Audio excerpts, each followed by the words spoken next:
Oh. Zheng Duo rolled his eyes, finally calming down. Then, I'll listen to Lingjia. Juachun finally nodded in satisfaction. Remember, doing things is easy, but dealing with people is hard. The hardest thing in the world is understanding people's hearts. To figure people out, you can't just rely on power or strength, or even intimidation. You have to use your heart. Only by putting yourself in others' shoes can you truly understand them. Let Madam handle this, and you watch and learn from her and see how it's done. Zheng Duo finally agreed obediently. Xueling smiled indulgently. This kid? Juachan apologized softly. Madam, he's still young. Please don't hold it against him. I don't. I'll just teach him, Xueling said warmly. I raised him myself, so if he's not good enough, that's my fault too. People should keep learning all their lives. He's still young now, but he won't always be. Even the greenest sprouts will grow up. We don't need to worry. Juachun took Xueling's hand and smiled. Madam, you really do need to guide him more in dealing with people. He's great at work, and when he puts his mind to it, no one can stop him. But when it comes to relationships, how to get along and manage people, he's still got a long way to go. You flatter me, Xueling laughed. He's just not good enough yet, not bad. He'll get there, no need to rush. Juachun said softly, with you guiding him, I'm at ease. Xueling laughed heartily, nodding. All right. It's just a small matter, don't worry about it. Juachun was finally reassured and signaled for Zheng Duo to hand over Xiaotong's phone to Xueling. Zheng Duo did so immediately. Xueling quickly gave it to the bodyguard behind her, instructing them to investigate thoroughly and quickly. The internet never forgets. No matter how well someone tries to cover their tracks, a skilled person can always uncover the truth and trace it back to the source. Who sent it, who edited it, how it was done, and how it spread. Soon, clues began to emerge. Xueling wasn't in a rush. She told them to have professionals investigate thoroughly and to find concrete evidence. Ah Chao agreed and hurried off. At that moment, Xuehuan and Zheng Xiaoyi arrived, both beaming with joy. Zheng Duo greeted them, sis. Brother-in-law. Zheng Xiaoyi's eyes were crinkled with happiness. Duo, congratulations. You're finally going to be a dad. Where's Xiaotong? Has she gone into the delivery room? Zheng Duo nodded toward the delivery room. She's been in there for over half an hour, still not out yet. Xuehuan smiled reassuringly. Don't worry, it's normal for a first birth to take a bit longer. Xiaotong's always been in good health, and she's taken care of her nutrition and exercise during pregnancy. I'm sure everything will go smoothly. Let's hope so. Zheng Duo didn't mention the earlier incident. Come sit for a while. Lingjia and my mom are over there. Zheng Xiaoyi happily snuggled between Xueling and Juachun, linking arms with them. I'm going to be an aunt again. Auntie, congrats on becoming a grandma. Lingjia, you're getting promoted too. Congratulations. Same to you. We're all getting promoted together. Everyone laughed. Xuehuan greeted everyone respectfully and sat on the bench opposite. Juachun apologized softly. You're all so busy. We were going to wait until the postpartum center to tell you, so you wouldn't have to make an extra trip. You should have told us right away. Zheng Xiaoyi pouted. We've been waiting to be an aunt and uncle for years. Now that it's finally happening, you should have told us sooner. Xuehuan smiled. Auntie, we run our own business now. No bosses to watch over us. We work when we want, rest when we want. There are plenty of doctors at the rehab center. We don't have to be there all the time. We're the bosses. We can take time off. That's right. Zheng Xiaoyi added. I only worked 2 days last week. The rest of the time I was free. Juachun smiled warmly. It's true. When kids are little, you're busy. You have to wait until they're this age before you can relax. Now the kids don't need you, and work isn't busy, so you can finally rest. Xuehuan agreed. You can't keep working at full speed forever. Sooner or later, you'll burn out. We're lucky Lingjia supported us, or my brother, and I wouldn't have been able to start the rehab center. Xueling laughed. All I did was say, good luck, just lip service. You two did all the real work. I can't take the credit. Everyone laughed again. With more people, the conversation topics multiplied, and time passed quickly. Suddenly, the delivery room door opened. A nurse pushed out a small cart, calling Xiaotong's name. Everyone snapped to attention and rushed over, crowding around the cart with wide, excited eyes. Wow! So cute! He looks so chubby and strong. Look! He almost opened his eyes just now. Zheng Duo was so excited he couldn't speak, gesturing nervously and happily. Is it a boy or a girl? Where's the baby's mom? Why isn't she out yet? The nurse checked her notes and replied, a boy, exactly 7 Gene, about 3.5 kilograms. The mother won't be out so soon, you'll have to wait a bit longer. Wow! A baby boy. 7 Gene. So sturdy. Look at those chubby little fists, he looks so strong. Everyone crowded around the baby, chattering excitedly. Wait. Jua Chun, grinning ear to ear, pulled out her phone. I was so happy I almost forgot. Xiao Xian told me to let her and Xing know as soon as the baby was born. Zheng Xiaoi straightened up, laughing, right? I forgot too. Big brother said to tell him as soon as the baby was born, the whole family wants to come to the capital for the 1-month celebration. Xuehuan looked at her fondly and said quietly, I need to tell my parents too, and Uncle Wu. He's always doted on Duo and said he'd only be at ease once Duo had a family and a child. Go on, Xueling waved. Don't crowd the baby, go make your calls. Zheng Duo squatted down, looking at the little one in the cradle, his expression complicated. Xueling couldn't help but laugh. What's wrong? Too happy to speak. Zheng Duo said, half laughing, half crying, Lingjia, don't you think he's a little ugly? Xiaotong is a real beauty, and I'm not bad myself. How did we end up with such a little oddball? Get out of here. Xueling scolded, laughing. Nonsense. Don't you remember? All newborns look like this. Your son is actually quite handsome. Give it a few months. Once his features fill out, he'll have all the little girls swooning. Everyone burst out laughing. After a while, Xiaotong was wheeled out. Zheng Duo was so nervous he rushed over and grabbed her hand. Wife, are you okay? How are you feeling? Xiaotong looked terrible, pale, sweaty, her hair damp from the ordeal. It was clear she'd just fought a hard battle. It hurt so much I thought I'd die. Zheng Duo's heart ached. It's all over now, the baby's here. Thank you, honey. You're the hero of the Zheng family. He bent down and kissed her forehead. Xiaotong's nose stung, and tears fell, whether from emotion or exhaustion, she didn't know. Zheng Duo felt guilty. The doctor wouldn't let me in, and the nurse said no too. I really wanted to kick the door down and go in to cheer you on. Xiaotong was amused, wiping her tears. If you kicked out the doctors and nurses, who would deliver the baby? You? You big dummy. Jua Chun quickly soothed her. No crying, it's bad for your eyes. The baby is healthy, everything went well. You're our family's hero, you worked so hard. Yes. Zheng Xiaoi chimed in, our family's hero. Thank you for all your hard work. Xiaotong weakly greeted her. Zheng Xiaoi said, don't talk, just close your eyes and rest, you look exhausted. Xueling took a tissue and gently wiped Xiaotong's sweat. Zheng Duo came over to help. Xuehuan pushed the baby's cart ahead, reminding everyone, don't chat here, let's get the new mom to the recovery room. This is by the stairs, and it's too drafty for her. What's with this wind? It's too strong here. Oh no! We were so busy talking, we didn't notice. Let's get to the recovery room. Hurry. After nightfall, Xueling was preparing to leave the hospital and head home. Zheng Duo wanted to walk her downstairs, but she stopped him. No need to see me off. Xueling instructed. Just focus on taking good care of Xiaotong. When the car from the postpartum center comes to pick her up tomorrow, make sure she wears a light jacket. The air conditioning everywhere is freezing, be extra careful.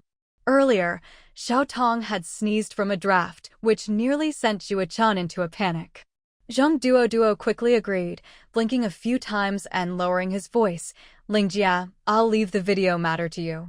Don't worry, Xueling replied gently. I'll let you know as soon as there's any news. Your most important job right now is to take care of Xiao Tong and the baby. Leave the rest to me for now. Thanks. Zheng Duo waved. Wait. Zheng Xiaoyi ran out, smiling. Lingjia, I'm going out to buy a coffee. Let's go downstairs together. Earlier, Xue Huan had taken a call and left in a hurry, saying he'd come pick her up later. Zheng Xiaoyi couldn't bear to leave her newborn nephew, saying she'd stay until after 10 and then take a car home herself. Coffee?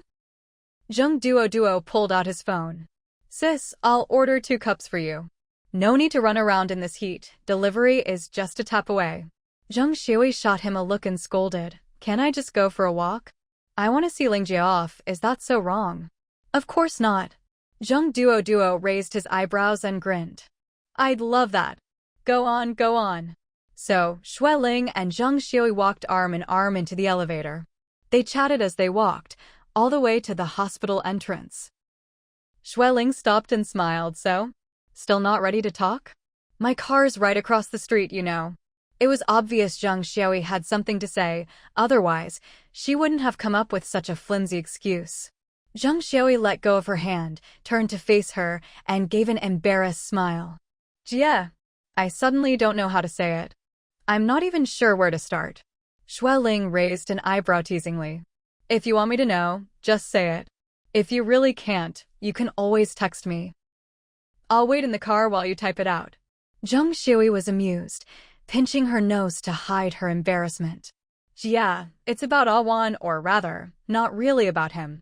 To be precise, it's something I can't get past myself. Xue Ling asked curiously, what kind of thing? Tell me in detail. Zheng Xiaoyi pulled her to sit on a stone bench by the flower bed, lowering her voice. Here's the thing.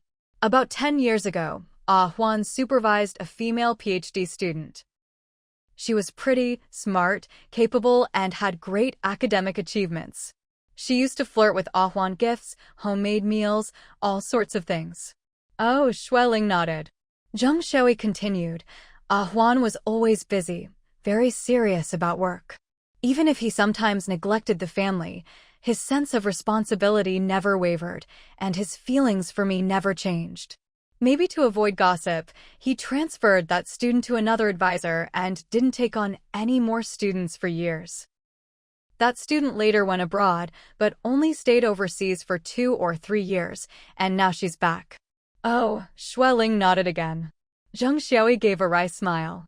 I never expected she'd apply for a job at the convalescent home's HR department, saying she wants to work there. Xue Ling couldn't help asking, did Ah Huan agree? He hasn't agreed yet, Zheng Xiaoyi pouted, lowering her voice.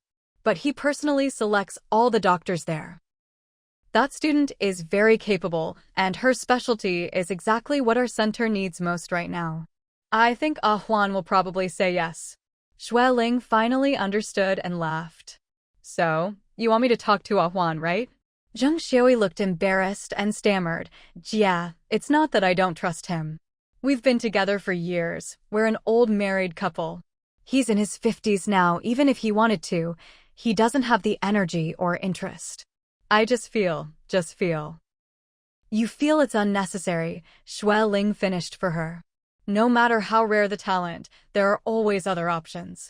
But putting a woman with ulterior motives next to Ah Huan, you're worried she hasn't given up and will keep trying to get close to him. Yes, Zheng Xiaoyi admitted, explaining, he has a family and a career, and if his hard-earned reputation is ruined by a scheming woman, it'll only hurt him in the end. Xue Ling chuckled at that. Zheng Xiaoyi gave a bitter smile. Maybe I'm being too blunt, but better safe than sorry. I trust him, I really do, but I don't know that woman at all. Who knows if she'll do something crazy, like, if I can't have him, I'll ruin him. This is about my family and our business, how could I not worry? Of course, Xue Ling smiled calmly. It's only natural to worry. But about what you just said, about trusting Ah Huan, I'm not so sure you really do. Zheng Xiaoyi quickly shook her head. Of course I trust him. Over the years, he's had plenty of women try to get close, but as he's gotten older, that's happened less and less. Whenever he noticed, he always avoided them, never giving them a chance. In that case, you really don't need to worry, Xue Ling said with a smile. You know your husband is a good man who won't let other women get close, so keep trusting him this time, too. Zheng Xiui was momentarily stunned. Xue Ling raised an eyebrow and smiled. What? You think this time is different? Because she's a rare talent. Zheng Xiui explained softly, I should be telling him to put the big picture first, but I just can't say it. We started the convalescent home for a more relaxed life, not just for profit. The timing is different now. Xue Ling giggled and replied gently, you understand that, and so does Ah Huan. Don't forget, he was the one who first wanted to resign, and he convinced you. The main reason was for yourselves, not for money. Besides, no matter how rare the talent, there are always ways to recruit someone else. Why take the risk of a potential time bomb? Ah Huan has already shown you where he stands. You can keep trusting him. Zheng Xiui was stunned for a moment, then laughed at herself. Zheng Xiui was momentarily stunned, then gave a self-deprecating laugh. Sis, look at me. Haha. I keep saying I trust him, that I believe he'd never mess around. Sigh, but in the end, it's really me. You don't trust yourself? Xue Ling raised an eyebrow and smiled. Zheng Xiui shot her a look, feigning annoyance. Sis, you're too sharp. Seriously, how are you so good at seeing right through me? That hits home. Xue Ling laughed and patted her hand. What's wrong? Feeling your age, thinking you're not as young and pretty as the next generation. Zheng Xiui gave a wry smile. That woman is really good-looking, the kind you never get tired of seeing. The key thing is, she's younger than me. Xue Ling couldn't help but laugh again and countered, Ah Huan is more than 10 years older than you, and he still has people chasing after him. You're younger than him, and you're the one losing confidence? Is that necessary? Zheng Xiui pouted. Can't help it. He's looked the same for the past decade, same figure, same face, still so mature and steady, like he never ages. I'm different. I used to be young and beautiful, now I'm a middle-aged auntie.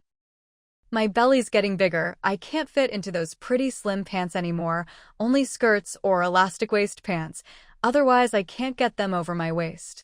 My skin isn't as tight as before, it's getting loose, and sometimes I don't even dare look in the mirror after washing my face. When she was young and pretty, she was busy with school, work, and family, running around every day. Finally, when she had some free time, she realized she was no longer young, and her condition was nothing like before. Meanwhile, her husband sleeping beside her hadn't changed much, his figure was the same, his looks were the same, still gentle and elegant. She hadn't noticed before, but comparing now, it stung. Xue Ling squinted, amused. You think others don't age? Silly. I'm the same. Who hasn't been young? Who hasn't been pretty? But kids grow up, elders get old, and naturally, we start to age too. Don't believe in anti-aging or that anyone can stay young forever. That's just marketing to make women happy. Just accept it, no one can avoid it. Zheng Xiui was still a bit indignant, muttering, but Ah Huan really seems the same. Who says? Xue Ling laughed. He's aged a bit too, you just don't notice, because you see him every day. Plus, middle-aged men who know how to take care of themselves do age better than us. Exactly. Zheng Xiui said, frustrated. We're so many years apart, but we look about the same age. Last time we went shopping, a clerk even guessed I was older. That's because they don't have to get pregnant and give birth, Xue Ling sighed. When the kids were little, we were up all night all the time. There was no way around it. You had to juggle classes, work, family, and kids. Every day was a blur. I was busy too, and since we were neighbors, if we didn't plan meals together, we'd never see each other, remember? Zheng Xiui laughed. I remember. I don't even dare think about those crazy days now, too scary. Xue Ling sighed. A woman's youth can't withstand the demands of raising kids. Once you're a mom, unless you ignore your kids, there's always endless work, endless things to do, never a moment's rest. Now the kids are finally older and you can breathe, but in a flash, more than 10 years have passed and you're already in your 40s. Yeah. Zheng Xiui hugged her arm and leaned on her shoulder. Sis, it feels so good talking to you. You've been through it all, you're older and wiser, so you always know exactly what I'm feeling. Ling smiled indulgently. At last, you said something right, because I've been through it. Xiui let out a long sigh and couldn't help but ask, sis, don't you think women really have it tough? I do, Ling nodded. Good women have it harder than good men. Good moms have it harder than good dads, and women who have to work and take care of the family have it harder than men. Shui made a couple of woo-woo sounds, half sighing, half helpless. To be a good woman, a good mom, and a career woman, it's really, really hard. Luckily, my in-laws gave us a good start, and he started working earlier than me. When we got married, we already had a car and a house. But even so, I still felt life was hard, especially when the kids were little, busy, chaotic, and stifling. Looking back now, I don't even know how I made it through. Ling chuckled. But you did make it through, didn't you? I was a bit luckier. When I was building my career, the kids were still little. Yuan was willing to give up his own big ambitions and focus on the family, so I had no worries at home. He made sacrifices for me and for our family. Yeah, Shui nodded. Brother-in-law really is great. By contrast, when I started working, he was already a chief physician and soon became a deputy director. The pharmaceutical group was growing, and he'd be gone for days at a time. If the kids had to rely on him, who knows if they'd have grown up okay. For the family, I had to scale back my own career. Ling sighed, it's all about sacrifice. That's what a family is. Without giving and sacrifice, it can't function, and it'll just fall apart. If you can understand and care about each other's efforts, if you both give a little and don't keep score, then the family can be harmonious and happy. Every family is built on a lot of hard work. Sis, now your kids are grown and you're well off, Shui smiled. You must have no regrets now, right? You can finally relax. Ling raised her eyebrows. Not really, I'm still busy every day. There are elders above, kids below, and even little ones. There's never really any free time. Don't think that just because someone's well off, their life is easy. Everyone has their struggles, they're just different kinds of struggles. Shui couldn't help but mutter, I've always been a little envious of you. Really? Ling smiled. Actually, I envy you too. I envy that you have brothers, that you're luckier than me, an only child. I envy that you could quit your job and work with the man you love, facing everything together. And I envy that you're so much younger than me, with fewer wrinkles. Shui was stunned for a second, then burst out laughing. Ling laughed along. In truth, life is never that easy. It's always a cycle of envy. You envy someone, they envy another, and that person might even envy you. In the end, it's all just the workings of the human heart. Shui understood and finally let go of her worries. Yeah, then let's not mention it to him. I may not have much confidence in myself, but I do trust him. Juan isn't that kind of man. He wouldn't give her a chance. Ling chuckled. Of course there's no need to bring it up. All the Shui family are loyal in love. All of them. Shui thought for a moment, then said quietly, that's true. Of all the Shui family I know, they all seem very responsible and proper. I've never heard of any of them cheating or being a homewrecker. Ling shook her head. No, really, there hasn't been. The Shui family has always valued family responsibility, never abandoning their families lightly, always putting family first. Look at Ah Hung. Even after his divorce, he never messed around or indulged in relationships. He still treats family as the center of his life.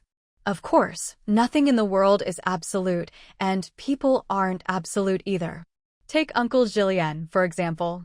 Even though he was madly in love with his childhood sweetheart, once he got married, even when he reunited with his first love years later, he was able to restrain his feelings and return to his family, spending the rest of his life with his wife.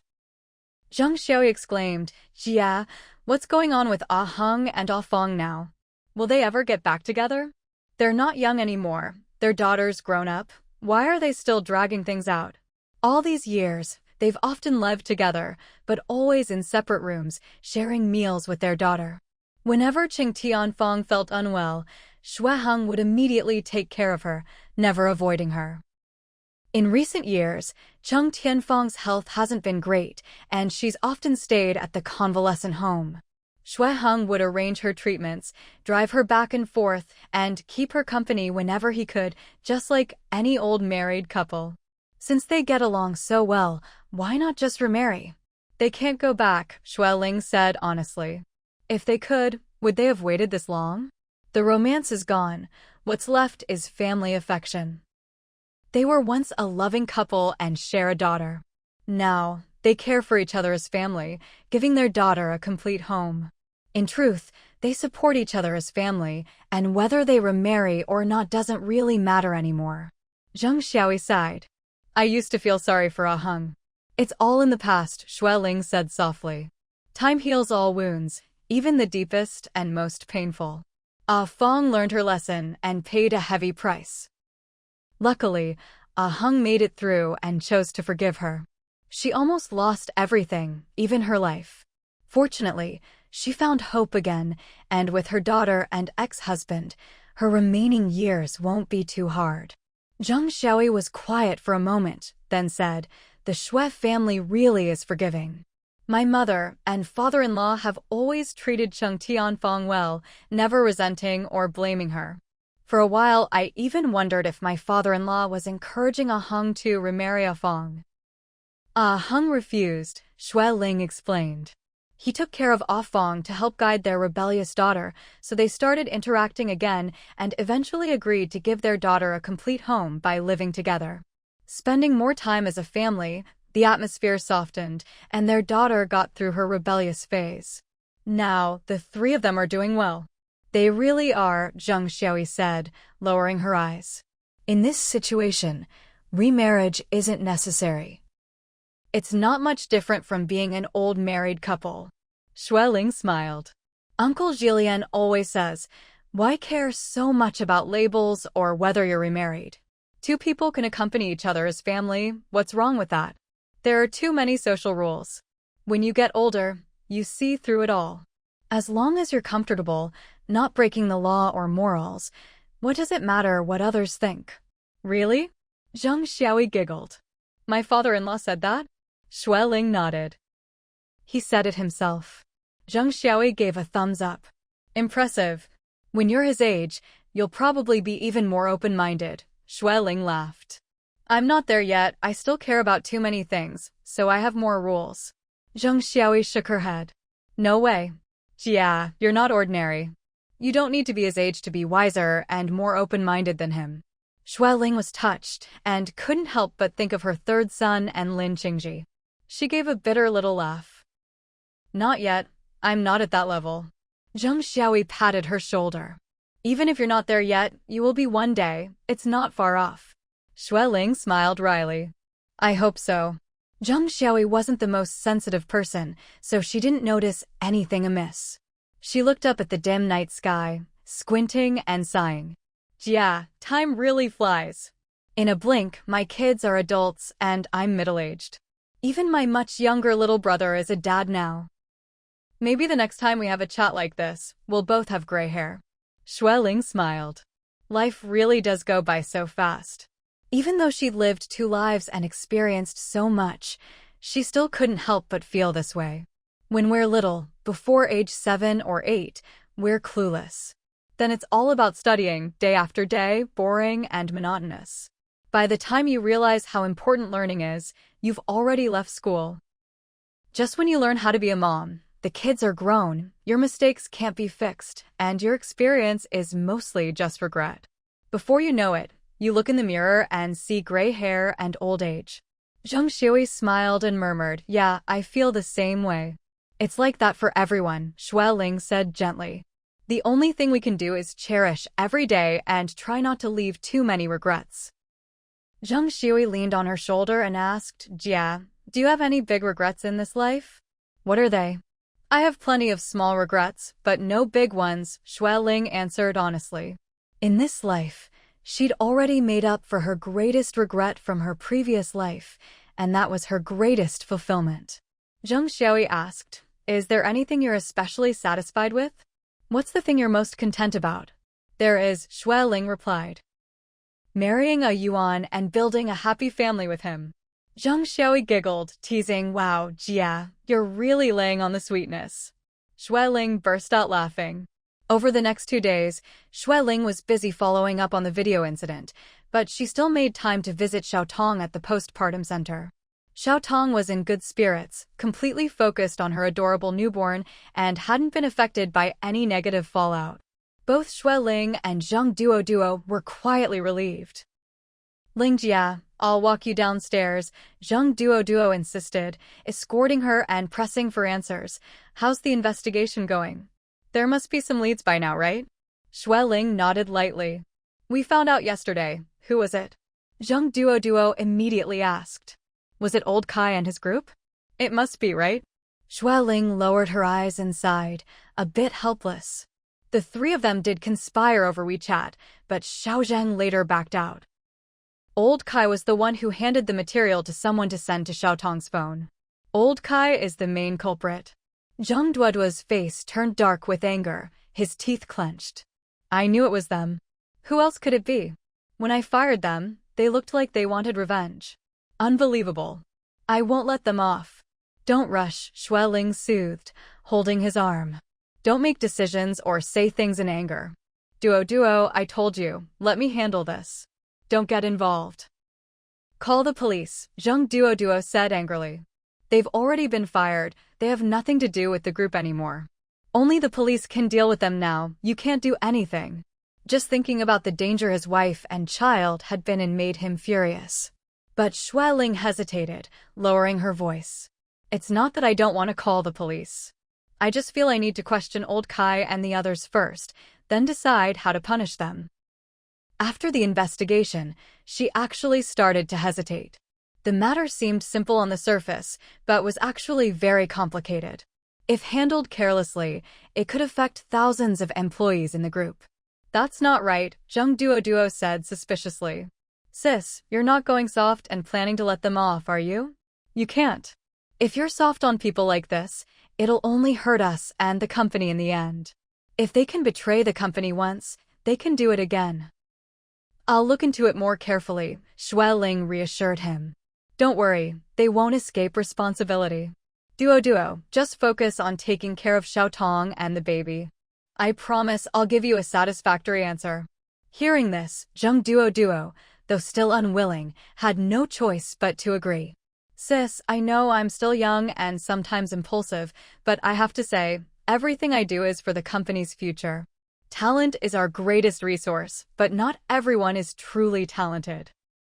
Some old-timers, like old Kai, rely on their seniority, act arrogant, and work however they please while taking high salaries and benefits.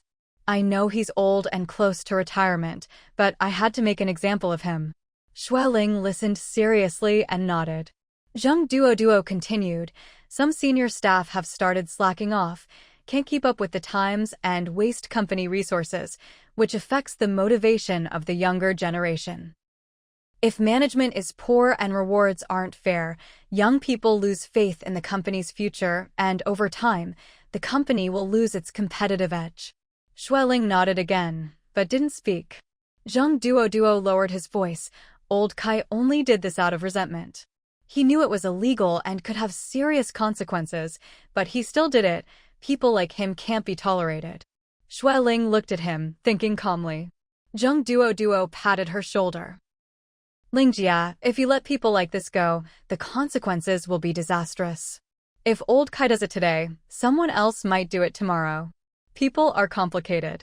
With thousands of employees, if even a few think like him, the whole management will be on edge, and it'll be hard to get anything done. Let me think about it, Xue Ling smiled. Duo, I understand your thoughts and decisions, but for now I don't agree. Lingjia. Zhang Duo got agitated. I don't think you understand. Xue Ling raised her hand to stop him, speaking gently, I understand, but give me some time to think it over. All right, Zhang Duo could only nod. Fine, but let me know as soon as you decide. That afternoon, Xue Ling contacted old Kai and had a video call with him for nearly an hour. Afterward, she accompanied her parents for a walk in the backyard, tending to the vegetable and fruit plants. By evening, the men who had gone to work all returned home. Cheng Tianyuan put his briefcase in the study and came over to help Xueling pick vegetables. Xiao Peng and Xiao Yu played on the lawn, watched by the nanny. Wang Xiaoxiao and Xue's mother strolled around the garden, chatting. Xue's father, tired from walking, sat under a tree to rest and fan himself.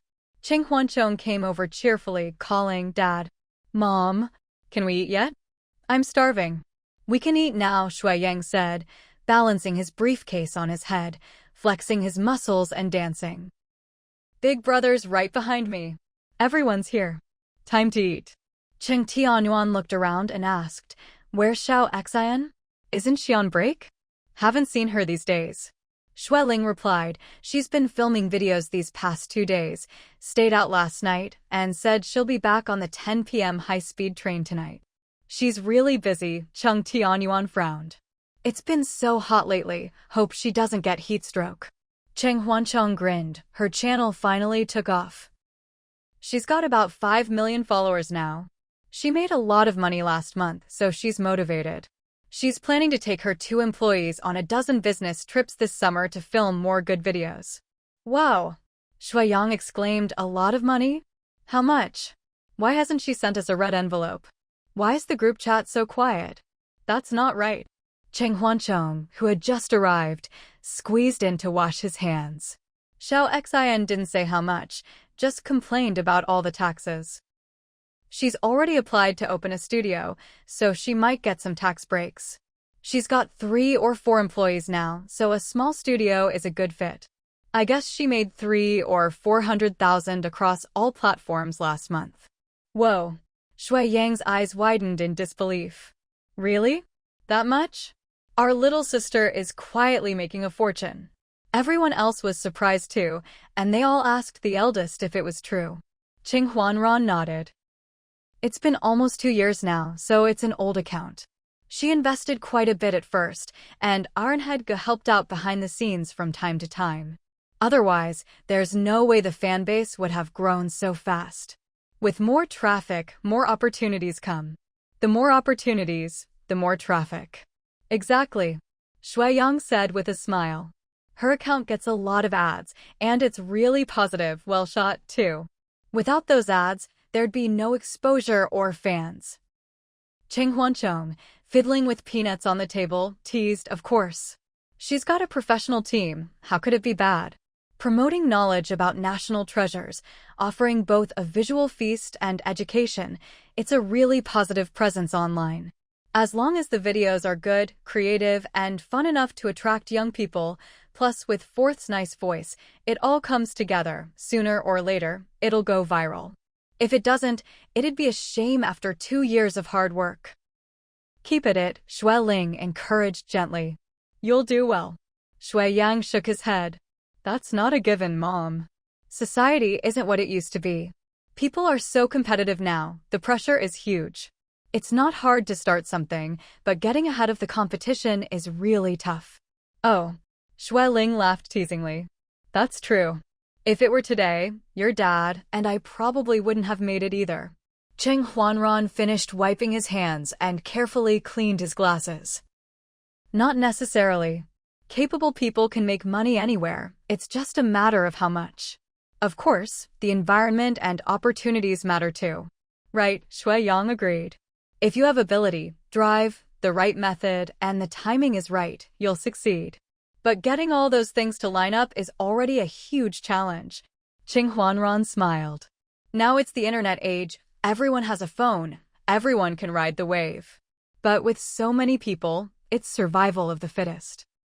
It's brutal and exciting, but how many actually make it to the top? The more intense the competition, the fewer who break through, and the lower the odds of success. Seeing all her sons together, Shui Ling decided to test their thoughts by telling them about the video incident. Old Kai feels wronged. He's worked with me for years, given his youth and sweat, and has both achievements and hardships. He didn't slack off, but his methods just don't fit the current market. But Duo doesn't see it that way. He thinks if others can adapt and fight, so can we.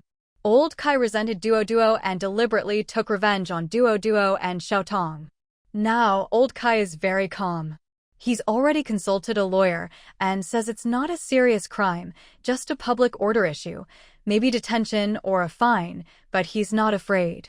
He says he'll turn himself in tomorrow. Xueling sighed. I'm feeling a bit lost. Duo is pushing for a strict punishment, but I need to think carefully. Cheng Tianyuan put the vegetables into a basket and asked, how long has Old Kai been with the company? He's been with me for over 10 years, and with Duo for several more. He's one of the oldest employees, not outstanding, but diligent all these years, Xueling replied. Cheng Huanran thought for a moment. Mom, the group is an old company with a good reputation in the industry. With thousands of employees, personnel matters must be handled carefully, especially with old-timers like him.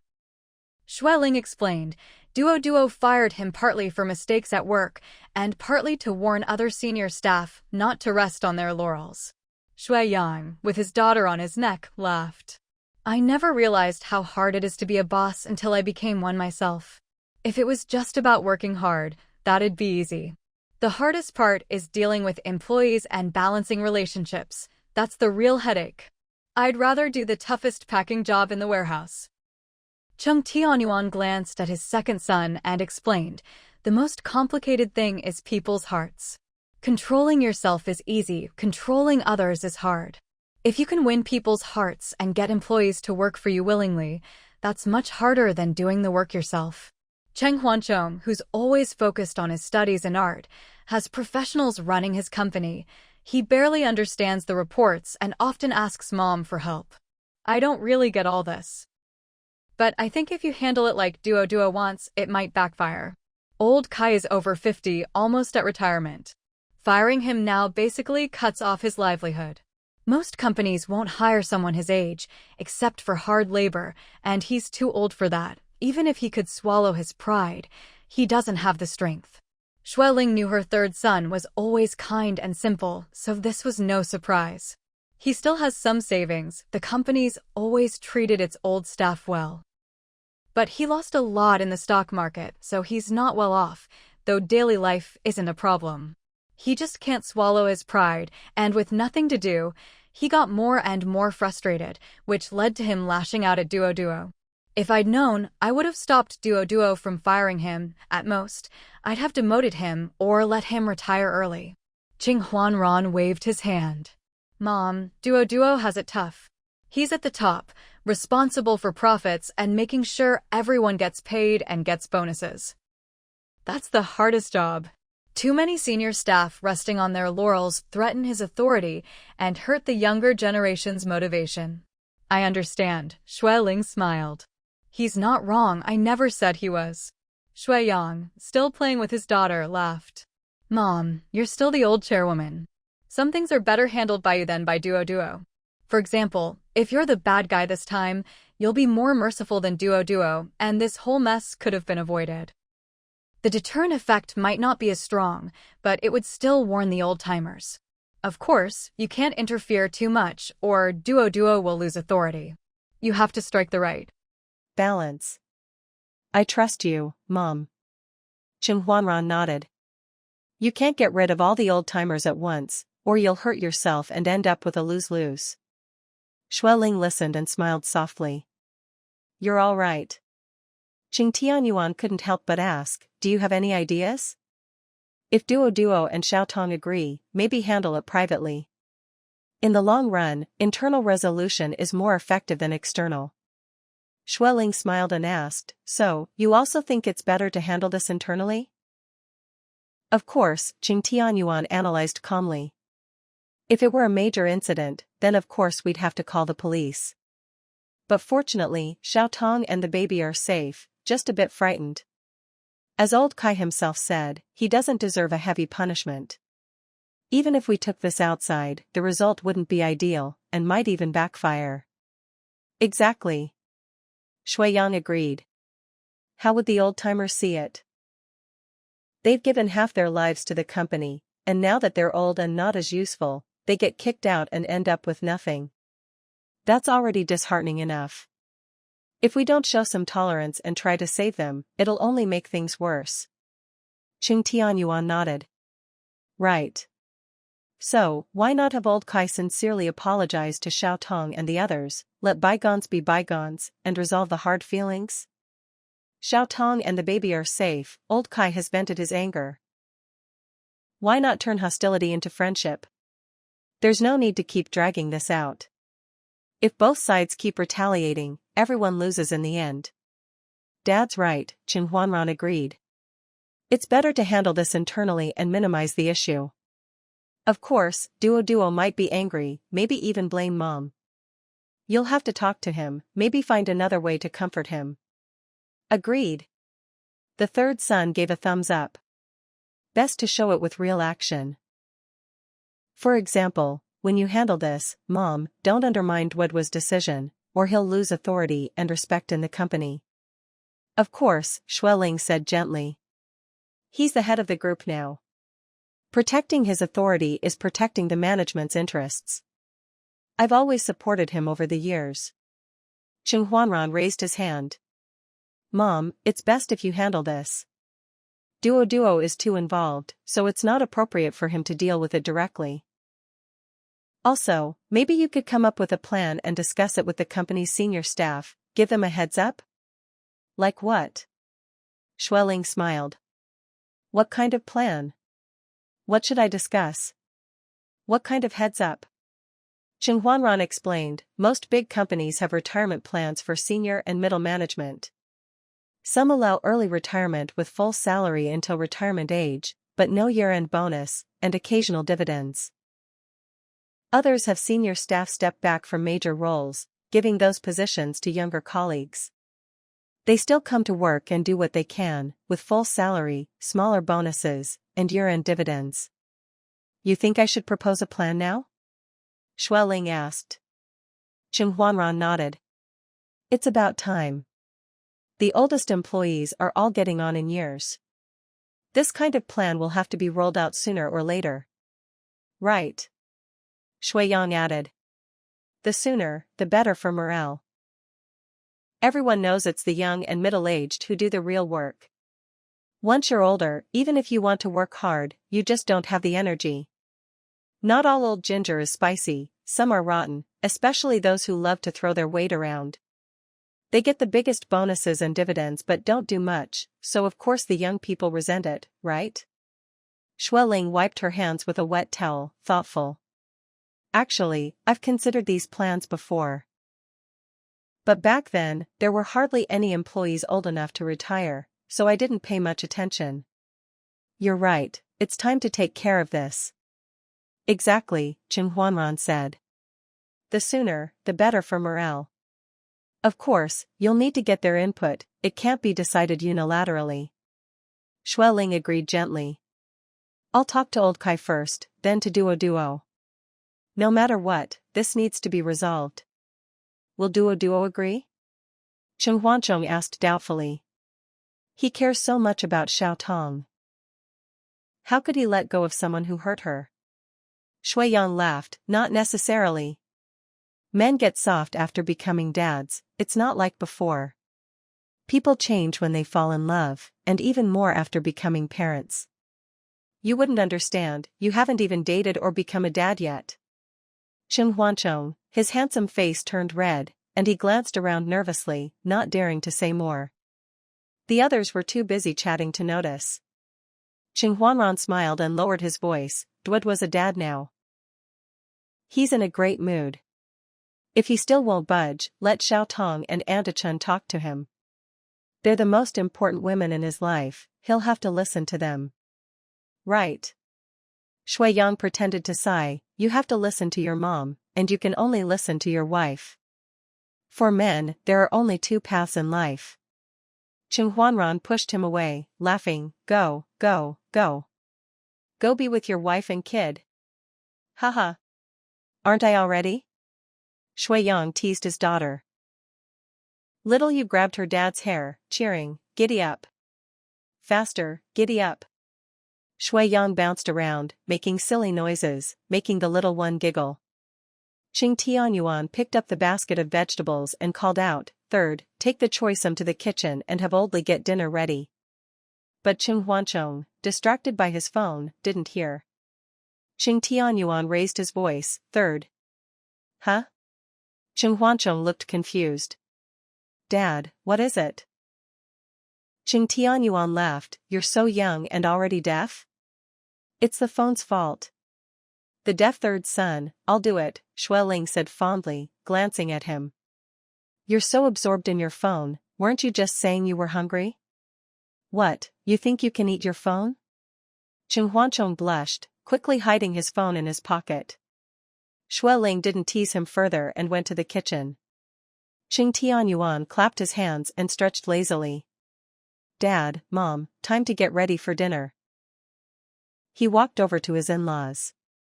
Qing Huanran put his arm around his younger brother's shoulders and teased, "Third, aren't you forgetting to share some good news?" "No." Qing Huanchong dodged. Qing Huanran eyed him suspiciously, "Don't lie. I've seen you grinning at your phone more than once lately." "No," Qing Huanchong's face reddened, "just reading funny comics. Don't overthink it. Nothing's going on." Then he dashed off. Qing Huanran shook his head, laughing, "That rascal." Here's a fluent English translation of your provided text, Chapter 1896, Mutual Affection. A little after 10 p.m., Chen Xinji finally met up with Shui Xian, who had just gotten off the high-speed train. The young woman was bundled up in a hat and mask, wrapped tightly from head to toe, leaning sleepily against her suitcase. Seeing her like this, Chen Xinji's heart ached. He pulled her into his arms for a hug. His secretary quickly stepped forward to grab the suitcase. Chen Xinji gently patted her head, frowning, "Where are your friends? Why did they leave you alone?" Shui Xian, breathing in the faint, cool scent of agarwood on him, felt her travel fatigue melt away. Sleepiness washed over her, and she just wanted to doze off right there. "They were just here. Oh, one went to the restroom, and the other went to buy milk tea." Looking around the busy station, Chen Xinji saw plenty of staff and security, and with Shui Xian so well wrapped up, he finally relaxed a little. "Remember, if I'm not here yet, don't just fall asleep on your suitcase, no matter how tired you are. You have to stay alert for me." How could her friends be so carefree, letting such a precious girl nap in public? Others might not worry, but he certainly did. Soon, the female photographer hurried over with several cups of milk tea, her face pale with dark circles, looking like she needed the tea to survive. "Hey! Handsome Chen is here. Just now, Xian was saying you might be a few minutes late." Chen Xinji nodded coolly. "I'll take her home first." "Did you call a car? I can have my driver take you."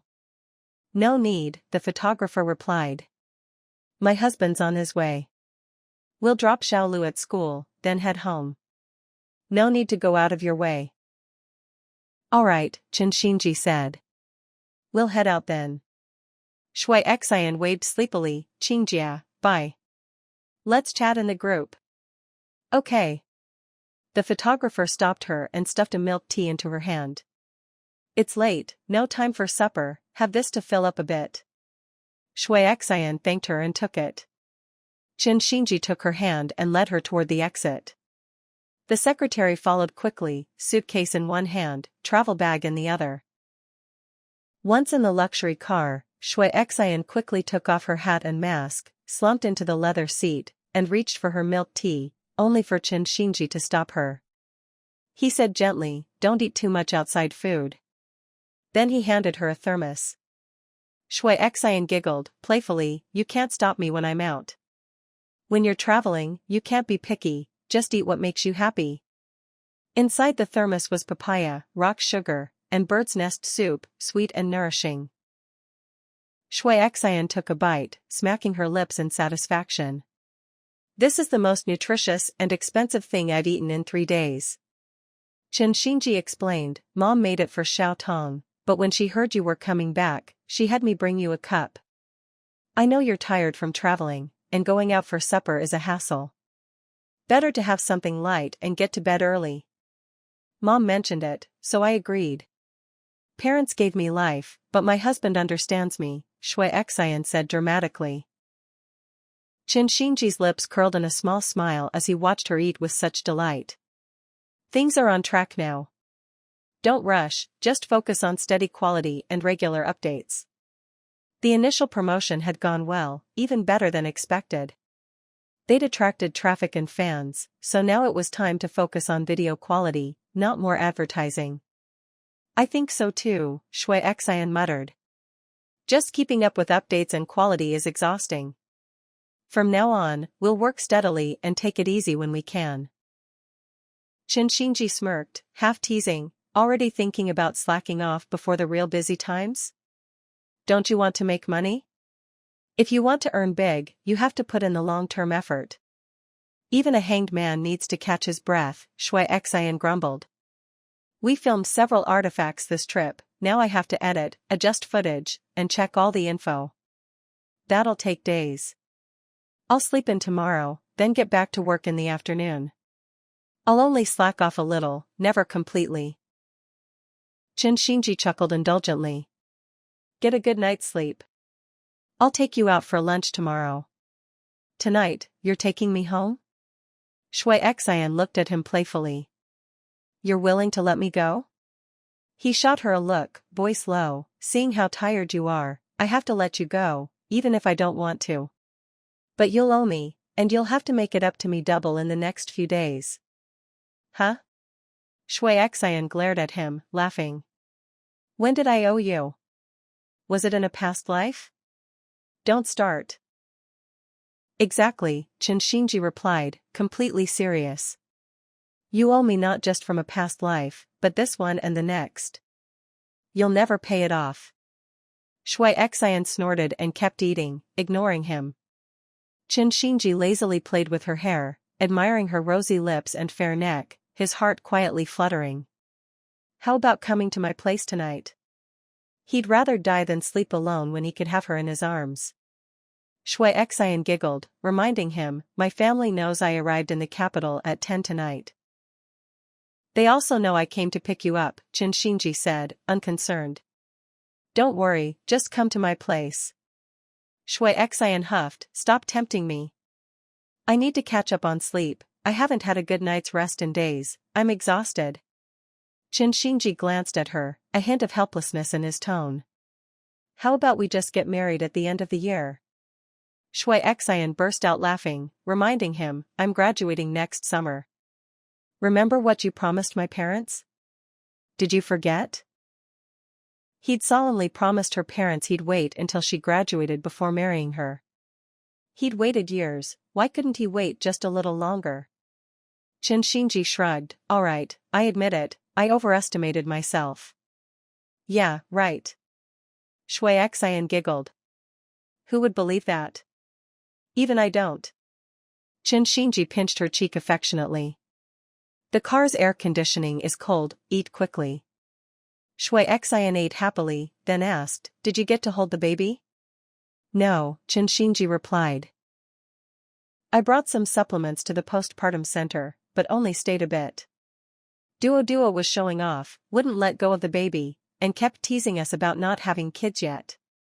I ignored him, chatted with Xiao Tong, and left. Shui Xian laughed. If they want kids, that's their business. Why drag us into it? How dare Duo tease us?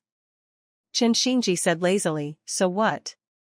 When the time comes, we'll have twins and really show him up. Huh? A little after 10 p.m. Qin Xingji finally met up with Shui Xian, who had just gotten off the high-speed train.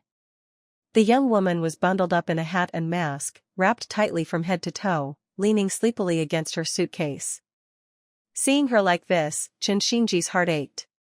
He pulled her into his arms for a hug. His secretary quickly stepped forward to grab the suitcase. Qin Xingji gently patted her head, frowning, where are your friends? Why did they leave you alone? Shui Xian, breathing in the faint, cool scent of agarwood on him, felt her travel fatigue melt away. Sleepiness washed over her, and she just wanted to doze off right there. They were just here. Oh, one went to the restroom, and the other went to buy milk tea. Looking around the busy station, Shinji saw plenty of staff and security, and with Shui Xian so well wrapped up, he finally relaxed a little. Remember, if I'm not here yet, don't just fall asleep on your suitcase, no matter how tired you are. You have to stay alert for me. How could her friends be so carefree, letting such a precious girl nap in public? Others might not worry, but he certainly did. Soon, the female photographer hurried over with several cups of milk tea, her face pale with dark circles, looking like she needed the tea to survive. Hey! Handsome Chen is here. Just now, Xian was saying you might be a few minutes late. Shinji nodded coolly. I'll take her home first. Did you call a car? I can have my driver take you. No need, the photographer replied. My husband's on his way. We'll drop Xiaolu at school, then head home. No need to go out of your way. Alright, Shinji said. We'll head out then. Shui Xian waved sleepily, Qingjia, bye. Let's chat in the group. Okay. The photographer stopped her and stuffed a milk tea into her hand. It's late, no time for supper, have this to fill up a bit. Shui Xian thanked her and took it. Shinji took her hand and led her toward the exit. The secretary followed quickly, suitcase in one hand, travel bag in the other. Once in the luxury car, Shui Xian quickly took off her hat and mask, slumped into the leather seat, and reached for her milk tea, only for Shinji to stop her. He said gently, don't eat too much outside food. Then he handed her a thermos. Shui Xian giggled, playfully, you can't stop me when I'm out. When you're traveling, you can't be picky, just eat what makes you happy. Inside the thermos was papaya, rock sugar, and bird's nest soup, sweet and nourishing. Shui Xian took a bite, smacking her lips in satisfaction. This is the most nutritious and expensive thing I've eaten in 3 days. Shinji explained, Mom made it for Xiao Tong, but when she heard you were coming back, she had me bring you a cup. I know you're tired from traveling, and going out for supper is a hassle. Better to have something light and get to bed early. Mom mentioned it, so I agreed. Parents gave me life, but my husband understands me, Shui Xian said dramatically. Shinji's lips curled in a small smile as he watched her eat with such delight. Things are on track now. Don't rush, just focus on steady quality and regular updates. The initial promotion had gone well, even better than expected. They'd attracted traffic and fans, so now it was time to focus on video quality, not more advertising. I think so too, Shui Xian muttered. Just keeping up with updates and quality is exhausting. From now on, we'll work steadily and take it easy when we can. Shinji smirked, half teasing, already thinking about slacking off before the real busy times? Don't you want to make money? If you want to earn big, you have to put in the long-term effort. Even a hanged man needs to catch his breath, Shui Xian grumbled. We filmed several artifacts this trip, now I have to edit, adjust footage, and check all the info. That'll take days. I'll sleep in tomorrow, then get back to work in the afternoon. I'll only slack off a little, never completely. Shinji chuckled indulgently. Get a good night's sleep. I'll take you out for lunch tomorrow. Tonight, you're taking me home? Shui Xian looked at him playfully. You're willing to let me go? He shot her a look, voice low, seeing how tired you are, I have to let you go, even if I don't want to. But you'll owe me, and you'll have to make it up to me double in the next few days. Huh? Shui Xian glared at him, laughing. When did I owe you? Was it in a past life? Don't start. Exactly, Shinji replied, completely serious. You owe me not just from a past life, but this one and the next. You'll never pay it off. Shui Xian snorted and kept eating, ignoring him. Shinji lazily played with her hair, admiring her rosy lips and fair neck, his heart quietly fluttering. How about coming to my place tonight? He'd rather die than sleep alone when he could have her in his arms. Shui Xian giggled, reminding him, my family knows I arrived in the capital at 10 tonight. They also know I came to pick you up, Qin Xinji said, unconcerned. Don't worry, just come to my place. Shui Xian huffed, stop tempting me. I need to catch up on sleep. I haven't had a good night's rest in days, I'm exhausted. Qin Xinji glanced at her, a hint of helplessness in his tone. How about we just get married at the end of the year? Shui Xian burst out laughing, reminding him, I'm graduating next summer. Remember what you promised my parents? Did you forget? He'd solemnly promised her parents he'd wait until she graduated before marrying her. He'd waited years, why couldn't he wait just a little longer? Qin Xinji shrugged, all right, I admit it. I overestimated myself. Yeah, right. Shui Xian giggled. Who would believe that? Even I don't. Qin Xinji pinched her cheek affectionately. The car's air conditioning is cold, eat quickly. Shui Xian ate happily, then asked, did you get to hold the baby? No, Qin Xinji replied. I brought some supplements to the postpartum center, but only stayed a bit. Duo was showing off, wouldn't let go of the baby, and kept teasing us about not having kids yet. I ignored him, chatted with Xiao Tong, and left. Shui Xian laughed. If they want kids, that's their business. Why drag us into it? How dare Duo tease us? Qin Xinji said lazily, so what? When the time comes, we'll have twins and really show him up. Huh? Huh? Shui Xian's pretty face instantly turned red, muttering, I can't guarantee we'll have twins. Don't brag too much, or Duoduoji will laugh at you later. Look at your second brother's family, Qin Xinji said calmly. They had twins once, and 2 more the second time, 4 kids and 2 pregnancies. You and Achong are Dragon Phoenix twins, so our chances of having twins are much higher than most people's. Shui Xian reminded him, did you forget? My second sister-in-law and her sister are also twins. The Shui family has a twin gene, which is why my mom could have Dragon Phoenix twins. My second brother Inherited my mom's genes, and my second sister-in-law's family has it too, so their odds are much higher. We're not the same. You don't have the twin gene. But our chances are still double the average, Qin Xinji said confidently. The more times we try, the higher the odds. Shui Xian glared at him playfully, snorting, I don't want to be a baby-making machine. That's why you should learn from your second brother's family, Qin Xinji teased. Have 2 at a time, 2 or 3 times, and we'll have 4 or 6 enough. Shui Xian didn't want to talk to him anymore and huffed, anyway, I don't want kids for now, so stop trying to trick me. Qin Xinji laughed, then what should we do? Next time, Duo will definitely show off his kid again.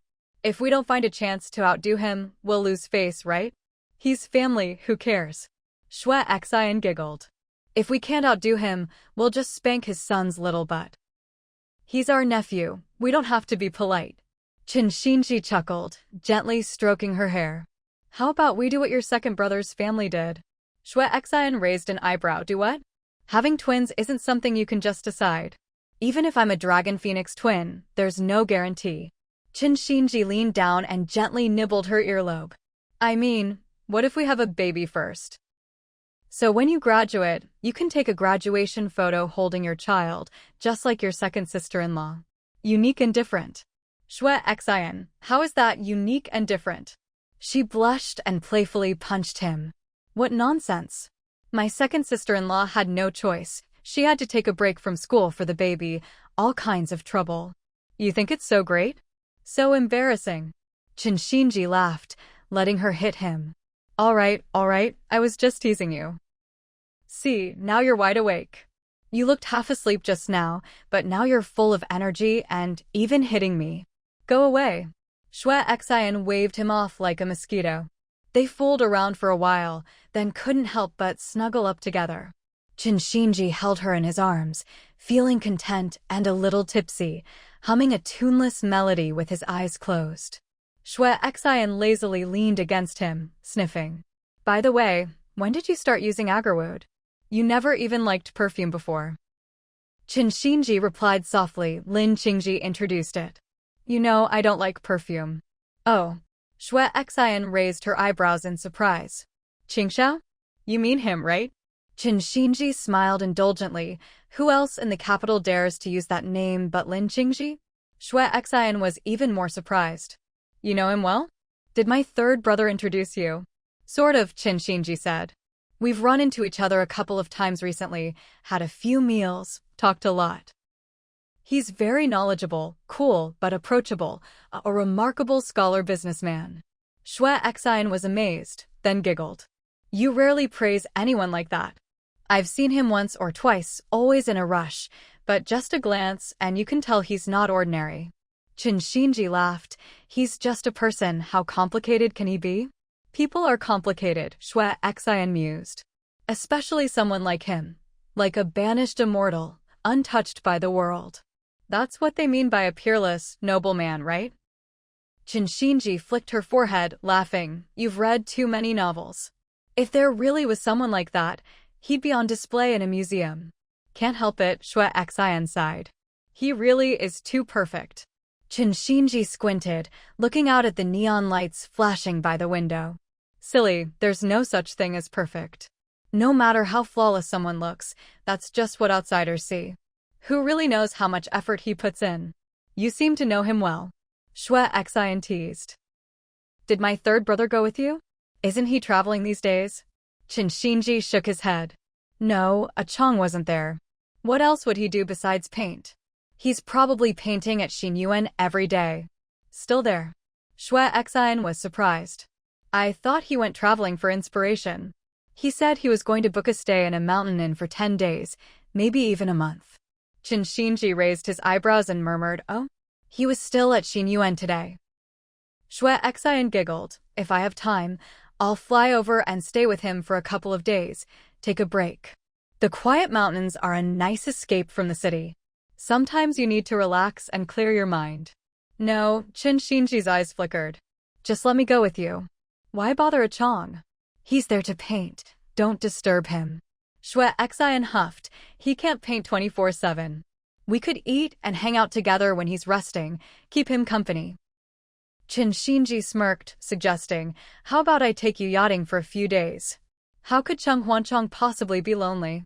When you're in love, you're never short of company, even if you don't meet, you're messaging and calling all day, being all lovey-dovey. If they're traveling together, why would she want to be a third wheel? No, Xue Xian shook her head. Too sunny at sea. I'd rather go to the mountains to escape the heat. Qin Xinji agreed readily. I'll book a nice mountain lodge and stay with you for a few days. Xue Xian couldn't help but ask, why not go where my third brother is? We could invite him sometimes, keep him from getting too lonely. No need, Qin Xinji refused. I don't want our sweet time disturbed, not even by family. They wouldn't want to be disturbed either, especially by family. Xue Xian giggled. All right, we'll adjust the timing then. Qin Xinji secretly breathed a sigh of relief and kissed her cheek. Okay, once we set the date, I'll find us a place. At dawn, the rising sun cast golden rays over the mountains, shining down on the small villa halfway up the slope. Birdsong chirped and trilled, sometimes distant, sometimes close, sometimes as if right by your ear, calling friends and disturbing dreams. Lin Qingji woke up, opening his clear, deep eyes. The first thing he saw was a handsome, sunny, fair face. Peaceful and fresh. In the distance, the window framed a beautiful, tranquil mountain view. Trees grew strong along the slopes, the grass lush and vibrantly green.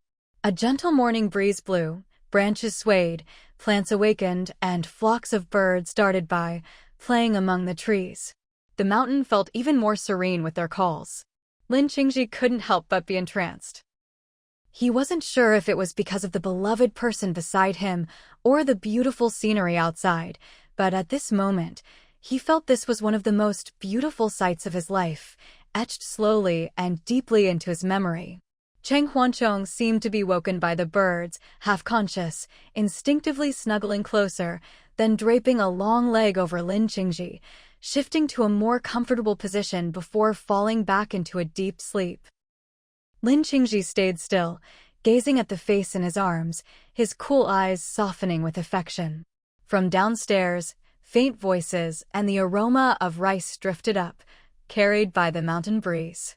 Years of habit meant that once his internal clock woke him, he couldn't fall back asleep.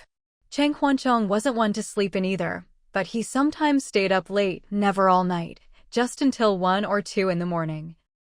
So he usually couldn't wake up early, needing to sleep until 8 or 9, or he'd be groggy all day. Nights in the mountains were so quiet that, even with bright lights and a phone signal, it was hard to resist the peacefulness. They'd both put their phones down and fallen asleep early. Last night, they'd painted and chatted, then gone to bed around 10, sleeping soundly until now. This vacation had been planned months ago.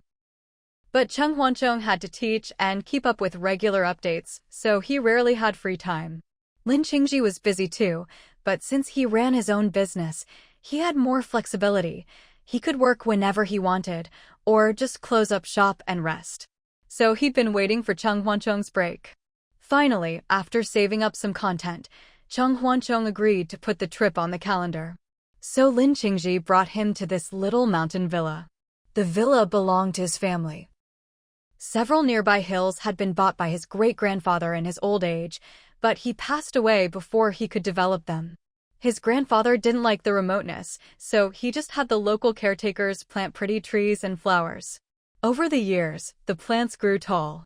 His grandfather would bring him here to play and, finding the scenery charming, invested in building a few stone houses halfway up the mountain, hiring locals to clean and manage them. Back then, Lin Qingji was just a kid and loved a small maple grove behind the mountain. He suggested planting more, even using his own pocket money to buy saplings.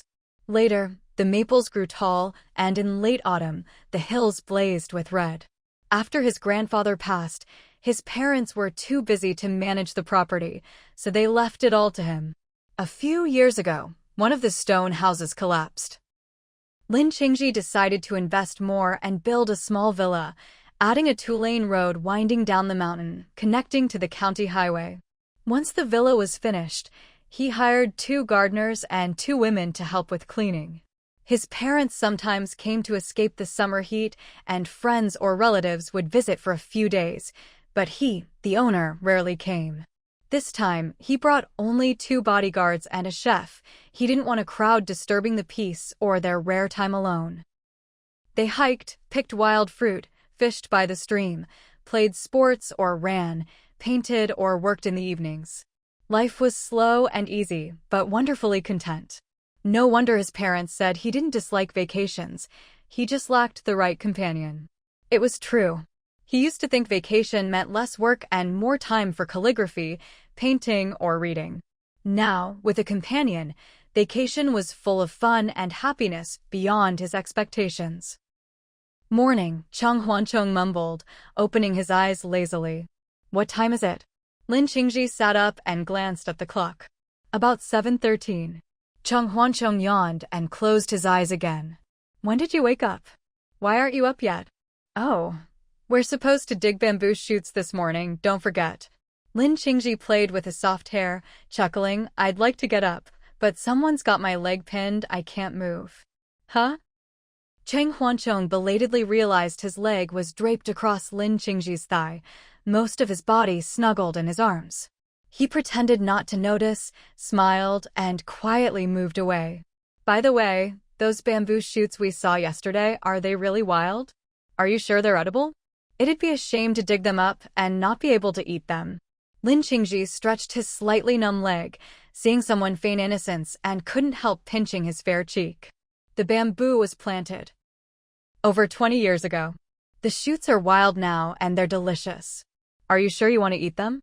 You're already mischievous enough, want to get even more wild. What are you talking about? Cheng Huancheng brushed his hand away, kicked at his chest. I was just using you as a pillow, no need to be so petty. If I didn't kick you out of bed, how is that wild? Lin Qingji calmly grabbed his ankle, teasingly tickling his foot. Cheng Huancheng burst out laughing, rolling around on the bed, trying to rescue himself with his other foot, only to have it caught too, until he surrendered, breathless. Stop, stop. I'm dying of laughter. Mercy, mercy. Lin Qingji, amused, finally let him go and pulled him up. Come on, let's wash up and go down for breakfast. The tools for digging chutes are here, we'll head out after we eat. Cheng Huancheng straightened his pajamas, his pretty eyes darting mischievously. While Lin Qingji wasn't looking, he grabbed his waist. Huh. Lin Qingji's ticklish spot was his waist. He burst out laughing, tried to retaliate, but someone had already dashed into the bathroom, slamming the door. Lin Qingji could only laugh helplessly, his eyes full of affection. The bamboo shoots were brought back. Lin Qingji's hands were only a little dirty, but Cheng Huancheng was covered in mud, as if he'd rolled around in it. As soon as they reached the villa entrance, Cheng Huancheng happily veered off. Lin Qingji stopped, handing the freshly dug bamboo shoots to the bodyguard. Have the chef cook them, make one portion into a soup, and stir-fry the other. We won't have bamboo shoots for dinner. Instead, steam a couple of river fish. Yes, young Master Qing, the bodyguard replied respectfully, taking the shoots. Lin Qingji thought for a moment and added, a Chong doesn't like strong-flavored shiitake mushrooms. Have the chef use regular mushrooms instead. Also, add a roast meat dish for lunch, with extra black pepper. Understood. The bodyguard hurried off to the kitchen. Cheng Huancheng was outside, washing his hands and feet in the little mountain stream, enjoying the cool mountain breeze and the chilly water. He was so comfortable he didn't want to get up and just sat on a big river stone, refusing to move. Lin Qingji brought out 2 glasses of fresh juice and handed one to him. You're all dirty. Drink up and go change your clothes. Cheng Huancheng sipped his juice happily. What's the rush? I want to play in the water a bit longer. I'll change after I get really wet. Lin Qingji shook his head. No. You just sweated a lot and the stream is too cold. Washing your hands and feet is fine, but swimming or playing in the water is not. If I'd come out earlier, I wouldn't even let you wash your feet. It's hot, what's wrong with cooling off? Cheng Huancheng teased. We're here to escape the heat, not to hibernate. Lin Qingji smiled gently, his eyes full of warmth. The mountain air is cool, and the stream is even colder. If you overdo it, you might catch a cold. If you get sick, we'll have to pack up and go home. Cheng Huancheng didn't take it seriously. I'm a grown man. At worst, I'll drink more water and tough it out for a couple of days. The kitchen can make some ginger soup and I'll be fine. What kind of logic is that? Lin Qingji gave him a look. You'd risk your health for a moment's comfort, then try to fix it after the fact? Your body is your own, this is how you take care of it. Cheng Huancheng gave him a half smile, half glare. Nagging again. Among the younger generation, he was actually quite health-conscious. His parents were both very health-minded, and with a big brother who used to be a doctor, any bad habits would be met with a chorus of concern at home. Now, even when he was away and trying to relax, the person in front of him was even stricter than his family. Annoyed, Lin Qingji grabbed his waist and huffed. If I see something I don't like, I have to say it. I don't care about others, but you, I definitely care. Cheng Huancheng blushed and finally pulled his feet out of the stream to dry them. Just then, his phone chimed. He pulled it out, glanced at it lazily, hesitated for a while, then slowly put it away. Lin Qingji, ever observant, immediately sensed the change in his mood. What is it? Your editor chasing you for a draft. Cheng Huancheng shook his head, not hiding anything. My professor messaged me, urging me to get my application materials ready. He said the deadline is next week, and I can't miss it. Lin Qingji listened calmly and asked, You still haven't decided? Cheng Huancheng seemed a bit upset, his voice rising. What decision do I have? Do you want me to go or not? Does my decision have nothing to do with you? If I want to go, I don't need to discuss it with you? Or with my parents? Shouldn't he be the one who cares most about whether he goes abroad or not? He'd waited for Lin Qingji for a long time, but Lin always seemed more patient than him. Was he just that calm and confident, or did he not care enough? Lin Qingji chuckled softly, his voice gentle. If you want to go, then go. Whatever you want to do, I'll support you. Really? Cheng Huancheng seemed even more upset, his voice low. If I want to go and I get accepted, I'll go study abroad. What about you? It's not 10 days or half a month, not 3 months, but 3 years. You'll support me? Are you sure? How will you support me? It wasn't just a few miles, but thousands. Not just a few months, but more than 3 years. Lin Qingji smiled indulgently. Didn't I just say?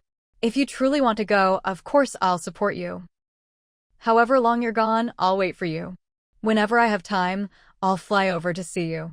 From now on, I'll plan my schedule around you. Qing Huancheng was stunned. All his anger was instantly doused by those words. There wasn't even a spark left. Why are you so good to me? It's starting to worry me. Lin Qingji raised an eyebrow, then laughed. If I'm not good to you, who should I be good to? In my heart, you're as important as my closest family. You're still young, with your own dreams and ambitions. If you want to go, of course I'll support you. Cheng Huanqing lowered his eyes, full of hesitation. Actually, I don't even know if I want to go. Painting is already a part of my life. Whether or not I keep studying it, I'll keep painting.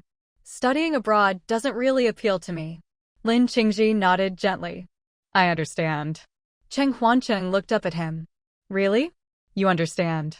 Yes, Lin Qingji's voice was as gentle as water. You've loved painting since more than 10 years ago. Back then, you even painted in secret for a long time, afraid to let your parents know, right? Yeah. Cheng Huanqing lowered his voice. I got scolded, but my mom supported me and let me learn.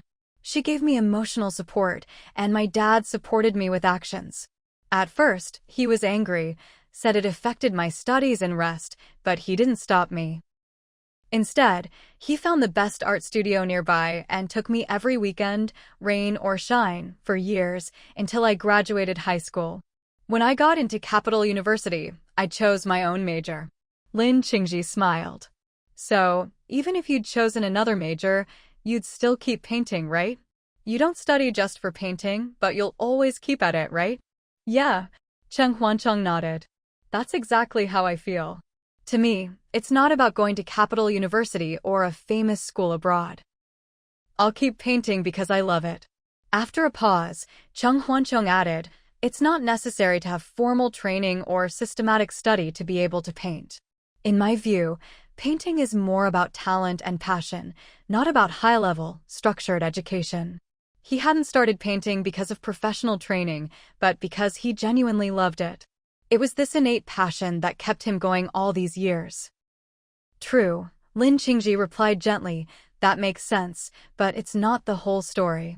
Many great artists, both past and present, had professional guidance and worked hard to learn before they achieved greatness. Qing Huancheng shook his head.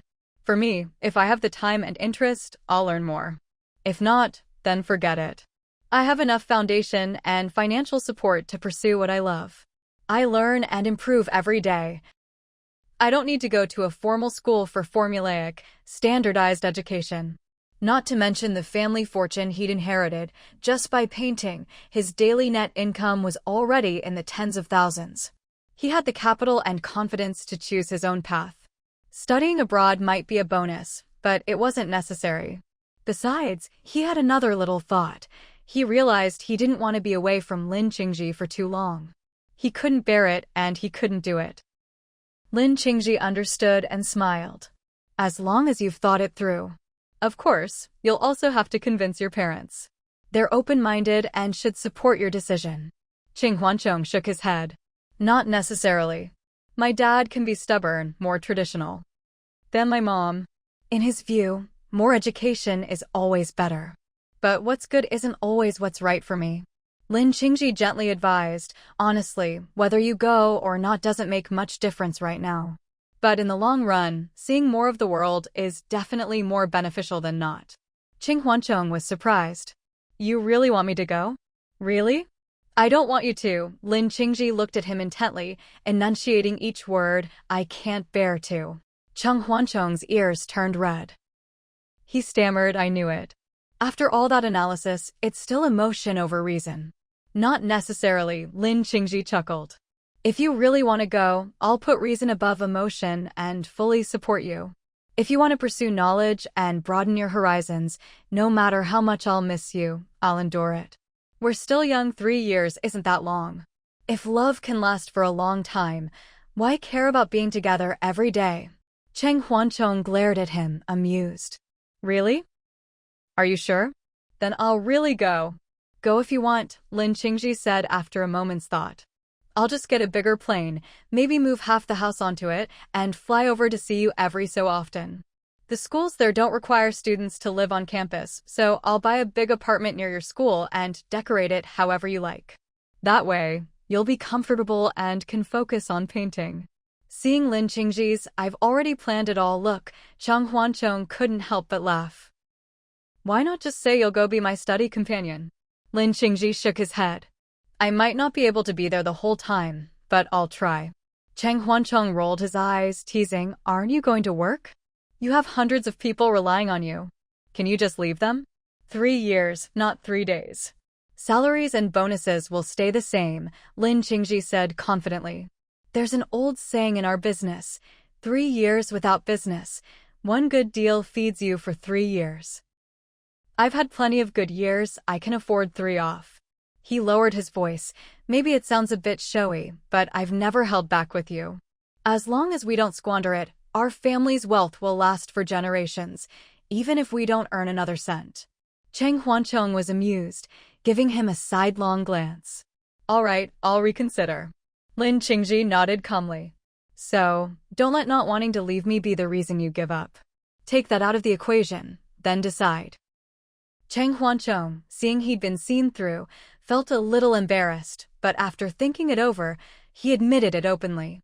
Fine, since you'll be my study companion, I'll think it over. Lin Qingji encouraged, you can apply first. Whether you get in depends on luck. Your style is unique, but if you get a reviewer who doesn't appreciate it, you might not get in. If that happens, there's nothing to regret. True, Cheng Huanchong grinned. If that's the case, even my family can't say anything. Lin Qingji nodded, chin lifted. Get your materials together and send them in. The application and interview process will take time, you'll know by the end of the year. Whether you go or not, you can decide then. No rush. All right, Cheng Huanchong said. I can get it done in a day or 2, just need to write another application letter. Listening to the sound of running water, Lin Qingji looked up at the blue sky. Ah-ching. Cheng Huanchong suddenly interrupted his thoughts, pointing to a distant mountain. Is that the maple grove? Lin Qingji smiled. When autumn comes, I'll take you to see the maples. The grove here is beautiful, especially when the leaves are red, yellow, and green all at once. It's a real visual feast. Wow! Cheng Huanchong's eyes were full of longing. Great! I'll definitely come then. Lin Qingji explained, they've been growing for years, but I haven't visited much. I came once with my parents, but it was a quick trip, just 1 day. But the maples really are beautiful, redder than flowers in February. It's not just a saying. That's because you're too busy. Cheng Huanchong teased. When your eyes are full of gold, even the prettiest scenery can't tempt you. Lin Qingji looked at him with a mix of affection and helplessness. It's your fault for showing up so late, leaving me alone and bored. No matter how beautiful the scenery, without someone to share it with, it's not enough to make me stay. Cheng Huanchong laughed, striding over to pull him into a hug. All right. Then I'll work a little harder, even if I have to climb mountains and live in the deep woods, I'll come with you more often. Consider it making it up to a lonely soul. Looking at his handsome, sunny profile, Lin Qingji smiled, heart moved, and pressed his hand. With you, I'm not alone anymore. Every autumn from now on, we'll come together. Early winter, Xin Yuan. Wah! A baby's cry suddenly rang out, waking Xue Ling from her nap on the living room sofa. She sat up straight in surprise. Mom, I'm sorry for waking you. Wang Xiaoxiao hurried over, holding a little one and smiling wryly. Xiaozhu is having his milk, and now Xiao Shuang wants to eat too, but it's not her time yet, so I had to bring her out. Xue Ling smiled dotingly. It's fine, it's fine. I've slept enough anyway. Here, let me hold Xiao Shuang. Just over 3 months ago, Wang Xiaoxiao had delivered a pair of dragon phoenix twins by C-section. The older brother was named Shuizhu, and the younger sister, Shuishuang. The two little ones were premature and had spent half a month in the incubator before being discharged. With two more babies at home, the house had become even livelier. Wang Xiaoxiao had become a full-time mom, her days revolving entirely around the children. Shui Yang was now more financially comfortable and had hired a nanny, covering all the formula for both son and daughter. Xiao Peng and Xiao Yu were already 2 years old, at their most mischievous and curious, bouncing and running all over the garden every day. Grandpa and Grandma Shui were in charge of taking the kids out in the backyard over an hour in the morning, 2 hours in the afternoon. They soon realized they didn't need any extra exercise because after a round of chasing the kids, they were exhausted and could only collapse on the sofa. Shuiling herself was almost a full-time housewife, barely leaving the house, always with the kids, holding the older ones, cuddling the younger ones, her whole day revolving around the little ones, with no chance or courage to slack off. Chen Tianyuan had suggested hiring another 1 or 2 nannies, but Shuiling felt that with 3 childcare workers already, it wasn't right to leave everything to them. Family members should also participate in raising the children, not just leave it all to Wang Xiaoxiao or the nannies.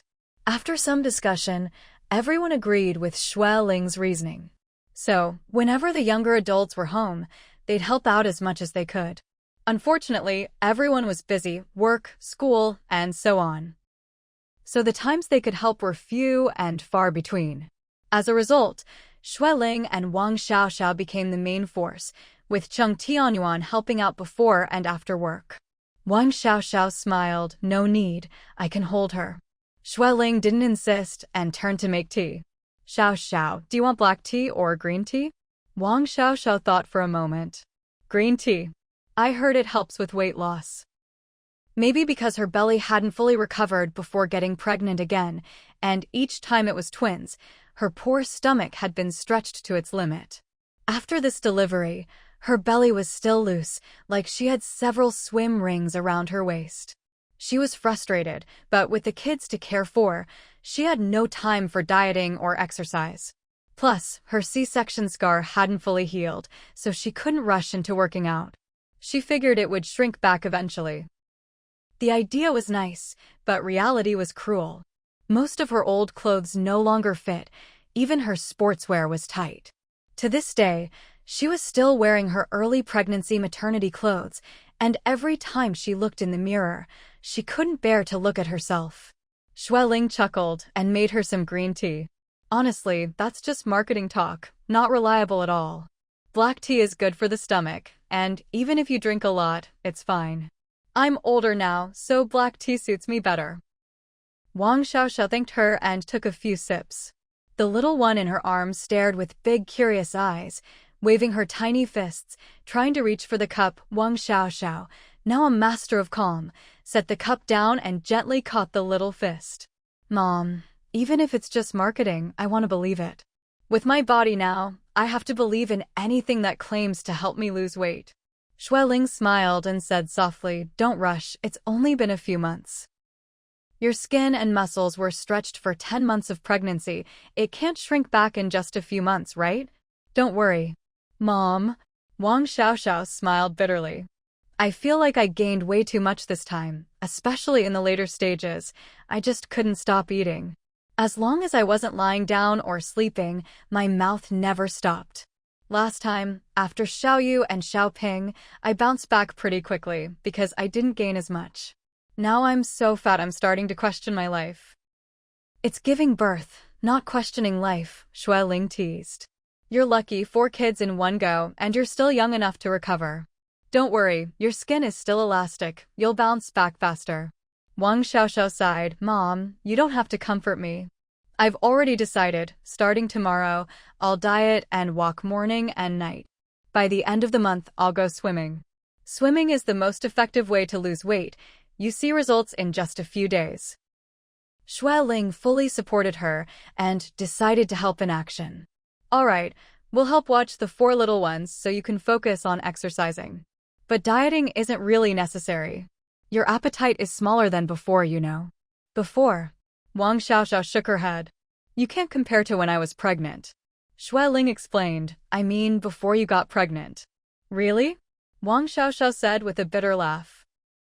When I gave birth, I was 140 gene, and after a month of confinement, I gained another 10 plus gene. All the weight is on me. Xiaozhu and Xiao Shuang together don't weigh as much as I gained. Xue Ling comforted her, don't worry, take it slow. I'll tell Lao Li and the others to make breakfast and lunch lighter, and when the older kids come home for dinner, we'll add a couple of meat dishes. No, Wang Xiaoxiao shook her head. I'll diet on my own, no need to make everyone else suffer. Xue Ling felt a pang of sympathy. How about I have the medicinal chef make you some herbal dishes? They'll help you feel full and burn fat with few side effects. Dieting by skipping meals will hurt your stomach eventually. It might not show up right away, but it's still harmful. For many people, that's not weight loss, it's just drinking poison to quench thirst. Okay, I'll listen to you, Wang Xiaoxiao agreed happily. Thank you, Mom, I'll leave it to you. Xue Ling smiled and sipped her tea. Suddenly, a KO hurried in, looking troubled. Madam, I have something to report. Xue Ling's eyes flashed, she sensed it wasn't good news. She quickly put down her cup and followed Akeo to the security room. Akeo frowned and explained, someone just sent a photo to your work email and is threatening to blackmail you for 5 million. What photo? Xue Ling leaned in, eyes narrowing. Xue Ling still didn't speak. Lin Qingji didn't press further. He'd said what needed to be said and felt there was no need to continue. In the elegant, old-fashioned room, only the little pot on the charcoal stove bubbled quietly. After a while, Xue Ling put down her teacup and looked directly at Lin Qingji. Qingxiao, you are truly outstanding. Calling you 1 in 10,000 would be an understatement. Honestly, I was surprised at first that my Chong could win your favor. But as his mother, I still need to hear his true feelings. Lin Qingji raised his brows slightly, his voice calm as water. Auntie, to be honest, my feelings for Chong are very complicated. It's not as simple as just being in love. Many people think I grew up carefree, with a good family, good grades, and a family background that could last me several lifetimes. But others can't see how hard I've worked to grow, and they can't understand that, like anyone else, I have a heart that feels joy, anger, sorrow, and happiness. I was depressed for a long time. It was Chong's artwork that gave me solace and rekindled my hope for life. At the time, I didn't know him, didn't know what he looked like, but I knew this person had already entered my heart. Xue Ling was quietly surprised and couldn't help but ask, how long ago was this? 6 or 7 years ago, Lin Qingji replied. Through his work, I finally found some peace and balance inside. I became curious about him, looked up his information, and secretly watched him at the school gate, sometimes for years. I never wanted to disturb him, just thought it was enough to support him quietly. Until fate brought him to me, and I realized my love for Chong was already deep in my bones. Later, I got greedy, took the initiative to approach him, and step by step, we got to where we are now. Xue Ling lowered her eyes, and after a long pause finally spoke. Chong. He's never had a girlfriend. She knew her own son even if she was slow to realize it. She'd thought he was just a late bloomer or too busy with studies and painting to think about dating. It wasn't until Lin Qingji was with him that she finally understood. Lin Qingji nodded. Plenty of girls liked him, middle school, high school, university. There were even rumors of girlfriends, but in reality, he never liked anyone. He paused, then added, to be blunt, even if I hadn't appeared, Chong's orientation, you would have had to face it sooner or later. There aren't so many ifs and maybes in the world, Xue Ling sighed. But you appeared, didn't you? Lin Qingji lowered his eyes and said softly, Auntie, I'm sorry. I admit I approached Chong out of my own selfishness and desire, but I truly couldn't help myself. I pursued my own happiness, and ended up putting you all in a difficult position. Xue Ling managed a small, comforting smile. Pursuing happiness is your right and freedom. You haven't wronged anyone. Even us, you don't need to feel so guilty. But I'm willing to stand in front for Chong, Lin Qingji said earnestly. I don't want him to always be anxious because of us, and I don't want to fall out with your family because of me. Shui Ling narrowed her eyes, once again sizing up the gentle, handsome young man before her. In terms of looks, both he and her son were top tier. In terms of talent, family background, ability, and maturity, he was far ahead of her son. Thank you. Shui Ling gave a bittersweet smile. For someone to do so much for my precious son, as his mother, I'm deeply moved and grateful. Lin Qingji looked at her, his eyes full of earnest pleading. Auntie, would you please consider I support you? Shui Ling suddenly interrupted. Lin Qingji was stunned, as if surprised and delighted. After 2 seconds, he broke into a joyful smile. Then he stood up and gave a deep 90-degree bow. Auntie, thank you. Shui Ling looked at him, her eyes unconsciously reddening. I can see you're even more deeply invested than a Chong. I can also see you treat him as your dearest, most cherished person. Maybe I'll never fully understand your relationship, but there are so many things in this world I'll never understand. Some things, some realities, appear whether you want them to or not. Even if I don't want to face it, I have to.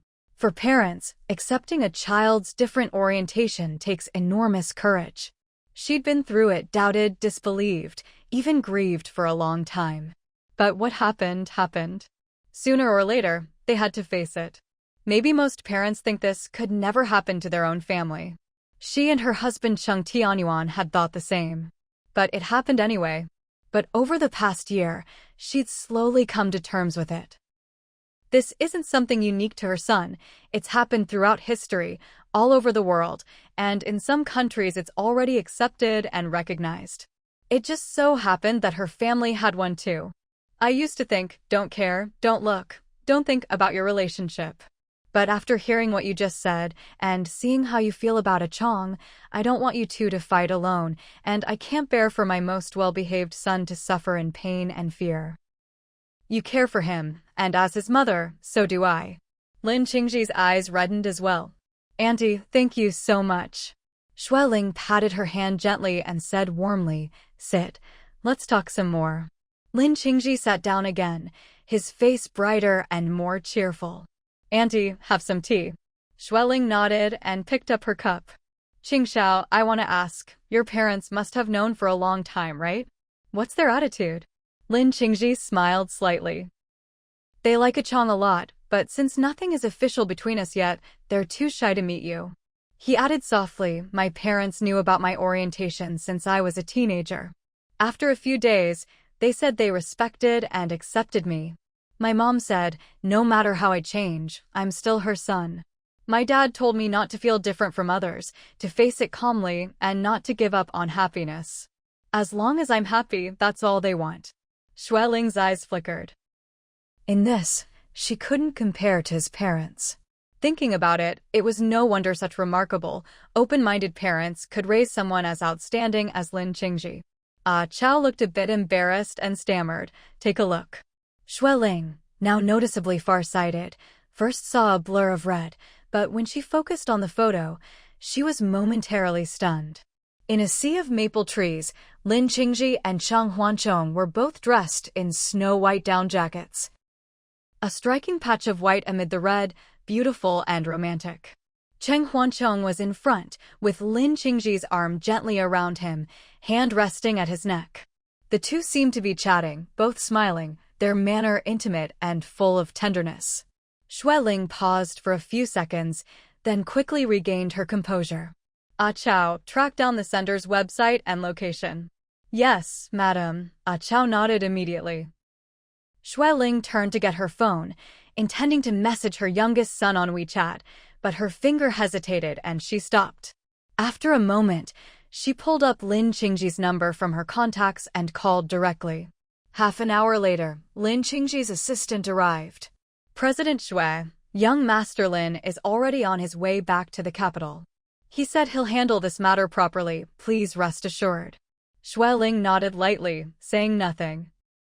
The assistant, a bit embarrassed, said quietly, President Shui, this concerns young Master Lin and your son's reputations. This must be kept quiet. Young Master Lin said, he'll come see you as soon as he arrives in the capital. Let's find a quiet place to talk. Shui Ling shook her head. Tell him not to come to Xinyuan for now, it's not convenient to talk here. She still wasn't confident she could handle this well, and especially wasn't sure how her husband would react. No matter what, she couldn't just let the news out and shock everyone unprepared. At the very least, she needed to give them time to process and react. The assistant quickly agreed. A while later, he respectfully said, President Shui, young Master Lin will arrive at the outskirts of the city in about an hour. He asks if you could meet at a secluded tea house there. If you're ready, I'll take you over right away. Shui Ling checked the time. I'll go put on a coat and head out. I'll drive myself, it's more convenient. My bodyguard will come too, he's tracking this. Of course. Shui Ling hurried to her room to change, then told her parents in the living room she was going out. I might not make it back for dinner, so eat without me. Her father reminded her, take a coat, it gets cold after dark. Okay. Shui Ling saw the loving warmth in her father's eyes and hesitated a moment. I've got it. No matter how old you are, even with gray hair, in your parents' eyes you're still their little one, always needing their care and love. Shui Ling grabbed her bag and left steadily. Outskirts tea house. When Shui Ling got out of the car, she saw Lin Qingji already there, waiting in the cold wind at the door. His face was a little red from the cold, but his expression was as calm and elegant as ever. She looked at him and smiled slightly. Lin Qingji paused, his hand unconsciously clenching in his sleeve, then bowed slightly to her. Auntie, hello. Shui Ling nodded. Let's go inside and talk.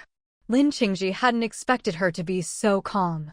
Remembering what Chen Xinji had said, he guessed Shui Ling must have known for a while and felt a bit more at ease. He respectfully gestured for her to enter. Auntie, please.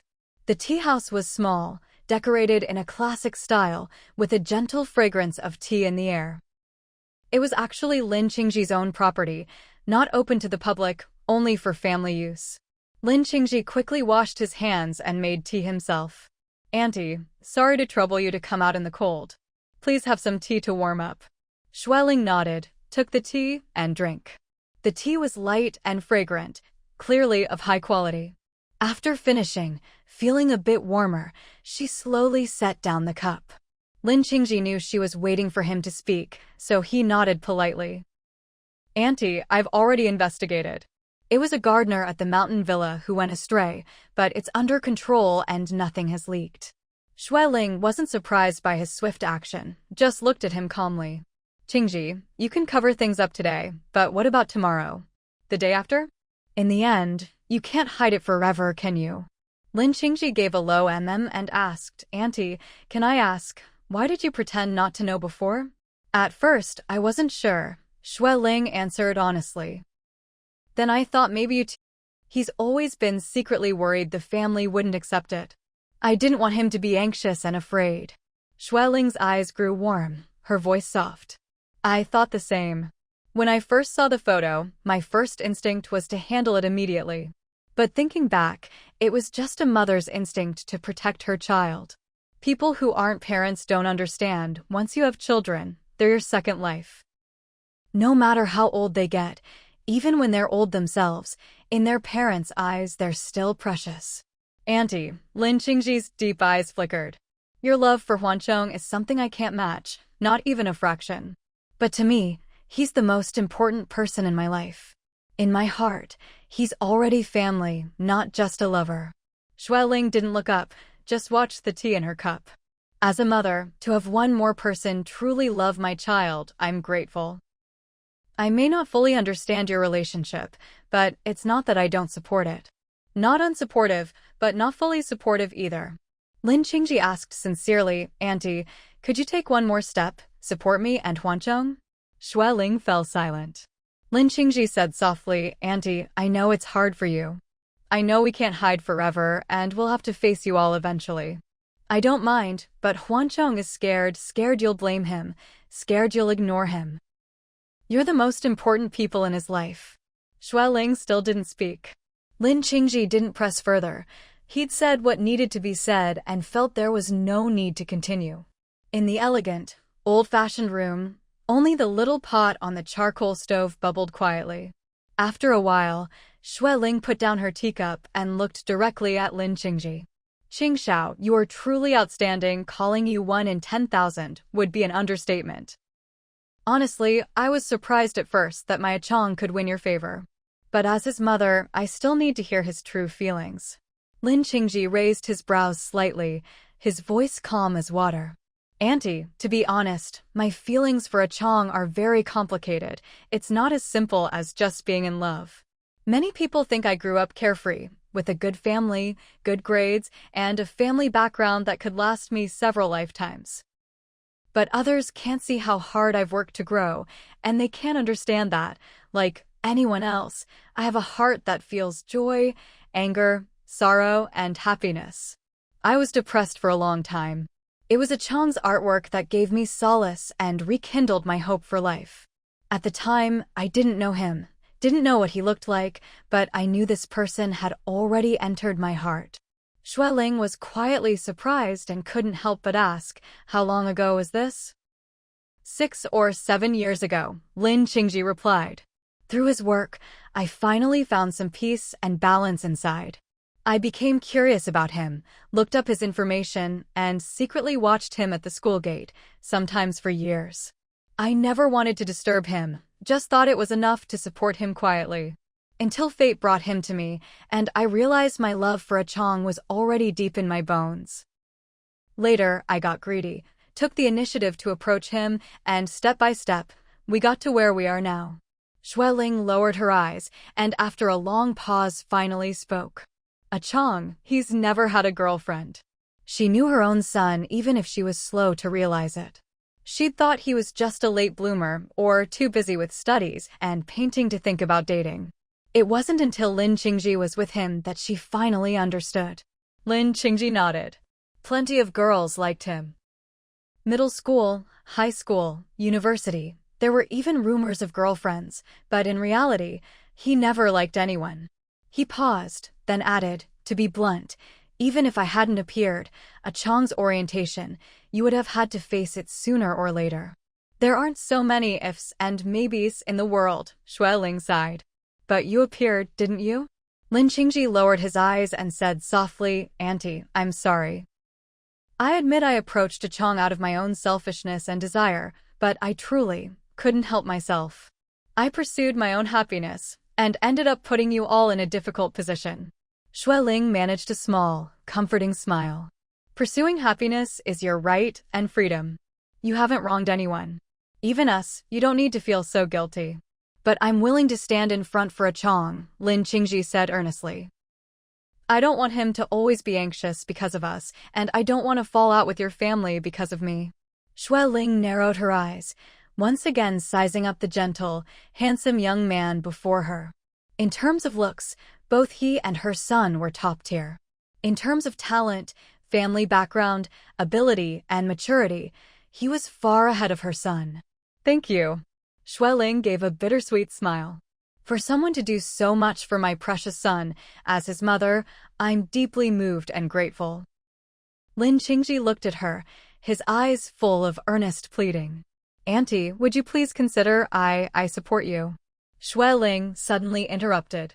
Lin Qingji was stunned, as if surprised and delighted. After 2 seconds, he broke into a joyful smile. Then he stood up and gave a deep 90-degree bow. "Auntie, thank you." Xueling looked at him, her eyes unconsciously reddening. "I can see you're even more deeply invested than Chang. I can also see you treat him as your dearest, most cherished person. Maybe I'll never fully understand your relationship, but there are so many things in this world I'll never understand. Some things, some realities, appear whether you want them to or not. Even if I don't want to face it, I have to. For parents, accepting a child's different orientation takes enormous courage." She'd been through it, doubted, disbelieved, even grieved for a long time. But what happened, happened. Sooner or later, they had to face it. Maybe most parents think this could never happen to their own family. She and her husband Cheng Tianyuan had thought the same. But it happened anyway. But over the past year, she'd slowly come to terms with it. This isn't something unique to her son. It's happened throughout history, all over the world, and in some countries it's already accepted and recognized. It just so happened that her family had one too. I used to think, don't care, don't look, don't think about your relationship. But after hearing what you just said, and seeing how you feel about Achong, I don't want you two to fight alone, and I can't bear for my most well-behaved son to suffer in pain and fear. You care for him, and as his mother, so do I. Lin Qingji's eyes reddened as well. Auntie, thank you so much. Xueling patted her hand gently and said warmly, sit, let's talk some more. Lin Qingji sat down again, his face brighter and more cheerful. Auntie, have some tea. Xueling nodded and picked up her cup. Qingxiao, I want to ask, your parents must have known for a long time, right? What's their attitude? Lin Qingji smiled slightly. They like Achong a lot, but since nothing is official between us yet, they're too shy to meet you. He added softly, my parents knew about my orientation since I was a teenager. After a few days, they said they respected and accepted me. My mom said, no matter how I change, I'm still her son. My dad told me not to feel different from others, to face it calmly, and not to give up on happiness. As long as I'm happy, that's all they want. Xueling's eyes flickered. In this, she couldn't compare to his parents. Thinking about it, it was no wonder such remarkable, open-minded parents could raise someone as outstanding as Lin Qingji. She couldn't compare. She was far from it. Xueling gave a bitter smile. After all, I'm just an ordinary mother. My sons have all grown up, and I'm already a grandmother of 4. Hoping for each of my sons to settle down and have a happy family is probably the most direct wish in most mothers' hearts. Lin Qingji spoke earnestly, Auntie, Achong, and I can also have a happy family. We can still be filial to you, care for you in your old age, and see you off at the end. You can just think of it as having one more son. Thank you, Xueling chuckled softly. I'm flattered. Lin Qingji's gaze was gentle. Not letting you down is already my greatest honor. Honestly, if it weren't for Achong, maybe there would never have been anyone else by my side. I'm not the type to settle. To be a bit boastful, I don't need to settle. Xueling nodded. I can see that. Lin Qingji poured her more tea, waiting respectfully for her questions. Xueling lowered her eyes and asked, do you have any plans? You can't just keep hiding and muddling through forever, can you? Of course not, Lin Qingji replied. I've made many plans. But Achong really doesn't dare let you know for now, because he doesn't know how to face you. He was confused at first, but he chose to be with me and accept my feelings. For more than a year now, our relationship has been very good and stable. I think Achong wants to wait another year or two, then find a chance to let you know gradually. Xueling couldn't help but ask, and what about the future? If you two stay together. Together, Lin Qingji's eyes were firm. Together for life. Even so, Xueling pressed for more specifics. What about family? What are your plans? As far as I know, you're an only child. Your family's legacy is so deep. Don't you want descendants to carry it on? My parents said I can decide for myself, Lin Qingji replied. Before Achong, I thought I'd grow old alone and donate most of the family fortune to charity. The Lin family's legacy was built over generations, but what comes from the people should return to the people. I've never cared much for material things. But Achong changed me. I truly want to build a happy little family with him. Xueling smiled. Seems you're traditional at heart. Only traditional people, after finding true love, instinctively want to be together and build a family. Even if family life is full of trivial worries, and even if life is messy, they still want to try and find warmth and happiness in the mess. Lin Qingji nodded. Achong and I are both traditional. Auntie, though we haven't interacted much, I guess your family is traditional too. Yes, Xueling said. Very traditional, especially my husband.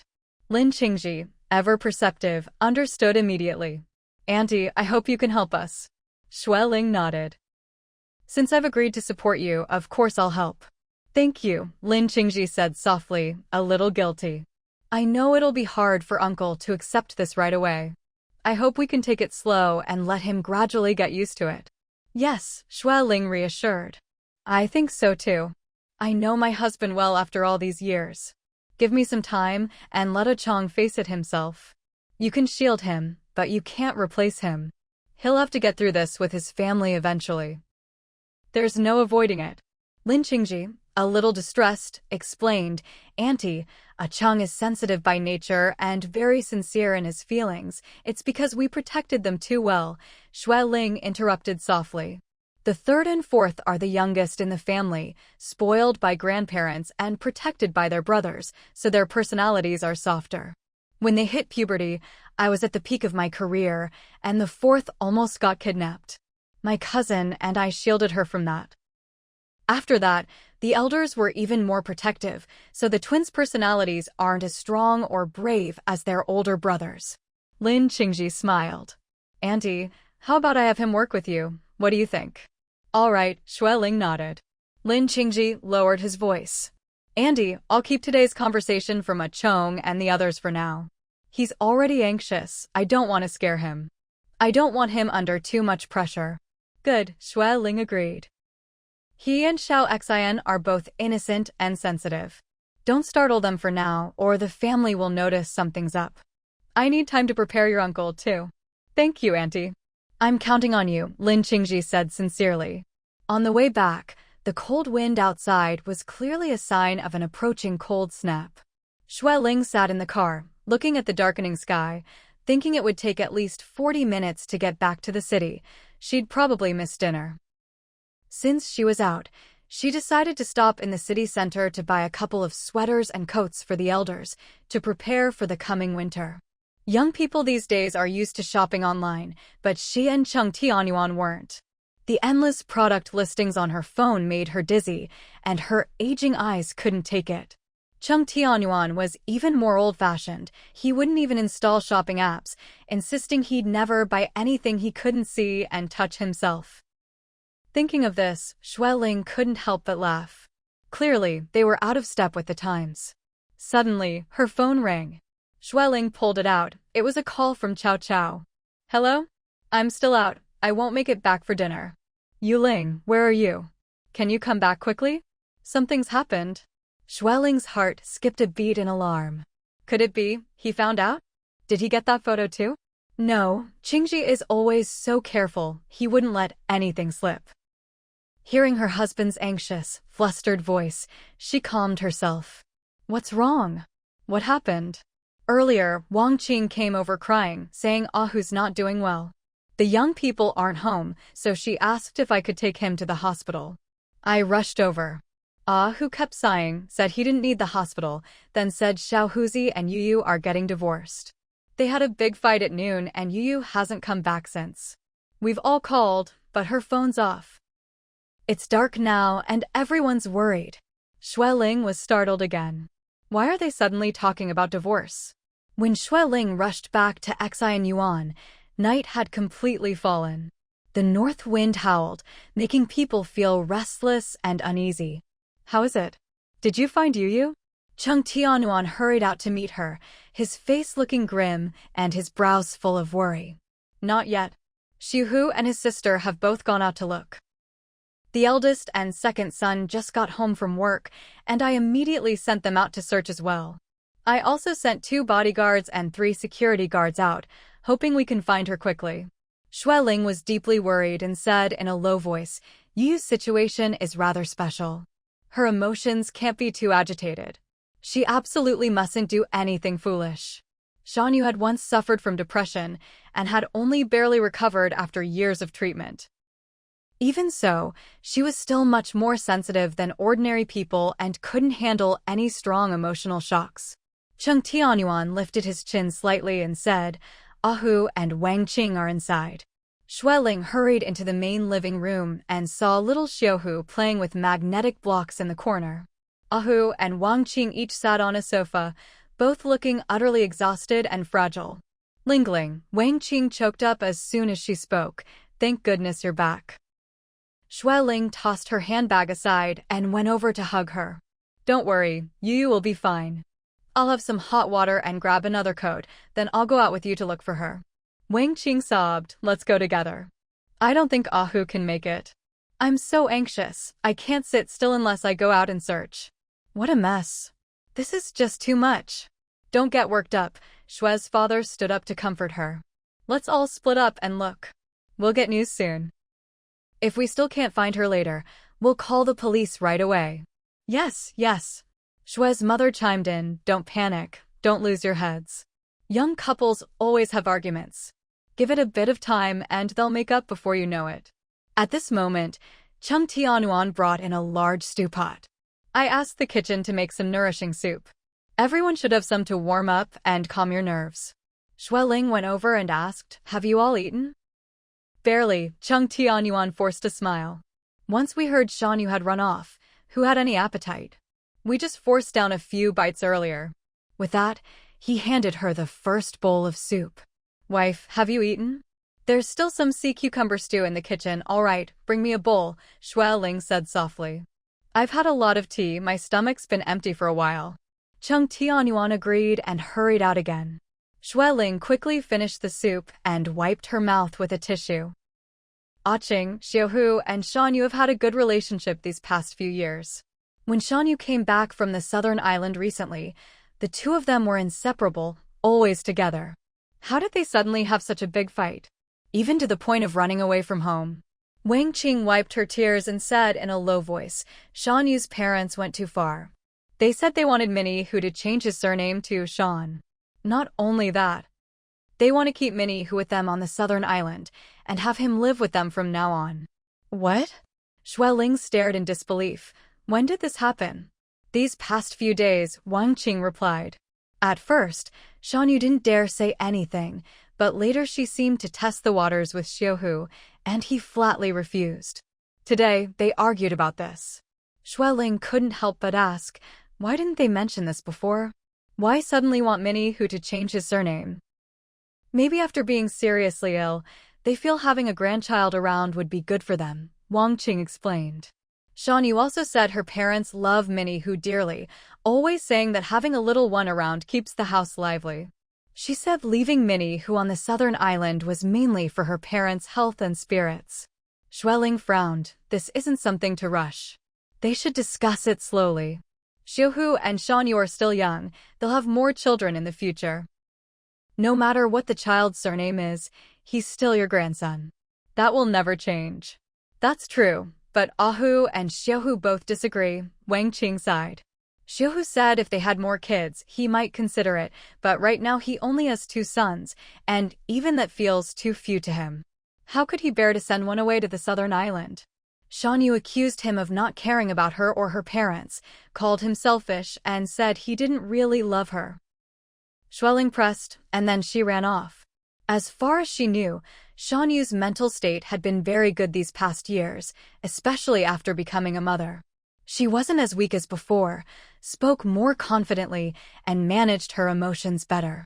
Wang Qing explained with a sigh, they were both very emotional during the argument, and it's easy to say things you don't mean when you're worked up. Shan Yu said if we didn't agree, she'd divorce Xiaohu. Since they have 2 kids, each parent could take one. She even said if we didn't agree, she'd file a lawsuit right away. Xiaohu was furious, and slapped her. Xueling, if it was just a minor quarrel, it wouldn't be serious, a little persuasion would solve it.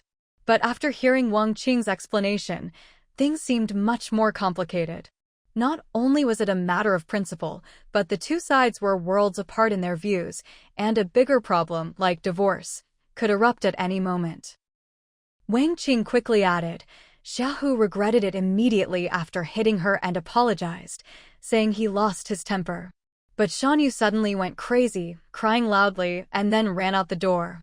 I told Xiaohu to chase after her, but he was too angry and went upstairs instead. Ahu, frustrated, scratched his head and spoke with deep regret. I shouldn't have said anything. Why did I have to butt in? I shouldn't have taken sides. When Xiaohu heard I was on his side, he got even more fired up and slapped Yu.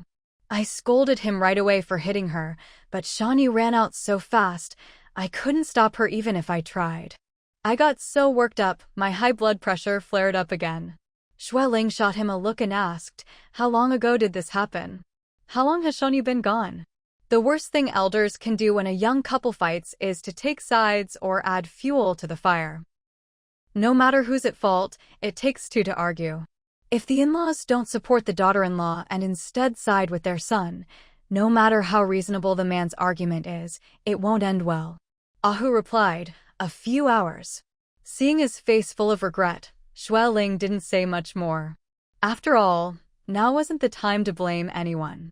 The urgent thing was to find Shan Yu quickly, in case she lost control of her emotions and did something drastic.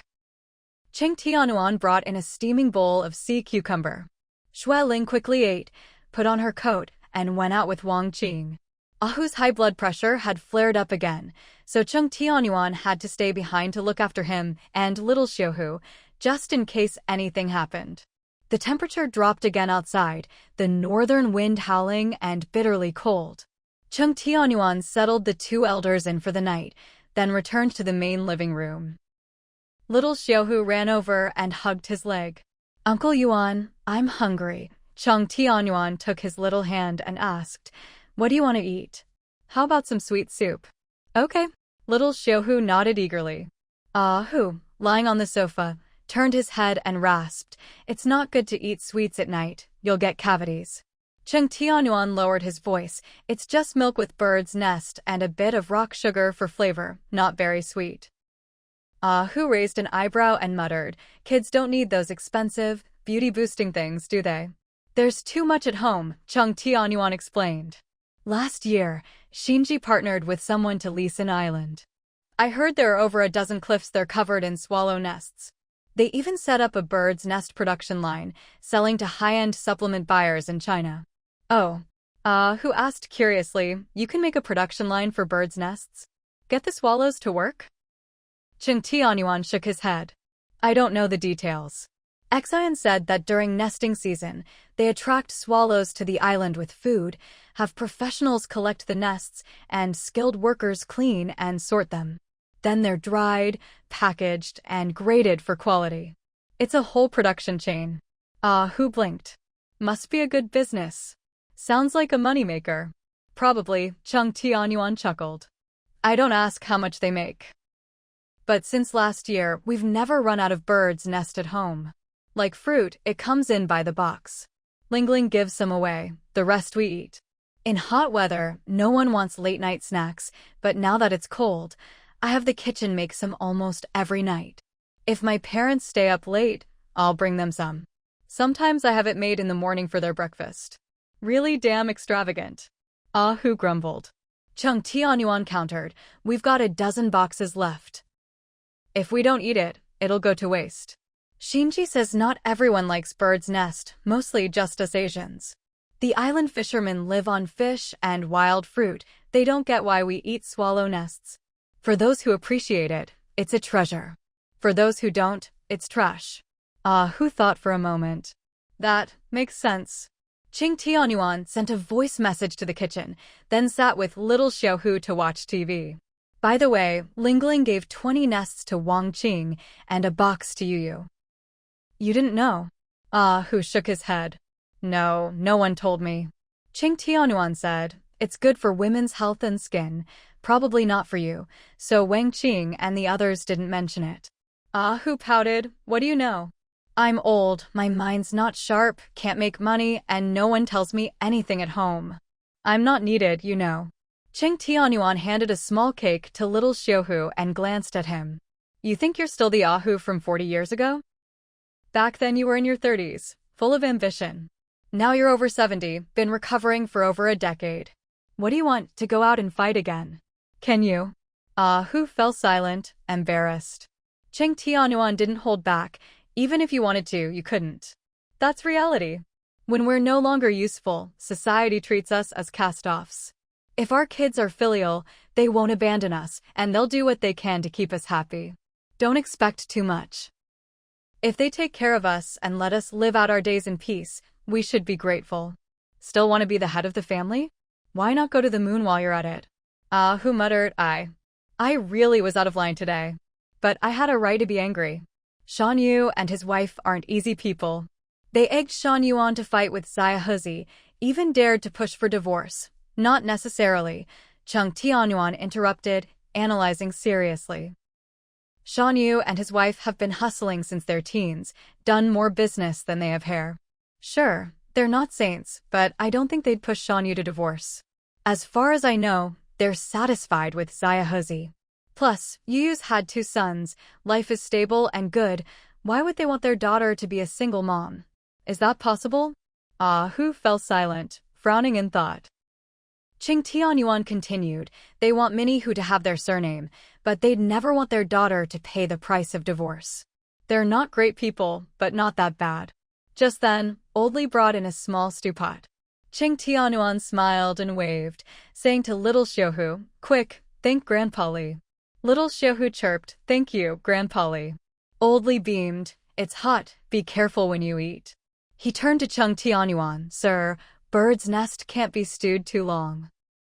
I've put it in the warmer. All right, Qing Tianyuan said warmly. Thank you, go rest. When Lingling gets back, I'll bring her some. Okay. Old Li wiped his hands and left. Qing Tianyuan fed little Xiaohu and sent a WeChat to Wang Xiao. Xiao, it's Dad. The kitchen made milk and bird's nest tonight. It's in the warmer. Yang Ong went out to help look for Shan Yu. Might be back late. You're working hard with the kids. Don't wait up, rest early.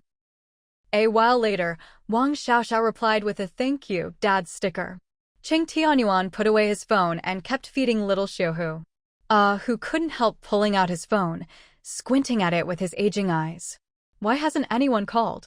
Not even a WeChat message. Qing Tianyuan reassured him, just wait, they'll let us know as soon as there's news. Remember, when young people fight, just tell them to calm down, don't take sides, especially not for your own kids. Whether it's your son or daughter, don't get involved, or you'll just make things worse. I just can't stand it. Who protested? I'm a reasonable man. How can they do this? If Minnie Hu can't have their surname or stay on the island, they want a divorce. Split the assets, split the kids. I can't stand it, I'm anxious. It's probably just things said in the heat of an argument, Qing Tianyuan replied. Do you really take what's said in a fight seriously? Don't get muddled as you get older. Hu frowned and retorted, but what if it's real? Didn't you see how fiercely they were fighting? No matter how fierce, it's not a big deal, Qing Tianyuan analyzed. How seriously can you take a couple's quarrel? You even took sides and supported your own son. That was your mistake. Xiaohu was egged on by you and ended up hitting Shan Yu. You're responsible for that too. I'm not saying I was right, Hu said irritably, holding his forehead. Wasn't I just muddled with anger at the time? I only have these 2 precious grandsons. How could I bear to let one stay on the southern island? Qing Tianyuan's tone softened a bit, and he said quietly, right now, it's just a discussion. Nothing's been decided yet. If Xiaohu doesn't agree, Shan Yu naturally won't go through with it. This mainly depends on Xiaohu. Hu grunted, Shan Yu is so indecisive. She listens to everything her parents say. Whatever they tell her, she does. She only thinks about her own parents. Why doesn't she think about us? My mother raised me as a widow, and I didn't marry Wang Qing until I was in my 30s. Xiaohu is my only son. It wasn't easy to finally have 2 grandsons, so we're not a single-line family anymore. How could I let the little one be sent to the southern island? Qing Tianyuan shook his head, don't overthink it. Xiaohu and Shan Yu are still young, they're even planning for a 3rd child. The Shanwei couple have been in poor health these years, and their only daughter married far away. The 2 old folks are lonely, so it's natural they'd want a lively little one around. That's why they made such a request. What about me? Hu shook his head. I can't bear it either. I want my Minnie Hu too. Seeing Hu's anger, Qing Tianyuan couldn't help but remind him, calm down, your blood pressure is going to spike again. Hu flopped onto the sofa, fuming and silent. Qing Tianyuan wiped little Xiaohu's mouth and coaxed him to watch TV. You really need to adjust your mindset a bit. As the saying goes, children and grandchildren have their own fortunes. You're here worrying, but maybe Shan Yu and Xiaohu have already made up and sorted things out.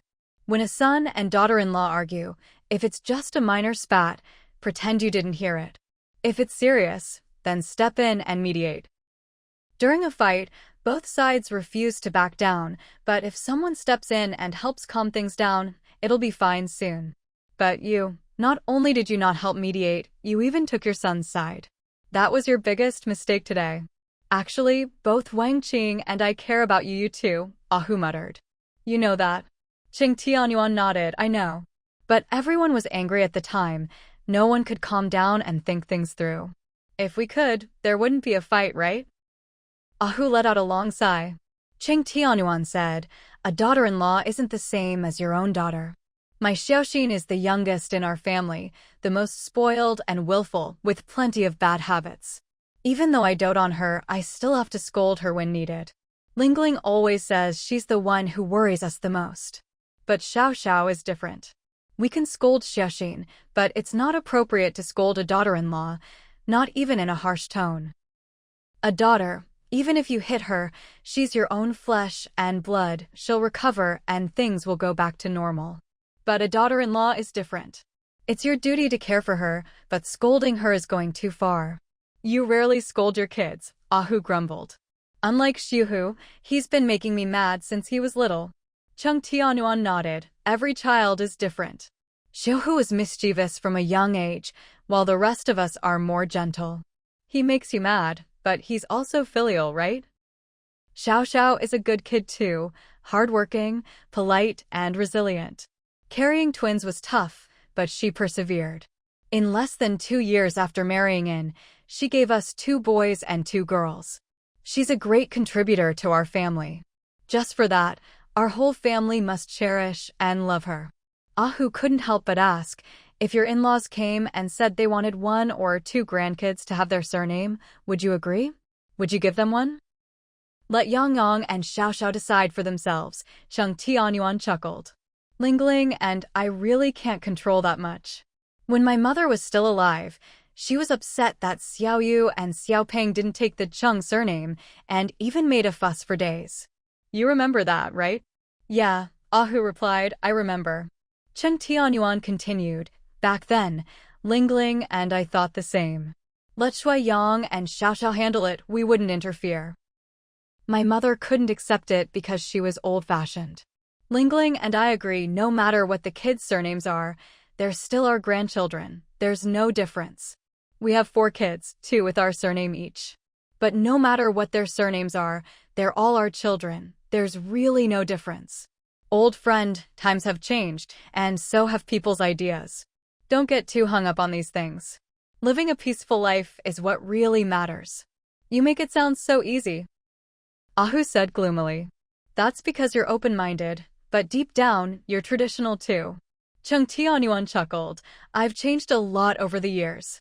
Partly because Lingling changed me, partly because I've gotten older and see things differently. Maybe it's just living longer, my temperament is much calmer. Things that used to seem like life and death now seem trivial, even laughable.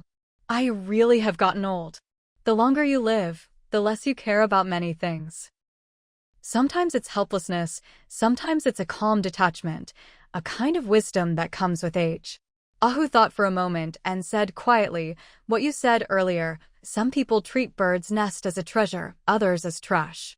Whether it's a treasure or trash depends on how you see it, right? If you don't care, it doesn't matter. If you do, it weighs on your heart. Ayuan and Lingling are open-minded people, so they don't care much about their grandkids' surnames and leave it to the younger generation to decide. He and Wang Qing are different, they care too much, which is why they're so anxious. That's right, Cheng Tianyuan lowered his voice. Don't take it so seriously, and you'll feel more at ease. You can control your children and grandchildren for now, but can you keep controlling them? What about your great-grandchildren? In the old days, ancestors changed names and surnames just to keep track of their clan. Later, as families grew and intermarried, surnames got all mixed up. As long as our kids live well and are happy in our lifetime, that's already good enough. Old friend, just let things go. Sigh, Ahu sighed deeply. Forget it, let the young ones decide for themselves. Really, I can't control it anymore.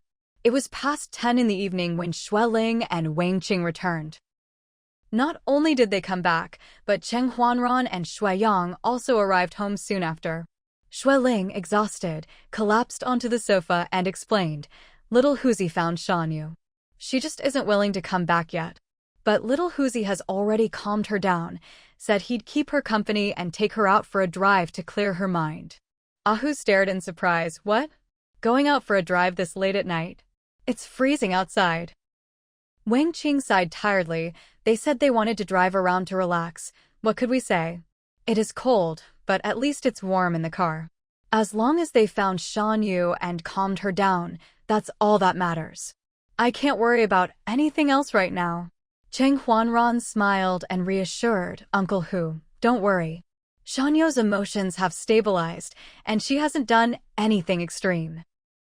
Little Huzi probably thought there were too many of us, and they couldn't talk things out properly, so they went off on their own.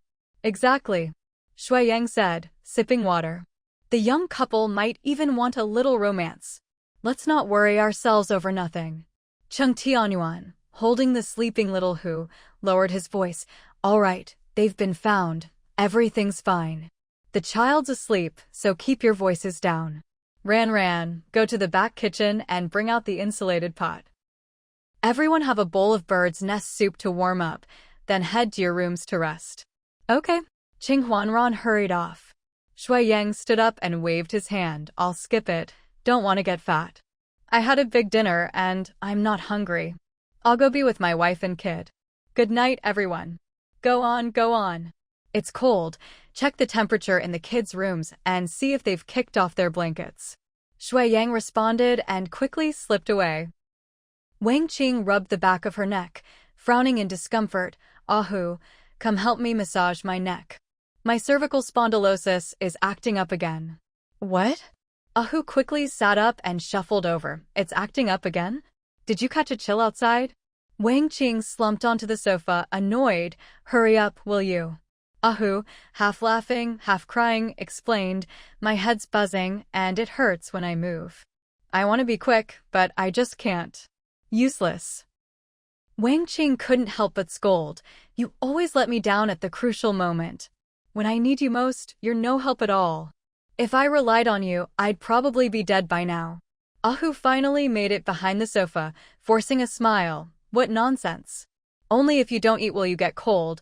People can't just get cold like that. My heart's already cold. Wang Qing's eyes reddened as she frowned. We can barely take care of ourselves, and we still have to help look after the grandkids. The little ones don't understand. They don't know to be considerate, but we don't blame them there.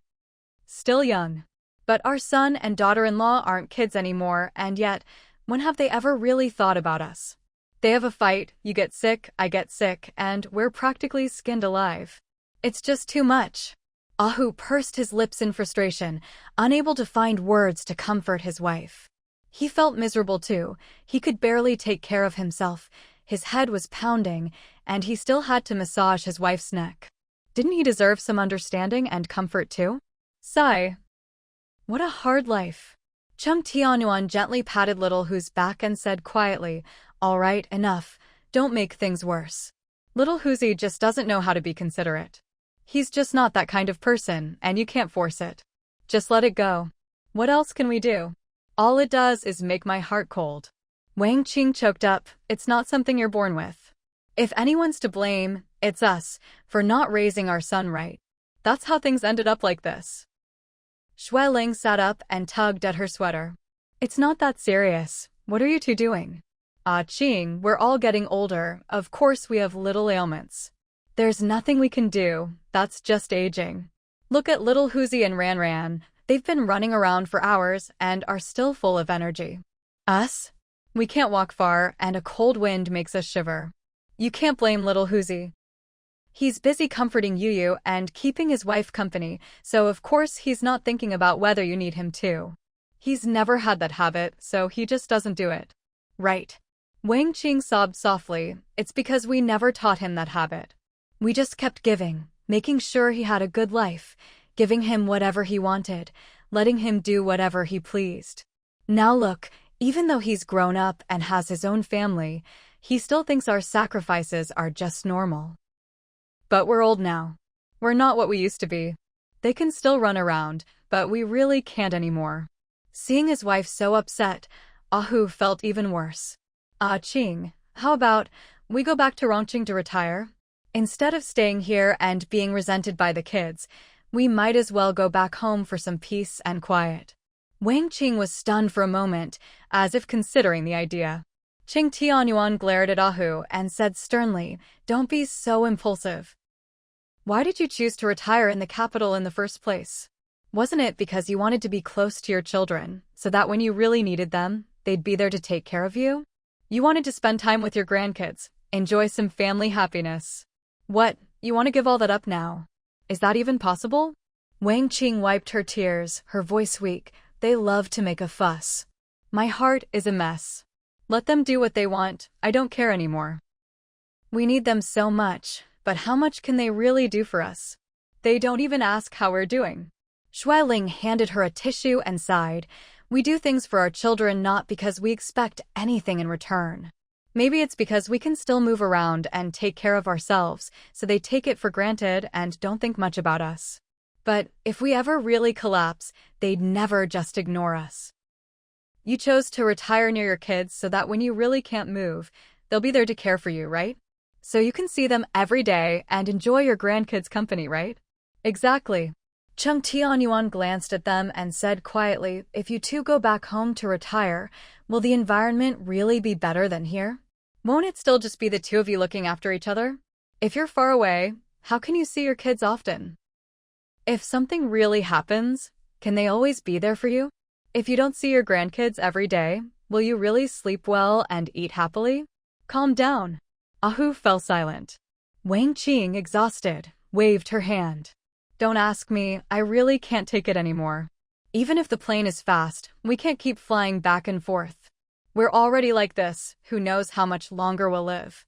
Let's just make do and see the kids as much as we can while we still can." Ahu grumbled discontentedly. "You were the one who started it just now." Wang Qing, both mentally and physically exhausted, replied weakly, "I was just speaking out of anger for a moment. Is that not allowed?"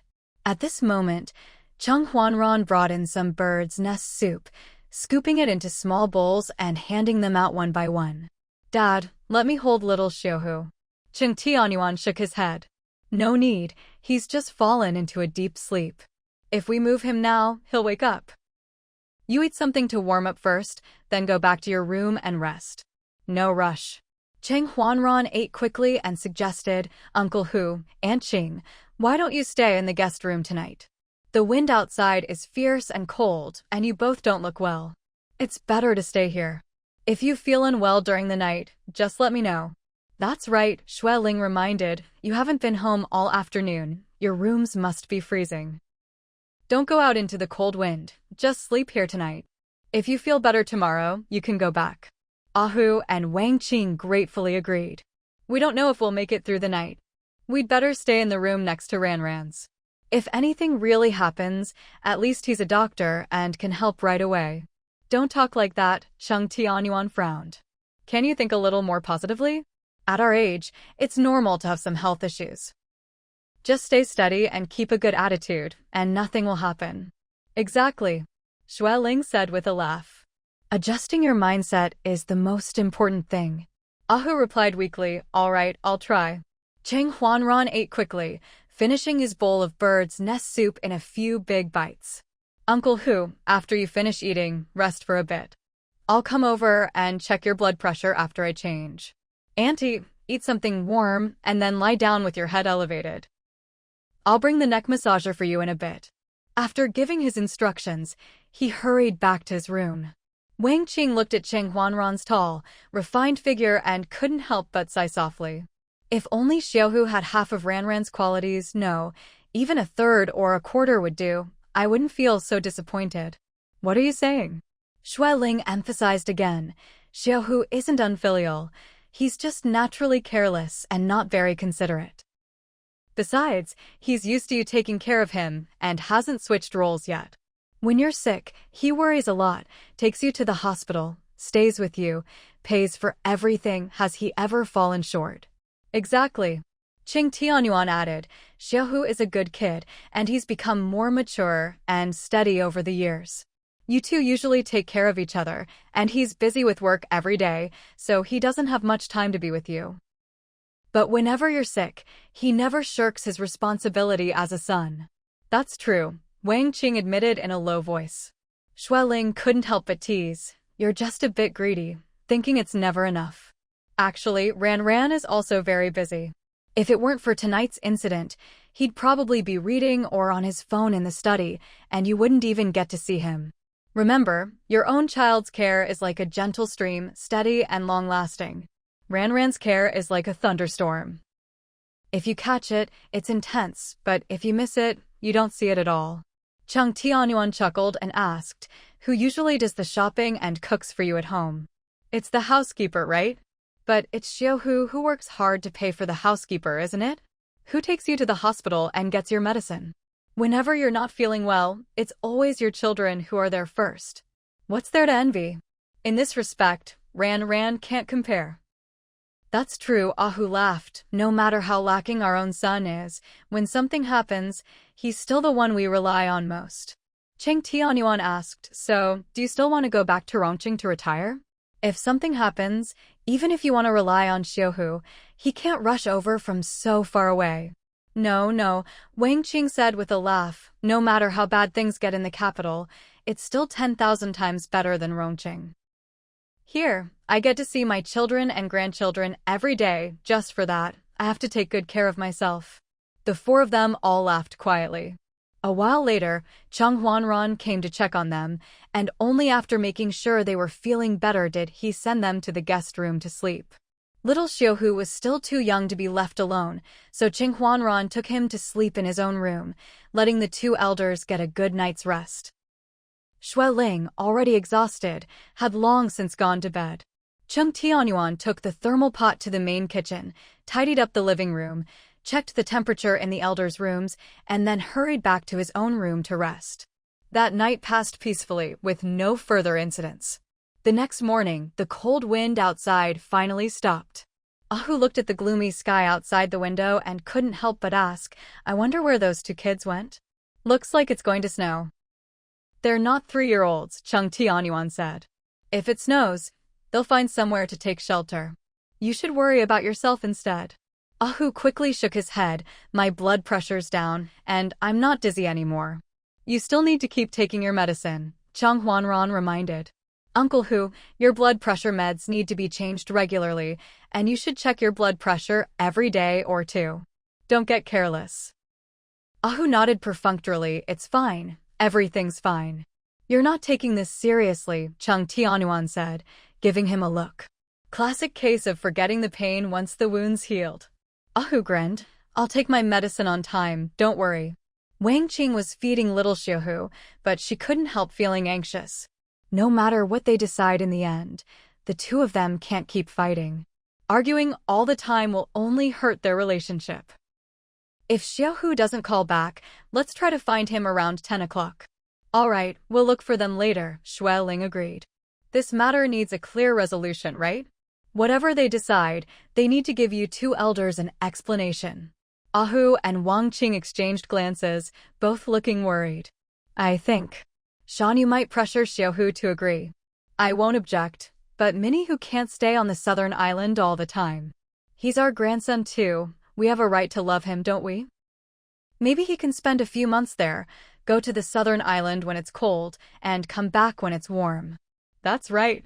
If a child doesn't see us for a long time, he'll grow distant, not just from us, but from his own parents too.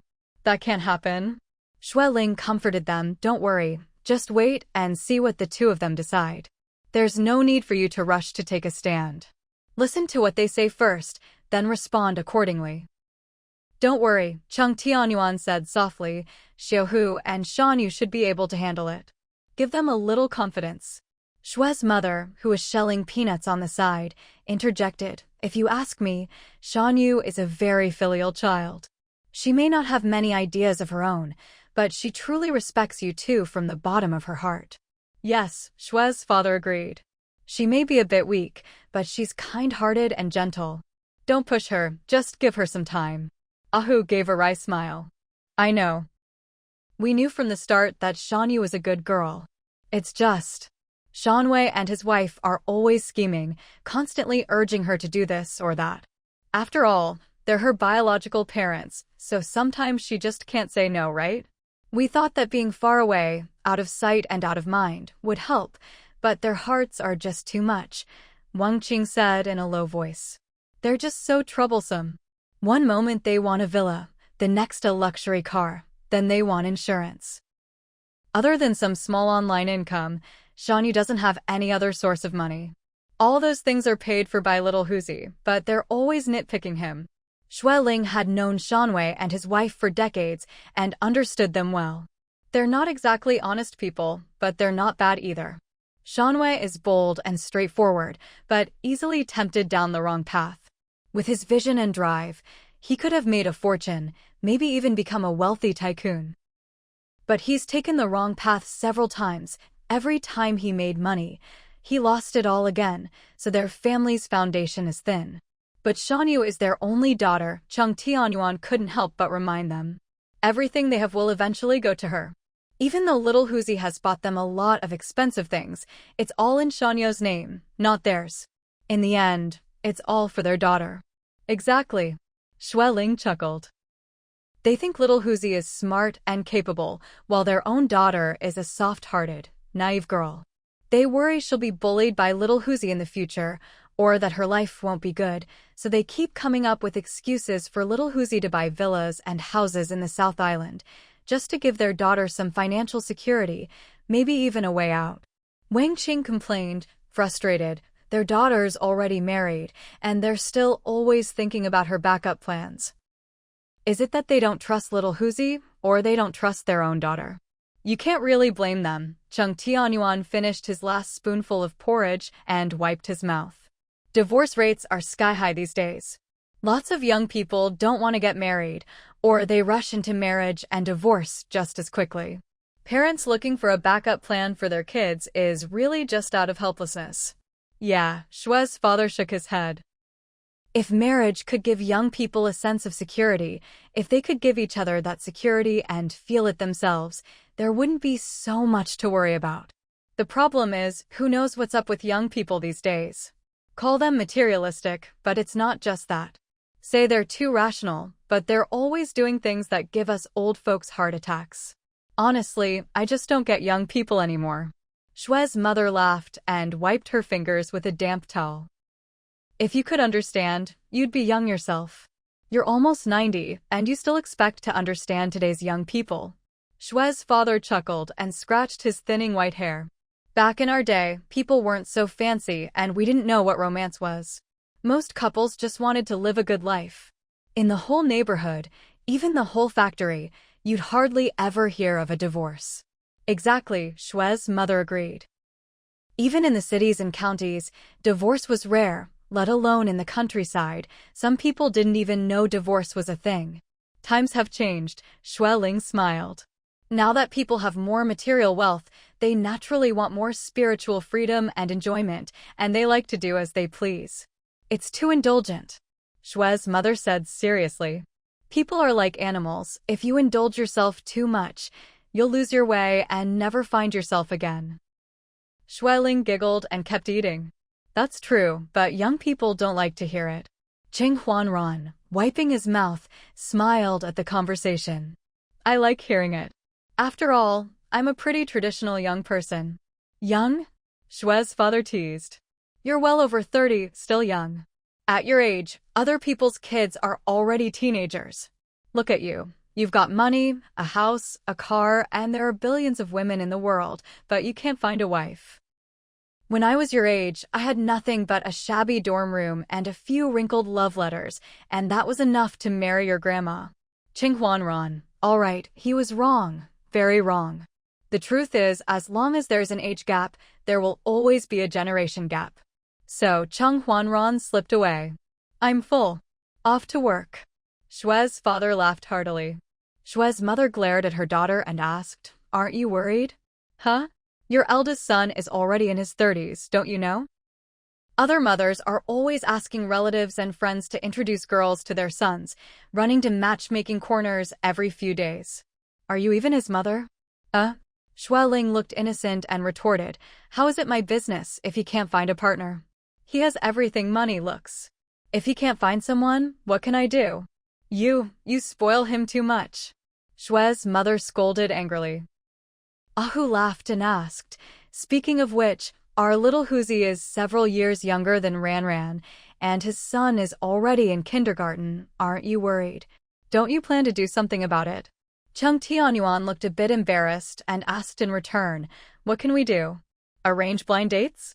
Would he accept that? If he's capable, he'll find someone himself. Relying on parents to introduce someone is just embarrassing. See, that attitude is the problem, Shue's father said, amused. You spoil Ranran too much, that's why he's so laid back and unconcerned. No pressure, no motivation. Xueling tried not to laugh. But it's not our job to give him that pressure. If he's motivated, he'll go after what he wants. If he succeeds, that's his ability. If not, that's on him. But what if he stays single forever? Shue's mother stared at her daughter. You really won't interfere? Just let him be? Xueling shook her head. I won't interfere. Unless he asks me for help, I really won't. Mom, every generation has its own blessings. We really can't control everything. Everyone has to walk their own path. I gave birth to him, raised him, but that doesn't mean I have to live his life for him. When he was little, I guided and taught him well. Now he's in his 30s, he knows what to do. At this point, we shouldn't interfere too much. You call that not interfering? Shue's mother laughed and scolded. Back when you wanted to marry Ah Yuan, you weren't so willing at first. If your father and I hadn't persuaded you that he was a good man to entrust your life to, who knows if you'd have married him. If we hadn't interfered, where would this happy family of yours be now, huh? Xueling, while shelling peanuts, Mama Xue interjected, if you ask me, Shan Yu is a very filial child. She may not have many ideas of her own, but she truly respects you too from the bottom of her heart. Yes, Papa Xue agreed. She may be a bit soft, but she's kind, gentle, and lovable. Don't push her too hard, give her some time. Ahu gave a wry smile. I know. We've always known Shan Yu is a good girl. It's just, Shanwei and his wife are always scheming, constantly egging her on to do this or that. After all, they're her real parents, so sometimes she just can't say no, right? We thought that being far away would mean less trouble, but their demands are endless. Wang Qing lowered her voice. They're just so worrisome. One moment they want a villa, then a luxury car, then insurance. Shan Yu doesn't have much income besides some small online earnings. All those things are paid for by Xiaohuzi, but they still nitpick him. Xueling had known Shanwei and his wife for decades and understood them well. They're not exactly honest people, but not bad either. Shanwei is bold and straightforward, but easily led astray. With his vision and drive, he could have made a fortune, maybe even become a tycoon. But he's taken the wrong path several times. Every time he earns, he loses it all, so their family is always strapped for cash. But they only have Shan Yu as a daughter, Chung Tianyuan reminded. Everything they have will eventually go to her. Even though Xiaohuzi bought them a lot of expensive things, it's all in Shan Yu's name, not theirs. In the end, it's all for their daughter. Exactly. Xueling chuckled. They think Xiaohuzi is smart and capable, but their own daughter is too soft and naive. They worry she'll be bullied by Xiaohuzi or have a hard life, so they keep finding excuses for Xiaohuzi to buy property in the south, just to give their daughter some financial security. A fallback, really. Wang Qing grumbled, their daughter's already married, and they're still planning her escape route. Do they not trust Xiaohuzi, or do they not trust their own daughter? You can't really blame them. Chung Tianyuan finished his porridge and wiped his mouth. Divorce rates are so high these days, lots of young people don't want to get married, or they get married and divorced in a flash. Parents just want to give their kids a safety net, it's understandable. Yes, Papa Xue shook his head. If marriage could give young people a sense of security, and they could give each other that security, there'd be less to worry about. But who knows what's up with young people these days? Call them materialistic, but it's more than that. Call them too rational, but they do all sorts of things that give us old folks heart attacks. I just don't get them. Mama Xue laughed and wiped her hands with a damp towel. If you understood, you'd be young yourself. You're almost 90. How could you possibly understand today's youth? Papa Shwe chuckled and scratched his thinning white hair. Back in our day, people weren't so fancy, didn't know what romance was. Most couples just wanted to live a good life. In the whole neighborhood, even the whole factory, you'd hardly hear of a single divorce. Exactly, Mama Shwe agreed. Even in the city or county, divorce was rare, let alone in the countryside. Some people didn't even know it was possible. Times have changed, Shwe Ling smiled. With more material wealth, people naturally seek more spiritual freedom and enjoyment and want to follow their hearts. It's too indulgent. Mama Shwe said seriously. People are like animals. If you indulge too much, you lose your way. Shwe Ling giggled and kept eating. Makes sense, but young people don't want to hear it. Ching Huanran wiped his mouth and smiled. I like hearing it. I'm a pretty traditional young person. Young? Papa Shwe teased. You're in your 30s. At your age, most people's kids are teenagers. Look at you, money, house, car, and yet you can't find a wife. When I was your age, I had nothing but a shabby dorm and a few wrinkled love letters, and I still married your grandma. Ching Huanran. All right, he was wrong, very wrong. The generation gap is real. He quickly made his escape. I'm full. Off to work. Papa Shwe laughed heartily. Mama Shwe glared at her daughter. Aren't you worried? Your eldest son is already so old. Other mothers are always matchmaking for their sons, dragging them to blind dates. Aren't you his mother? Shwe Ling replied innocently. How is it my fault if he can't find a partner? He has everything, looks decent, and still can't find someone. What can I do? You spoil him too much. Mama Shwe scolded. Ahu laughed. Our Xiaohuzi is younger than Huanran, and his son is already in kindergarten. Aren't you worried? Don't you plan to do something? Cheng Tianyuan looked embarrassed. What can we do? Arrange blind dates? Would he accept that? If he has the ability, let him find someone himself. It's embarrassing for parents to do it. See, that's the problem, Papa Shwe said. You spoil Huanran, so he's so laid back. No pressure, no motivation. Shwe Ling stifled a laugh. But it's not our job to pressure him. If he's motivated, he'll pursue it. If he succeeds, great. If not, that's on him. What if he stays single forever? Mama Shwe pressed. You really won't interfere? Shwe Ling shook her head. No. Unless he asks for help, I really won't interfere. Mom, every generation has its own blessings. We can't control everything. Everyone has to walk their own path.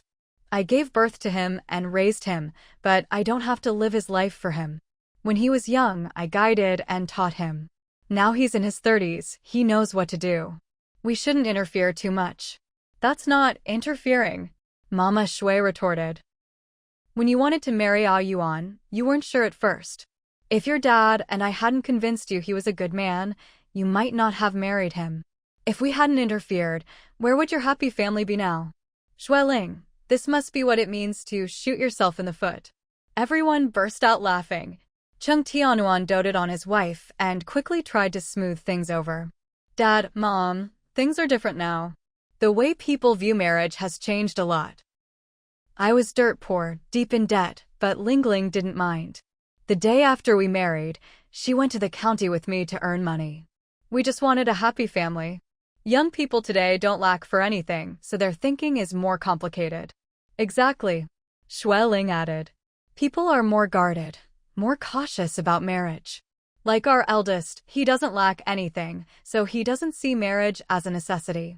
Unless he meets someone who truly moves him, he won't agree to marry. And he's past the age of youthful infatuation, so he's not easily moved. So, Papa Shwe laughed.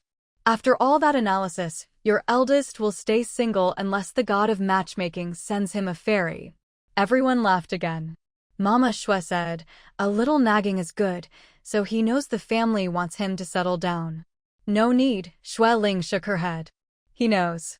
Mama Shwe looked at her son-in-law. Ah Yuan, your wife is unreliable. I know you want Huanran to get married soon, right? Cheng Tianyuan hesitated, not daring to refuse his mother-in-law's hope. All right, I'll remind him when I get the chance. What do you mean, when you get the chance?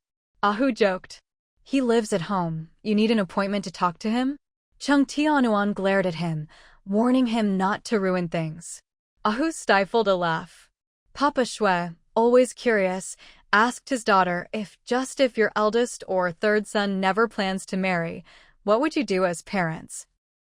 The second son, Shui Yang, married his sweetheart and had 2 sets of twins in 2 years, a happy family, and a thriving career. The fourth is a lovely girl, good-looking, smart, and lucky, with a fiancé who adores her. But the eldest had his heart broken and is now at an age where he might never meet someone who moves him. Would they really let him stay single forever? And the third, so well-behaved and focused on art, has never even dated. Other families worry about kids dating too early. This family never had to worry, except for the fourth, who dated in high school. Parents worry, of course. But the third is so content with his art, it's hard not to worry. Xueling was stunned by her father's question. She couldn't help but think of the third and Lin Qingji and felt nervous. I still think I won't interfere.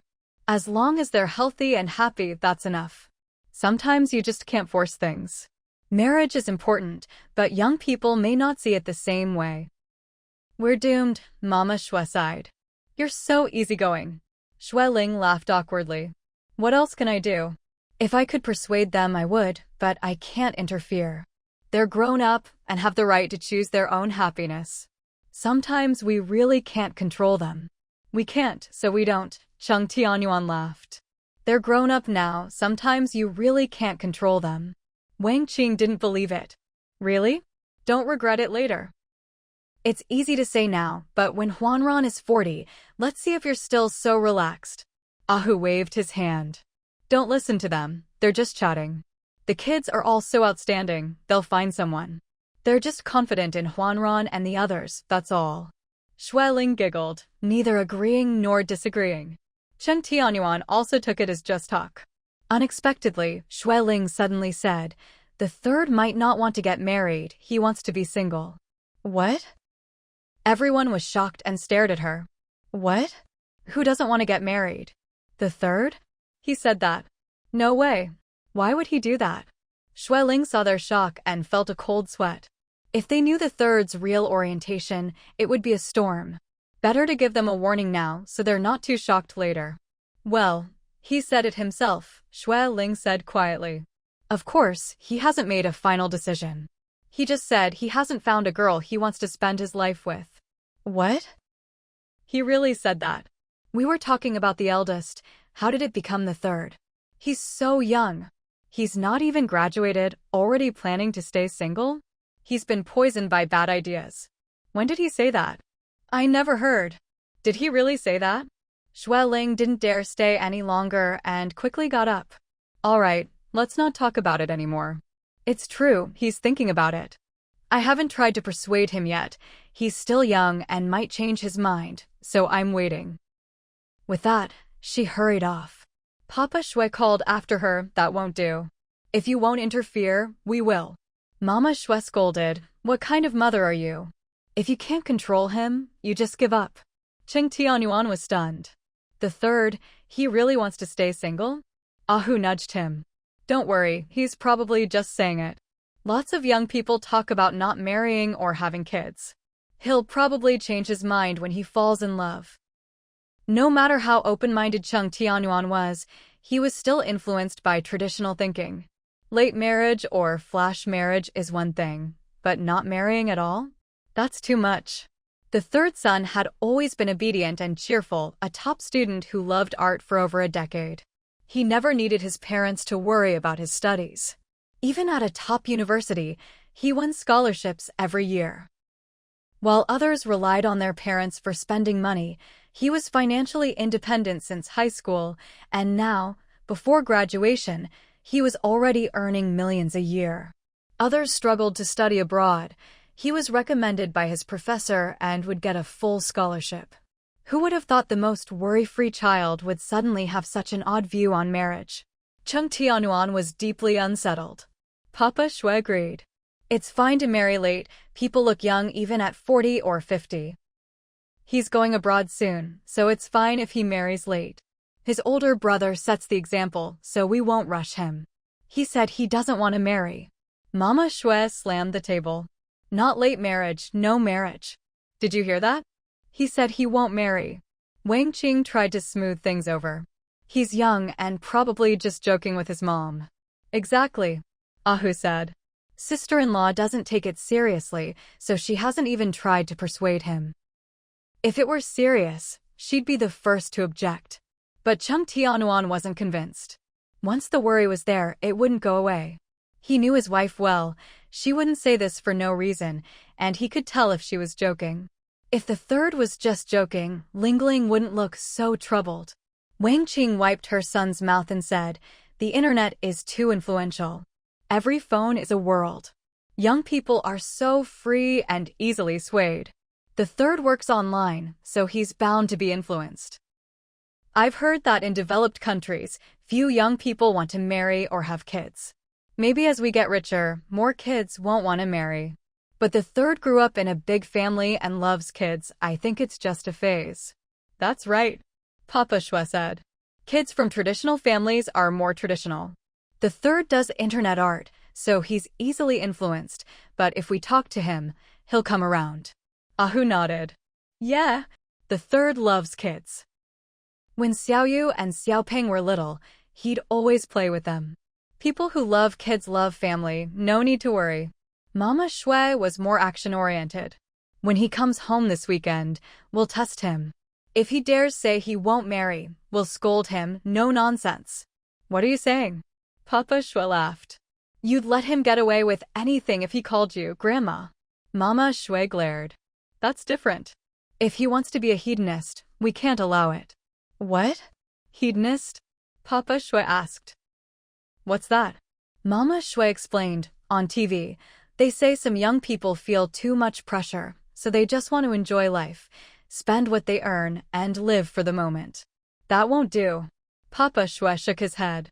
If our ancestors thought that way, where would we be?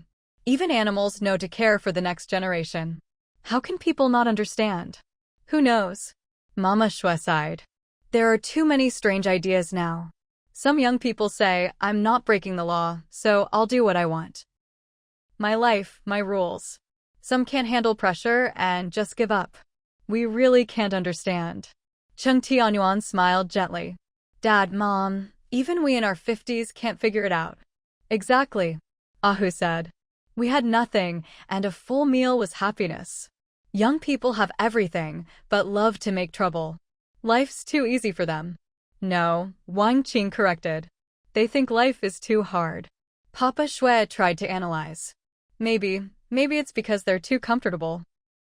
We were always busy just to get by. Now young people want too much, and if they can't get it, they get discouraged. Maybe it's just a result of social development. Yeah, Ahu said. The better life gets, the more weird ideas there are. Cheng Tianyuan smiled. But good living conditions are better than bad ones. There are always pros and cons. Where there are people, there are worries. When material needs are met, it takes time for spiritual needs to catch up. Papa Shui said quietly, when the third comes home, I'll talk to him. No marriage, no kids, that's not acceptable. Cheng Tianyuan mused. All right. Mama Shui stood up. Let's get back to our own business.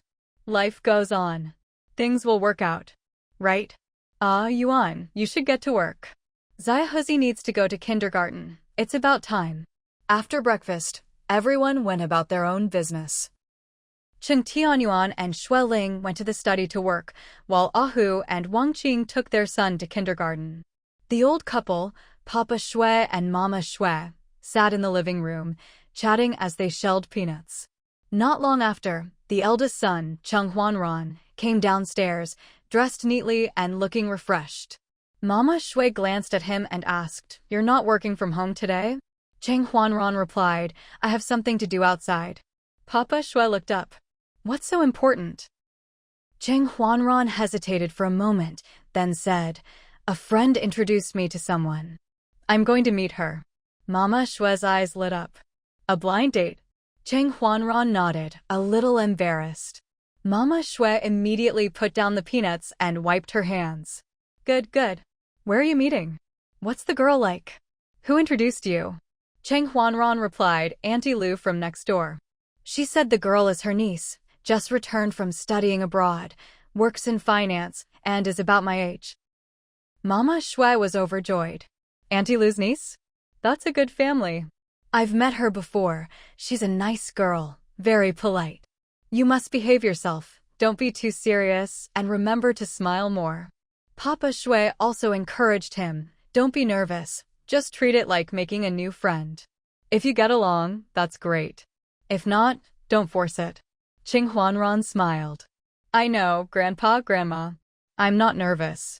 Mama Shui fussed over him, straightening his collar and smoothing his hair. You look good, very handsome. Don't be too stiff, and don't talk about work all the time.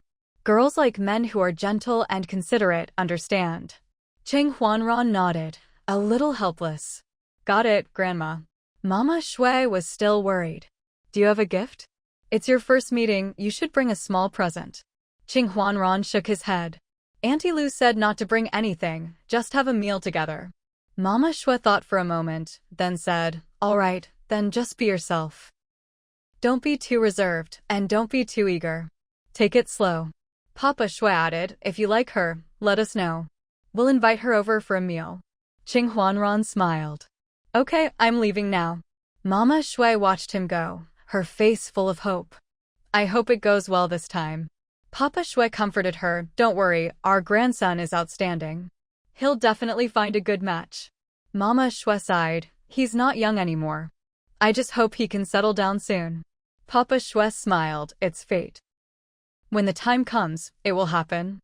Cheng Huanran drove to the agreed cafe, arriving 10 minutes early. He found a quiet seat by the window and ordered a cup of coffee, waiting patiently. At exactly the agreed time, a young woman walked in. She was tall and slim, with long hair and a gentle smile. She wore a simple white dress, looking fresh and elegant. She glanced around, spotted Cheng Huanran, and walked over. Hello, are you Mr. Cheng? She asked softly. Cheng Huanran stood up and smiled politely. Yes, I am. You must be Miss Lu. The woman nodded. Sorry to keep you waiting. Not at all, I just arrived, Cheng Huanran replied. The two sat down, and the waiter brought over the menu. They ordered drinks and some light snacks. After the waiter left, there was a brief silence. Both of them seemed a little reserved. Cheng Huanran took the initiative to break the ice. Auntie Lu mentioned you just returned from studying abroad. Where did you study? The woman smiled. I was in the UK at the University of Manchester, majoring in finance. Cheng Huanran nodded. That's impressive. I've heard the University of Manchester is very good. The woman smiled modestly. It's all right. I just wanted to see the world and experience something different. Cheng Huanran said, that's great. I've always wanted to travel, but I've been too busy with work. The woman asked, what do you do? I work in IT, mainly software development, Cheng Huanran replied. It's a bit boring, but I enjoy it. The woman smiled. That's not boring at all. IT is very important nowadays. My company's systems often have issues, and we always need IT support. Cheng Huanran laughed. If you have any problems, you can ask me anytime. The woman smiled, thank you. I might really need your help in the future. The atmosphere gradually relaxed, and the two began to chat more naturally. They talked about their work, their experiences abroad, their hobbies, and their families. The woman said, my parents are both teachers, very traditional. They always worry about me being alone abroad, afraid I'll be bullied. Cheng Huanran smiled, my family is the same. My grandparents and parents are always worried about me not getting married, afraid I'll be alone. The woman laughed, it's the same everywhere. Parents just want their children to be happy. Cheng Huanran nodded, yes, but happiness is different for everyone. Some people like excitement, some like peace. I prefer a simple life. The woman agreed, me too. I don't like too much drama, just want to live quietly. The two found they had a lot in common, and the conversation became more and more pleasant. After the meal, Cheng Huanran offered to drive the woman home, but she politely declined, saying she had already called a car. Before leaving, The woman smiled and said, "Thank you for today. I had a great time." Cheng Huanran smiled, "Me too. I hope we can meet again." The woman nodded, "Of course." After she left, Cheng Huanran sat in the car for a while, feeling a little nervous and a little expectant. He took out his phone and sent a message to his mother. The blind date went well. "She's a nice person." Xue Ling quickly replied, "That's good. Take your time, don't rush." Cheng Huanran smiled, put away his phone, and drove home. When Cheng Huanran returned home, it was already noon. As soon as he entered, Mama Xue hurried over, her face full of anticipation. "How did it go? Did you two get along? What do you think of the girl?" Papa Xue also looked up from his newspaper, waiting for his answer. Cheng Huanran smiled, "She's very nice. We had a good chat." Mama Xue was delighted. "That's good. Did you exchange contact information? Are you planning to meet again?" Cheng Huanran nodded. "We added each other on WeChat. We'll see how it goes." Mama Xue was even happier. "That's great. Take your time, get to know each other. If you like her, bring her home for a meal. We'll treat her well." Papa Xue smiled and said, "Don't rush. Take it slow. If it works out, that's wonderful. If not, there's no need to force it." Cheng Huanran nodded. "I know, Grandpa." Mama Xue couldn't help but nag, "You're not young anymore. If you meet someone suitable, don't be too picky. Girls nowadays are all very independent. If you like her, you have to take the initiative." Cheng Huanran smiled helplessly. "I understand, Grandma." Mama Xue was still worried. "Don't just understand, you have to act. Don't let a good girl slip away." Cheng Huanran could only nod. "All right, I'll listen to you." Seeing her grandson so obedient, Mama Xue was finally satisfied. She patted his hand and said, "Go rest for a bit. If you're tired, take a nap. Lunch will be ready soon." Cheng Huanran smiled. "Okay, Grandma." He went upstairs to his room, took a shower, and lay on the bed, thinking about the girl he met today. She was gentle, polite, and easy to talk to. He felt quite comfortable with her, but he didn't know if she felt the same. He picked up his phone, hesitated for a moment, and finally sent her a message. "Are you home yet?" The other side quickly replied, "Yes, I just got home. Thank you for today." Cheng Huanran smiled and replied, "I should be the one thanking you. I had a great time." The girl sent a smiley face. "Me too." Seeing this, Cheng Huanran felt a little more at ease. He put down his phone, closed his eyes, and soon fell asleep. That weekend, the third son, Cheng Huai, came home. He had just finished his final exams and was about to go abroad for further studies, so he came back to spend time with his family. As soon as he entered the door, Mama Xue greeted him warmly. Huai, you're back. Are you tired? Are you hungry? Grandma made your favorite braised pork." Cheng Huai smiled and hugged his grandma. "Thank you, Grandma. I'm not tired, and I'm not hungry yet. I just want to sit with you for a while." Mama Xue was overjoyed, holding his hand and not letting go. "Good boy, you've lost weight again. You must be working too hard. Don't just focus on studying, you have to take care of your health." Cheng Huai smiled. "I'm fine, Grandma. I eat well and sleep well. Don't worry." Papa Xue also smiled and said, Huai is the most sensible. He never lets us worry." Mama Xue glared at him. "You're just saying that because you don't know. He's too sensible, that's why I worry. He never tells us if he's having a hard time." Cheng Huai quickly said, "Really, I'm doing great. I just finished my exams, and I'm about to go abroad. I wanted to come home and see everyone before I leave." Mama Xue's eyes turned red. "You're going so far away, who knows when you'll be back. Grandma will miss you." Cheng Huai comforted her. "I'll call you every week, and I'll come back during the holidays. It's not that far." Mama Xue wiped her eyes. All right, I won't cry. You're a grown-up now. Going out to see the world is a good thing. Grandma supports you." Papa Xue also said, "Go and do your best. Don't worry about us at home. We're all fine." Cheng Huai nodded. "I know, Grandma. I'll take care of myself." Mama Xue pulled him to sit on the sofa, asking about his studies, his life, and his plans for going abroad. Qinghuai answered patiently, making her laugh and smile. Soon, Xueling and Cheng Tianyuan came back from outside. Seeing their son, Xueling was both happy and a little sad. She hugged him tightly. You're finally home. You must be tired.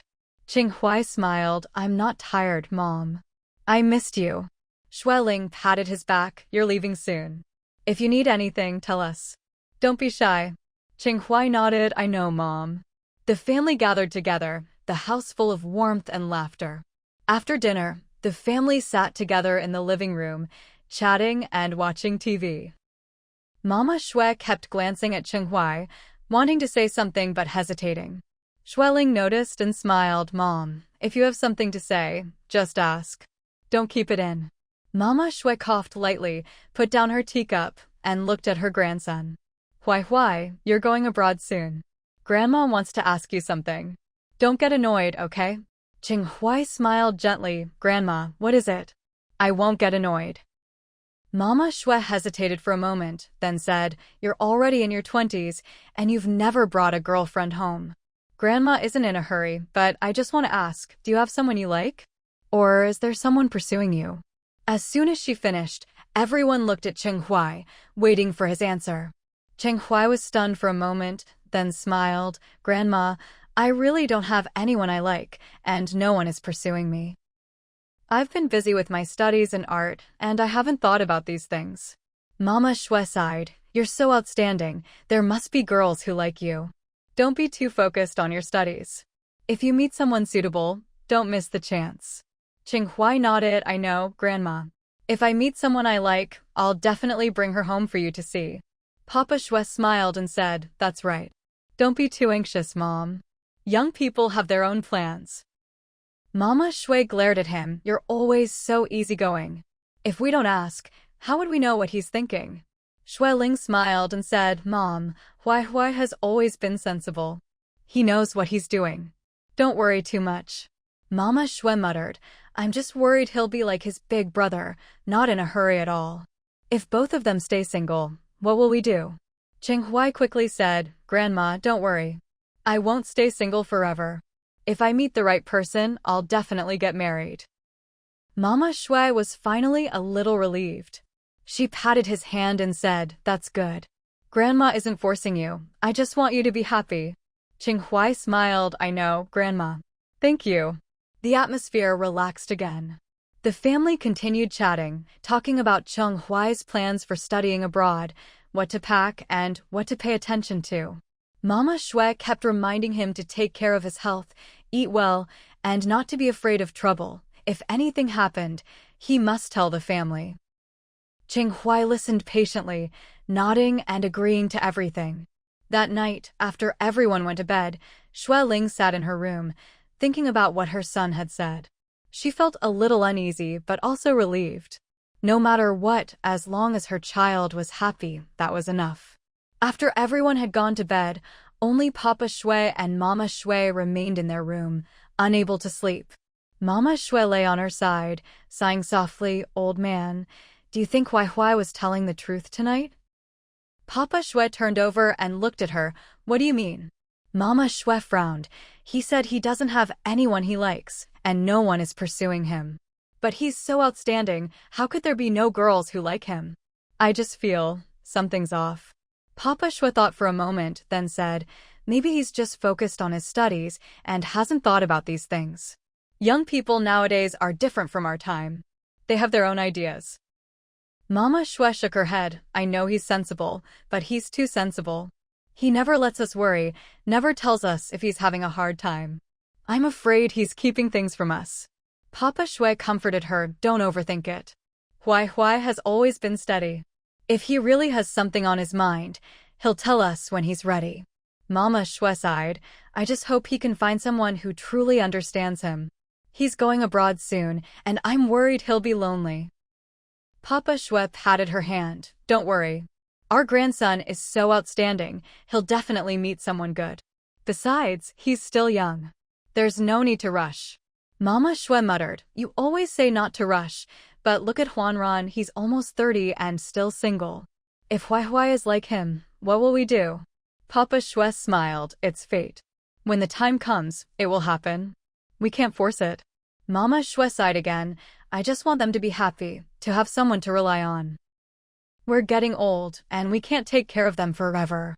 Papa Shui held her hand. Don't worry. Our children and grandchildren will have their own blessings. Mama Shui was silent for a while, then said softly, I hope so. The room fell quiet. The old couple lay side by side, each lost in their own thoughts, unable to sleep for a long time. The next morning, Cheng Wai got up early. He planned to start packing his luggage for studying abroad. Shui Ling had already prepared a list for him, and the family had been buying things for days.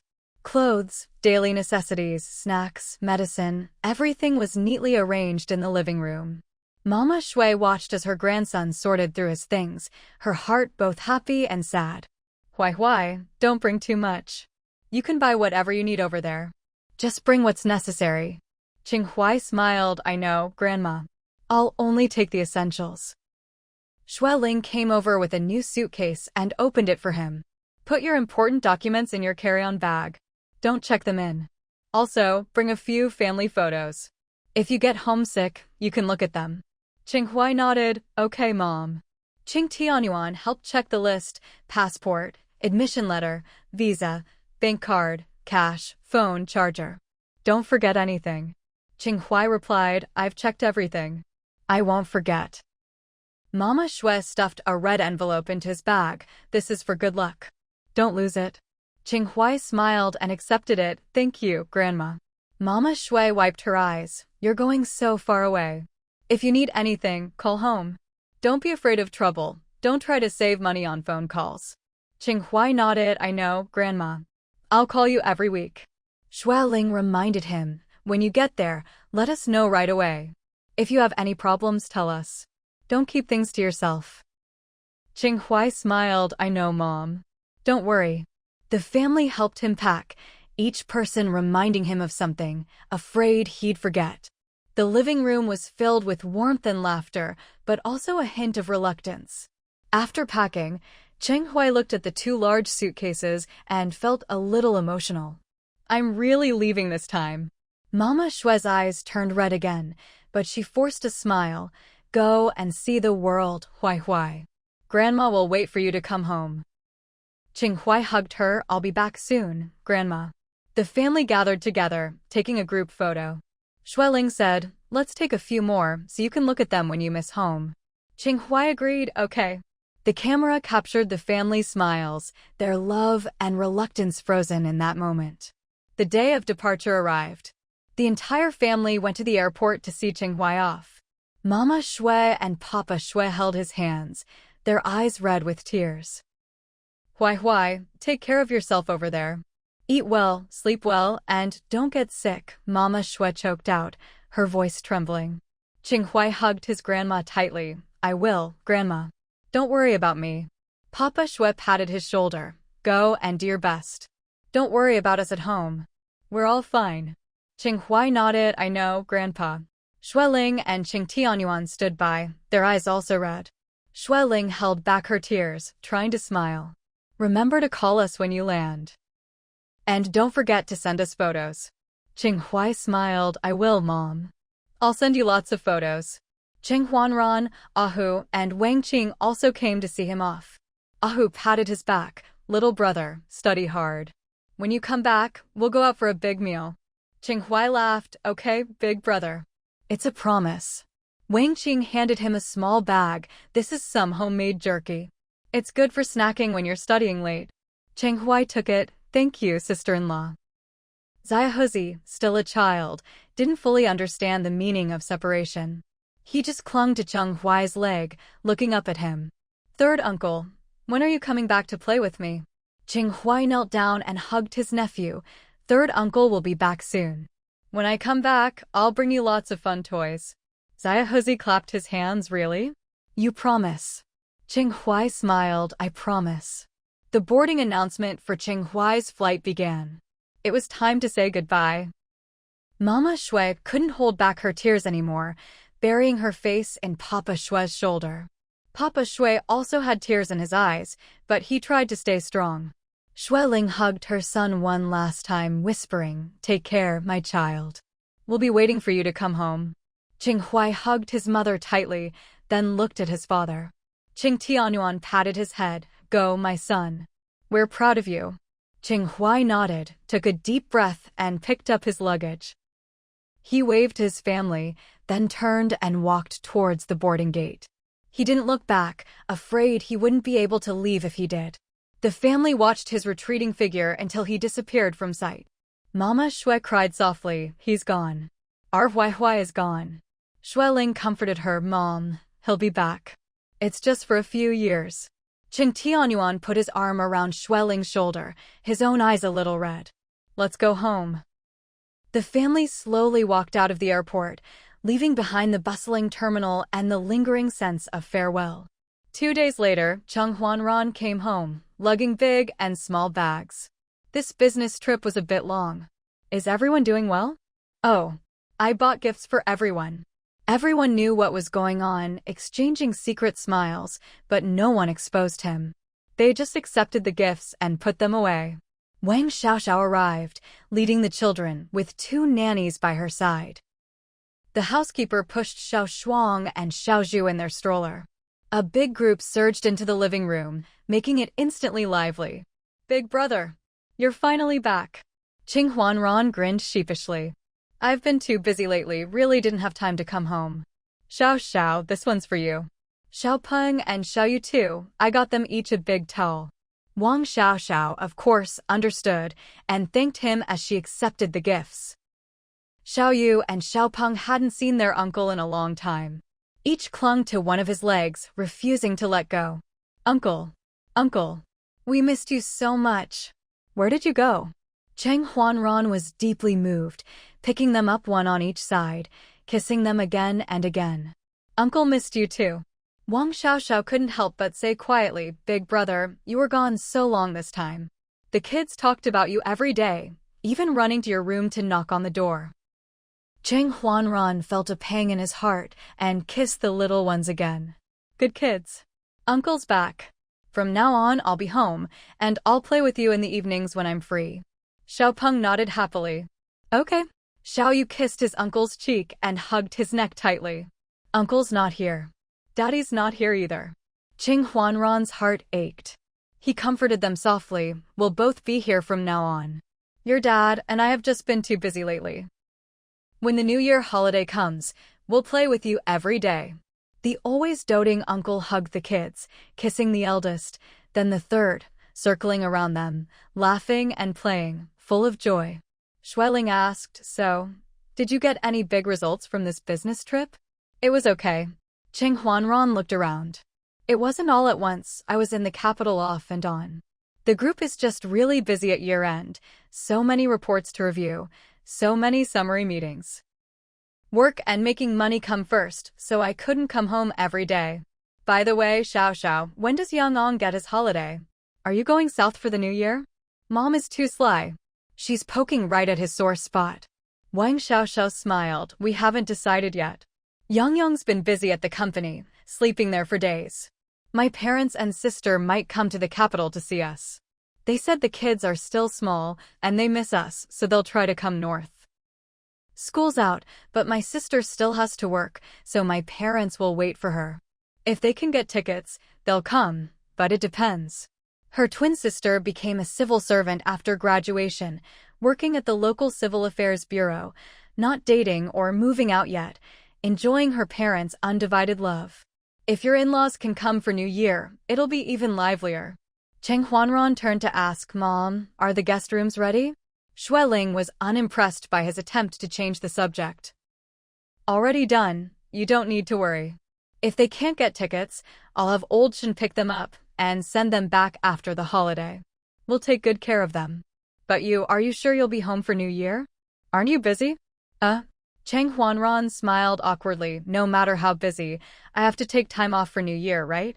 Every family is celebrating together, I wouldn't miss it. No matter how busy, I'll make time." "Forget it," Xueling said seriously. "Other people have families, wives, kids, they need to be together. You're single, you should focus on making money. Cheng Huanran realized his mom wasn't letting him off the hook and could only laugh. Mom, you can never finish making money. I've been too busy lately, I need to relax too. Cheng Tianyuan patted Xiaozhu's chubby back. You're not dating or married, no responsibilities, so you should be making money, not slacking off. Now's not the time to be lazy. Exactly. Grandpa Shui chimed in, holding back laughter. Work hard while you're young. When else can you? No family, so earn and hustle. Grandma Shui laughed, adjusting her scarf. Ran, work hard and do your best. Grandma loves the gifts you buy. Look, so pretty. When you make big money, buy more for Grandma.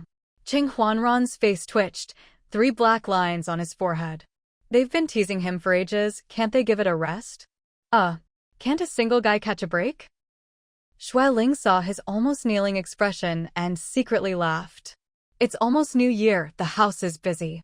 Those with kids take care of kids, those dating go on dates, those painting have deadlines, only you are free. Ran, are you ready for the holiday? Almost. Cheng Huanran's eyes darted. Just a bit of wrap-up work left. Shui Ling nodded, eyes smiling. Good, then all the family visits and New Year's social events are yours, plus some of my business gatherings you'll help out. Mom. Cheng Huanran was exasperated. I need a holiday too. Even if he doesn't have to date or take care of kids, he needs time to relax, right? He hasn't been home in ages and planned to sleep, eat, play with his nieces and nephews, and laze around watching videos. Shui Ling shook her head slowly. You're the eldest, so these things go to you first. I'm getting old, can't handle so much socializing. You'll have to help me. Mom, I can't handle all that. I still have to. Don't worry, you'll learn bit by bit. If you can't handle it now, you will in the future. I trust you. There are a lot of gatherings before New Year. I'll list the important ones, one a day for you. What? One a day? That's too much. It's not much. After New Year, I'll give you a few days off. I even signed you up for a tour group. Play however you want. A tour group? No way. I want to stay home after New Year. I want to be with Grandpa and Grandma, and Xiaoping and Xiaoyu. No need. Grandpa and Grandma said in unison. You go do your thing, we don't need you. Wang Xiaoxiao laughed. Big brother, Xiaoyu and Xiaopeng will have their grandparents and aunt. You can take it easy. Cheng Huanran. Crap. He just dug a hole and buried himself. In a flash, New Year's Eve was almost here, another year gone. Shanyu flew south to pick up her parents and bring them to the capital. Box after box was delivered to the gate by courier. Shui Ling had the bodyguards move everything to the basement for storage. Cheng Tianyuan, holding Xiao Shuang, asked, why not send it all to Xiaohezi's place? If you need it, you'll have to move it again, wasting effort. Xiaohezi's place doesn't have enough room, and there's too much stuff, Shui Ling explained. The housekeeper at the courtyard house is already on holiday, and Ahu and Wang Qing are busy with the kids, no time or energy to tidy up. Xiaohezi is helping Shanyu find a place, so for now, everything's stored here until they settle in. Cheng Tianyuan nodded. Where is Xiaohezi looking? Nearby apartments, Shui Ling said. There's a courtyard house for rent. Xiaohezi's checking it out. If not, there's a big apartment almost ready. Tomorrow is New Year's Eve, so for now, they'll stay here and look for a place after. Cheng Tianyuan frowned. Why so late? It's almost New Year, cutting it close. Don't mention it. Shui Ling smiled wryly. There was trouble selling the fish farm, almost involved the police. Luckily, it was resolved. It's their base, so moving to retire here isn't easy. Over half a month. Cheng Tianyuan chuckled. But I know Shanyu and his wife. Nothing ever goes smoothly with them. Say less, Shui Ling laughed. They're in their 70s, what can you expect? Cheng Tianyuan looked at the mountain of boxes, feeling dizzy. No wonder you need to store it here. This could fill several rooms. Shui Ling lowered her voice. I had the staff prepare 2 empty rooms, with bedding and daily necessities.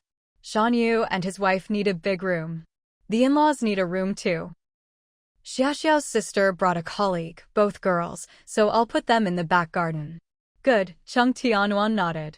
Girls should be somewhere quiet. Xueling explained. The in-laws booked a hotel, but too late, nothing good left. I told them our house is big, and with a cold snap, it's inconvenient to go out. The place is empty anyway, and if they don't let us host, I'll be upset. They laughed and agreed, planning to stay a week. That's right, Qing Tianyuan said. Coming all this way to see the grandkids, can't have them stay outside. It's cold and troublesome. The house is big, plenty of rooms for everyone. Yes, Xueling smiled. This new year will finally be lively. Cheng Tianyuan asked, where's the third? Why isn't he back? He was supposed to come, Xueling said. But the company scheduled a fan signing, so he flew south. He'll be home by evening. Cheng Tianyuan was happy to hear the youngest was coming. Great, have old Qin pick him up. No need, Qingxiao will pick him up and come for dinner. Cheng Tianyuan was excited. Haven't seen Qing in ages. I'll tell the kitchen to make something special. Since the last time Lin Qingji helped the family, he'd visited more often. He was polite, elegant, and easygoing, and everyone liked him. But he was busy, so they didn't see him often. Xueling suggested, I heard from a Chong that Qingxiao's mother's foot wasn't well, so the doctor suggested a seaside holiday. His parents are in the southern hemisphere and can't come back for New Year. Since everyone's celebrating, why not invite him to our reunion dinner? Great, Qing Tianyuan said. The more, the merrier. But can the kitchen handle so many dishes? Old Li said there's a cold snap and his helpers couldn't come. Only he and Xiao Li are working overtime. With all the families, there are a lot of people. The house is big, but can the food keep up? Xueling was stumped. Good thing you reminded me, or we'd have a hungry crowd. I'll see if I can find more chefs. But after asking around, she couldn't find anyone. It's New Year, most people went home. The good chefs are all booked. Cheng Tianyuan messaged the family group, asking everyone to find a chef, or else they'd have to cook themselves. Everyone wailed, saying they couldn't find anyone and suggested booking tables at a big restaurant. Someone joked about buying a bunch of barbecue and using disposable plates. Xueling sent a hitting emoji, scaring the jokers into silence. Soon, Cheng Huancheng popped up. Qing said his family's 2 chefs are free, and they'll bring some apprentices to help. They'll come tomorrow morning to prepare. Just in time. A real lifesaver. Love you. Mwah. The jokers reappeared, and the group was lively again. Xueling and Cheng Tianyuan breathed a sigh of relief. Crisis averted. On New Year's Eve morning, the sky was gloomy, a snowstorm brewing. Despite the weather, the festive spirit was strong. Shan Yu and his wife arrived with bags, complaining about the cold. Shan Yu hurried them to the living room fireplace and turned up the heat. The club was on holiday, and Xiaozi and his sister were busy putting up decorations. Ahu and Wang Qing looked after the mischievous grandsons, while Shan Yu stayed with her parents, worried they couldn't handle the cold. Wang Xiaoxiao's parents and sister arrived yesterday. Xueling and Wang Xiaoxiao braved the cold to pick them up and settled them in. Wang's parents didn't like going out, spending all their time playing with the grandkids. The nannies and housekeepers were on holiday, so Wang Xiaoxiao and Shui Yang were busy, but the in-laws and Cheng Tianyuan helped, making things easier. Cheng Huanran had been busy with banquets and social events, only free today. Afraid his mom would send him out, he hid in bed, pretending to be asleep.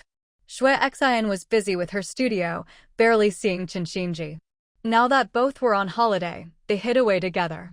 So, with everyone busy, only the youngest, Cheng Huancheng, was left for Xueling to order around. Third, go check if the lanterns at the gate are up. And don't put the 2 big pots of tangerines outside, it's too cold, they'll freeze. Okay, right away. Third, ask the kitchen if the bird's nest is soaked. Remind Old Li to use the box Xinji just sent. Make extra today, 1 bowl each. Got it. I'll ask. Third, there's a car at the gate. It's the HR department delivering New Year's goods. Go sign for it, put it in a corner, and give me the receipt. On it. In the afternoon, Lin Qingji arrived at the gate with his assistant and bodyguard, bringing over 20 gift boxes. As soon as he entered, He saw Cheng Huancheng on a ladder putting up couplets. Calm as always, Qing Xiao's brow twitched, and he rushed to steady the ladder. The bodyguard took over, inviting Cheng Huancheng down. With tape all over his hands, Cheng Huancheng jumped down, flinging a piece onto Lin Qingji's neck. Lin Qingji looked at him, eyes full of affection. I'm a guest today. Is this how you treat guests? Cheng Huancheng snorted. What, you don't like it? Want me to stick it on someone else? Lin Qingji smiled. Who else? There's no one else. It's just you and me. He quickly stuck the tape on Cheng Huancheng's face. Cheng Huancheng, so he started a tape war, chasing Lin Qingji around. Lin Qingji laughed, dodging left and right, his handsome face full of joy. The assistant and bodyguard stood quietly aside, not daring to look. Xueling, checking the security roster, saw this on the monitor and couldn't help but laugh. She didn't go to the front door, but went to her eldest son's room to drag him out. Cheng Huanran didn't dare hide anymore and obediently came out to help. By then, Lin Qingji was in the living room, presenting gifts to Grandpa and Grandma Xue. Grandpa Xue laughed. No need to bring gifts every time, you're too polite. We're old friends, shouldn't always accept your gifts, Grandma Xue said, embarrassed. But you're so thoughtful, always bringing things we like. Look, we're greedy again. Lin Qingji smiled warmly. As long as you like them, it's my honor. Grandpa, Grandma, how's your health? I haven't visited in a while, I've missed you. Good. Good. All's well. Grandpa Xue held his wrist, smiling. We talk about you all the time. Chong said you were busy, but you're here for New Year's dinner. We're so happy. Yes, yes. Grandma Xue invited warmly. Stay tonight. Watch fireworks with us. Lin Qingji nodded. I'd love to. I'll do as you say tonight. A few words had the elders laughing, chatting away. Qing Tianyuan, holding Xiaozhu, hurried over. Qing. I thought you'd be late. Was worried about the snow, but you made it. Just in time. Lin Qingji stood and bowed slightly. Happy New Year, Uncle. I was worried about the snow too, so I came early. And my house is quiet now, so I wanted to join the fun. Welcome, welcome. Qing Tianyuan coaxed the baby, Xiaozhu. This is Uncle Qing. Uncle Qing. Lin Qingji looked at the chubby baby and smiled. Xiaozhu stared at him, maybe because he was so good-looking or his aura was so striking, he couldn't look away for 10 seconds. Lin Qingji gently pinched his chubby hand. Xiaozhu, you've grown so much cuter than ever. Baba. Xiaozhu lunged into Lin Qingji's arms. Lin Qingji quickly caught him, a bit stiff at first, then adjusted his hold. Qing Tianyuan laughed. Xiaozhu really likes you. He never lets strangers hold him, sometimes even cries. Look, he's smiling at you. Holding the soft, chubby baby, Lin Qingji felt his heart melt. Xiaozhu was at the age of being active, waving his little fists, big eyes darting around. Lin Qingji gently stroked his hair and held his hand, feeling like he was holding a soft, sweet rice ball. Qing Tianyuan laughed. Qing, you must really like kids. Hurry up and find a nice girl, get married, and have your own. Lin Qingji, not an ordinary person, raised his brows calmly, quickly hiding a trace of embarrassment. I do like children. Heaven has favored me, and I've found my true love. When he agrees, I'll start a big family with him. Qing Tianyuan was surprised, then laughed. You found your beloved? Congratulations. That's wonderful. When's the wedding? Let us know. Lin Qingji dodged slightly. It'll be a while. Cheng Tianyuan sensed his shyness and didn't press, but couldn't help thinking of his own youngest, who might insist on not marrying. Qing, you're Cheng's best friend. If you have time, help me talk to him. That kid still won't date or marry, really worrying. Lin Qingji paused for a second, then returned to his usual calm. All right, I'll talk to him. Cheng Tianyuan nodded, wanting to take Xiaozhu back, but the baby turned away, lunging back into Lin Qingji's arms. Haha. Qing Tianyuan laughed. He really likes you.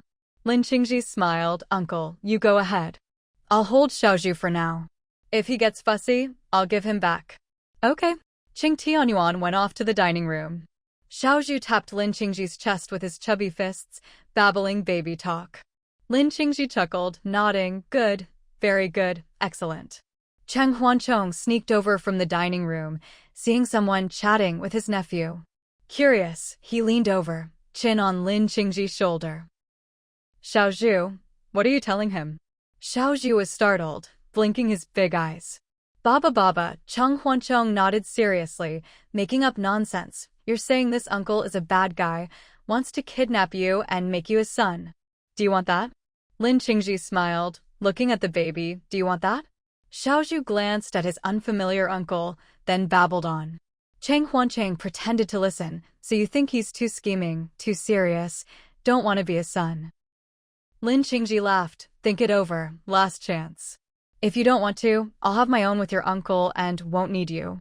Huh? Cheng Huanchong blushed, glancing around to make sure no one else was there, then relaxed.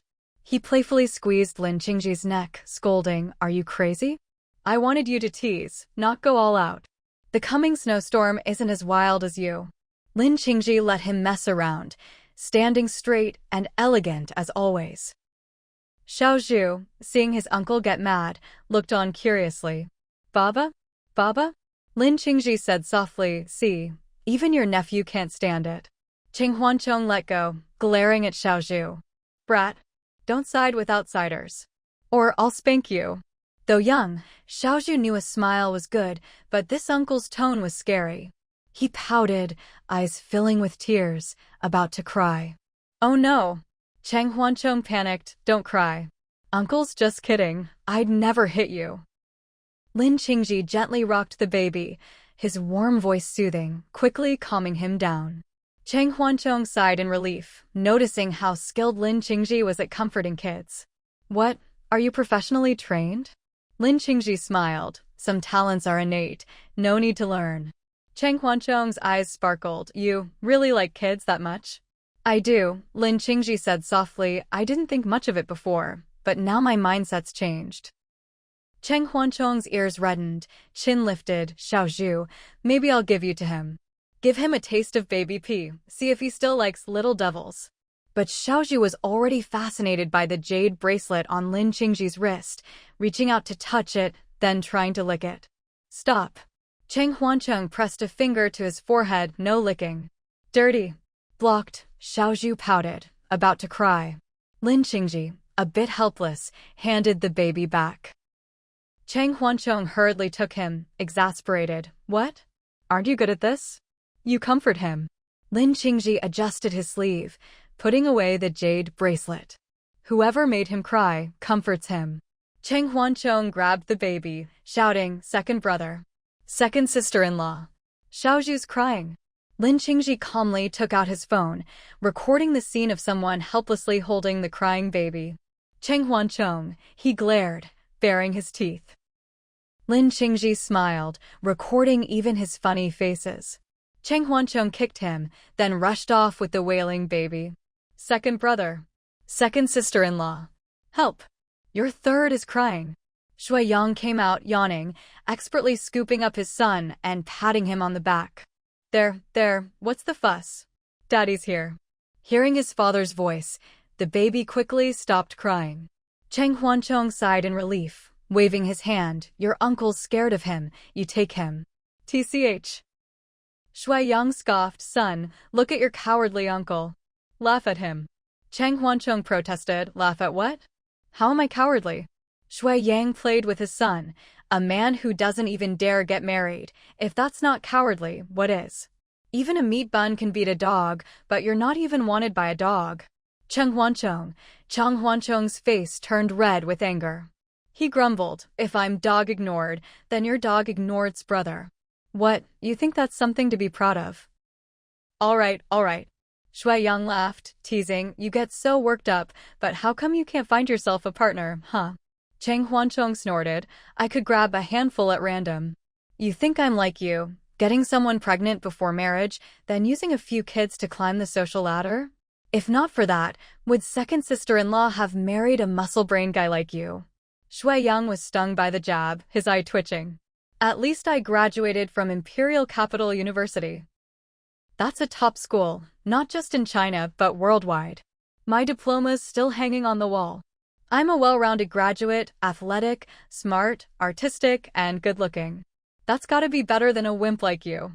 Cheng Huancheng rolled his eyes. Oh, please. Like you're the only one with a fancy degree. Isn't Big Brother a graduate? Am I not? What about fourth brother? Anyone you pull from our family has a more legit degree than you. Everyone knows you only got in on a sports scholarship. Shui Yang raised his son's chubby little fist and glared. How dare you act tough in front of us? We're a father-son team. Come on, kid. Let's battle. Cheng Huancheng flashed a wicked grin, punched Shui Yang on the shoulder, then flicked little Zhu's chubby fist with his finger. Ow! Shui Yang yelped, then burst out laughing. Wah! Little Zhu started bawling. Cheng Huancheng lifted his chin, looking as smug as ever. Shui Yang lifted his son high and shouted, Today, we father and son are taking you down. Charge! Little Zhu, halfway through crying, realized he was being lifted up and started giggling, the tears on his cheeks instantly forgotten as he waved his arms and legs in delight. Father and son, one baring his teeth, the other laughing, charged after Cheng Huancheng with fierce momentum. Cheng Huancheng panicked, darted away, and grabbed Lin Qingji, who was still holding his phone, climbing onto his back. Lin Qingji smiled, calmly put away his phone, and with one hand supported the person on his back, while the other blocked the father-son warriors. Shui Yang balanced his son on his forehead and snorted, You'd better hand over the dog ignored behind you, or you'll suffer the consequences. Friendly reminder, collateral damage is no fun. Lin Qingji couldn't stop laughing, his tone sincere, Give me a break, let me plead for mercy. But the man on his back was stubborn, shouting, Plead for what? He called me dog ignored, which means he's saying you're not even as good as a dog. What are you waiting for? Let's get him together. Lin Qingji turned his head slightly, giving him a fond look. He's got a secret weapon. What do we have? We'd lose for sure. Shui Yang laughed triumphantly, wiggling his hips with his son on his head. I'm so proud. With my baby in hand, the world is mine. Not only do I have one secret weapon, I've got 4. If you're not afraid, come at me. Cheng Huancheng, fuming, slapped Lin Qingji's shoulder. We'll have 5 kids in the future. Always one more than him. No matter how many he has, we'll have one more, just to annoy him. Lin Qingji chuckled, his voice as gentle as ever. All right, whatever you say. Shui Yang snickered, and who are you going to have them with? You're both single. Cheng Huancheng froze. Lin Qingji smiled, We'll just use a high-end surrogate. As many as we want. How dare you try to use technology? Shui Yang patted his son's back. Sambao, as the most traditional and classic heirs, we can't let them get away with this. Go, my boy. With that, he tossed his son to Lin Qingji and dashed off. Cheng Huancheng jumped off Lin Qingji's back, laughing, You just abandoned your son. Careful, second sister-in-law will beat you up. Second sister-in-law. The next second, Shui Yang hurried back, scooping his son into his arms. Shut up. My wife's napping. Cheng Huancheng quieted down, then asked, Second sister-in-law's family is all with you, right? Mom said dinner's at 5. Remember to bring Dad and Mom Wang to the main dining hall. There are too many people for Mom to handle everyone, so you're in charge of second sister-in-law's side. They're all here, Shui Yang explained. My in-laws and sister-in-law, plus her best friend, are all with Xiaoyu. Xiao's napping. I finally got a break, and you guys ruined it. Cheng Huancheng snorted, It's your son's fault, not mine. Shui Yang ignored him and greeted Lin Qingji. Lin Qingji nodded with a smile. Shui Yang sidled up, grinning, Qing, I've been meaning to ask you for a favor, but never had the chance. Do you have a few minutes? Of course, Lin Qingji nodded gracefully.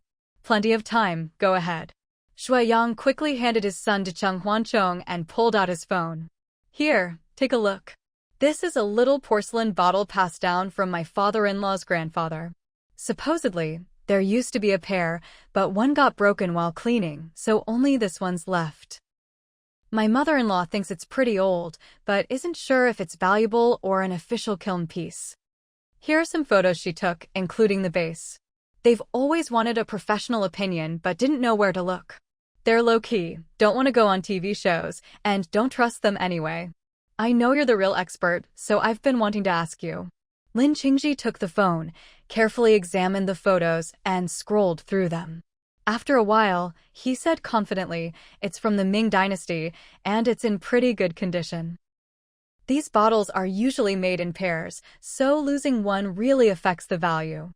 Oh.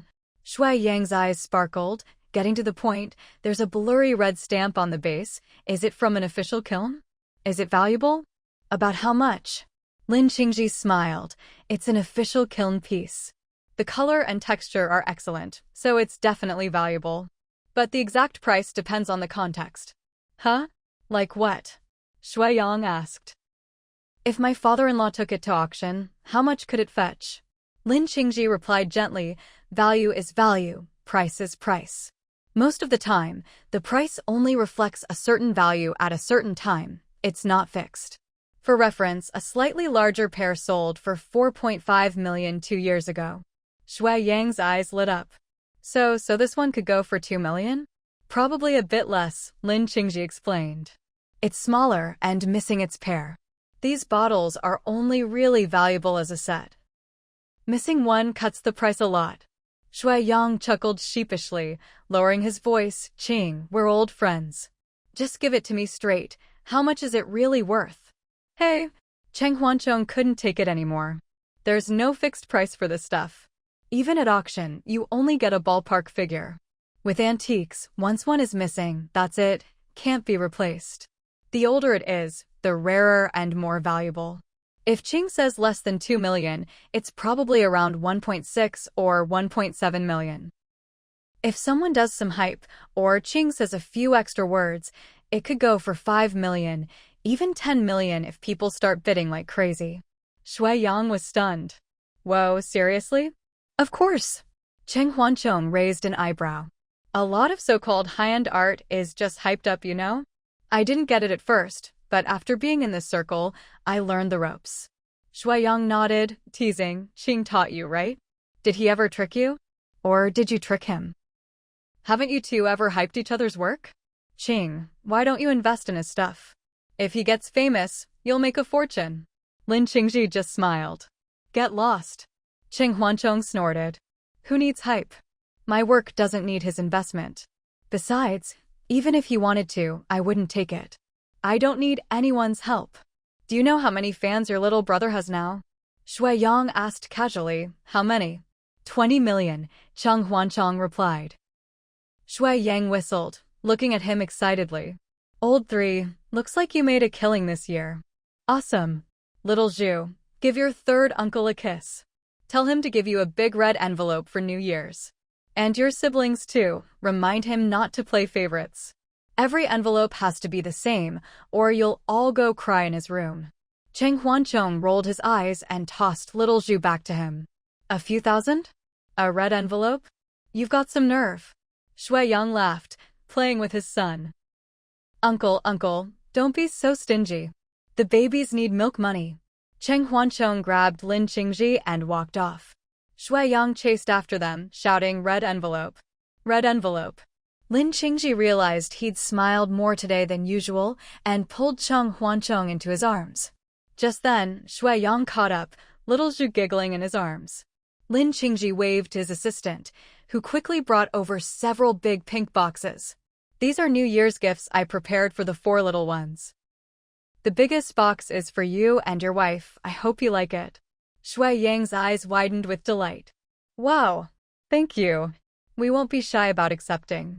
Qing, our company's got some limited edition outfits. I'll send you 2 sets. Hope you don't mind and will show us some support. It would be my honor, Lin Qingji smiled. Thank you, I'll gladly accept. Cheng Huanchong leaned lazily against him. I already prepared the red envelopes, but I remember second sister-in-law collects them for the kids. I'll just give them to her, no sneaking for you. Shui Yang snorted, scooped up his son, and left with the gifts satisfied. Cheng Huanchong looked at the arm across his chest, then at his happy second brother's back. No need to hold me. My second brother's always been rougher than a crayon drawing. Lin Qingji, breathing in his familiar scent, held him close. I'm holding you because I want to, not to show off. It's been over 40 hours, I think I'm getting lovesick. Get lost. Cheng Huanqing laughed, pushing him away. If you get that bad, I'll think about it. Lin Qingji wasn't bothered, straightening his clothes with elegance. Old 3. Cheng Huanran called from down the hall. Come here. Quick. Cheng Huanchong hurried off to help. Lin Qingji walked down the corridor, noticing the sky outside growing darker. Maybe a blizzard was coming. So he headed back to the main hall. Qing. Shui Yang called, leading a group of people. My parents want to trouble you for a bit. Wait up. Lin Qingji stopped and turned gracefully. Several people behind Shui Yang stared at him, stunned. Shui Yang grinned. This is my third brother's best friend, Lin Qingji. His reputation is legendary, I'll fill you in later. Qing, these are my in-laws, my sister-in-law, and her friend Xiaoqi. Lin Qingji nodded politely. Hello, everyone. His assistant and bodyguard, seeing unfamiliar faces, instinctively moved to his side. Hello, Shui Yang's father smiled, a bit embarrassed. Mr. Lin, you have such an extraordinary presence. You look like a movie star. Shui Yang glanced at his sister-in-law and her friend, who were both starstruck, and muttered, hopeless, before explaining the reason for their visit. Qing, my in-laws heard you're an expert in antiques and wanted to ask about the bottle. Is it inconvenient? Lin Qingji smiled. Please, ask away. Wow! Mrs. Wang exclaimed, giving a thumbs up. Even your voice is so pleasant. Shui Yang laughed. Let's all sit and chat. Lin Qingji gestured for everyone to sit, then took a seat himself. Wang Luoluo and her friend huddled together, eyes full of hearts, whispering. So this is what stunning really means. All those words for handsome are nothing compared to him. He's truly breathtaking. Why isn't he in showbiz? With that face and aura, it's a crime not to be. He's the perfect model for every fantasy novel hero from now on. Mr. and Mrs. Wang were thrilled to learn their old porcelain bottle was a valuable antique. But antiques are a specialized field, so they had to ask more questions. They'd expected an expert to be an old man with white hair and a long beard, not a young, strikingly handsome man with such poise and grace. Even more surprising, he was gentle, well-spoken, and impeccably mannered. They asked several questions, and Lin Qingji answered each one patiently, offering advice. Shui Yang, patting little Zhu's chubby bottom, couldn't help but ask, Dad, Mom, are you really planning to sell it? Not keep it? I heard these things only get more valuable over time. Mr. Wang looked a bit embarrassed, glancing at his youngest daughter, and coughed. We're trying to raise money to buy Luoluo a house. If we can get enough, she won't need a loan and can pay in full. She just graduated, her income's not high, and we don't want her to feel too much pressure. We don't really know how to care for antiques. If we did, we wouldn't have broken one. If someone who appreciates it can have it, maybe that's better. Yeah, Mrs. Wang smiled wryly. Young people these days have low incomes but face high prices and housing costs. We just want to help out a bit, ease the pressure for her and her future partner. Shui Yang frowned, lowering his voice. Let me and Xiao handle it. No, Mr. Wang smiled. You have your life, and Luoluo has hers. We can manage. Shui Yang relented. All right. But if you ever need help, don't hide it from us. We're family. Mr. and Mrs. Wang smiled, nodding. Lin Qingji sipped his tea and set the cup down. Mrs. Wang, noticing her daughter staring at Lin Qingji, felt a bit embarrassed. Mr. Lin, you look quite young. Are you even 27 or 28? Lin Qingji smiled. I'm just 30. Mrs. Wang's eyes lit up and she asked, Not married yet? Are you from the capital? Yes, Lin Qingji replied politely. My family's been in the capital for generations. I'm not married yet, but I do have someone I want to spend my life with, just waiting for him to say yes. Mrs. Wang looked visibly disappointed. Shui Yang tried not to laugh, a bit exasperated. Dad, Mom, Xiao Yu and Xiao Ping might be awake by now. Oh, right. Mr. and Mrs. Wang hurried off to check on the kids. Lin Qingji stood and said gently, If you really decide to sell, don't go to a small market. I can introduce you to a reputable dealer. You won't lose out. His assistant quickly stepped forward and handed Mr. Wang a business card. Mr. Wang thanked him and left with his wife. Shui Yang noticed his sister-in-law and her friend still staring at Lin Qingji and shooed them out. All right, enough. Good thing Qing's thick-skinned, or you'd have scared him off. The girls giggled and ran off. Shui Yang sidled up, grinning. You're pretty smooth at dodging questions. Looks like you've had practice. He'd always treated Lin Qingji as family, never standing on ceremony. Lin Qingji smiled as little Zhu tugged at his jade bracelet. What, am I so bad that even with a partner, I still get doubted? Shui Yang squinted, muttering, really? If anything, you're too good. Who could possibly be worthy of you? Did you trick a goddess into coming down to earth? Lin Qingji took off his bracelet to amuse the baby. Shui Yang, more interested in the answer than the bracelet, pressed, so who is it? Do I know him? Just then, Cheng Huanchong came over with a big plate of nuts. Lin Qingji, playing tug-of-war with little Zhu, nodded at Cheng Huanchong and said offhandedly, it's him. Shui Yang, well, so much for his curiosity. Little Zhu finally won, grabbing the milky white bracelet and trying to put it in his mouth. Lin Qingji laughed, if he likes it, let him have it. Just wash and disinfect it first. Whoa. Shui Yang finally noticed, snatching the bracelet back. No way. Even disinfected, it's too dangerous. What if he swallows a bead? Cheng Huanchong set down the plate, teasing, if he swallows one, your son's worth another million. How's that bad? Shui Yang raised an eyebrow, eyeing the bracelet. What is this, $1 million per bead? How many beads?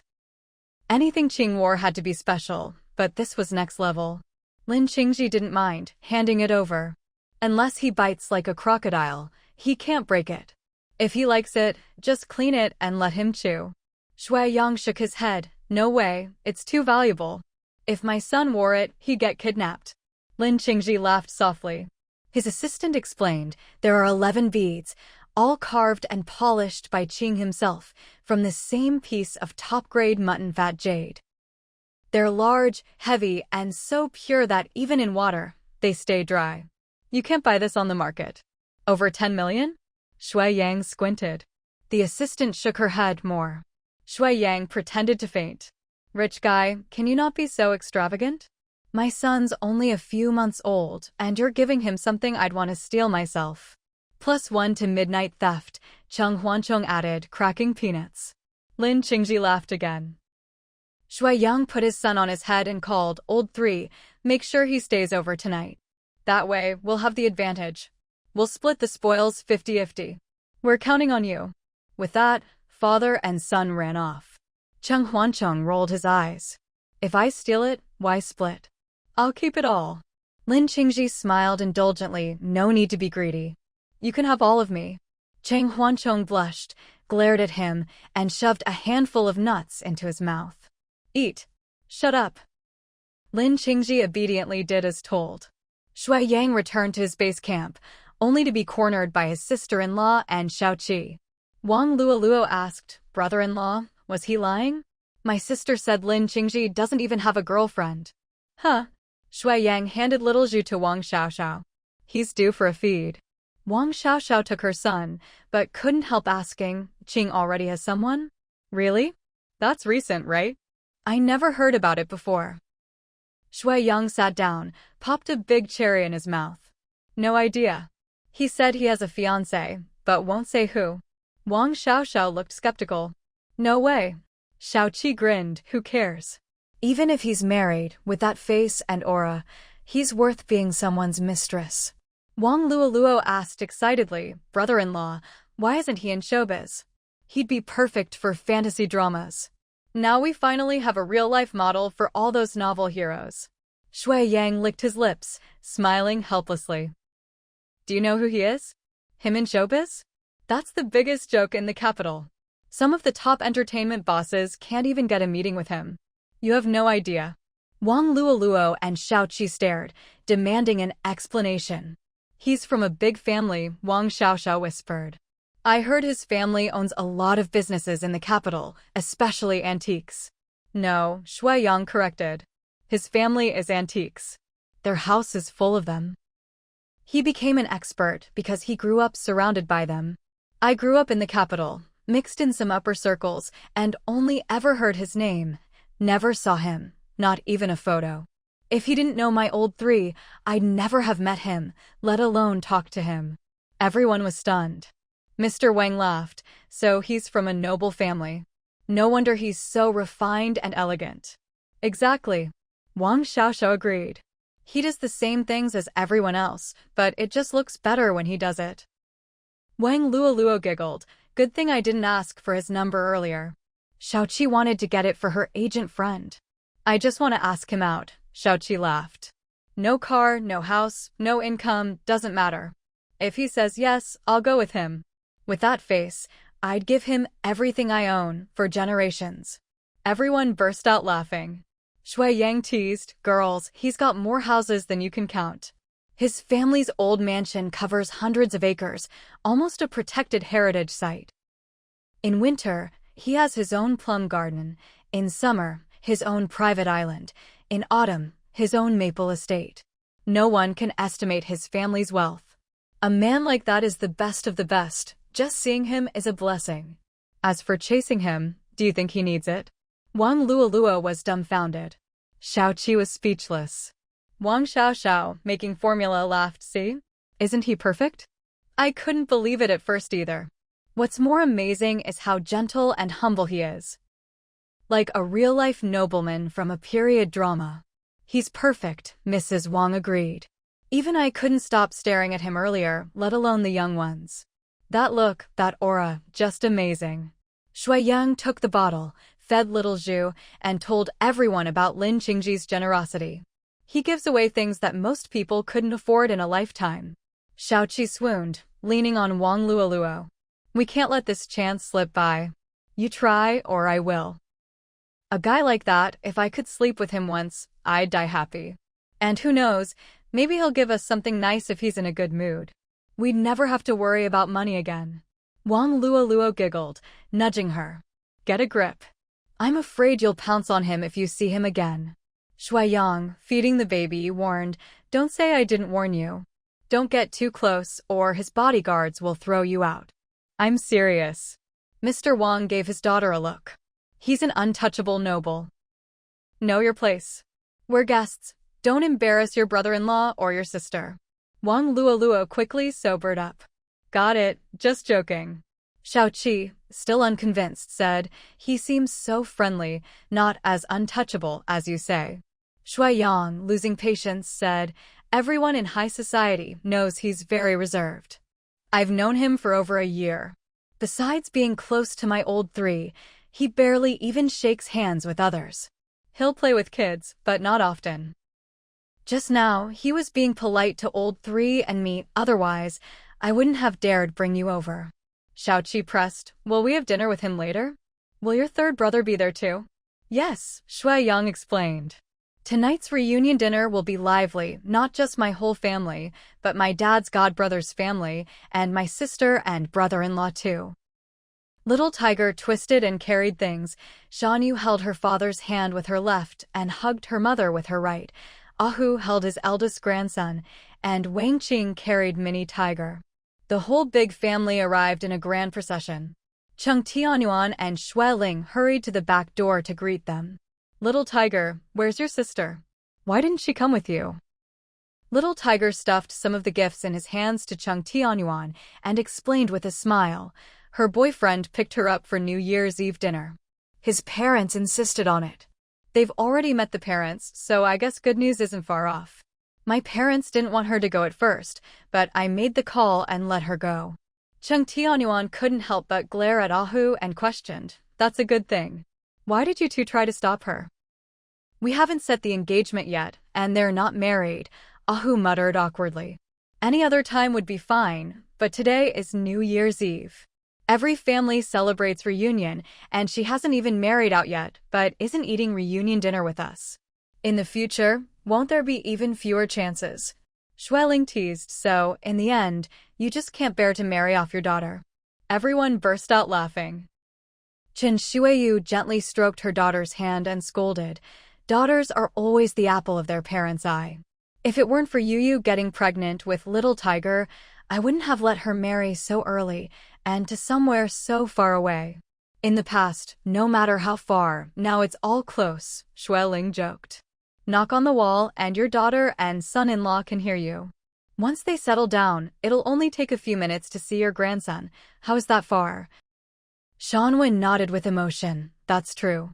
Living together, nowhere is far. As long as we can see our daughter and grandson every day, we have no regrets. Everyone sat down one after another. Chen Shuiyu looked around and asked, Ling, where are your parents? Why aren't the elders in the living room? It's so warm here with the heater and stove. They're in their room, Xueling replied. It's been cold lately, so their afternoon naps are longer. They're probably still sleeping. Wang Qing saw Mini Tiger had a runny nose and quickly called out, Lingling, do you have any extra soft tissues? The little one can't handle the cold and immediately got a runny nose. It's fine, Xueling got up. I'll go get some. Put him down and let him run around for a bit. He'll warm up quickly.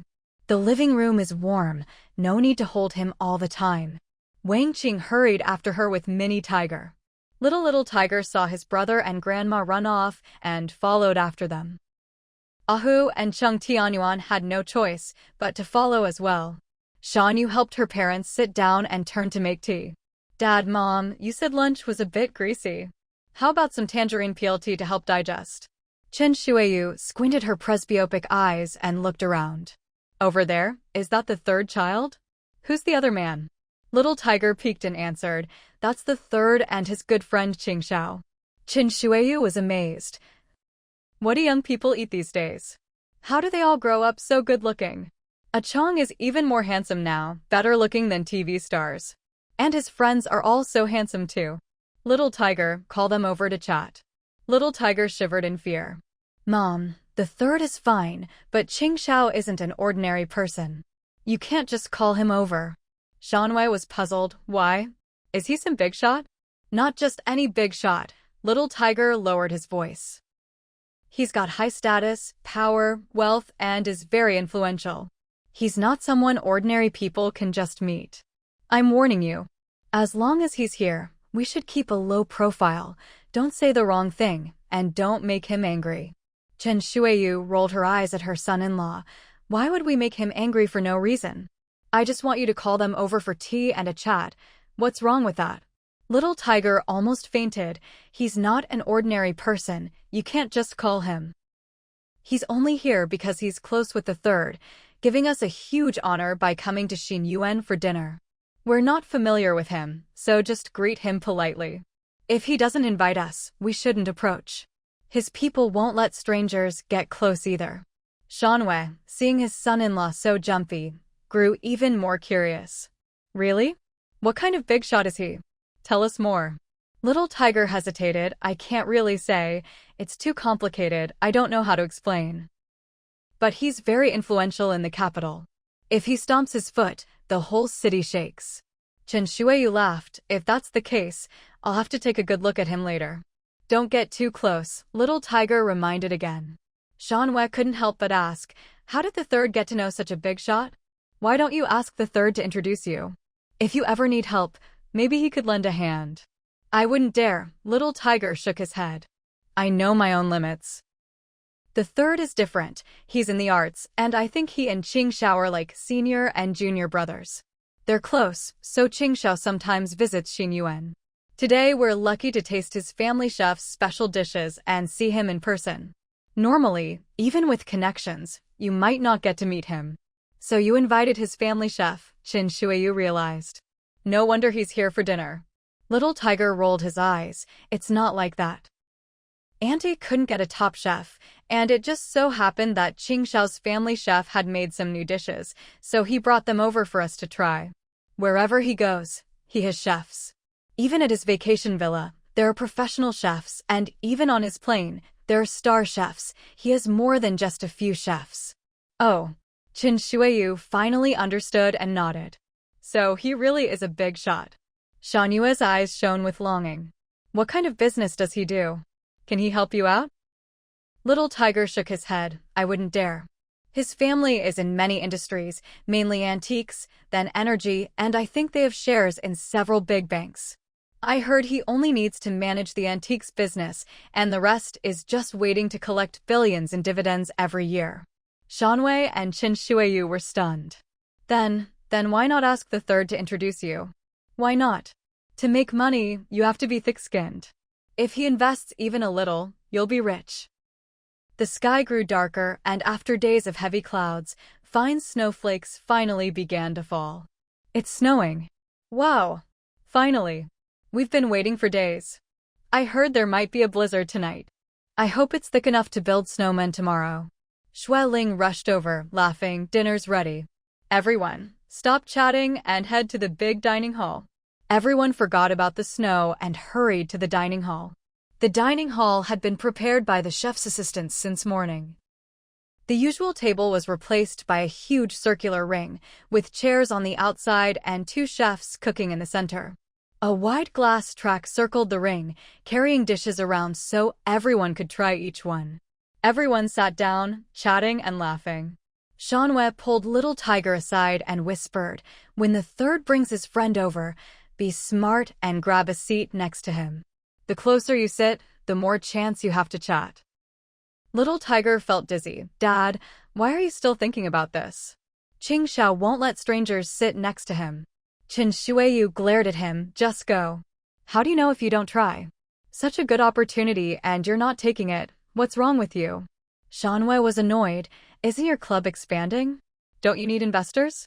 He makes so much money, even a hair from him could crush a bunch of small investors. Talk to him. Maybe he'll be interested and invest a few $100 million. Then you won't have to worry about funding." But Little Tiger was helpless. That's not his field. He won't be interested. Qin Shuiyu frowned. "How do you know? Try it. Why are you so clueless?" Fine. Little Tiger rolled his eyes. "I'll try later. Don't rush me. I'll handle my own problems." Qin Shuiyu watched him walk away and complained to her daughter, "How will he ever make money with that attitude? He's been running that little club for years, making small change, with no progress. Competition is getting fiercer. If he doesn't expand, he'll be eliminated." Shanyu awkwardly pulled her hand. "Mom, why talk about this now? It's New Year's Eve. We're all together. Let's just enjoy dinner. Don't say more, or Aunt Ling will think we're fighting." "It is a fight." Qin Shuiyu snorted. "We give him advice, and he thinks we're interfering. The whole family relies on his little club. If he could make billions a year like others, no, just a few $100 million would be enough. We wouldn't have to worry." "Enough," Shanyu pleaded. "Don't meddle in Little Tiger's business. Let him handle his career. You and Dad just enjoy retirement." Qin Shuiyu sighed. "Even if we don't rely on him, we have to think of you and the kids. You'll be with him for life. If he's not ambitious, what will you and the kids do?" "Mom, let's eat," Shanyu quickly interrupted. "Look. The appetizers are here. Let's start." Qin Shuiyu, seeing Little Tiger walk away, could only drop the matter. Most people were seated. Cheng Huanchong called everyone to sit and checked the menu with the chef's assistant. At this moment, Qin Xinji and Xue Xian arrived hand in hand, greeted the elders, and sat in a corner. "Wow! Who's that girl? She's so pretty. Her features are so natural and delicate." Wang Luolua whispered to Xiaoqi, "That's my brother-in-law's little sister, Xue Xian. She and Cheng Huanchong are twins, and she's a senior at Capital University, graduating in June. The guy with her is her fiancé. They've been engaged for a long time. I heard he waited years for her to graduate so he could marry her." Xiaoqi whispered, "Looks like a wealthy family marriage. But the guy's handsome, the girl's pretty, a perfect match." "No," Wang Luoluo explained. "My sister said they grew up together, not a family-arranged marriage. The guy's mom was Xue Xian's nanny. He's a whole zodiac cycle older than her and has always doted on her." Xiaoqi was skeptical. "How is that possible? The nanny's son is so rich? Did you see his watch? That's worth millions. And his clothes, International Limited Edition. Maybe he wasn't so rich before, but now he's a tycoon," Wang Luoluo replied. "He owns several big factories and orchards abroad, and he controls most of the imported fruit and seafood in the capital. His business is huge. Xiaoqi scoffed, see. If he was just a nanny's son, how could your brother-in-law's family let their precious daughter marry him? People like them always marry for status and profit. Wang Luolua laughed, you're exaggerating. That's just TV drama. TV is like that, but real wealthy family drama is even crazier. Xiaoqi looked around nervously. Why hasn't my handsome guy arrived yet? I really want to see him. Wang Luoluo pretended not to hear and, seeing a row of beautiful porcelain bowls pass by, urged, stop looking at people, eat up. Wow! Xiaoqi exclaimed, bird's nest. This is great for beauty. She took 4 bowls at once. Wang Luoluo whispered, why so much? There's a lot more food coming, don't overeat. Why not? Xiaoqi winked, we're in a treasure trove, can't leave empty-handed. I'll eat all the good stuff, even if I get stuffed, it's worth it. Outside, snow flew and cold filled the air. Inside, it was warm and lively, with laughter and conversation filling Xinyuan. Xue Ling and Cheng Tianyuan, as hosts, went around toasting and entertaining guests. Cheng Huanran, as the eldest, didn't dare slack off, following his parents to entertain guests, and eventually took over the responsibility, moving around the hall, occasionally whispering instructions to the chef's assistant. The 2 main chefs showed off their skills, serving dish after dish on the circulating, heated table. Cheng Huanran smiled warmly, toasting left and right. Thanks to his mother's inhuman training lately, he could handle any banquet with ease, even his own family's New Year's Eve dinner. He secretly lamented. He'd have to pack up and head south for a private seaside banquet with bigwigs on the 3rd day of the new year, and stay there until the 10th before returning to the capital for work. He wanted to quit. He wished he could beg his grandparents and mom to let him stay home longer. He loved home, loved sleeping in and playing with the kids. He was crying inside, but his handsome face still wore a graceful smile as he toasted. Happy New Year! Eat and drink, don't be shy. Sorry for not entertaining you enough. I've always wanted to drink with you, your company is my honor. Shui Yang had his eldest son on his left knee and his youngest on his right, feeding the little one while eating, and occasionally adding food to the older one's bowl. No, that's not for little kids. Xiao Peng pouted, poking at his bowl with a spoon. I want to eat. It smells so good. Shui Yang quickly took the meat and stuffed it in his own mouth. What smells good? It stinks. Not tasty at all. Here, have some cauliflower. It's baked with abalone and bone broth, really delicious. Xiaoping frowned, his brows wrinkling. If it's not tasty, why did you eat it? I don't like veggies, I hate veggies. Shui Yang put on a stern face. Who says you can skip veggies? People who don't eat veggies are the worst. Eat one or no piggyback rides tonight. Xiaopeng thought hard. Why? You didn't eat veggies either. Dad couldn't keep up the act. Fine, don't eat if you don't want. Here, have some crab meat. I'll add some sweet and sour sauce, it's the best. I don't want it. Xiaopeng shook his head, it tastes weird. Dad pretended to be angry. Who says it's weird? You can skip veggies, but not seafood. I hate picky eaters. Eat it. Xiaopeng had no choice, but to eat reluctantly. Dad, why don't you mind if my brother is picky? Shui Yang chewed lobster, he's still little, he doesn't know how to be picky yet. Xiaopeng pouted, he only drinks milk, he's even pickier. Dad pointed at the baby sucking his pacifier. No, he eats rice cereal and other baby food too. See? He's still sucking his pacifier. Xiaopeng looked at his brother and buried his head, eating his crab meat. Cheng Tianyuan and Xue Ling, after greeting guests, worried that Shui Yang was too unreliable to feed his son, so they took Xiaopeng to care for him. Shui Yang breathed a sigh of relief and shook his leg. Little tiger. Come on, let's have a drink. Little tiger was about to raise his glass, but his wife glared at him, so he awkwardly put it down. How about some champagne? If my brother asks, I can't refuse. Just one glass, it's not strong. Okay, just one. Shui Yang, seeing him struggling, laughed. Cheers. Cheers. Little tiger happily clinked glasses. Poor Xiaozhu was stuck in the middle, watching delicious food pass by, chewing his pacifier in frustration. Wang Xiaoxiao held Xiao Shuang, eating and chatting with her parents. Her parents took care of Xiaoyu in the middle, chatting about relatives back home. Shui Heng and Shui Huan chatted and toasted, when Shui Jilian was caught pouring another glass of wine. "Dad, you can only have half a glass tonight." Shui Jilian pouted. "I only had a little with Wu Ge." "You've had a whole glass." Shui Huan took the glass. "Is your eyesight that bad now?" Shui Jilian pointed at Shui Dad. "Wu Ge kept stealing my wine. I only had a little." Shui Dad panicked, seeing his wife chatting happily, and quickly hid his glass. I drank a lot for him." Shui Huan squinted. "Uncle, you're not supposed to drink either, oh?"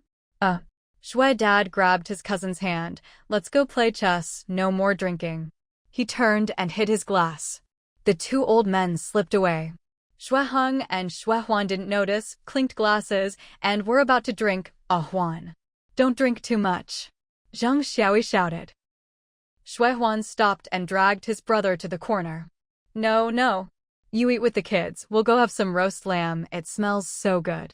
Lin Qingji and Cheng Huanchong sat in another corner with Chen Xinji and his wife. Cheng Huanchong chatted quietly with his sister, sometimes checking his phone. Chen Xinji and Lin Qingji ate and chatted elegantly, smiling and talking nonstop. After more than an hour, some people finished eating and left early, worried the snow would get too thick to travel, skipping the fireworks. At this time, Xiaoqi brought 2 bowls of dessert to greet Lin Qingji and the others, then left with Wang Luoluo. Shui Xian watched Xiaoqi leave with a seductive walk and glared at Chen Xinji.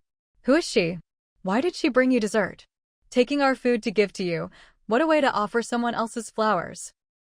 Chen Xinji shook his head innocently. "I don't know her." Cheng Huanchong glanced at Lin Qingji, his voice calm but cold. "You haven't been home these days, so you don't know her.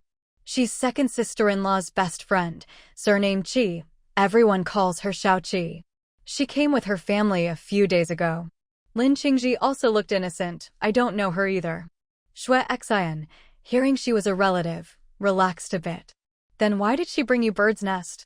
Why not me and third brother?"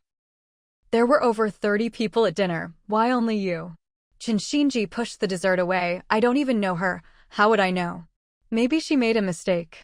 Lin Qingji, always well-mannered, but facing his lover's questioning, quickly spun the dessert away and wiped his hands. "Maybe she really made a mistake. I don't like sweets anyway." Cheng Huanchong smirked. "That's not ordinary bird's nest. It's rare blood nest. Qingxiao, she said you hadn't eaten, so she brought it for you. She's so thoughtful. Are you sure you want to reject her kindness?" Lin Qingji lowered his head, hiding a fond smile. "I don't eat sweets, no matter how thoughtful. I have to refuse." Cheng Huanchong sighed. "What a pity. Such kindness wasted. With so many people at dinner, only a guest noticed you hadn't eaten blood nest. I'm ashamed. I must not have been a good host." Lin Qingji smiled wryly. "I already consider myself part of Xinyuan. No need for special attention. There's no need for formality between us." "That won't do." Cheng Huanchong rolled up his sleeves. "It's your first New Year's Eve dinner at my house, but I was busy chatting with Xian. Didn't even know if you ate enough. Luckily, a guest cared for you. She noticed from far away, but I didn't. Sorry, I failed as a host." Lin Qingji coughed. "I'm family. No need for special treatment. The guest just made a mistake. Don't take it to heart. I'm very happy to be here for New Year's Eve."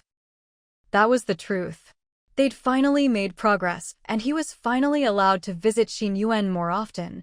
This was his happiest thing this new year. Just a small episode, but he was being accused of being jealous for no reason. Cheng Huanchong nodded. "With so many people, the guest could only mistake you, not others." "That's not easy." Lin Qingji. "What kind of jealousy is this? Is it necessary?" He didn't want any attention from others. Even a little was too much trouble. Was it easy for him? Not at all. Chen Xinji sensed the thick jealousy in the air and coughed, changing the subject. "This batch of blood nest is good, but there's not much. I only brought 1 box. Xian, next time I'll save a couple more for you." No need, Shui Xian pouted, I'm tired of it. Qin Xinji smiled, blood nest has a good texture, try something different. Shui Xian glanced at Lin Qingji, remembering the girl's flirtatious look at him, and felt a bit better. Taitu, good thing she didn't flirt with you, or I'd have to get a motorcycle helmet to cover you up tonight. Don't worry, I'll find the best-looking one for you. Qin Xinji laughed, hugging her waist. If you want me to look good, I'll look good. Whether you're here or not, all women except family and friends are strangers to me. We have a car, riding a motorcycle in the snow isn't safe, so forget the helmet this time. Shui Xian giggled, then looked at Lin Qingji. You can't compare to Qing Xiao. He attracts more girls. That girl put the bird's nest between you, but kept winking at him. Clearly, she likes him. Lin Qingji smiled wryly, wanting to hold his head and sigh, but his good manners wouldn't allow it. Sister, are you trying to get me in trouble? Qin Xinji wanted to laugh, but didn't dare, giving him a sympathetic look. Shui Xian, oblivious, kept fanning the flames. She kept staring at you, winking and giving you blood nest, so enthusiastic. Qing Xiao, you should seize the day, don't let the opportunity slip. She's so passionate, if you reject her, you'll break her heart. Lin Qingji hesitated, and used to being teased so openly, not knowing how to respond. Cheng Huanchong stood up, placing his hand on Lin Qingji's shoulder. Yes, I saw it too. Qing Xiao's charm is amazing. Just one dinner and you're already attracting attention. Spring flowers haven't bloomed, but you're already fragrant in Xinyuan. Lin Qingji's eye twitched, but he smiled gracefully. I don't like perfume. How could I attract anyone? It's spring, but still cold. I have no interest in flowers, never have. Cheng Huanchong laughed, patting his shoulder, but with hidden strength. Really? What a pity. The falling flower is willing, but the flowing water is heartless. Qing Xiao, you're too heartless. Lin Qingji frowned but didn't dare beg for mercy, maintaining his composure. Fine, as long as he doesn't get angry, he can hit me as much as he wants, I'll take it. Qin Xinji tried not to laugh, feeling his own shoulder ache in sympathy. Next time, he'd better not sit too close to Qing Xiao. This collateral damage was too much, he wanted no part of it. After dinner, the snow outside was thick, a white world. The wind had died down, and the snow was lighter, the blizzard seeming to subside. Several bodyguards and security staff prepared fireworks in the back garden, checking everything carefully. Shui Ling asked if it was safe to set off fireworks. If not, they'd wait for better weather, maybe the Lantern Festival. The bodyguards said it was fine and everything was ready. Shui Ling told them to be careful, then called everyone to watch the fireworks. Ahu carried Mini Tiger, Wang Qing held Little Tiger, all happily coming over. We've been waiting so long, the kids can't wait. Where do we sit? Shui Ling pointed to the center. Don't worry, the best seats are for you. Little Tiger and Shui Yang sat on the sofa, whispering about something important, both looking serious. Shui Ling didn't call them, but called Shanyu over. Hey, where's brother Shanwei? Shanyu helped Qin Shuiyu over. Dad suddenly got sleepy and fell asleep on the sofa over there. He must have sneaked some wine. Qin Shuiyu scolded, told him not to drink, but he wouldn't listen. Old fool. He kept denying it. Shui Ling comforted her. Don't worry, tonight's drinks are all very low alcohol. I've already had a pot of sobering soup made, and there's tea here. Let brother Shanwei drink more later. At this moment, Cheng Tianuan brought over Wang Dad's family. Wang Xiaoxiao said, it was so lively this afternoon, Xiao Shuang and Xiao Zhu barely slept. After some milk, they're sleeping soundly now.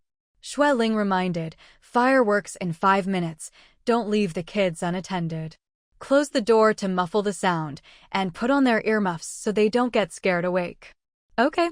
Wang Xiaoxiao quickly handed Xiaopeng to Shui Ling. Mom, I'll go to the nursery. Be back later. Shui Ling took Xiaopeng. I'll have Yang Yang help you later. No need, Wang Xiaoxiao smiled. He's too loud. He'll wake the kids. He said he needs to talk business with Little Tiger, so let him be.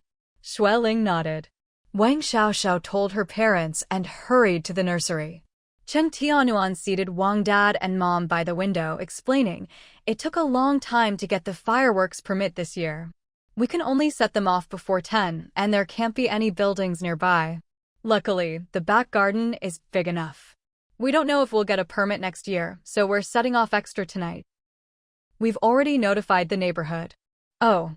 Wang Dad smiled, very thoughtful. "Letting the neighbors know avoids complaints." Cheng Huanran whispered, "Since we moved here, we've always set off fireworks on New Year's Eve. The neighborhood is used to it. Some even asked the security if we could set off more this year, since fireworks are so restricted now." Wang Luoluo asked, "Big brother, with so many, how long will it last?" "Over half an hour," Cheng Huanran replied. Xiaoqi looked around distractedly. "Big brother, where's the third? I saw him just now, but now he's gone. Which room is he in? Should we call him to watch the fireworks?" Cheng Huanran smiled. "No need, he and Qingxiao are coming." Xiaoqi looked suspicious, quietly slipped away with her purse. Soon, the fireworks show began. Qin Xinji and Xue Xian came, cuddling by the window, chatting sweetly. Lin Qingji also came, followed by a reluctant someone. With others present, Cheng Huanchong quickly perked up. Lin Qingji watched the fireworks with Xue Ling, occasionally handing tea and snacks to someone, even tissues at the right moment. Cheng Huanchong enjoyed the service, filming the fireworks. Suddenly, he noticed someone staring at them. Xiaoqi was eating cherries and looking at Lin Qingji with a strange expression. Cheng Huanchong glared at her. Xiaoqi, realizing she'd been caught, turned away, pretending to watch the fireworks. Lin Qingji smiled, eyes full of affection. Xue Ling, focused on the fireworks, didn't notice the undercurrents. "Ah Cheng, how's this pattern?" "Nice," Lin Qingji replied. "The light blue edges look like orchids." He handed a cherry to the person beside him, flicking his hand. Cheng Huanchong understood, sat possessively on the armrest, blocking Xiaoqi's view, and continued filming. Lin Qingji couldn't help but laugh quietly. After half an hour, the fireworks ended. Everyone praised the show. Cheers and applause came from the nearby neighborhood, some even shouting more. More.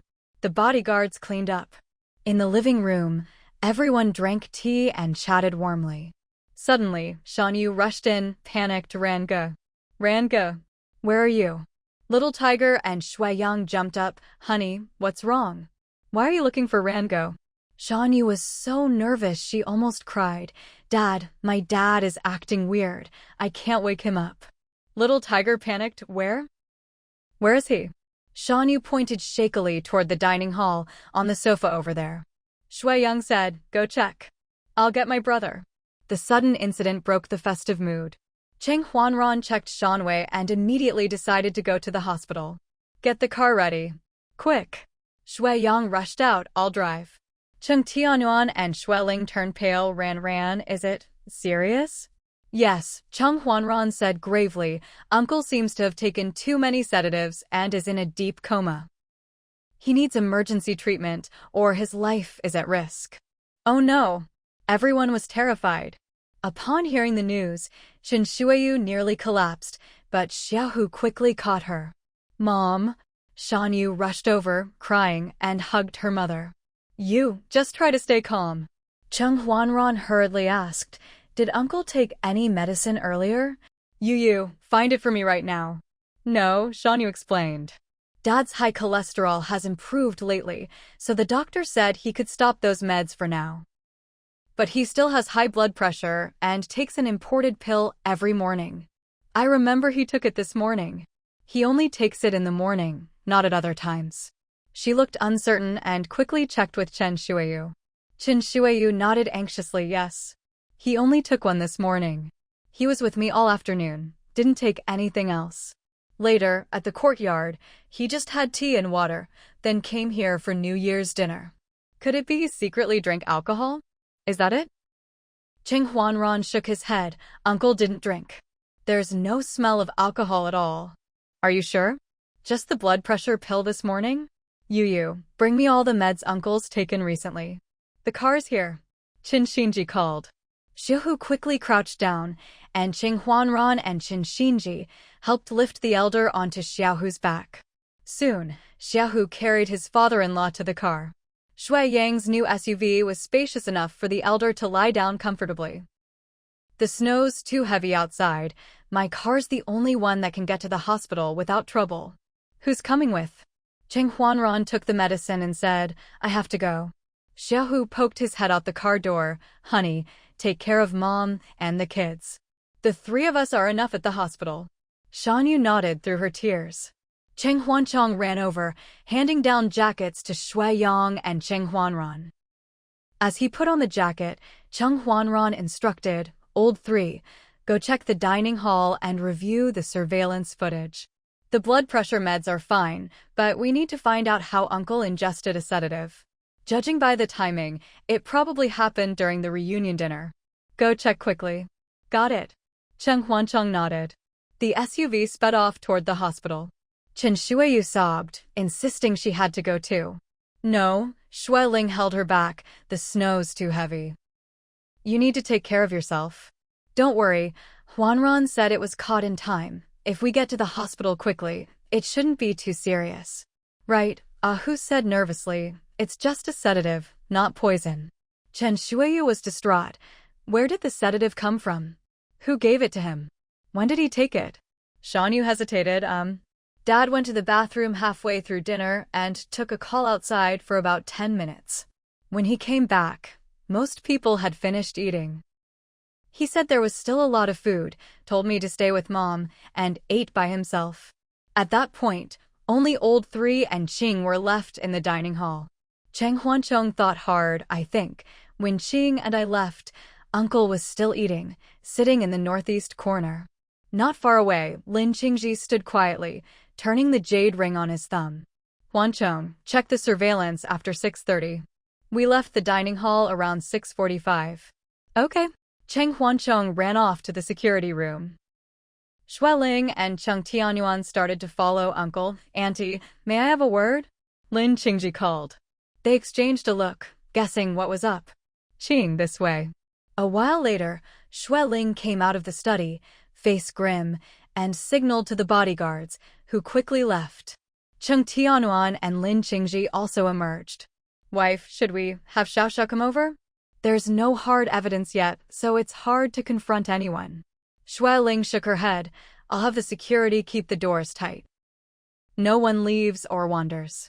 We're not law enforcement, so we can't detain anyone, but we can secure our home. Lin Qingji said quietly, Uncle, Auntie, maybe give second sister-in-law a heads up, so she's prepared. Shui Ling nodded, I'll go. Let's just hope Uncle Sean is okay, or this will become a big deal. She left. Dad. Cheng Huanchong came running, anxious. Uncle, he ate the bird's nest that Xiaoqi tampered with. Both bowls. I remember she specifically brought those for Qing and Ironhead. The footage confirms it. Cheng Tianyuan wasn't surprised, just grim. Lin Qingji signaled to Huanchong and led him away. Wait. I haven't, Huanchong protested. No need, Lin Qingji said. Uncle and Auntie know. They'll handle it. Huanchong glared. So that woman was after you and Ironhead, but you both dodged it. Uncle just happened to eat too much and overdosed. Damn, what a schemer. Lin Qingji, used to storms, was unfazed. No need to be angry. Uncle and Auntie will handle it well. You're not getting involved? Huanchong frowned. She was clearly targeting you and Ironhead. Lin Qingji shook his head. Not unless Uncle and Auntie ask.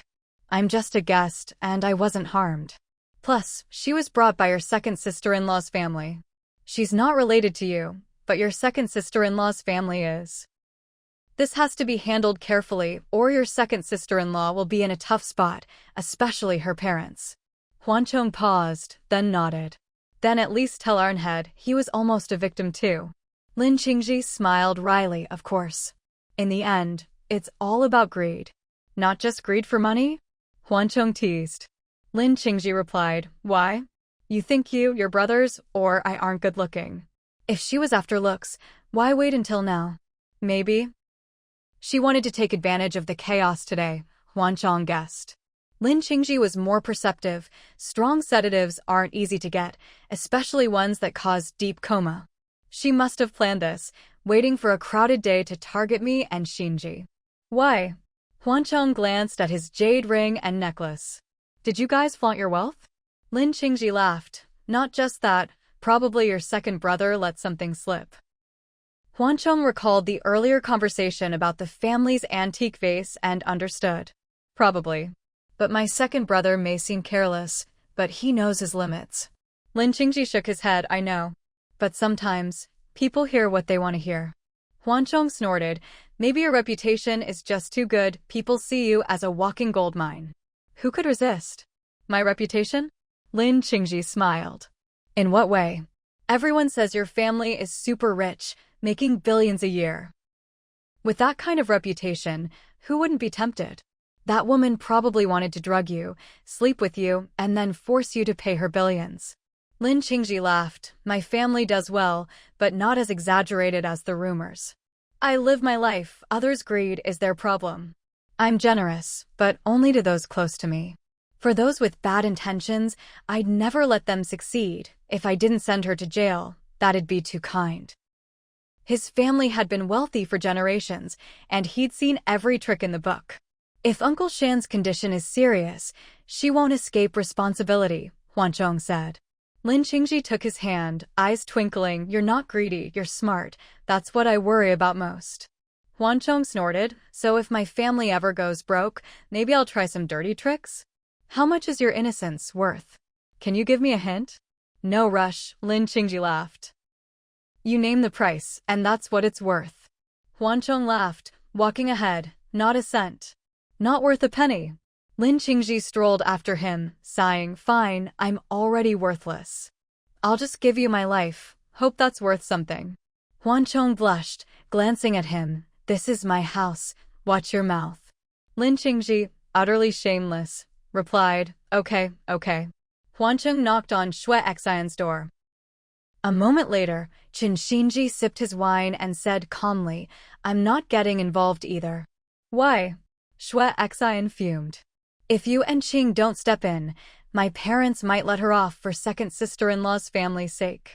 You know how soft-hearted they are. Exactly why I can't get involved, Qin Shinji smiled. If they let her go, they must have their reasons.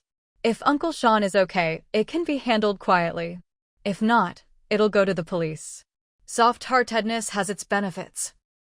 If our parents were cold, this family wouldn't be so happy. This was a tricky situation, since the woman was brought by Wang Xiaoxiao's family and was Wang Luoluo's best friend. If they handled it harshly, it would put the Wang family in a tough spot, and Xiaoxiao would be embarrassed. Uncle Sean was sent to the hospital in time. He's just unconscious, Shui Xian muttered. So they'll probably let her off.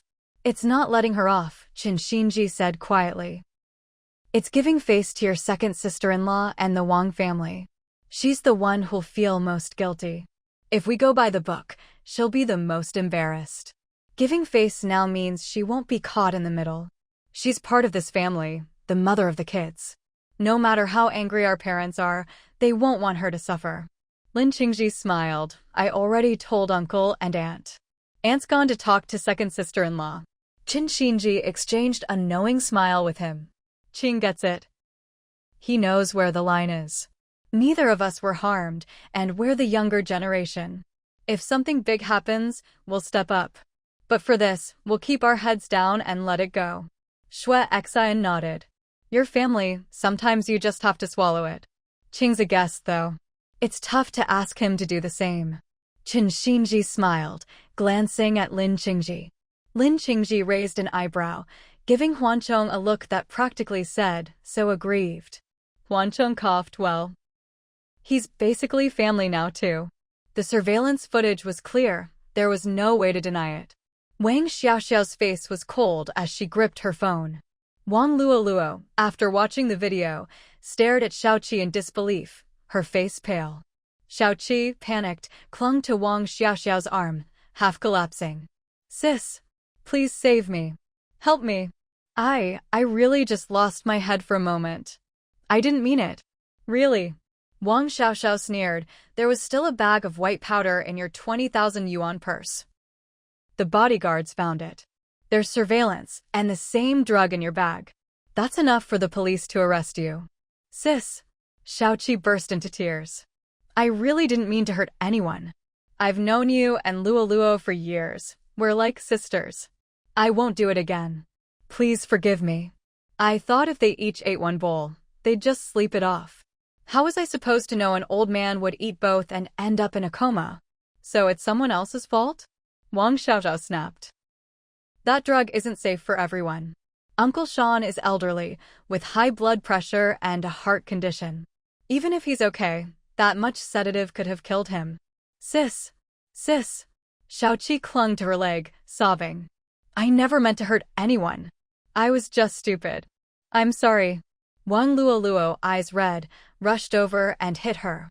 You planned this from the start, didn't you? You begged to come to Beijing, said you missed my sister, but it was all an excuse. You even brought the drug. You wanted to cause trouble from the beginning, didn't you? Xiaoqi sobbed. Luo. Please stop. I was so jealous of Xiaoxiao. She's a world champion, married into a rich family before she even graduated. Her husband lets her manage billions. Billions? I've never even seen a million. Wang Luo cried, if you want money, earn it yourself. You've graduated, you can work. Why are you so useless? Xiaoqi shouted, we worked so hard to get into college, but after graduation, we're just nobodies, earning a few thousand a month, barely scraping by. How can I ever make that kind of money? I'll never have millions, let alone billions. I want to live in a mansion, drive a luxury car. I have a good degree, I'm not ugly, why can't I marry rich? Why is life so unfair? Wang Luo cried, life isn't a competition. My sister and I are twins, same birthday, same parents, same everything. She became a world champion. I'm proud of her. She married well. I'm happy for her. Xiaoqi gestured wildly. Look at this place. The most famous mansion in Beijing, acres of land. The kids' playroom is bigger than my whole apartment. Xiaoxiao has 2 nannies and a housekeeper. There's a chef, drivers, bodyguards. Wang Luo snapped. What does that have to do with you? Xiaoqi sobbed, but I'm jealous. I want to be envied too. I want a life everyone admires. Is that so wrong? Wang Luo scolded. Wanting a better life isn't wrong, but your way is. Xiaoqi collapsed, crying. Luo, why are we just ordinary kids? Why are some people born princes and princesses? Why do they get everything? Look at your niece, the little princess, doted on by everyone, with a rich, handsome fiancé. Why is there such a gap? Wang Luo was stunned, unable to answer. All her life, she'd heard all men are created equal, but as she grew up, she realized it wasn't always true. Some people are born rich, some are born smart, some are born beautiful. Real equality only exists in certain areas. Life is never truly fair. Wang Xiaoxiao said quietly, because she's her parents' daughter, and because she worked hard. Xiaoqi, you only see the glamour, not the struggle. My mother-in-law grew up in Beijing, an only child. When she was young, her family was poor. Her parents started a factory, took out loans, and only got by when she was old enough to marry. My father-in-law was from the countryside, dirt poor. After they married, they both worked multiple jobs, rented, then bought a house, saving bit by bit. My mother-in-law once lived on a construction site for 2 months, covered in dust every day. She nearly fainted from low blood sugar working in a clothing factory. Their wealth was built over generations, not blown in by the wind. Xiaoqi was stunned. Wang Xiaoxiao continued, Xue Xian is the youngest and only girl, so she was spoiled, but my mother-in-law was strict. She got into Beijing University on her own merit. My husband and I were both admitted on sports scholarships, nothing compared to her. My husband and his siblings may be rich, but they work hard. Old 3 has painted for over a decade, often skipping meals to work. Xue Xian started her own studio before graduating. My husband started his own business, and we once shared a tiny apartment, eating cheap takeout every day. Life in a wealthy family isn't as easy as you think. They have a lot, but they work harder than most. You just want a shortcut. But have you ever thought those richer and prettier than you work even harder? Xiaoqi fell silent. Wang Xiaoxiao pointed outside, that handsome guy you like? His family's been nobility in Beijing for over 100 years. Their antiques were passed down for generations. How can you compare? It's never truly fair. Xiaoqi wept silently. Wang Xiaoxiao sighed. Why should the wealth built by generations become your excuse for resentment? It's not fair to them either. She continued, it's fine to want a better life, but not at the expense of others. If you break the law, you'll be punished. If you break morals, you'll be condemned. Money doesn't mean you can do whatever you want. My mother-in-law wanted me to tell you this. Xiaoqi sobbed, I know I was wrong. I was just scared. I really just lost my head.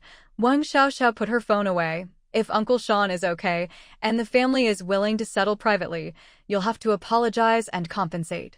Xiaoqi clung to her, it was just a sedative, he'll be fine if treated in time. Wang Xiaoxiao pulled her hand away, you think it's that simple? You drugged people in my house, how am I supposed to face my in-laws? One is a distinguished guest, the other a son-in-law. My parents-in-law are the hosts, how can they explain this? Especially to Qing, he's not someone you can afford to offend. Xiaoqi jumped up, I'll go beg him. He looks like a god, he'll forgive me, I'm sure. Stop. Wang Xiaoxiao blocked her. Calm down. Qing isn't someone you can just see. He saw through you from the start, do you think he'd meet you? His assistant and bodyguards are all top level. You think you can get close? Wang Luoluo grabbed her friend, don't go. You'll just embarrass yourself. Xiaoqi sobbed, Xiaoxiao, please help me, please. Wang Xiaoxiao's eyes reddened. As long as Uncle Sean is okay, my in-laws won't make a fuss, mostly for my parents' sake.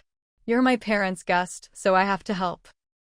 But you've really disappointed me. Xiaoqi cried, I'm so scared.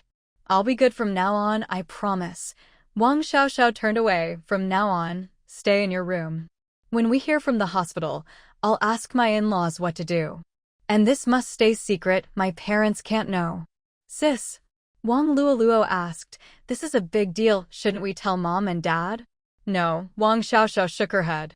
That's exactly why we can't tell them. They already feel awkward coming to Beijing, worried about being a burden. Shui Ying's family is so kind, but my parents are always nervous. If they knew, they'd be mortified and never dare visit again. Wang Luoluo, the youngest, didn't understand as deeply, but Wang Xiaoxiao explained, I want mom and dad to visit me in Beijing, to stay with me.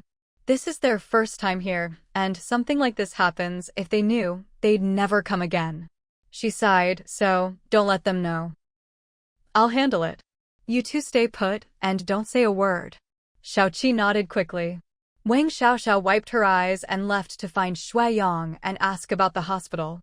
Wang Luoluo saw her out, apologizing, sis, I'm sorry. Wang Xiaoxiao glanced at her, we're sisters, don't be silly.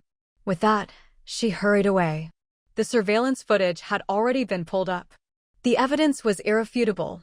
Any denial or explanation seemed weak and powerless in the face of such proof. Wang Xiaoxiao's face was cold as she gripped her phone. After watching the short video, Wang Luoluo stared at Xiaoqi in disbelief, her face turning paler and paler. Xiaoqi nervously swallowed, her eyes starting around. Suddenly, she clung to Wang Xiaoxiao's arm, half collapsing to her knees. Jie, please save me. Help me. I really just lost my mind for a moment. I didn't mean it. Really.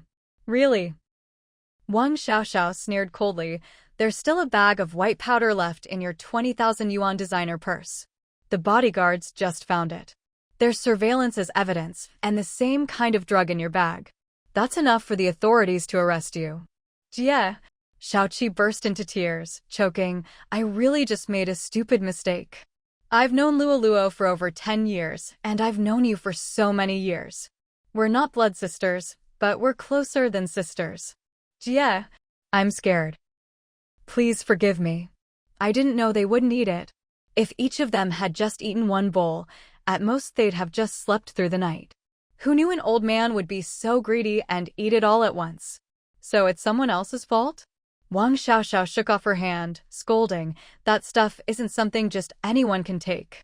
Uncle Sean is an elderly man, with high blood pressure and a bit of heart disease.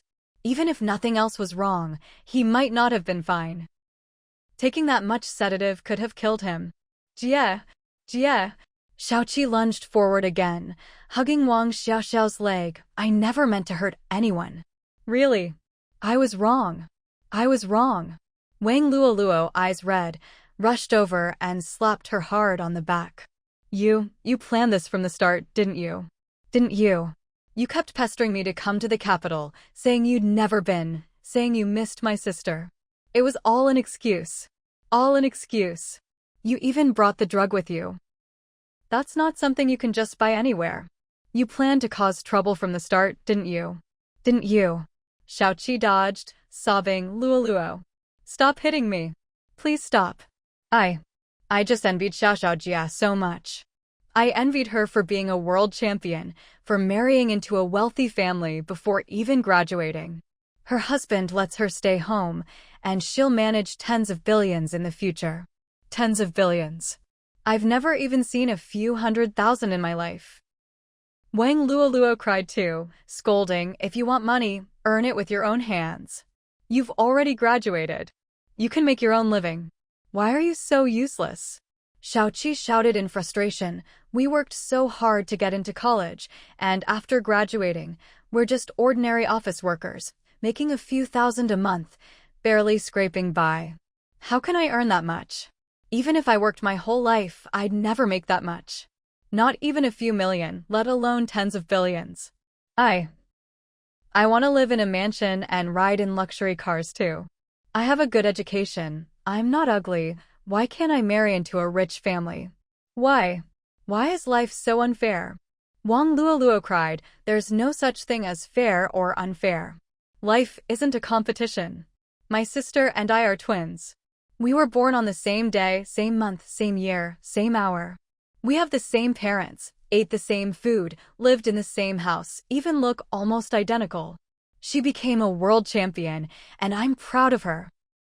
She married into a wealthy family and has a loving husband, and I'm happy for her. Xiaoqi suddenly stood up, gesturing wildly. Luoluo, look.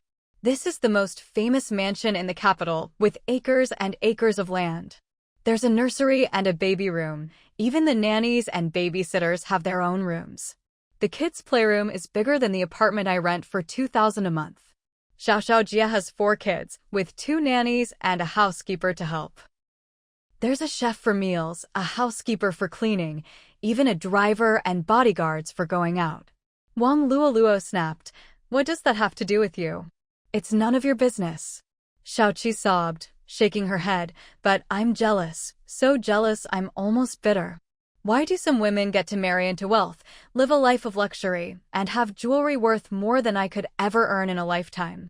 If I hadn't seen it with my own eyes, maybe I wouldn't have been tempted. But when I came here and saw all these rich, handsome men, like her husband's brothers and brother-in-law, all better looking than TV stars. High education, good looks, great manners, I just couldn't help myself. No wonder you kept asking my sister to set you up. Wang Luoluo sneered, I thought you were joking, turns out you really are a toad lusting after a swan. Xiaoqi muttered, I wanted Xiao Jia to introduce me, but she said her husband's brother doesn't like blind dates, and his younger brother doesn't want to get married at all. One's out, the other's out. She wouldn't help, so I had to try myself. But what could I do? I've been here for days, the place is huge, so many rooms, I couldn't even bump into them by chance. Wang Luoluo sneered, so? When you couldn't get to her husband's brothers, you went after someone else. Xiaoqi choked, I brought the drugs, but I was scared, until today, when I saw that godlike handsome guy, he's young, makes billions a year, and I saw him casually give a kid a jade necklace worth tens of millions. What woman wouldn't be tempted? If I could get close to him, even just be his girlfriend for a few days, if he gave me anything at all, I'd never have to work again. Maybe I could even join the upper class and live a life everyone envies. You're crazy. Wang Luolua wiped her tears, scolding, "You really are crazy. Are you starving? Are you that greedy? You weren't like this before. People change." Xiaoqi argued, "My work environment isn't like yours. You're surrounded by middle-aged women with no ambition, just working for stability. I'm surrounded by flashy girls. They make a few thousand a month but use luxury cosmetics and buy designer bags. I have to keep up, or they'll look down on me." Wang Xiaoxiao sneered, "So what? You're vain, and it's still someone else's fault." "I had no choice." Xiaoqi sobbed, her makeup running. Everyone on social media posts about hotels, travel, food, designer bags. "I can't stand being looked down on. I'd rather eat instant noodles and pinch every penny just to buy a 20,000 yuan limited edition bag. I want them to envy me. I just want the life I want. Is that wrong?" "There's nothing wrong with wanting a better life." Wang Luoluo scolded, "But your method is wrong. Your heart is wrong." Xiaoqi collapsed to the floor, sobbing. "Luoluo, why? Why are we just ordinary kids from ordinary families? Why? Why are some people born princes and princesses? Why? Why do some people never have to work, never have to worry, just enjoy good food and being waited on? Why? Look at your sister-in-law's little princess. So many brothers doting on her, and a rich, handsome fiancé. Why her? We're all women. Why is there such a gap? Why?" Wang Luoluo was stunned, not knowing how to answer. Since childhood, she'd heard all men are created equal so many times it was ingrained in her mind. She'd always believed it, but as she grew up, she realized reality wasn't so simple. Where was all this equality? Some people are born into wealth, enjoying luxuries others can't even dream of. Some are born geniuses, achieving more in seconds than others do in hours of hard work. Some are born beautiful, always the center of attention, luckier than most. Equality only exists in certain areas. How could everyone's life be the same? Wang Xiaoxiao's face darkened, and she said quietly, "Because she's her parents' daughter, and because of her own hard work." "Xiaoqi, you can't just see other people's glory and luxury. You have to see how much sweat and hardship they put in to get there. My mother-in-law is from the capital, an only child. When she was young, her family was just getting by. Her parents started a factory, took out loans, and only when she was old enough to marry did things get better. My father-in-law was from the countryside, so poor they could barely eat. The day after they married, they went to the city to work, each holding down 2 jobs, saving up bit by bit. My mother-in-law once lived on a construction site for 2 months to save money, covered in cement dust every day. She once worked so hard in a clothing factory she nearly fainted from low blood sugar. The family business now was built by 2 generations' hard work, not just luck." Xiaoqi was stunned, staring blankly at Wang Xiaoxiao. Wang Xiaoxiao continued, "Xiao Xian is the youngest and only girl, so of course she was doted on. But my mother-in-law was strict. She had to study, had to learn chess. She got into Capital University on her own scores. My husband and I were both admitted as athletes. We can't compare. My husband and his siblings, though rich, all work hard. The 3rd brother has painted for over 10 years, working through holidays, often too busy to eat. Xiao Xian never slacks. She's already started her own studio, with several employees, earning a good income before graduation. My husband started his own business, and when things were tough, we shared a rented room, eating 2 cheap boxed meals a day." Life in a wealthy family isn't as easy as you think. It's not all fairy tales and honey. They have a lot, but they work harder than most. You just want a shortcut to riches. But have you ever thought, those richer and prettier than you work much harder than you? Xiaoqi fell silent, lowering her eyes. Wang Xiaoxiao pointed outside. That godlike man you're after, his family was nobility in the capital over 100 years ago. Their glory goes back centuries. Their antiques are family heirlooms, passed down for generations. Why can't you have that? Because their ancestors built it up over centuries. How can you compare? It will never be fair, do you understand? Xiaoqi silently wept, not daring to speak. Wang Xiaoxiao gave a bitter smile. Why should the wealth created by generations of hard work become your excuse for resentment? If you think it's unfair, you're denying their effort. That's unfair to them, isn't it? Xiaoqi was speechless. Wang Xiaoxiao sighed. There's nothing wrong with wanting a better life, but you can't hurt others to get it. You can't do whatever you want. If you break the law, you'll be punished. If you break morals, you'll be condemned. It's the same for everyone. Being rich doesn't mean you can do whatever you want. My mother-in-law wanted me to tell you this. Xiao Jia, Xiaoqi sobbed. I was wrong. I know I was wrong. I was always scared. I really just lost my mind for a moment. Wang Xiaoxiao put her phone away. Speaking quietly, my mother-in-law said, if something serious happens to Uncle Sean, this can't just be swept under the rug.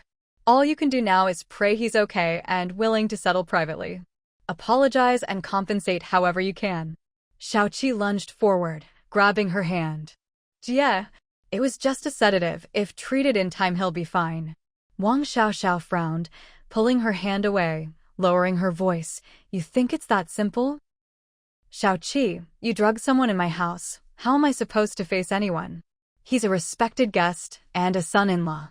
My in-laws are the hosts. How can they explain this to their guests and son-in-law? Especially Qing Xiao, he's not someone you can afford to offend. Xiaoqi jumped up in fright after hearing this.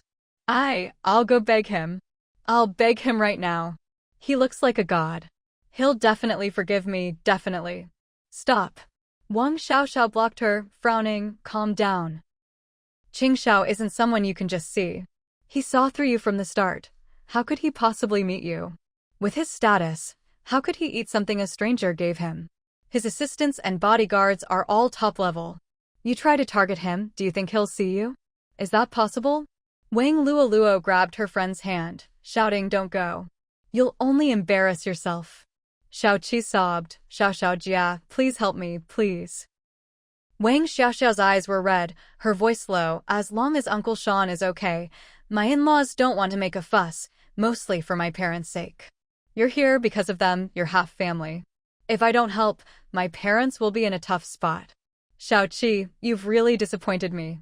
Jia, Xiaoqi choked. I was wrong. I'm so scared now. I'll be honest and hardworking from now on, never reckless again. Wang Xiaoxiao turned away, not looking at her. From now on, stay in your room and don't go out. When we hear from the hospital, I'll ask my in-laws what to do. Also, this must be kept secret. Don't let my parents know. Jie, Wang Luoluo hesitated. This is a big deal, and our parents were here earlier. Shouldn't we talk to them? Wang Xiaoxiao shook her head. No, why not? Wang Luoluo whispered, they're elders. The in-laws will give them face. That's exactly why. Wang Xiaoxiao interrupted. I don't want them to know. They already feel awkward coming to the capital, saying hotels are too expensive, and they're afraid of imposing at Xinyuan. Shui Yang's family is very kind, always respectful to my parents. Only because they felt welcomed did they dare come for New Year's. Wang Luoluo, the youngest, had always been sheltered and didn't understand social nuances, as well as her sister. Wang Xiaoxiao took her hand. I'm going to be with Shui Yang for life. My kids are still young, and he's busy at work. I can't always take the kids south to visit. My parents won't take our money, always living frugally. When I miss them, I can only video call. I want them to visit during holidays. This is their first time staying at Xinyuan, and this happened. Will they dare come again? Wang Luoluo was stunned, then shook her head. Wang Xiaoxiao sighed, so don't let them know, or they'll feel guilty and inferior. My home is in the capital now, and my kids and I can only stay here. Until the kids are older, we'll live at Xinyuan. When we move out, you and our parents can visit more freely. Xinyuan is big, but there are grandparents, in-laws, and siblings. No matter how convenient, there are always constraints. For the next few years, I want my parents to visit. But only if they don't know about this. She had 4 young kids. Going out was like going to war. Her parents loved her, and she missed them. But her family was far away, and a visit took days. As a mother, she couldn't leave her kids for long. So until the kids were older, she could only wait for her parents to visit. The capital was convenient, and she even hoped her parents would retire here. Her family and Shui Yang's were very different. Her parents always felt they'd married up and were always a bit nervous around her in-laws. If they found out about this, they'd be mortified and never dare visit again. Her mother-in-law had already hinted that the fewer people who knew, the better. Since her parents brought Xiaoqi, others might blame them, and they'd be embarrassed and hurt, maybe never daring to visit again. Her mother-in-law was gentle and thoughtful, always considering everyone's feelings, and wanted to maintain harmony between the families. Wang Luoluo understood, whispering then, "We won't tell them. For now, don't tell anyone." Wang Xiaoxiao glared at Xiaoqi. "If you want to keep things quiet and protect yourself, keep your mouth shut and stay in your room." Xiaoqi whispered, "I understand." Wang Xiaoxiao wiped her eyes and face. "I'm going to find Shuai and ask about the hospital. You two stay here and wait for news." "Xiaoxiao Jia, I have to tell you." Xiaoqi bowed, eyes red. "I only have about 1,000 yuan and a few hundred in my account. If they want compensation, can you help me cover it?" "I'll pay you back." Wang Luoluo, though angry, felt responsible since she'd brought her friend. "Jia, ask brother-in-law to help. I have some savings, about 10,000, and some from tutoring, maybe close to 20,000, enough." Wang Xiaoxiao interrupted, "I'll handle it. You two don't worry. Rest early. Don't say a word to our parents, and don't let anything slip." Xiaoqi nodded quickly. Wang Xiaoxiao left the room. Wang Luoluo saw her out, whispering, "Jia, I'm sorry." Her sister glanced at her. "We're sisters. Don't say such things." With that, she hurried away. Outside the floor-to-ceiling windows, snow was falling, already thick on the ground. Xueling stared blankly at the swirling snow outside. The once lively living room was now empty, just her sitting by the fire, all the earlier noise and joy replaced by cold loneliness. "Wife." Qing Tianuan came over, handing her a glass of water. "Here, have some." Xueling took a sip. "Are Mom and Dad asleep?" "They're both sound asleep," Cheng Tianuan whispered. "I just checked. The room's at 26 degrees, the humidifier's on. It was lively today, so they probably didn't nap much and fell asleep quickly."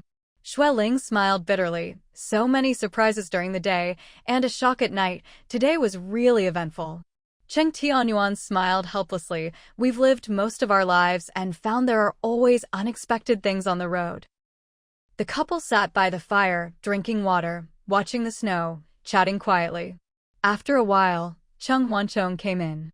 "Dad, Mom, it's past midnight, you should go to bed."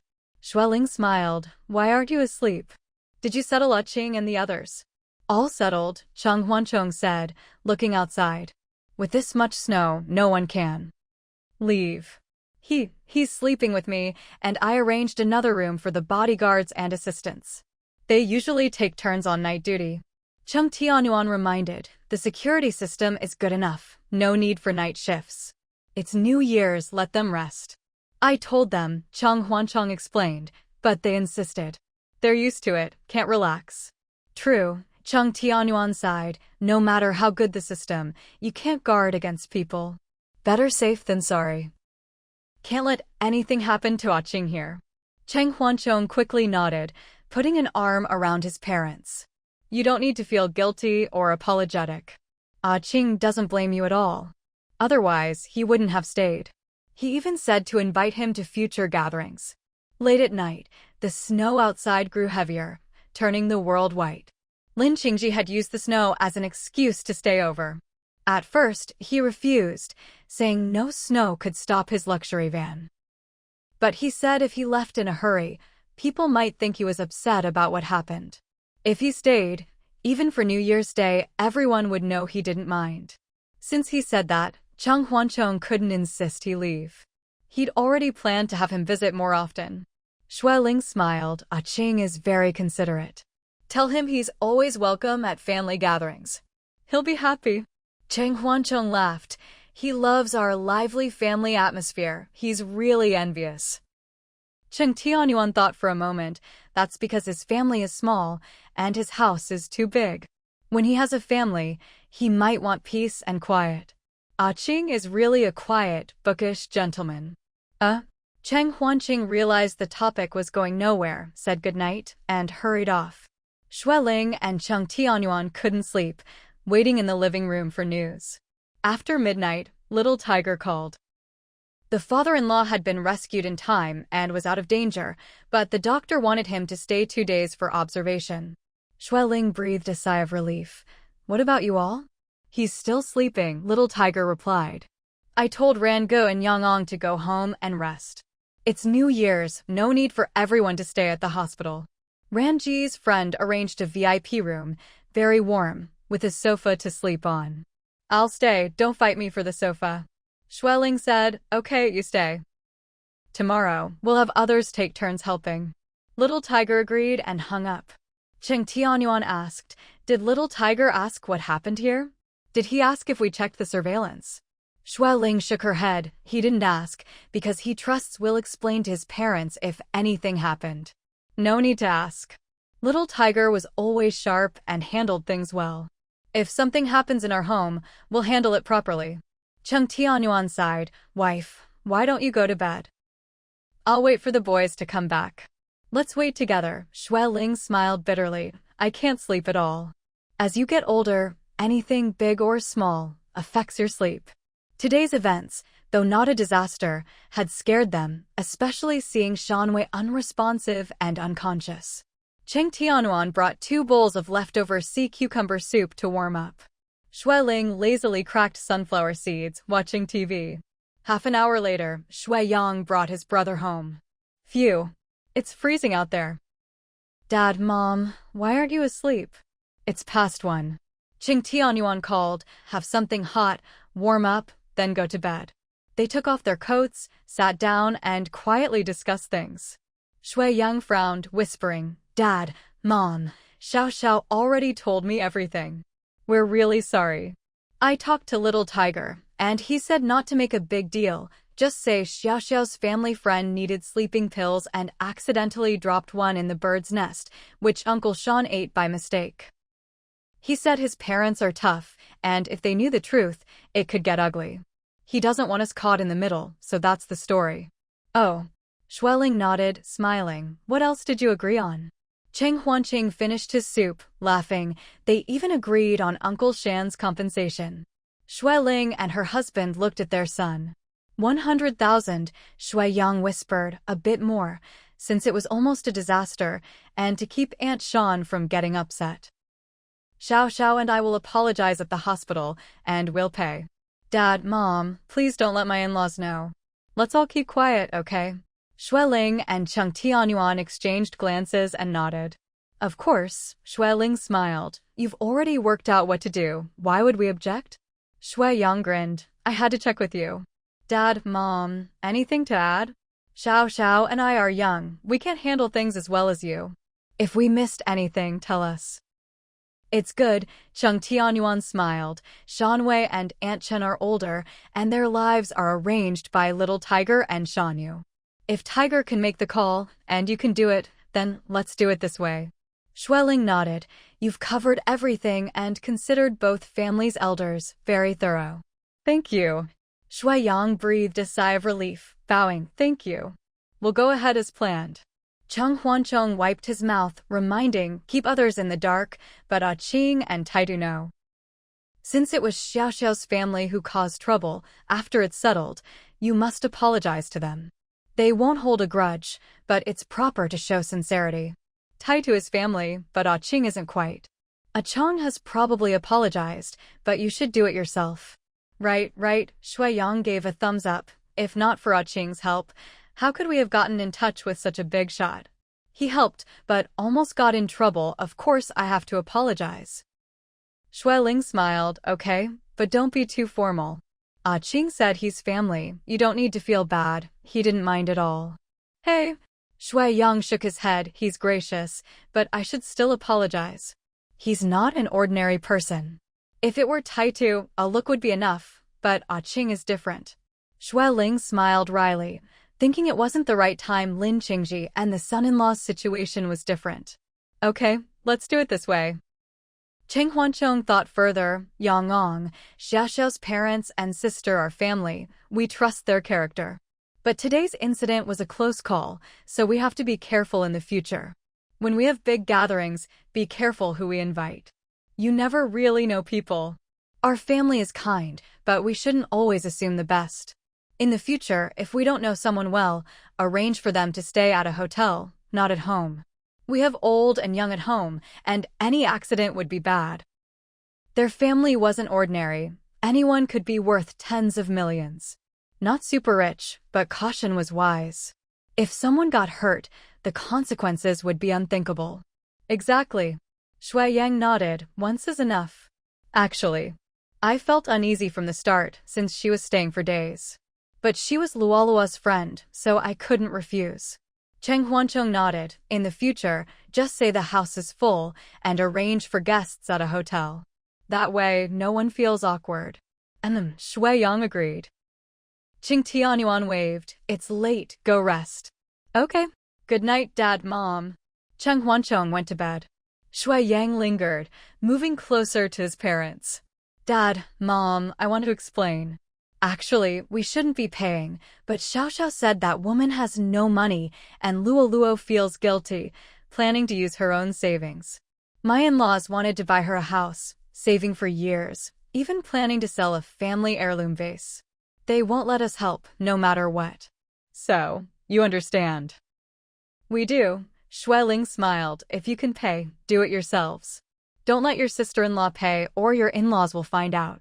It's good you care. Thanks, Mom. Shui Yang kissed her on the head.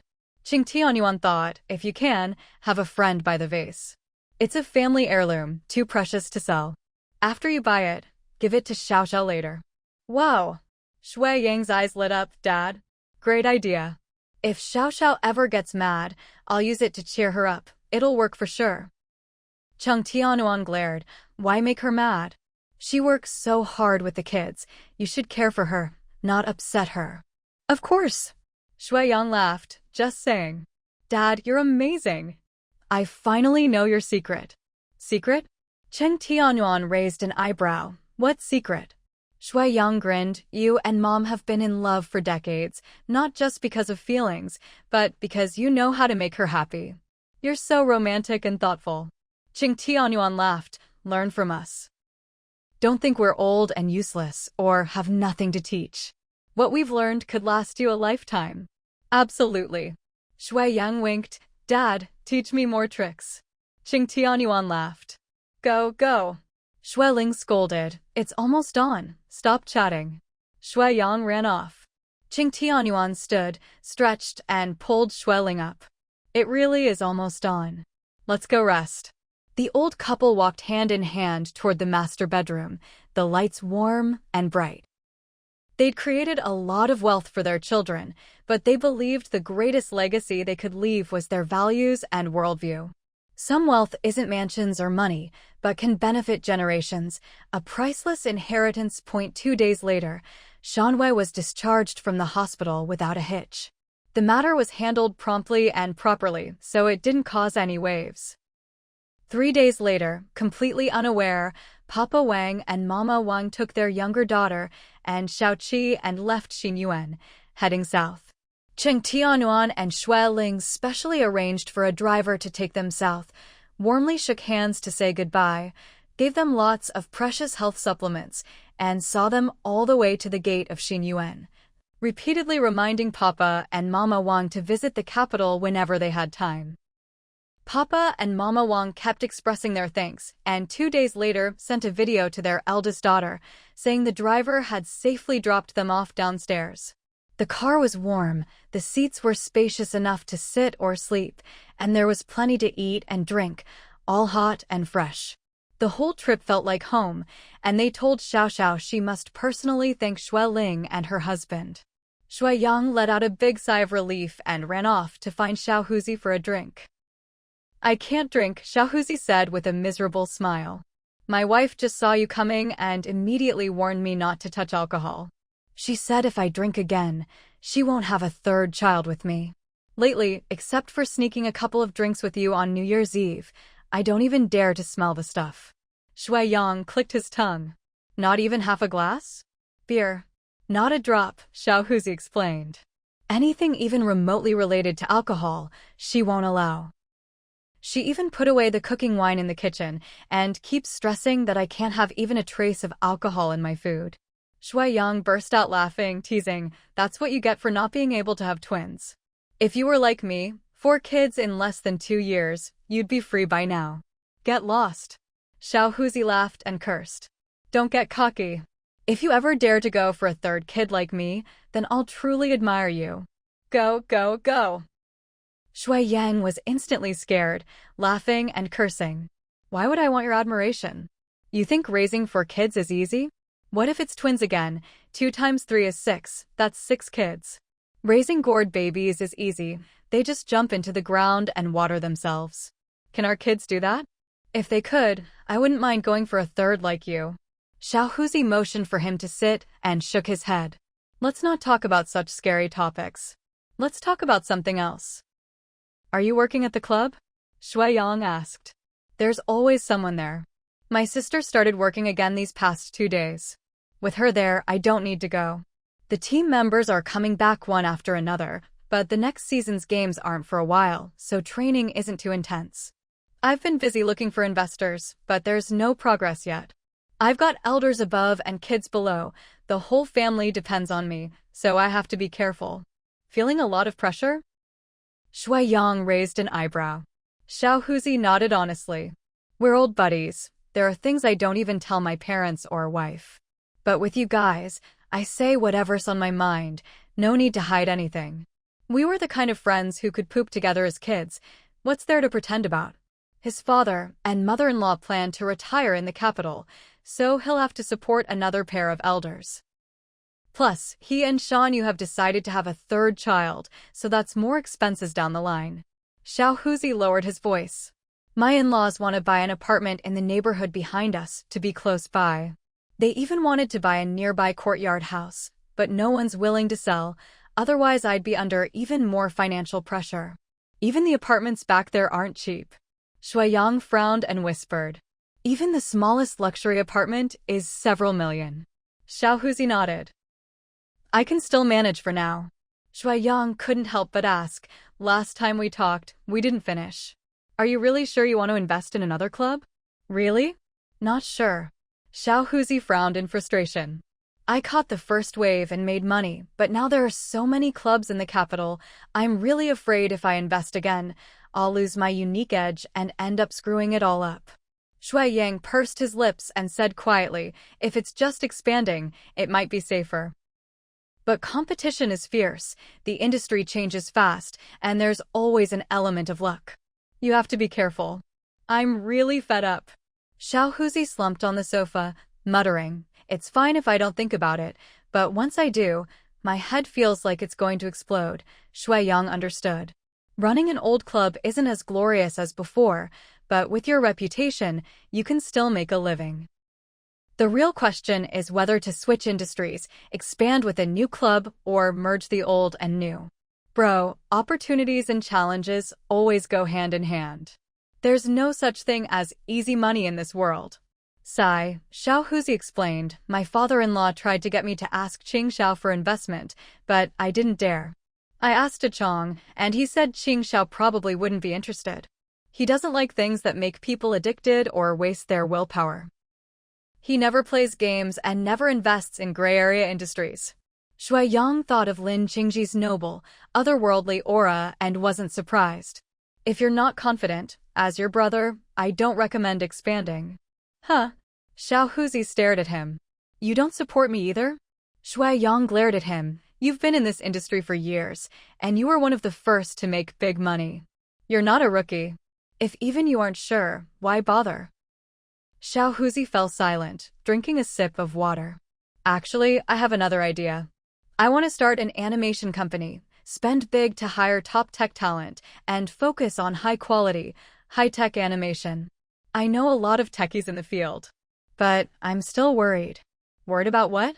Shui Yang asked. "No money or no confidence?" Xiao Huzi shook his head. "Neither." "Get out." Shui Yang laughed. Xiao Huzi explained, "I do have confidence, but this industry burns money. With my current savings, I could last a year or so, but a good animation can take years. No matter how confident I am, I can't withstand the harsh reality. These big projects can cost billions. If it's animation, why not talk to Lao San? Shui Yang said seriously. I've always thought this industry has potential. Lao San? Xiao Huzi asked. Get comic rights from him? Shui Yang nodded. Didn't my mom buy a big animation company for him? All the rights to his comics are under his name now. Let him pick a promising one for you to work on. He invests a bit, I invest a bit, and we all chip in. Lao San has so many fans. Just making money off them would be enough to break even. Xiao Huzi sat up, excited. Why didn't I think of that? Copyrights? Cheng Huancheng turned his handsome face, puzzled. Which one? Xiao Huzi grinned. Whichever is most popular with fans, we'll pick that one. Shui Yang quickly added, the old ones are fine too. Nostalgia is in now. Your earliest fans are about your age. Some have been working for years. They can afford to spend. If each buys a ticket, we'll be rolling in it. Cheng Huancheng twisted his sore neck and shook his head. No more. Huh? Xiao Huzi and Shui Yang looked at each other, stunned. Cheng Huancheng explained, the most popular 2 or 3 are already being made into animation. The planning started last year. What? Xiao Huzi exclaimed. Someone beat us to it? Didn't your company just buy back the rights? What, bought them and sold them again? No, Cheng Huancheng laughed. Why would I have my people buy and sell for fun? The rights are still with the company, all under my name. Shui Yang smacked his shoulder, laughing. Why can't you just say things clearly? You scared us. Would it kill you to say it all at once? You have to let me explain. Cheng Huancheng stretched lazily, sipped his tea. The rights are there, but Qing already found a professional animation company to produce them. The company is only keeping one, the rest he's taken over. What? Xiao Huzi and Shui Yang looked at each other and asked in unison, all gone. All gone, Cheng Huancheng replied seriously. Really all gone? Xiao Huzi asked, why does he want so many? Since when is Qing Xiao so interested in animation? He's always been into antiques, why suddenly animation? He's got more money than he can spend. Why is he so keen on making more? Yeah. Shui Yang smiled wryly. Leave some room for others. He could never spend all that money in 10 lifetimes. Isn't he worried about getting tired spending it? Cheng Huancheng laughed, putting down his teacup. Who knows? He said he really likes my early works and wants to invest in making them into great animation. He's already found a suitable company, been negotiating since before the new year. The contract isn't signed yet, nothing's finalized. Really? Xiao Huzi asked cautiously. Not signed yet? Are you sure? Cheng Huancheng nodded. The rights are under my name, I haven't signed, so no contract. Shui Yang immediately brightened, excited. Great. That means it's not settled. Lao San, why not tell Qing Xiao to let us take over? Yeah. Xiao Huzi patted his chest. We want to start an animation company, make world-class, super cool animation. Cheng Huancheng laughed, his handsome face full of mockery. Company's not even set up and you're talking world-class? How cool. How flashy. Come on, don't get carried away. You're not professionals, just newbies. How can you compete? One of you wants to do games, one wants to sell sportswear, where will you find the time? One's trying for a 3rd kid, one's got 4 at home. Spend more time with your wives and kids, don't mess around. Xiao Huzi scratched his head inside. The club's been tough these years. I wanted to expand, but things are uncertain. I know a lot of top animation talent and wanted to bring them in. You know I'm trying for a 3rd kid, so I need to earn more for formula. Same here, Shui Yang said. I want to invest some of my money elsewhere. Can't put all my eggs in one basket, Mom taught us that. Cheng Huancheng smiled wryly. This industry is fiercely competitive now. It's not just about a few top talents, you need a huge team, or progress will be painfully slow. It can take years to see profit, and you need billions in capital. It's not easy. Does your second brother lack billions? Xiao Huzi patted Shui Yang's chest, laughing. He's got tens of billions. Cheng Huancheng rolled his eyes. It's all stocks and equity, not much cash. Would he sell his group stock? Or his mansions? Xiao Huzi slapped Shui Yang's back, chin up. Bro, let's do it. Shui Yang stepped forward, straightening up. You're right, I can't bear to. Xiao Huzi, Cheng Huanchong snorted, sipping his tea. Making money isn't easy. Don't invest in unfamiliar industries, especially big investments. Xiao Huzi flopped on the sofa. No investment, no chance to make money. What investment is 100% safe? What investment has no risk? If anyone knows, please tell me so I can die in peace. Shui Yang let out a long sigh and slumped on another sofa. If you don't try, how do you know it won't work? If even Qing Xiao likes the project, it's probably a big moneymaker. Lao San, why not ask a Qing to let us have one? Cheng Huanchong reminded, this isn't something you can finish quickly. Don't get impulsive. Making money isn't easy, don't let it go to waste. Leave professional things to professionals. We can hire professionals. Shui Yang made a last-ditch effort. We just manage, hire people for the technical and other departments. Yeah. Xiao Huzi raised his hand. I can find the best techies. My sister and the manager can handle the club. I can focus on the animation company. Cheng Huanchong saw they were determined and asked, what about funding? Can you raise it? Xiao Huzi and Shui Yang looked at each other, troubled again. How about you invest? Or talk to Qing Xiao if he's going to invest. Better to invest in people he knows. Cheng Huanchong was speechless, joking, you two old brothers make it sound so easy. Your so-called animation company doesn't even exist, it's just in your imagination.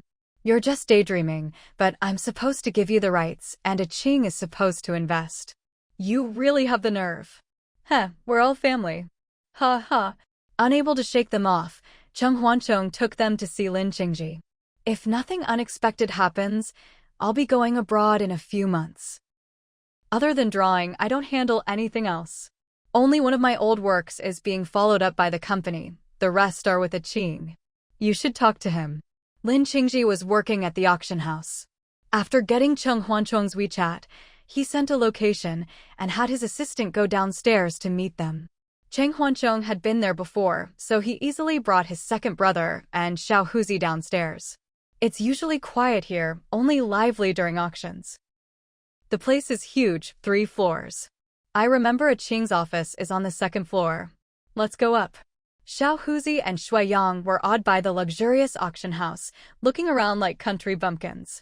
Cheng Huanchong couldn't help but remind, unless you have money to burn, don't buy antiques here. The only thing about these items is that they're expensive. The assistant smiled wryly, whispering, Third young master, aren't you undermining Qing Xiao's business? Cheng Huanchong shrugged. Don't worry, even if I ruin his business, he'll never be poor. The assistant smiled awkwardly, not daring to argue. Qing Xiao only cared about him. Even if he lost his business, he'd probably still be happy. Lin Qingji put down the porcelain vase and elegantly took off his white gloves. What brings you all here today? Come, have some tea. Xiao Huzi and Shui Yang looked at the spacious office and the antique shelves, dazzled. Qing Xiao, your office looks like a museum. The design is amazing. Lin Qingji smiled. It's just for convenience. There are 3 auctions at the start of the year, and most visitors are insiders, so I came to check preparations. Come, sit. He pulled Cheng Huanchong to sit beside him and personally made tea. Cheng Huanchong glanced at him, signaling not to be too obvious. Xiao Huzi and Shui Yang were busy examining the chairs, wondering if they were Hainan Wangwali and how much a set would cost, not noticing what was happening. Lin Qingji just smiled and opened the tea canister. Did you finish the pu'er tea I gave you last time?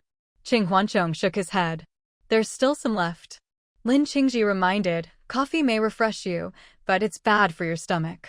Drink more tea, it's just as refreshing and healthier. Got it. Cheng Huanchong replied perfunctorily, waving to Xiao Huzi and Shui Yang. Stop looking around, he's got tons of collectibles, you could look for days. Let's get to business. I've got things to do this afternoon and updates to post tonight. Hurry up. Xiao Huzi and Shui Yang finally remembered their purpose and came over. Cheng Huanchong briefly explained their plan to Lin Qingji and asked, You haven't found a suitable animation company yet, right? Want to consider them? Maybe let them do one. Lin Qingji paused while making tea and explained, No, you misunderstood. I'm having someone make a cartoon. The three were stunned. A cartoon? Cheng Huancheng exclaimed. Lin Qingji nodded. Domestic cartoons are stagnant, especially children's ones, which are often crude and lack educational value. Your works are positive and uplifting, perfect for educational children's cartoons. That's great. Shuaiyang asked, will it be a movie or a TV?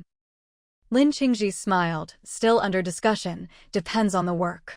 I've handed it over to a director friend who's very interested. He suggested educational cartoons shouldn't charge fees or go to theaters, but be available online for free. Xiao Huzi and Shuaiyang looked at each other, instantly deflated. He's not in it for the money, just charity and education. If Lao San's works are free online, there's no point in making others for profit. Cheng Huancheng was a bit embarrassed by the praise and reminded, tell your friend if he needs to change anything, let me know. Don't worry, Lin Qingji said gently. You're the original author, no one can change your work without your permission. When he's back from vacation, I'll have him meet you. Cheng Huancheng nodded, then looked at Xiao Huzi and Shuaiyang. What now? Looks like your plan fell through. Honestly, I don't really support you starting an animation company. There are plenty out there, and blindly following the crowd will just get you washed away. Shuaiyang rolled his eyes. Can you have a little faith in us? Not at all, Cheng Huancheng said honestly. The animation market is saturated. Don't just follow the herd. Lin Qingji smiled in agreement. It's hard to stand out, and innovation is always the main trend. If you want to make big money, you have to be ahead of the curve. Xiao Huzi laughed awkwardly. Qing Xiao, are you really going to turn all of A Chang's works into cartoons? Just the early ones, Lin Qingji replied. Not all.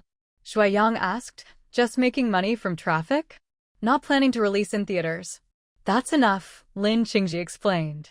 With A Chang's fame, just the traffic fees are enough to break even. For me, profit isn't the main thing.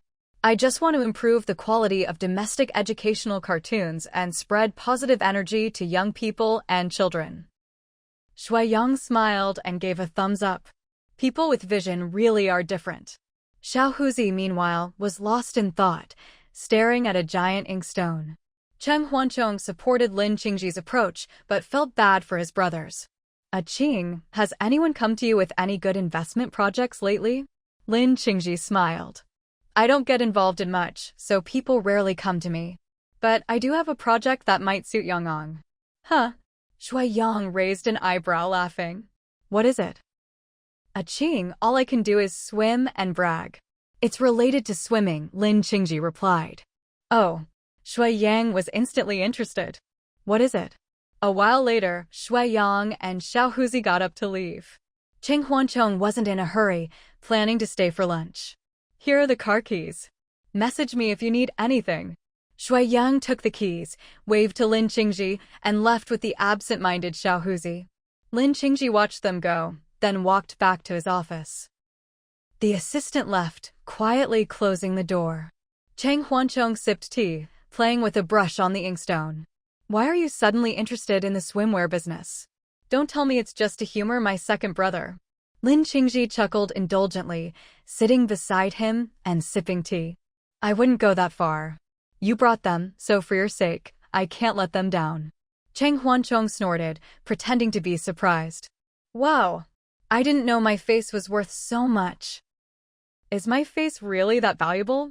Lin Qingji was amused, pinching his arm. Whether it's worth anything and how much, isn't it up to me to decide? Cheng Huancheng clicked his tongue and tossed the brush at him. So how much? Write it down for me. Lin Qingji laughed. No need to write, I know it by heart. Cheng Huancheng couldn't stand his sweet talk and asked directly, was what you said about the garment factory true? Really? Lin Qingji played with the brush, explaining, someone suggested it before, and there were several proposals, but I didn't approve them.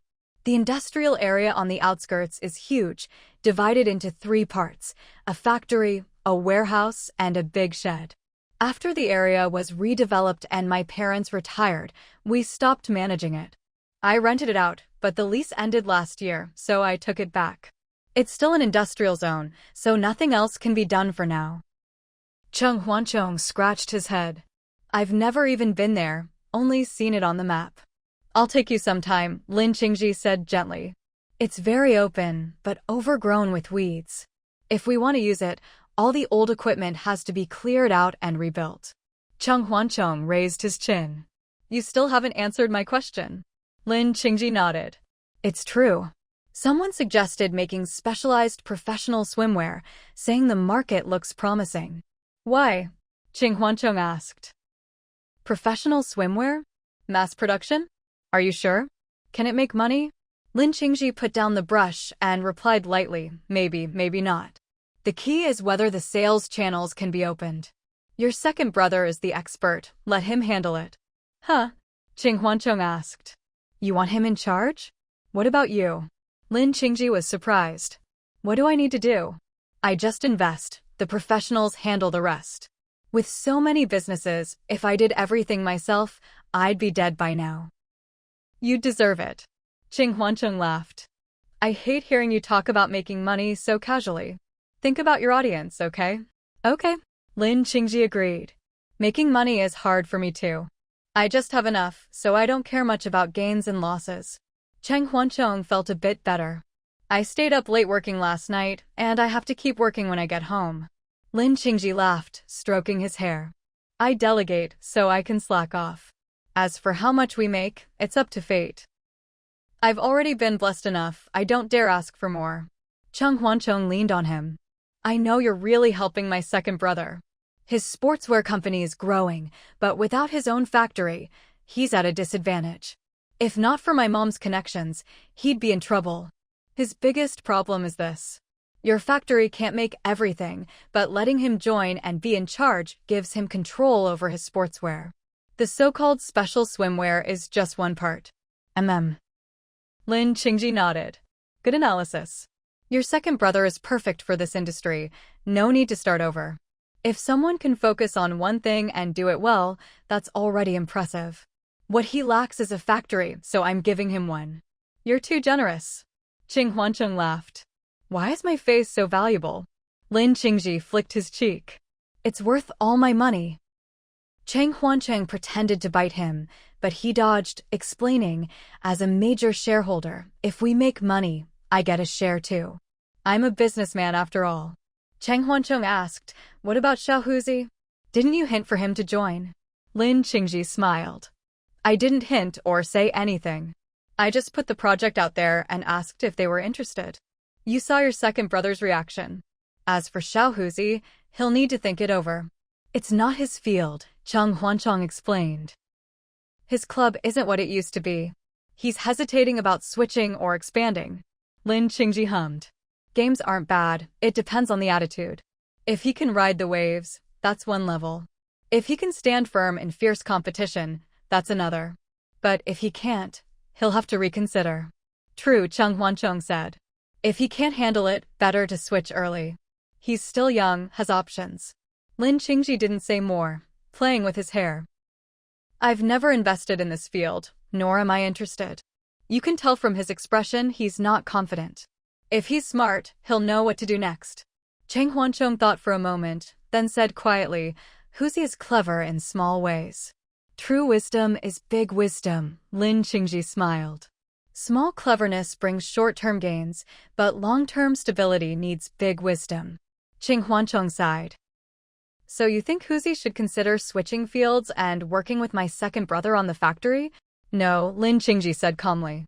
It's up to him. Some people stick to their field because they think it's what they know, but that confidence can be blind, especially in fast-changing industries. Some things are like chicken ribs, not much meat, but hard to give up. He's definitely in the chicken rib stage, Cheng Huancheng said honestly. Lin Qingji nodded. You can't survive on bones forever. In fast-changing industries, if you don't react in time, it might be too late. Unless you have enough savings to weather the gap, you might not be able to handle it, especially with family to support. Cheng Huancheng thought. He probably doesn't need to worry too much. The elders have savings, and he's made good money. Plus, our family has his back. If he can't handle it, we'll help. Don't count on luck, Lin Qingji pinched his ear. Better to teach someone to fish than give them fish. It's better to warn him early than bail him out later. No one wants to show weakness, especially young men with pride. Chung Wanchong grinned. Hey, I've never seen you weak or lost. Even Lin Qingji, with all his composure, couldn't help but glance at him. What, you think I'm Superman? I'm human, not a god. Everyone has emotions and moments of weakness. Cheng Huancheng laughed, grabbing his hand and biting it lightly. Next time, give me a heads up so I can see. Lin Qingji smiled helplessly. I've had times of confusion and weakness when I wanted to disappear. Back then, you were like a light I wanted to follow. I got through those dark days, and now with you by my side, I don't think anything can break me. Cheng Huancheng felt a pang of heartache, squeezing his hand. Why didn't you just come out and say it back then? Maybe we could have met sooner and not missed those years. Lin Qingji looked at him, eyes gentle as water. Hearing you say that, I regret being too calm and rational. Love isn't rational, or it wouldn't be love. Cheng Huancheng blushed, burying his head in Lin Qingji's chest. You'd better stay rational. If you'd come out back then, I'd have kicked you. My parents would have called the police.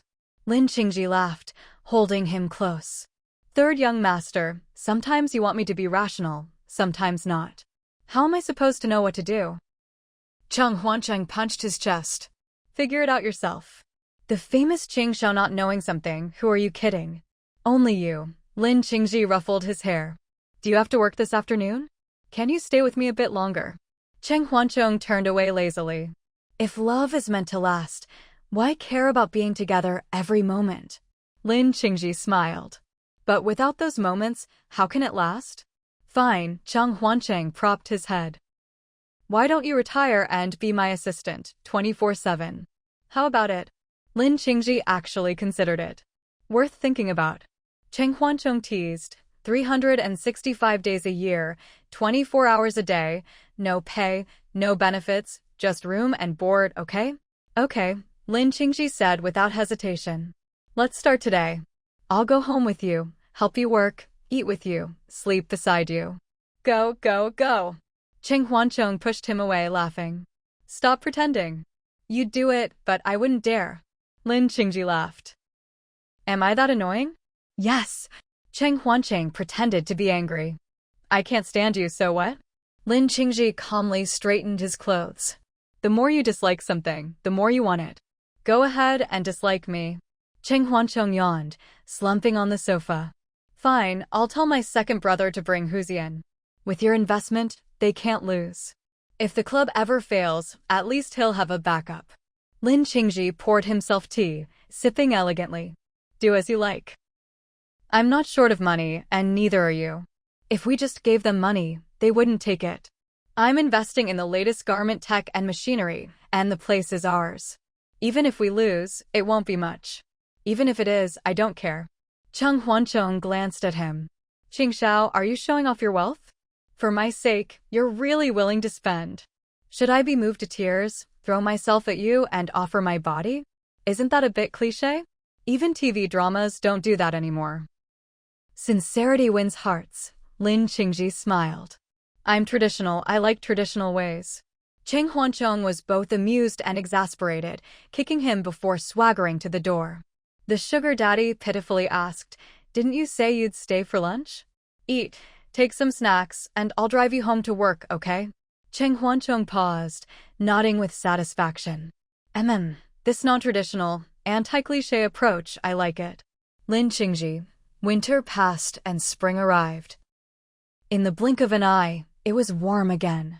Last winter had come early and was especially cold, so this year, spring also arrived earlier than usual. The temperature kept rising. The heating had only been off for a few days, and many people had already switched to spring clothes. Some young people who liked to feel cool were even wearing short sleeves and skirts, showing off the breeziness of summer. Spring is the best time to plan for the year. Xueling took her parents to the back garden to sow vegetable seeds, then pulled weeds until they were all sweating before finally resting in the pavilion for tea. Qin Shuiyu lounged lazily in a wicker chair, glancing at her with amusement. Lingling, I'm not trying to nag you, but why are you so hardworking? The sun is blazing, and you're still squatting there pulling weeds.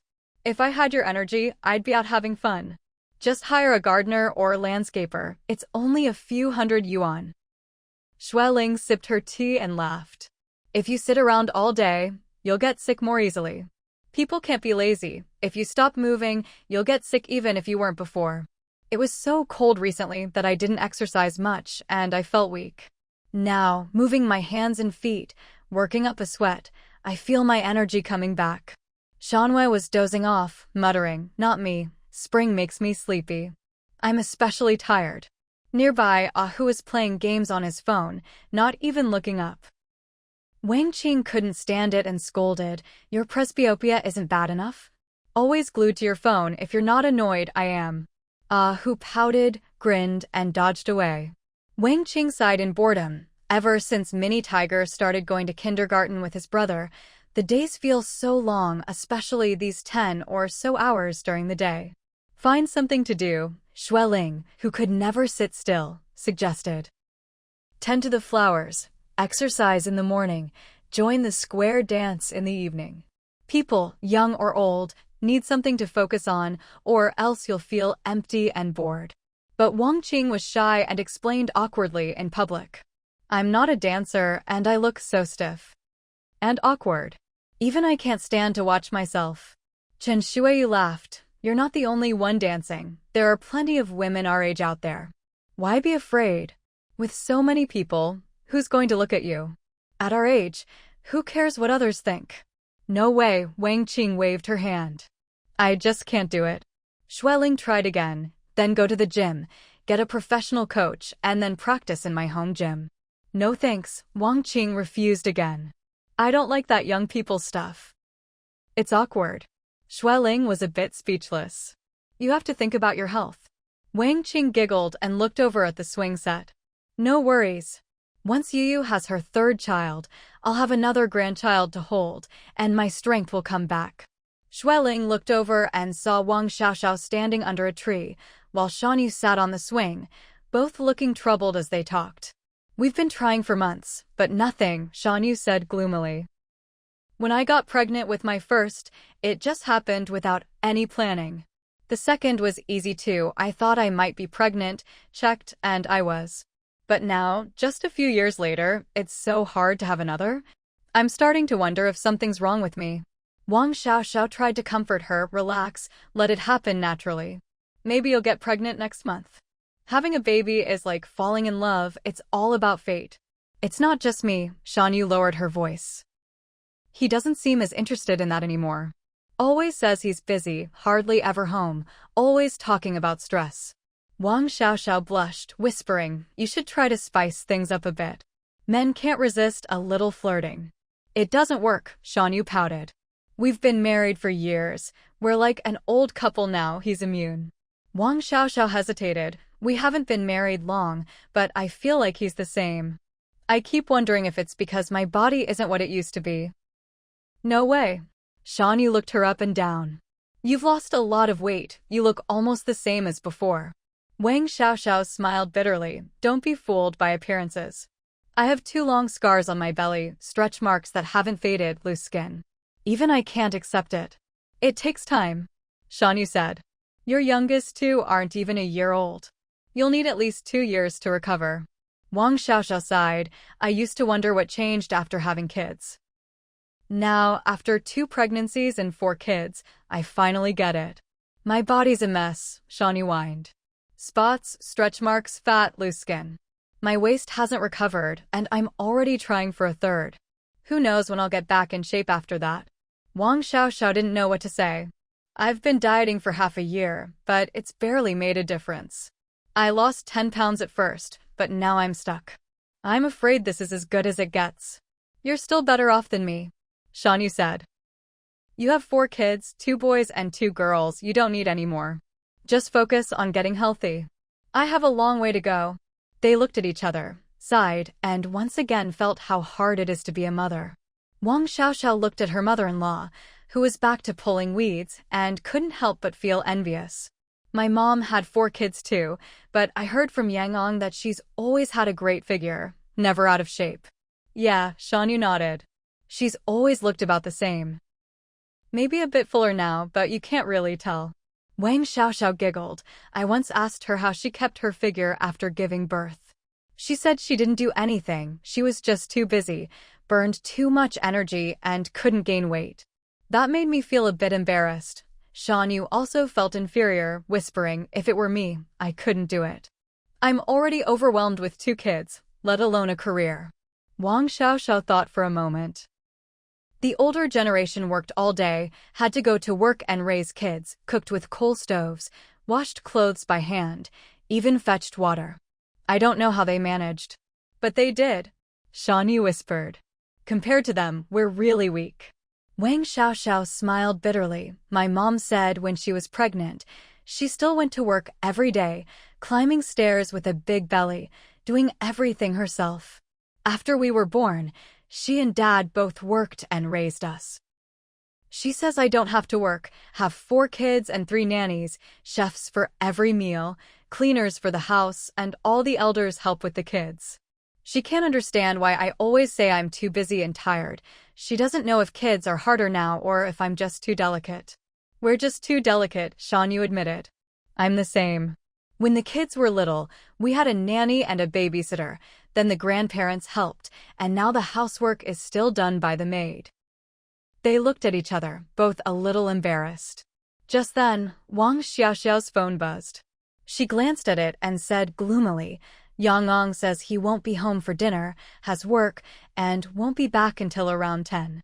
Shan Yu was used to it. Mine rarely gets home before 10, midnight is good. Wang Xiaoxiao sighed, I have to lose weight and get fit, or one day my husband might get tired of me. I think so too, Shan Yu sang a classic line, falling in love with someone who never comes home, waiting for a door that never opens. Xue Ling, wearing a straw hat, hurried by with a pile of weeds and dumped them in the trash. Then she came back quickly. Wang Xiaoxiao called, Mom, take a break, come cool off. Xue Ling smiled, took off her gloves and hat, and wiped her forehead. It's not that hot yet, but the sun makes you sweat. Why aren't you drinking tea in the pavilion? There's Bilyuakun over there. Wang Xiaoxiao shook her head. No, I'm afraid I won't sleep if I drink too much. Me neither, Shan Yu laughed. The night is long enough. If I can't sleep, it'll feel even longer. Better not risk insomnia. Xue Ling sat on a stone stool, fanning herself with her hat. When I was your age, I wished I could sleep more. I drank tea just to stay awake. As soon as my head hit the pillow, I'd be out. I drank tea whenever I sat down, as much as possible, just to have more energy. The 2 young moms looked at each other and started sharing their worries.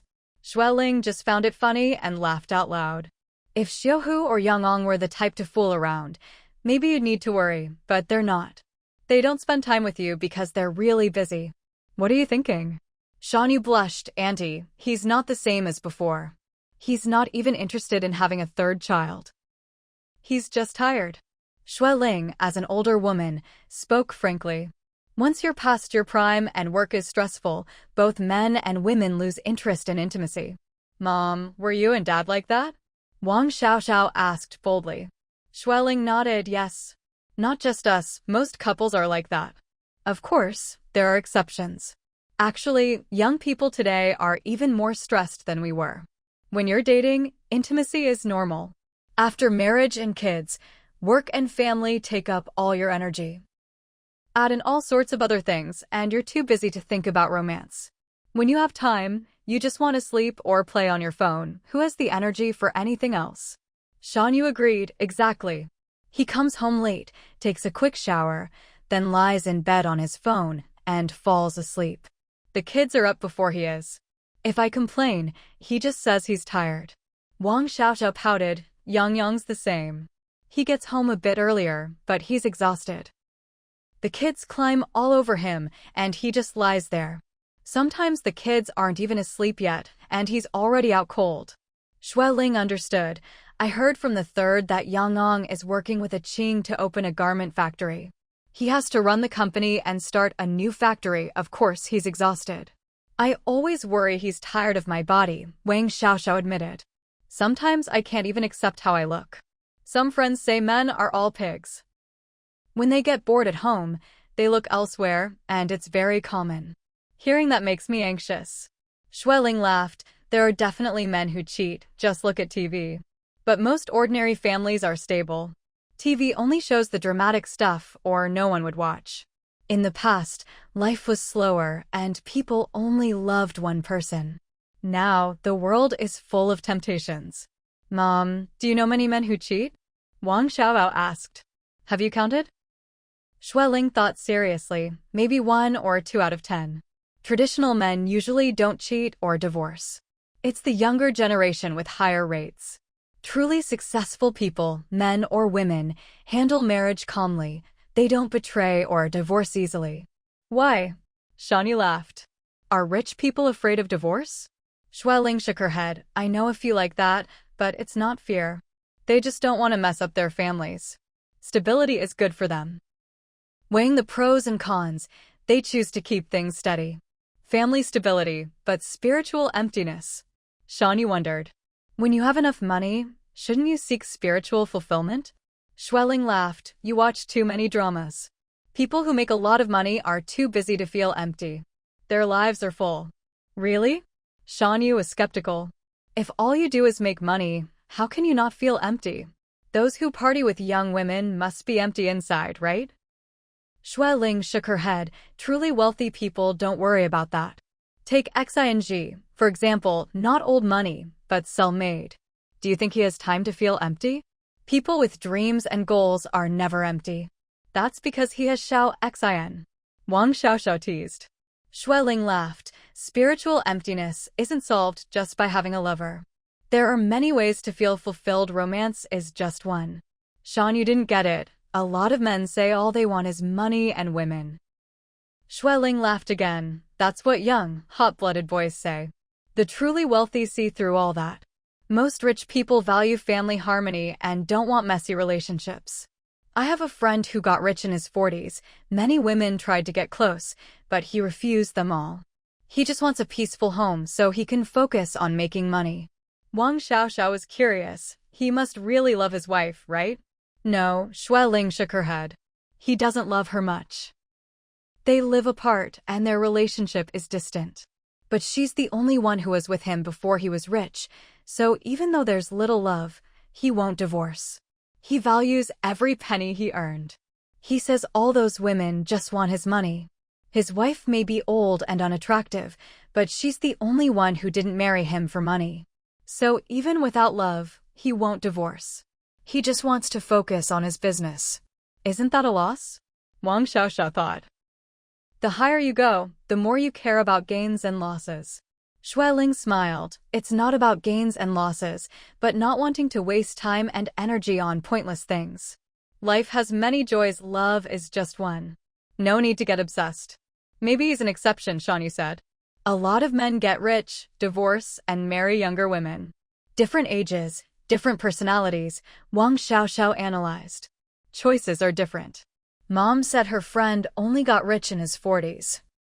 He's past the age for wild living. Schwelling nodded. That's part of it.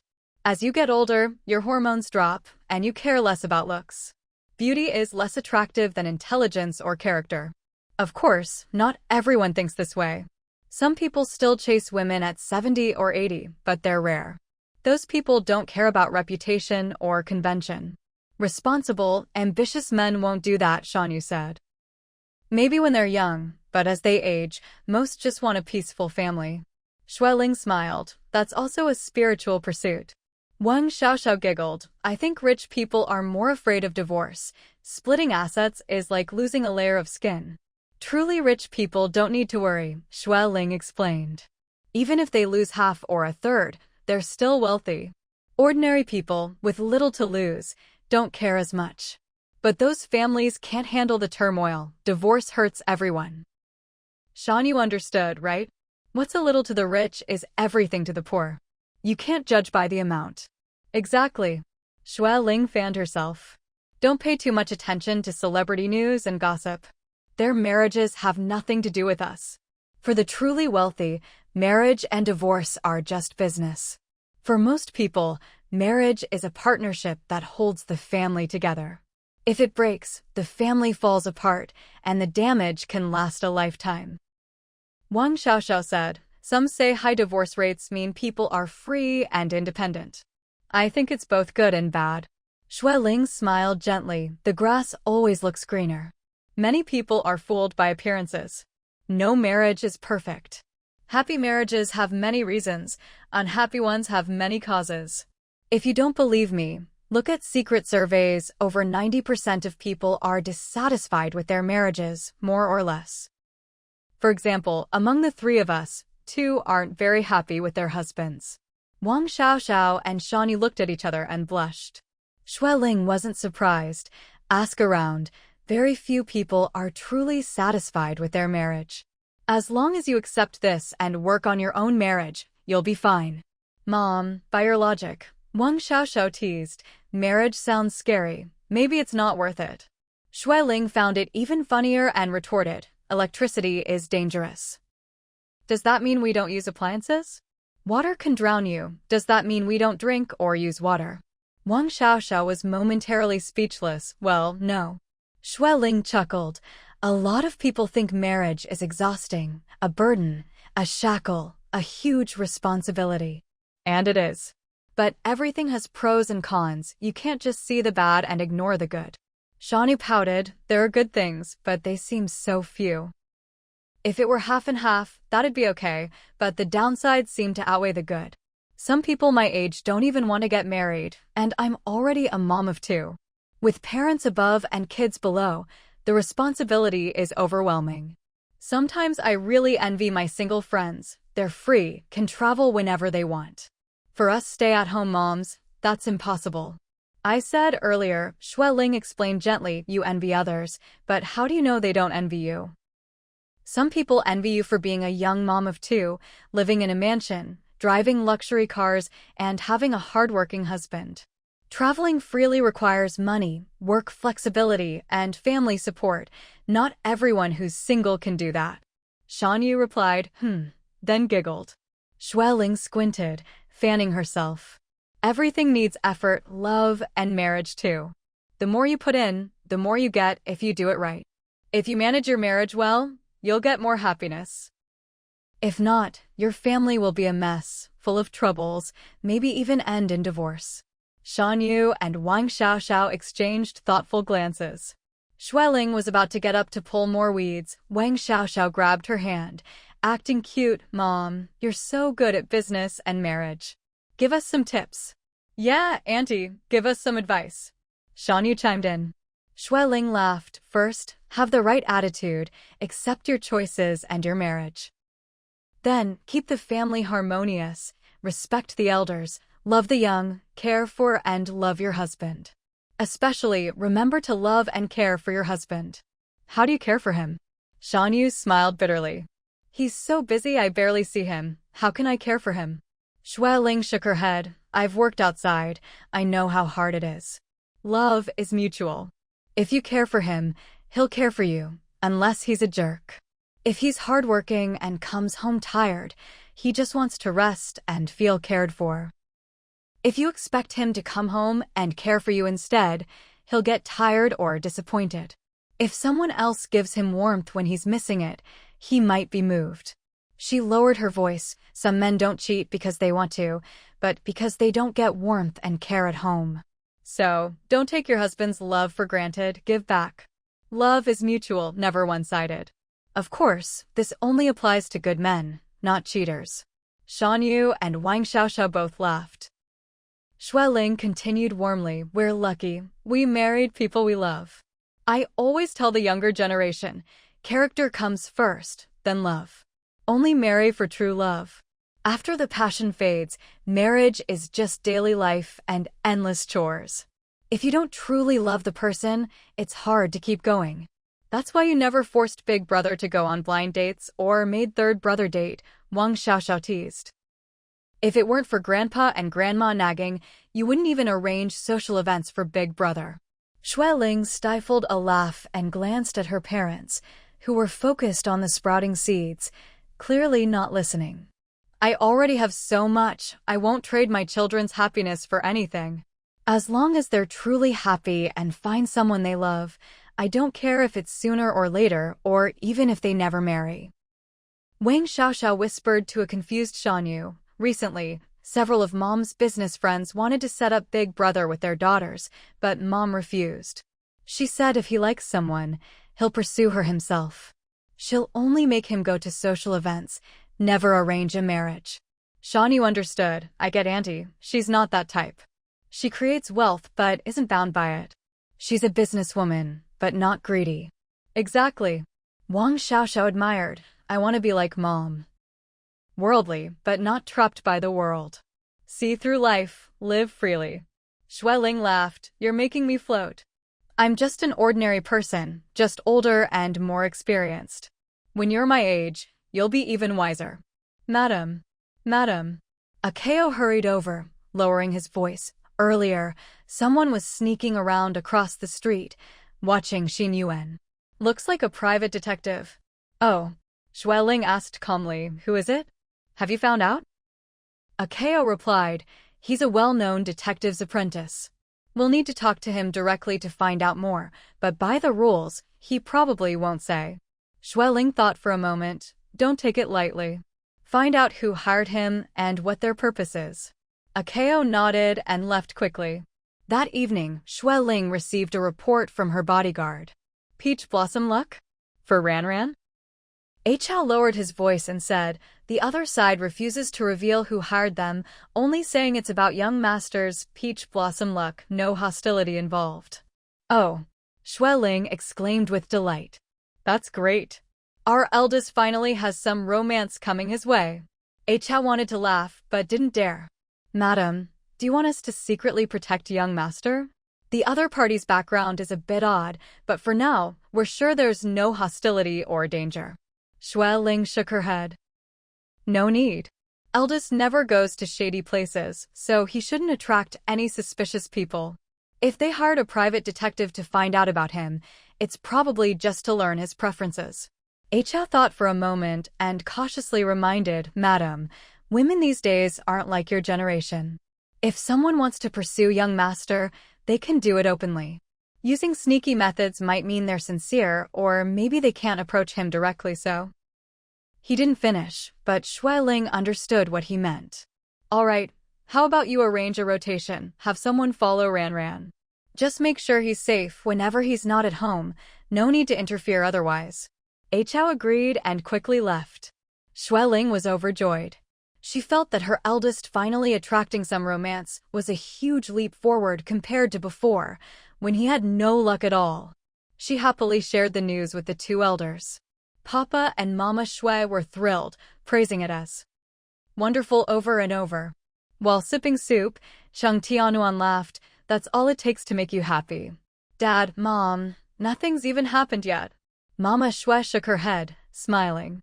It's a good start. It means someone's interested in our Ranran. Girls these days are bold. If they like a man, they'll go after him. As the saying goes, a woman chasing a man is like a thin veil, it's easy. Exactly. Papa Shui said excitedly. Late marriage and kids aren't a problem, but being single forever is. Everyone needs a partner. It wouldn't be good if all the younger siblings got married before him and he was left alone. Qing Tianyuan smiled wryly. Doesn't he still have Lausanne for company? He's going abroad next month and he's never even had a girlfriend. Lausanne's study abroad application had gone through, with a full scholarship and his favorite major, his wish fulfilled. Though the journey was long and it was a foreign country, the family, though reluctant, had to support him. Xueling's eyes flashed. It's different. Lausanne has Qing with him, so he's not alone. Qing Tianyuan was puzzled. Qing will get married eventually, he already has someone in mind. No matter how close brothers are, they can't replace a partner. Xueling waved her hand. Lausanne's not in a rush, he's still young. Foreigners are more open, maybe he'll come back with a few kids. Everyone burst out laughing. Papa Shui was so happy he rubbed his hands together. This is great news. Ling, go tell the kitchen to make something special tonight. How about roast duck? No greasy food. Mama Shui scolded, giving him a look. Did you forget what Jilan said? When Ah Huan brought you medicine the other day, he said your cholesterol is high, no greasy food, especially not too much meat. Papa Shui shrank back, muttering, then just some duck feet, just for the taste, okay? Oh, right. Cheng Tianyuan reminded, Dad, Mom, you haven't had your checkup this year. Usually it's around this time. Shouldn't we book it soon? I'll contact Ah Huan. No need, both elders said in unison. Huh? Xueling and Cheng Tianyuan were startled. Why not? Why suddenly skip the checkup? It's once a year. Dad, Mom, how about waiting until the weather's warmer? Papa Shui smiled kindly. Since Sister Ing passed last year, we decided not to go to the hospital for checkups anymore. We're both over 90, however long we live, we live. No need for checkups. Right, Mama Shui agreed. Jilan checks our pulse sometimes and brings us whatever supplements we need. That's enough. Cheng Tianyuan protested, no, checkups are better. If something's wrong, the doctors can catch it early and treat it, so it won't affect your health. No need, Papa Shui chuckled. It's fine. Whether they find something or not, we'll just live as best we can, however long that is. Exactly, Mama Shui smiled. We married late, had kids late, and not many. But in the end, we have a big family and live to a ripe old age. We have everything we need. It's enough. Xueling's eyes reddened. Dad, Mom, what are you saying? Weren't you just happy? Why suddenly refuse checkups? You always went before, just keep doing what you always did, don't make exceptions. Don't you get it? Mama Shui glared at her, amused. At our age, even if they find something, it's just medicine to get by. You wouldn't want us on the operating table, would you? Xueling almost fainted. Nonsense. You're both healthy. Exactly, Mama Shui said. If we're healthy, no need to check. No need to worry or trouble anyone. Yes, Papa Shui said gently. No need. Our only wish now is to have a good attitude and cherish every day. Cheng Tianyuan's eyes reddened, but Xueling pulled him back. She sighed softly, let them be. If she lived to 90 with no regrets, maybe she too could let go of everything, even death. Papa and Mama Shui smiled at each other, stood up hand in hand. All right, that's settled. We're going for a walk in the garden. Remember to add some dishes for dinner. The two of them, slightly stooped, walked away together. Xueling watched their backs, squinting and murmuring at their age, let them eat what they want, as long as it's not too much. As long as they're happy, that's enough. Cheng Tianyuan seemed to understand too, and nodded gently. Night fell at the herbal cuisine restaurant on the outskirts of the city. Chen Xinji led Shui Xian down a long, antique-style corridor to a small private room in the corner. This is it, right? Red sleeves add fragrance. Shui Xian squinted at the writing on the wall, mumbling, the calligraphy is so messy, I can't even tell if it's the right place. Then she called out, third brother. Third brother. A moment later, the door opened. Cheng Huanchong, dressed in a snow-white t-shirt and jeans, poked his head out and smiled. Why so late? Got stuck in traffic. Don't mention it. Shui Xian fanned herself as she walked past him into the room. We hit a huge traffic jam as soon as we left. Spent almost an hour on the road. I was about to starve. Cheng Huanchong smiled and greeted Chen Xinji, Ironhead, come on in.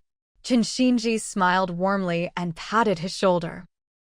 The private room looked small from the outside, but inside it was surprisingly spacious, decorated in a Suzhou garden retro style, just like the rest of the restaurant.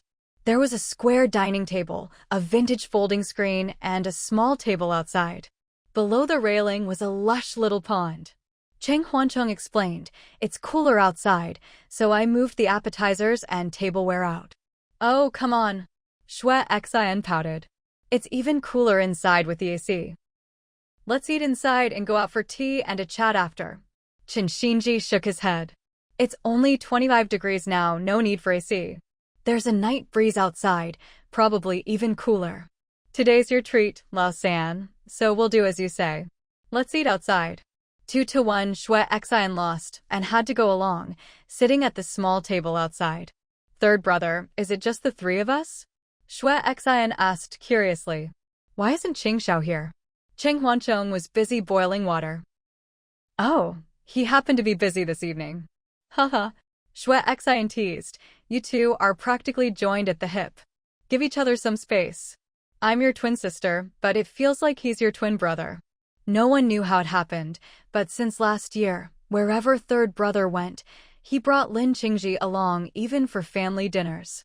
Lin Qingji was now a regular at Xingyuan, dropping by for meals every few days, and was as familiar with the family as if he were one of them. Not only did the grandparents like him, but the parents and brothers got along with him too. He started as third brother senior, but now he was clearly something more, almost like another brother in the family. Cheng Huancheng just smiled and kept washing cups and making tea. Shui Xian watched his graceful, practiced movements and couldn't help teasing again. Look, you've even picked up Qing Xiao's tea-making moves. You're totally influenced. Qin Xinji, fiddling with his phone, smiled at that. Chang is going abroad next week. Qing Xiao can't bear to be apart, so he's making the most of their time together. It's only natural, we should understand. Shui Xian giggled. You make it sound like they're a couple in love. Cheng Huancheng and Qin Xinji exchanged a look, both with indulgent smiles in their eyes. No one in the world was as oblivious as Shui Xian. The waiter came in with the dishes and quietly closed the door behind him. The three of them ate and chatted. Qin Xinji asked with concern, Is everything set up over there? Yeah, Cheng Huancheng explained. The place was renovated over a month ago. I can just move in with my bags. Shui Xian was curious. How big is it? Is it far from your school? Only a 3 or 4 minute walk, Cheng Huancheng replied. Very close and convenient. It's pretty spacious, Qing said. It's a whole floor. Once you get off the elevator and open the door, the whole space is yours. Shui Xian was full of envy. Qing Xiao really is something. A whole luxury flat. Is it his, or did he rent it? I think he bought it, Cheng Huancheng said casually. He just said it was all arranged. I didn't ask for details. Shui Xian huffed. Why do I sense a bit of humble bragging here? It is a bit Versailles, Cheng Huancheng laughed. I heard it's not far from the Palace of Versailles, so maybe the style is similar. Shui Xian. Qin Xinji asked gently, Are you booking a flight or taking a private jet? Cheng Huancheng smiled wryly and shook his head. I've been busy with deadlines and reading, so I haven't asked. Qing will probably have his assistant arrange everything. I guess I'll take his plane. Really? Shui Xian got excited. Then let's all go together. We can see you off and take a little European trip, 2 birds with 1 stone. Cheng Huancheng was happy to agree. It's his plane, so whoever wants to go can go. Do you have time? Qin Xinji asked calmly. The trip will take at least 2 days, plus rest and sightseeing 5 or 6 days at least. Are you sure you can spare that much time? No way, Shui Xian said, looking aggrieved. Her short video channel was getting more and more popular, with a new theme every 3 days. The studio had grown from 3 people to 10 and was getting bigger. Unless she could pre-record 2 videos, there was no way she could leave for several days. 1 or 2 days, maybe, but 5 or 6 was too much. Cheng Huancheng comforted her, Don't worry, Qing will visit me from time to time. When you have time, he can bring you along. Fine, Shui Xian muttered. I don't believe I can't find a few days in 3 years. There'll be a chance. Qin Xinji smiled indulgently and gave her a piece of date pastry. Eat up. When you have time, I'll go with you. The two of them had quietly gotten their marriage certificate a while ago, surprising everyone when they announced it. The families had a joyful meal together and started planning the wedding. Jua Chun had already asked someone to pick a good date, tentatively set for around the Mid-Autumn Festival, but it depended on the busy couple's schedules. After all, the wedding and honeymoon would take at least half a month. Both were busy, so even though they had the certificate, the wedding date was still up in the air. Just then, Cheng Huancheng's phone buzzed. He glanced at it and quickly smiled, replying right away. Qing says he's done. I told him to come join us for dinner. The 3 of them ate and waited. 10 minutes later, Lin Qingji arrived, and a few more light dishes were added to the table. The atmosphere grew even warmer. Suddenly, Qin Xinji's private phone rang. He raised an eyebrow, nodded at Lin Qingji, and quickly answered when he saw the number. Hello? Dad, you what? The other three were startled, immediately falling silent and looking over, worry written all over their faces. Qin Xinji took a deep breath and said quietly, Ran, he's been kidnapped. What? At Xinyuan, the front yard was brightly lit. When the four of them rushed back, they found several police cars already parked outside. The security room and gatehouse were packed with people, all looking anxious. Cheng Tianyuan and Xue Ling were in their home clothes, faces pale as they tried to stay calm while talking to the police. Dad. Mom. The four hurried over. Cheng Tianyuan and Xue Ling were both panicked, but seeing their children all home safe, they felt a little more at ease. You're all back? Everyone's okay? Nothing strange on the way. No. Cheng Huanchong quickly explained. We came back in a Qing's car. Totally safe. The police eyed them suspiciously, then went back to their questions. Cheng Huanchong hugged Xue Ling's shoulders, voice trembling. Mom, when did it happen? Didn't Big Brother have a bodyguard with him? Xue Ling, eyes red, whispered. He was taken on his way home from work, about half an hour ago. He's had a bodyguard with him lately. Today it was Xiao Huang. Earlier, Xiao Huang was injured, then your brother was taken. Xiao Huang's been sent to the hospital, he's badly hurt. We don't know if he'll make it. What did they want? Lin Qingji, the calmest of all, glanced at the police and asked, Uncle, Auntie, did the kidnappers call or send any messages? Not yet, Cheng Tianyuan shook his head. All we have is a voice message from Xiao Huang, saying 2 cars boxed in Ranran's car, then a dozen masked men got out. Xiao Huang hit the alarm, but by the time A Chao and the others got there, it was too late. Ranran was gone. Xiao Huang was badly hurt in the driver's seat. Someone on the street saw and called the police. Xue Ling's eyes were red. Xiao Huang's in critical condition. The ambulance took him to the central hospital. I've sent people to follow up. Everyone's hearts sank. Qin Xinji frowned. If it's a kidnapping, they must have a goal. Don't worry, Ranran will be fine. We just need to cooperate with the police. Yes. Xue Xian sobbed. Whatever they want, we'll give it. As long as Big Brother is safe, we'll give them anything. No matter if it was money or something else, as long as they had it, they'd give it. Just bring Big Brother home safe. Qin Xinji hugged her, gently stroking her head. Don't cry. We need to be strong now. Ranran needs us, and so does the family. Xue Xian wiped her tears and nodded, trying to be strong. The police asked if Cheng Ran had made any enemies in business, or had any rivals or conflicts. Xue Ling shook her head. No. Our business is open to everyone, so of course there's competition, but it's always been fair. My son used to be a highly educated doctor. He's honest and kind, gentle and humble, with a great reputation. He's never made enemies. The police asked if anything unusual had happened at home recently. Cheng Tianyuan shook his head. No, everything's been normal. Our kids have always been close, never any disputes, always very loving. Xue Ling thought for a moment. About half a month ago, someone hired a private detective to secretly take photos of my eldest son at Xinyuan. Our security caught him. The detective said his employer liked my son and wanted to know more about him. The police said they'd look into it. Xue Ling called A Chao over. A Chao quickly pulled up the relevant video and gave the detective's info to the police. Cheng Tianyuan looked unwell, swaying a little. Lin Qingji supported him, gently reassuring, Uncle, let's go inside and sit. Don't worry, I've already sent people to investigate and more are on the way. I'm sure we'll have good news soon. Cheng Tianyuan was dizzy, but forced himself to stay alert. With Lin Qingji's support, he instinctively leaned on him. All right, let's go inside. Cheng Huanchong quickly helped Xue Ling in as well. In the living room, Grandpa Xue was pacing with red eyes, while Grandma Xue prayed silently to the Guanyin statue. Xue Ling waved them over. Dad, Mom, don't worry, it'll be fine. Come, sit down. Any news? Grandma Xue asked tearfully. What do they want? Remember, just tell them, as long as they let Ran go, we'll do anything. Cheng Huanchong quickly helped his grandmother sit.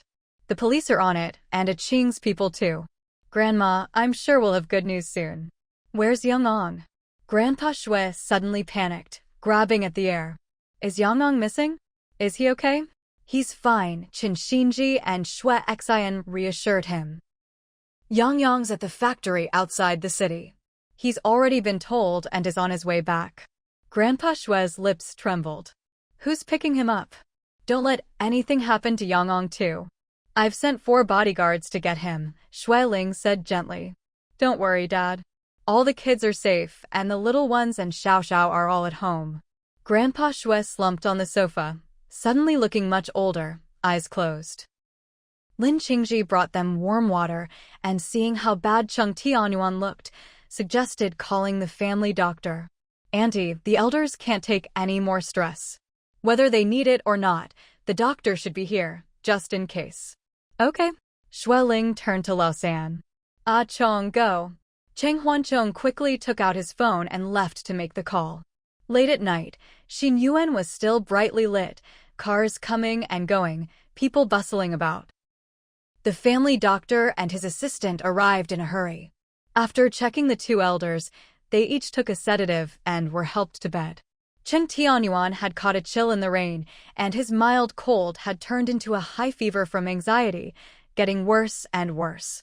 He rarely got sick, but when he did, it was serious, scaring everyone. Luckily, the doctor was there and quickly gave him medicine and N4.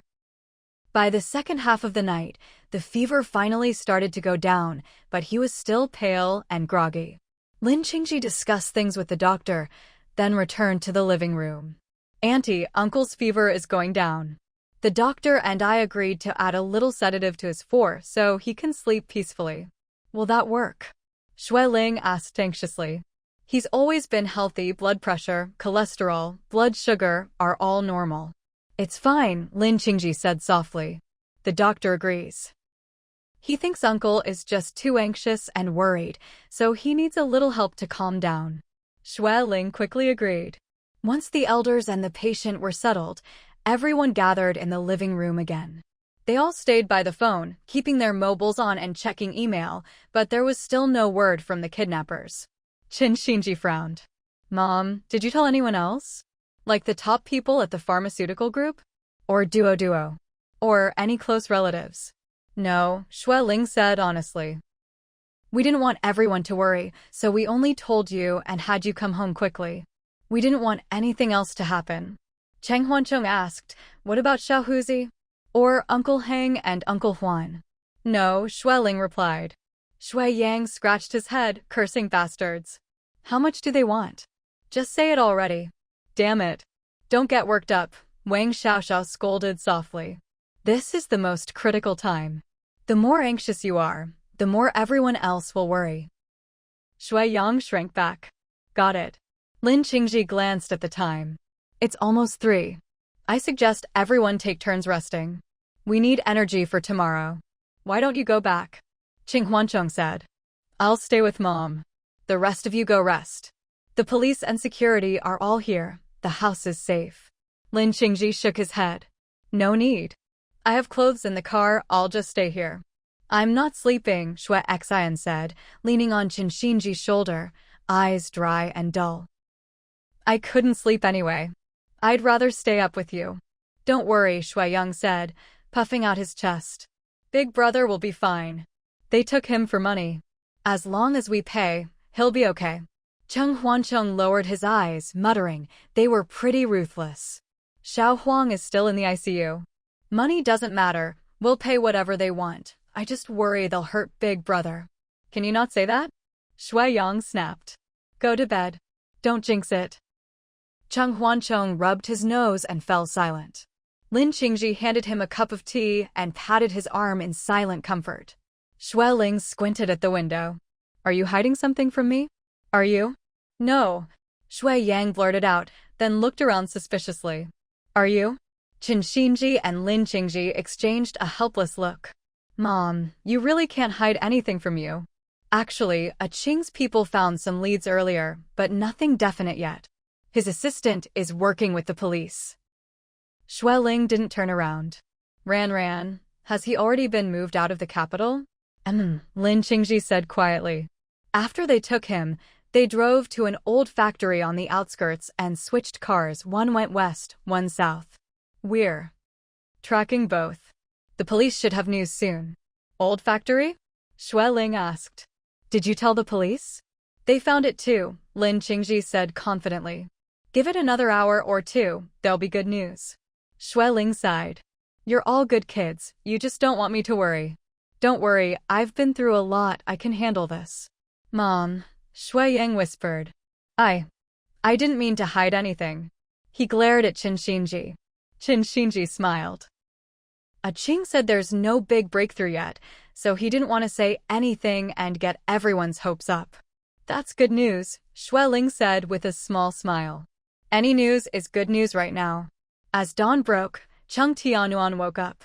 He looked around the familiar master bedroom, confused at first, then suddenly sat up in shock.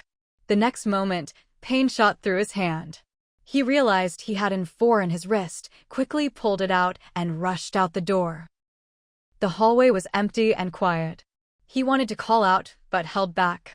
When he reached the living room, he saw his wife. Ling sat by the window, staring out in silence, as steady as a mountain, quietly bearing everything. Yang was curled up next to her, snoring softly. Lin Qingji was on the sofa, hand on his forehead, dozing. Cheng Huancheng was lying across him, head on Lin Qingji's lap, fast asleep, still clutching his phone. Qin Xinji and Xian were asleep on another sofa, his long legs sprawled everywhere. Cheng Tianyuan glanced at his children, then fixed his gaze on Ling's back, his eyes suddenly misting over. After all these years, this family had weathered so many storms, and still the storms kept coming. The elders had passed, the old had grown older, the children had grown up, but his wife had always been the pillar of the family, her gentleness and strength holding everything together. After so many years together, they didn't need words. Ling soon sensed his presence, turned, and met his eyes. In that moment, the old couple said nothing, but both had tears in their eyes. Ling hadn't slept all night, but she didn't feel tired, just pale and exhausted. Cheng Tianyuan made a bowl of rice porridge with a little sugar and salt and brought it to her. Ling pulled him to sit and eat with her. The children were all asleep, and the couple didn't speak, but after so many years, they could communicate perfectly with just a look. They went out to ask the police for updates, told the kitchen to make a light breakfast, and then went to check on Grandpa and Grandma Shui. The elders were awake, anxiously asking about Ran. Ling smiled gently. It's okay. The police have tracked the kidnapper's car and are closing in. I'm sure Ran will be rescued soon. Really? Grandma Shui asked suspiciously. Don't lie to us. Yuan, is it true? It's true, Cheng Tianyuan said firmly. The elders finally relaxed and slowly got up to wash and dress. Grandpa Shui asked, what about the other kids? Did you tell them not to go out? It's a dangerous time. Don't let anyone wander off. Right, Grandma Shui added. Even familiar places aren't safe. If they can take time off work, let them. No amount of money is worth it right now. They're all here, Ling explained. All asleep in the living room. Qing stayed too, helping out. Grandpa Shui nodded approvingly. You see who your real friends are in tough times. Qing is a good kid, he treats our family's problems as his own. Xian didn't go out, right? Grandma Shui still worried. Don't let her go out alone. She's a girl, she needs extra protection. Cheng Tianyuan helped the elders wash up. She didn't go out, she's in the living room. Don't worry, from now on everyone will have bodyguards with them wherever they go. Sigh. Grandpa Shui sighed. No matter how many you bring, it's useless. The criminals were prepared, over a dozen of them. Even if each of us had several bodyguards, it wouldn't be enough. Grandma Shui choked up. In the end, it's money's fault. Too little and you can't live well. Too much and it makes you a target. Ling couldn't help but laugh, pouring her mom a glass of warm water. Mom, it's not money's fault, it's people's fault. Money is just money. It's people's greed that causes trouble. Grandma Shui wiped her tears. Still, money is just an external thing. If money can solve it, we'll pay. As long as we can afford it, we'll pay. Of course, Shui Ling said seriously. But we can't just give in. We can't encourage this kind of evil. That's why we called the police right away. Grandma Shui worried, but what if the criminals find out we called the police? Will it put Ran Ran in danger? Did you keep it secret? Don't worry, it's fine, Chung Tianuan promised. The police will solve it and bring Ran Ran back. Grandpa Shui reminded, don't refuse and don't argue. Be polite. The amount doesn't matter, just don't let the child get hurt. Shui Ling noticed the elders seemed confused, repeating themselves, and felt a bit worried. Dad, Mom, it's still early. Why don't you rest a bit more? The kids are all asleep, don't wake them. All right, the elders kept talking. Qing Tianyuan was still weak from his fever, but refused to rest, insisting he was fine and staying with the elders. The elderly are easily shaken, and their spirits were low. They rambled on, then drifted off to sleep again. Qing Tianyuan, still worried, called the family doctor. After a careful check, the doctor said quietly, it's just exhaustion. Let them sleep. Their vitals are fine for now. Do they need medicine? Qing Tianyuan asked. They seem confused, and their words are odd. No need for now, the doctor said. I'll keep an eye on them. If needed, I'll prescribe something. Shui Ling sighed. Let them sleep. Please keep an eye on them. The couple returned to the living room, saw the young people still asleep, and quietly went for a walk in the back garden, hand in hand. No one spoke, but both knew they were equally worried.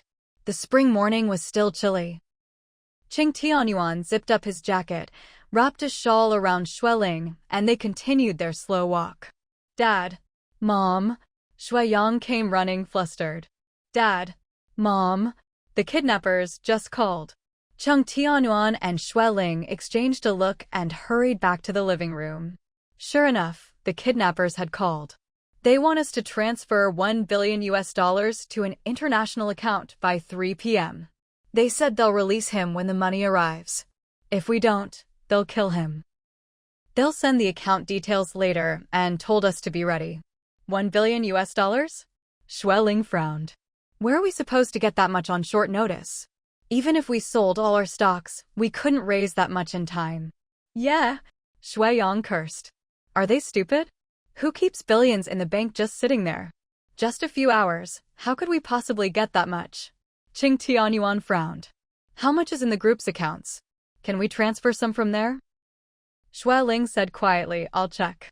The police told them not to panic and to wait for the rescue plan. Still no idea which car Big Brother's in? Shui Xian choked. No matter which one, just stop them both and get him back. Qin Xinji comforted her. We still don't know where Ran Ran is. The police think the 2 cars were a decoy. He might still be in the city. Chang Huanchong suggested, should we just pay the ransom so they don't hurt Big Brother? Shui Ling said, that's too much. If we had more time, maybe, but we can't raise that much so quickly. Auntie, don't worry, Lin Qingji said gently.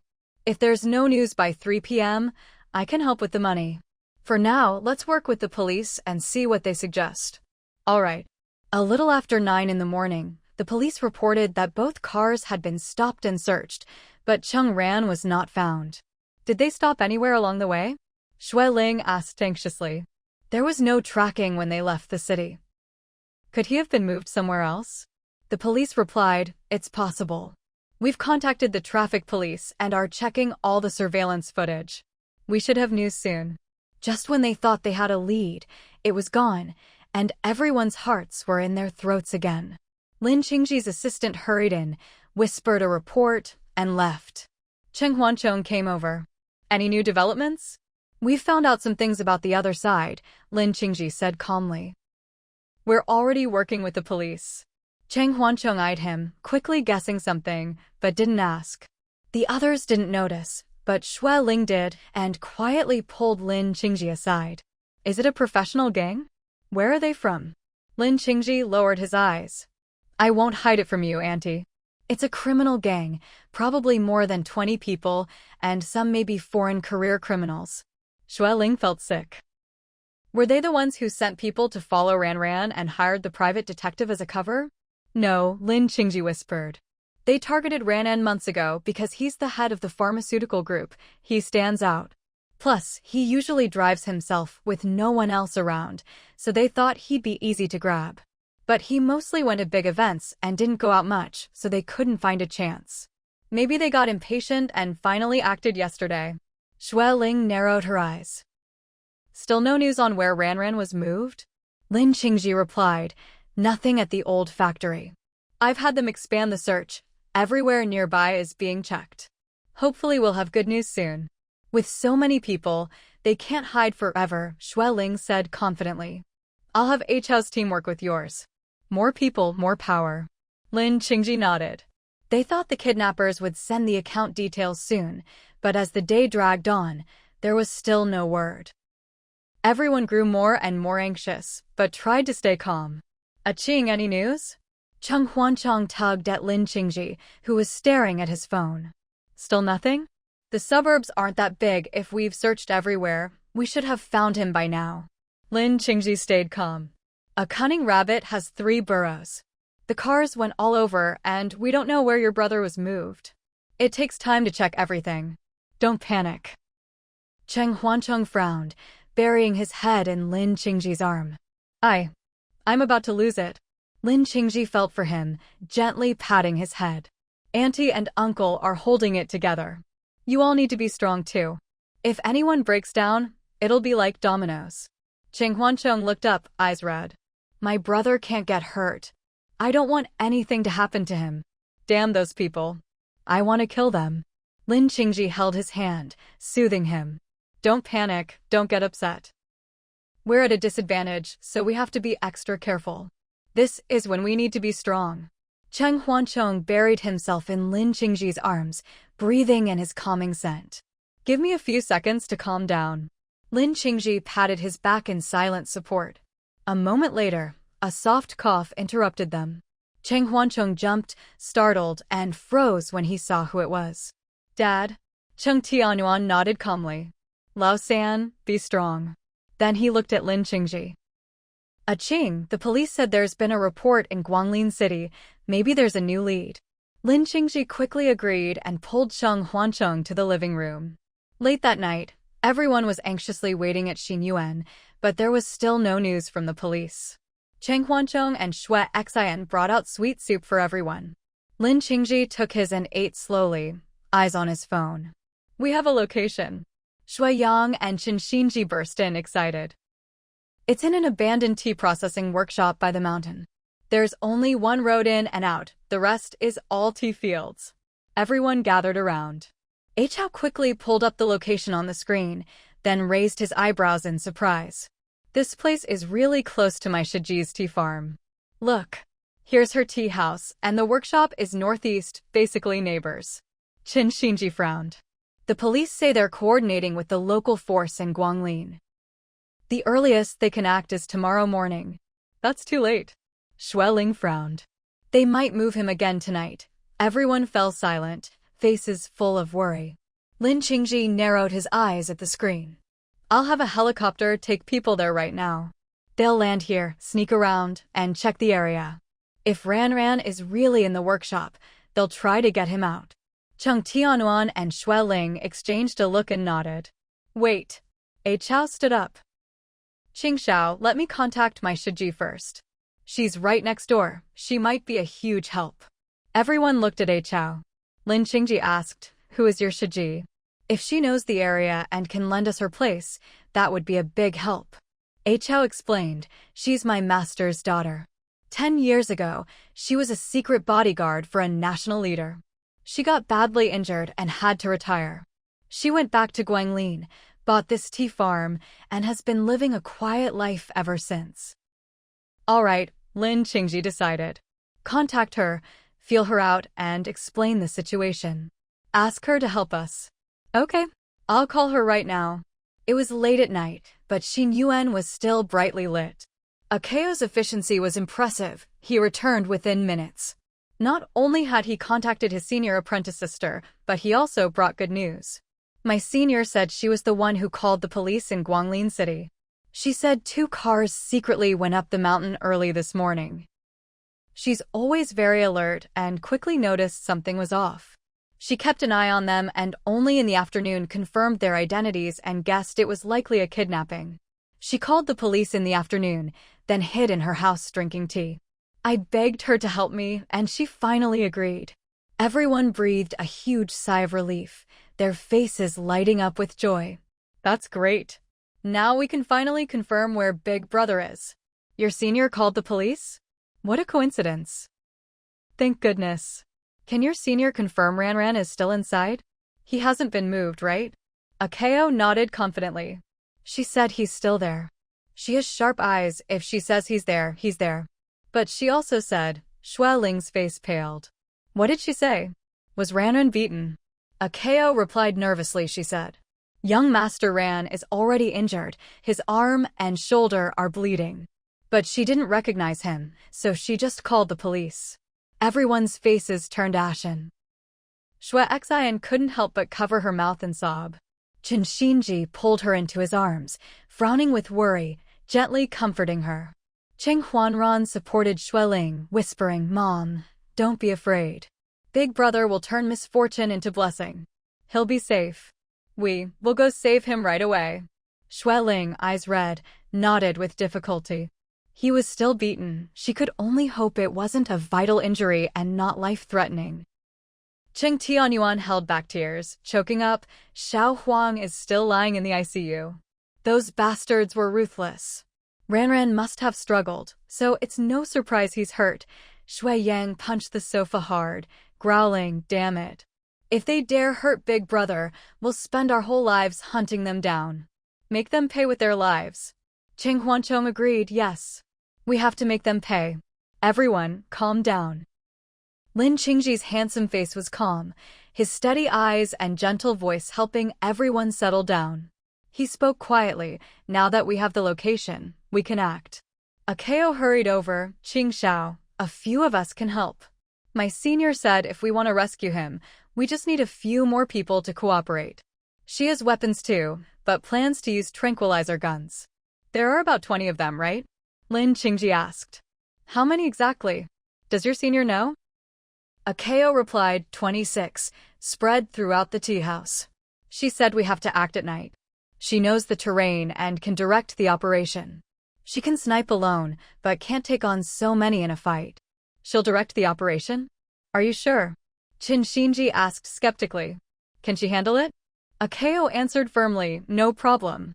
Lin Qingji made a quick decision. You recommended her, so she should be reliable. If she's confident, we'll trust her. My helicopter is on its way, my subordinates are skilled, and we'll bring extra weapons. Take 2 people to assist, get ready, and meet at the central square in a few minutes. Yes! Akeo rushed off. Shuiyang hurried up, pleading, Qing, is your helicopter big enough? I want to go. I have to go. Me too. Cheng Huanchong grabbed Lin Qingji's hand, excited. Let me come too.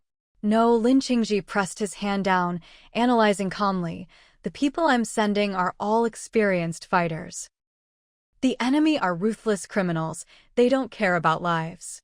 You want to save him, but now isn't the time for impulsiveness. Let the professionals handle it. But Xue Yang was still unwilling.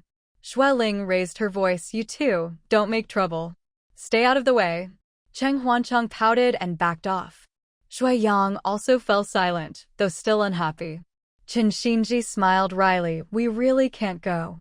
Qing's people have to rescue Ranran and keep him safe while fighting armed criminals. Qing is right, let the professionals do it. We'd only get in the way. Better to wait here for good news. Everyone's safety is what matters most. Lin Qingji nodded, right? Ranran isn't safe yet, you can't risk yourselves. Tonight is real gunfire, not a brawl. Xue Yang and Cheng Huanchong could only lower their heads, not daring to argue. Qing Tianyuan saw Xue Ling's pale face and helped her sit down. Wife, I'll get you some water. No. Xue Ling grabbed him, whispering, better call the family doctor to stay another day or 2. Cheng Tianyuan nodded and hurried off. Lin Qingji came over, speaking gently, Auntie, don't worry. There's a retired military doctor on the helicopter to ensure the wounded get immediate care. That's good. Xueling forced a smile, rubbing her temples. I'm just worried someone at home won't hold up, so the family doctor has to stay. Lin Qingji understood her meaning, asking with concern, Auntie, are you okay? Maybe you should rest, and we'll tell you as soon as there's news. I'm fine. Xueling slumped on the sofa arm, whispering weakly, I'm okay, just a bit dizzy. She hadn't slept all night and couldn't sleep today either. Her head hurt terribly, but she was wide awake. She didn't know if she was forcing herself or just too anxious. She'd hoped that as long as they paid enough, the kidnappers would let him go. Even though she was mentally prepared, hearing Ran was bleeding made her heart ache unbearably. After the heartache, her head hurt and she felt dizzy. Lin Qingji urged softly, Auntie, try to nap a bit. Xueling really didn't feel well, so she closed her eyes and nodded. A while later, Lin Qingji checked his phone and explained, Akeo and the team have boarded the helicopter and are heading to the outskirts of Guanglin City. Good. Let's hope for good news soon. Half an hour later, Lin Qingji explained quietly, they've arrived. Akeo and the team leader are meeting up with Sister Kang. Everyone waited anxiously. The antique clock on the wall showed it was past 2 a.m. The world outside was silent and dark, but no one was in the mood to enjoy the night. Some paced, some slumped on the sofa in a daze. Suddenly, Xueling's phone rang. Everyone jumped. A call at 2 a.m. was never good news. Almost immediately, the police stationed outside rushed in, explaining that the call came from a payphone in a foreign city, most likely from the kidnappers. All eyes were on the phone, hearts pounding. The police quickly prepared, whispering, Mrs. Xue, please answer. Qing Tianyuan stepped forward, holding Xueling's hand. Wife, let me answer. No, Xueling had just napped and was feeling okay. I can do it. She calmly answered and put it on speaker. The caller spoke fluent Chinese with a strong foreign accent, demanding $1 billion to be transferred into 2 accounts within an hour. Xueling glanced at everyone, quickly agreed, and promised to do it right away, asking them not to hurt Cheng Huanran and to ensure his safe return. The caller sneered, saying as long as the money arrived, they'd release him. They'd notify Xin Yuan where to pick him up, no need to worry. Xueling's eyes flashed. She asked if they could extend the time, since she didn't have a foreign account and transferring money would be difficult. The money was ready, but she needed a friend's account, and it was the middle of the night. She hoped for 2 hours. The caller thought, then agreed to extend by half an hour, but threatened that if the money wasn't there in time, they'd never see their son again. The voice was chilling, full of threat, making Cheng Huanchong and Xue Xian go pale. Xueling exchanged a look with Lin Qingji, saw his calm nod, and promised the caller she'd transfer the money as soon as possible. The call ended. Xueling frowned, whispering, looks like they have people abroad, each handling a part. Some kidnap and guard, some distract the police, some handle the money overseas. They're experienced, Lin Qingji said. They've planned their escape. Once the money arrives, they'll flee through illegal channels. $1 billion will last them a while, then they'll find new targets. Qing Tianyuan grew anxious. An hour and a half, is that enough? It should be. Lin Qingji lowered his voice. They'll act fast, they don't want to linger and risk exposure. Xueling asked her son-in-law, how much do you have in your overseas account? Is it enough? About $300 million right now, Chen Xinji replied. Lin Qingji said, don't worry. If we can't rescue Ran, we'll pay. If Xinji's account isn't enough, I'll use mine. Qing Huanchong frowned. If we can't rescue him, will Big Brother be in danger? Will they hurt him? Lin Qingji shook his head slowly. The sword is drawn. There's no room for hesitation. Wait. Xue Xian, eyes red, choked out, maybe, don't act. Just pay them and let Big Brother come home. I'd rather work hard every day than risk his life. Give them all our money, just bring him back safe. Shoo. Chen Xinji held her hand, frowning, you don't understand. We have to try to rescue him first. No matter what, we have to fight. Xue Xian buried her head in his arms, sobbing. They didn't say how to pay before, and we had no news from Big Brother. That's why we had to try. But now they say they'll release him for money. Let's just pay. As long as he comes back, anything is worth it. Shinji hugged her, pained. Don't cry, calm down. Cheng Huancheng shook his head. That's our real Big Brother. If we rush in, not only is he in danger, but so are Qing's people and Akao's team. Risking so many lives is too dangerous. If something happens to Big Brother, it's not worth it. Huancheng. Lin Qingji knew he and Xue Xian were on the verge of collapse. He hugged him tightly. Calm down. We have to fight. It's not about the money. We're not stingy. Even if it was $10 billion, we wouldn't care.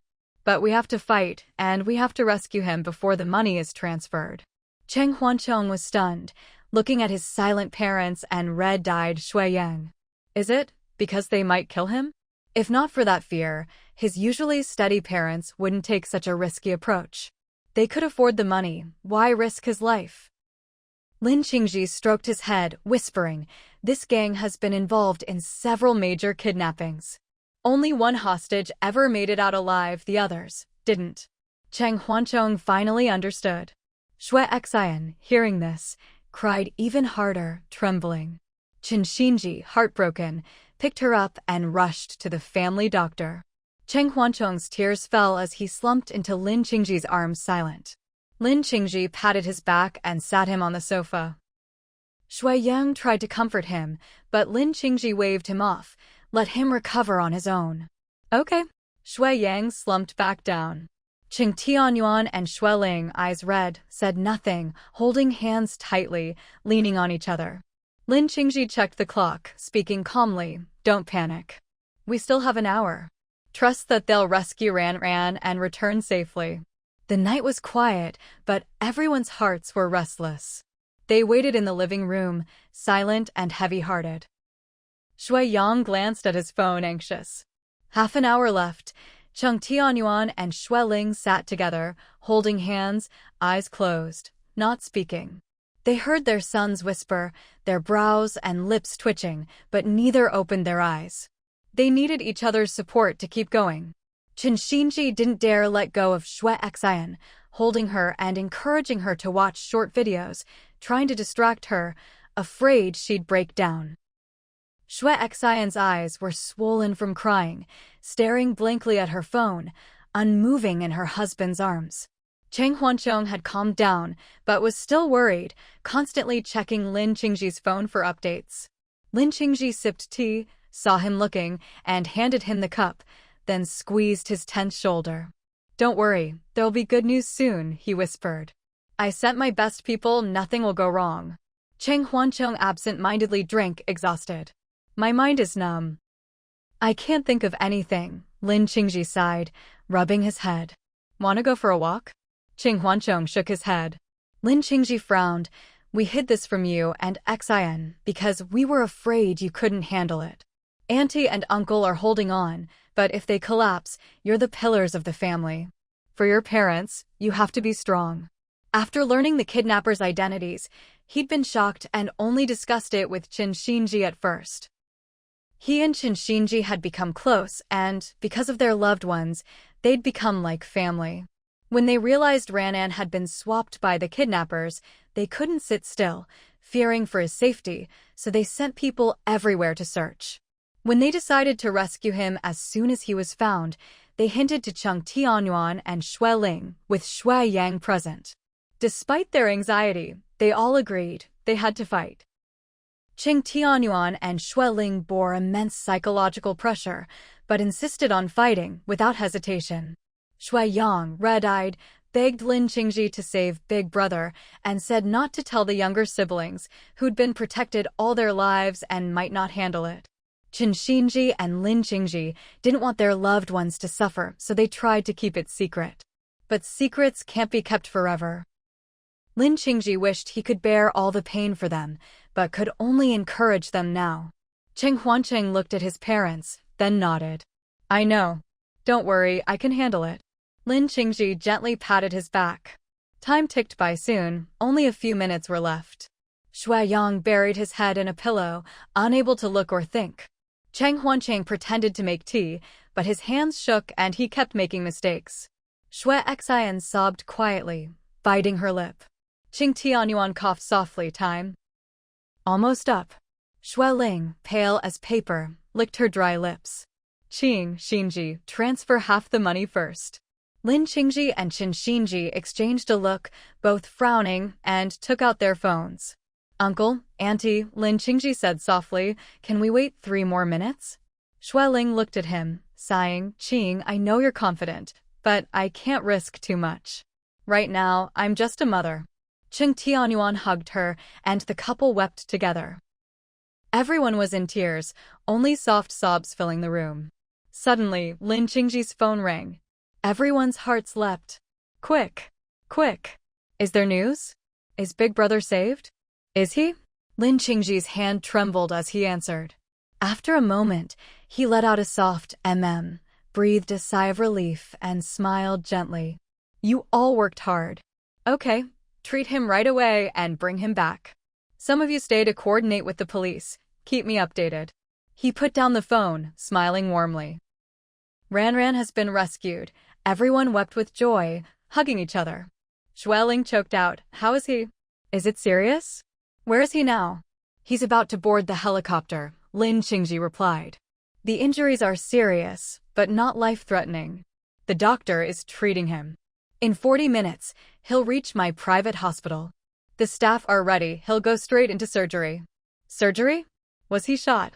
Where is he hurt? Lin Qingji shook his head, not shot, but surgery is needed.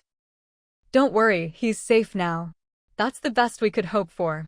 Everyone wiped their tears, pacing in excitement, not knowing what to do, just happy.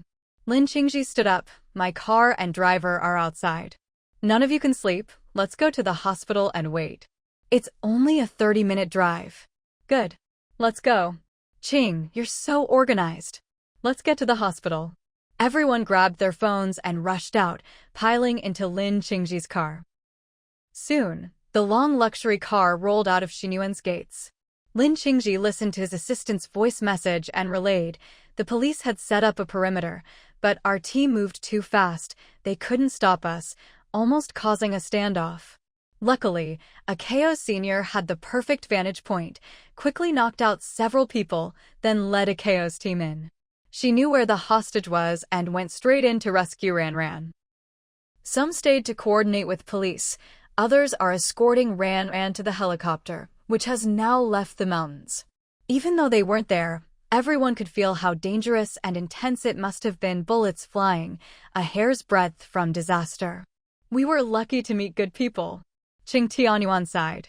If she hadn't called the police, we wouldn't have known Ran was moved to Guanglin City. We'd still be digging around the suburbs.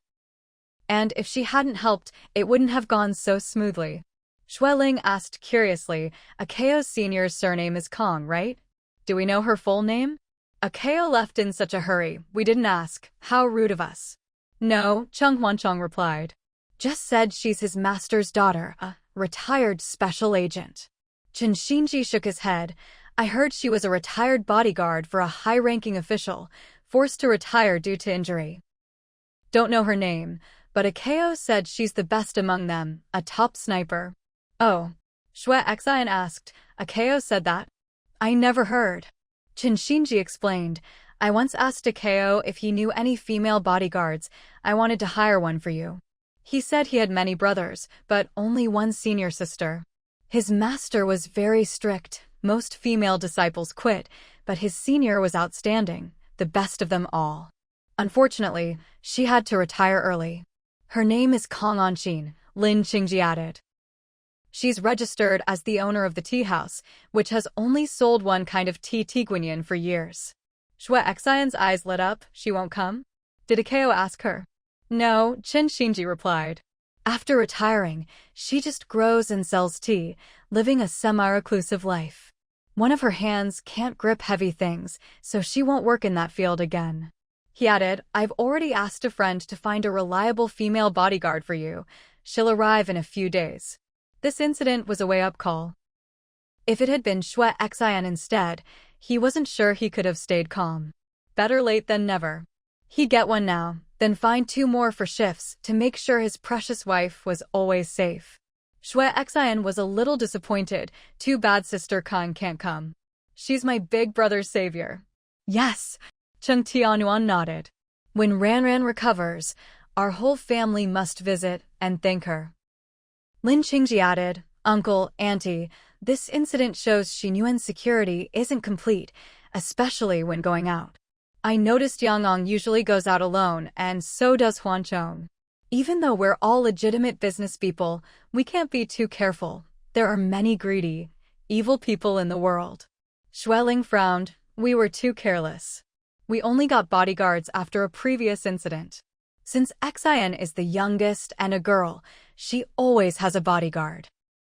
The others are young men, so we didn't pay as much attention. Don't blame Mom and Dad, Cheng Huanchong said. I always lived at school, which is safe. Plus, they rarely make our family info public, always protecting us. Yeah, Shui Yang said.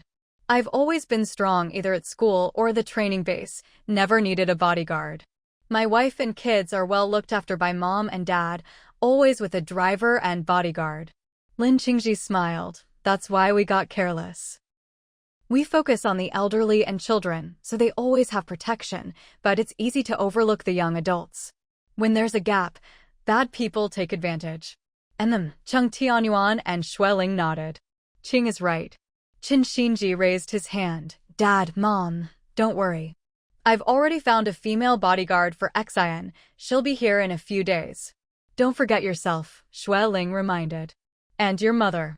Qin Xinji nodded. Right, I'll arrange one for my mom too. I'll talk to Duo and find more people. Akeo can introduce 4 or 5 to rotate with me. Male bodyguards are easy to find, but female ones are rare. Xueling agreed. We need more at home too for Yang Ong and more for Ranran. Huanchong, I don't need it. Cheng Huanchong smiled wryly. Mom, I'm going abroad, don't worry. Xueling insisted. At least 2, or I won't be at ease. Best have 1 foreign and 1 local, so there's always backup. Auntie, Lin Qingji smiled. You're busy enough with Xin Yuan. Let me handle Huanchong. I know more people, it'll be easy. I'll prepare 2 foreigners, get their passports, and send 2 more over. Isn't that too little time? Cheng Tianyuan worried. Just a few days to find people and get passports? Lin Qingji nodded confidently. No problem. I'll send some of my own people and have my assistant arrange it. Dad, let Qing handle it, Cheng Huanchong said. He's taking me anyway, and he has a plane. No matter how many, just put them on the plane. Qing Tianyuan's eyes flashed, then he nodded. All right, let Qing handle it. Shui Yang discussed with his mom whether to get a female bodyguard for Wang Xiaoxiao, worried she might be targeted. Don't worry, Xueling said. Xiaoxiao rarely goes out, so it's not a big issue. In the future, she'll always have someone with her, and if she takes the kids, we'll assign more. Shui Yang worried, Mom, just security alone will cost a fortune every month. Compared to $1 billion? Xueling laughed. No matter how much, it's not even 1% of that. Don't worry, I can afford it. As long as you're all safe, I'd spend everything. What's money for? To spend, Shui Yang replied. Xueling laughed, nodding, right? Money is for spending. Though everyone was exhausted, they were all beaming with joy, almost ready to set off fireworks in celebration. They chatted excitedly all the way, only realizing another challenge awaited when they saw the bright hospital sign. We're almost there, right? It's been half an hour. How badly is Big Brother hurt? Is it really just a minor surgery? What did the doctor say? Any news? Lin Qingji answered patiently, 10 more minutes. His shoulder and lung are injured.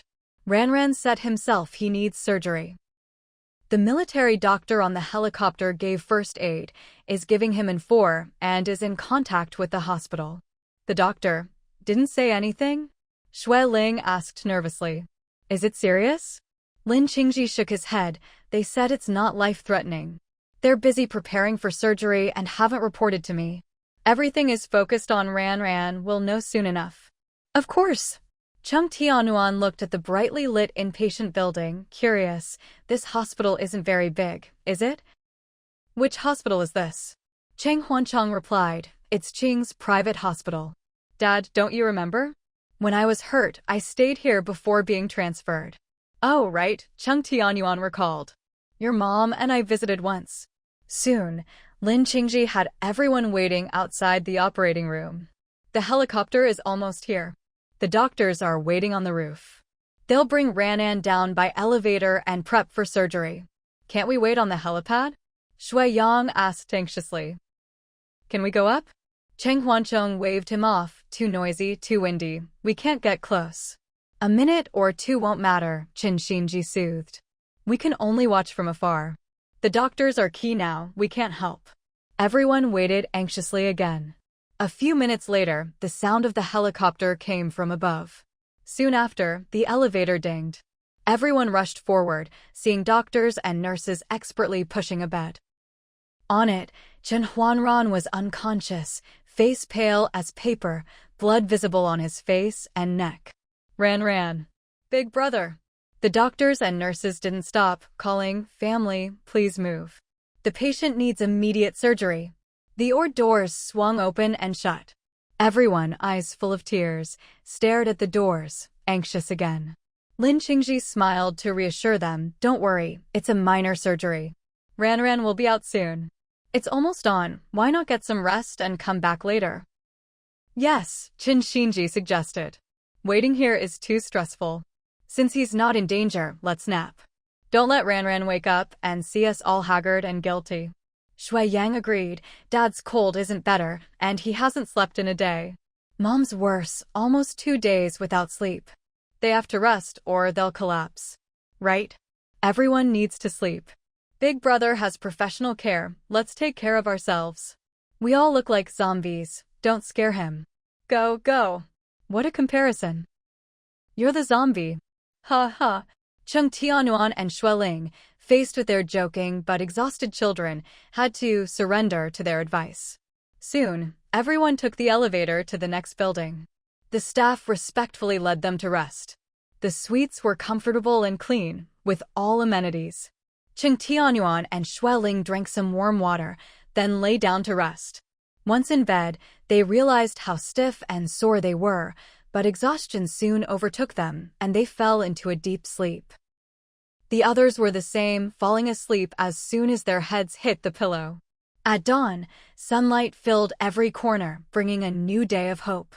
Everyone slept soundly, unaware that Ran's surgery had gone very well, and he was now resting in a VIP room.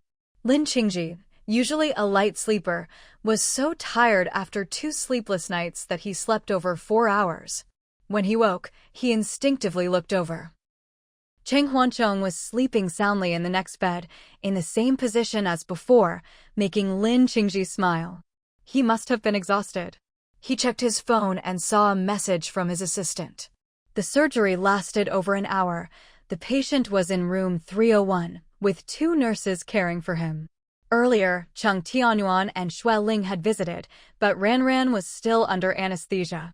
The assistant had arranged light porridge for the couple and asked what breakfast to prepare for Ran when he woke. Lin Qingji glanced through the messages, then saw one from a KO and frowned. Qing. Chung Huancheng yawned. What time is it? 9 o'clock, Lin Qingji replied. Chung Huancheng groggily got up, then flopped into Lin Qingji's arms, closing his eyes again. Lin Qingji held him gently, not waking him. But a few minutes later, Chung Huancheng's alarm went off. He woke with a start, grabbed his phone, and looked around. How's my big brother? Lin Qingji smiled. The surgery was a great success. He's still asleep, but your parents are with him, and there are 2 nurses. That's good. Cheng Huancheng relaxed, snuggling back into his arms. Finally, after the storm, Lin Qingji absent-mindedly stroked his hair, murmuring, and then Chung Huancheng sensed something was off, looking up. What's wrong? Is there more? Lin Qingji's eyes flickered as he put away his phone.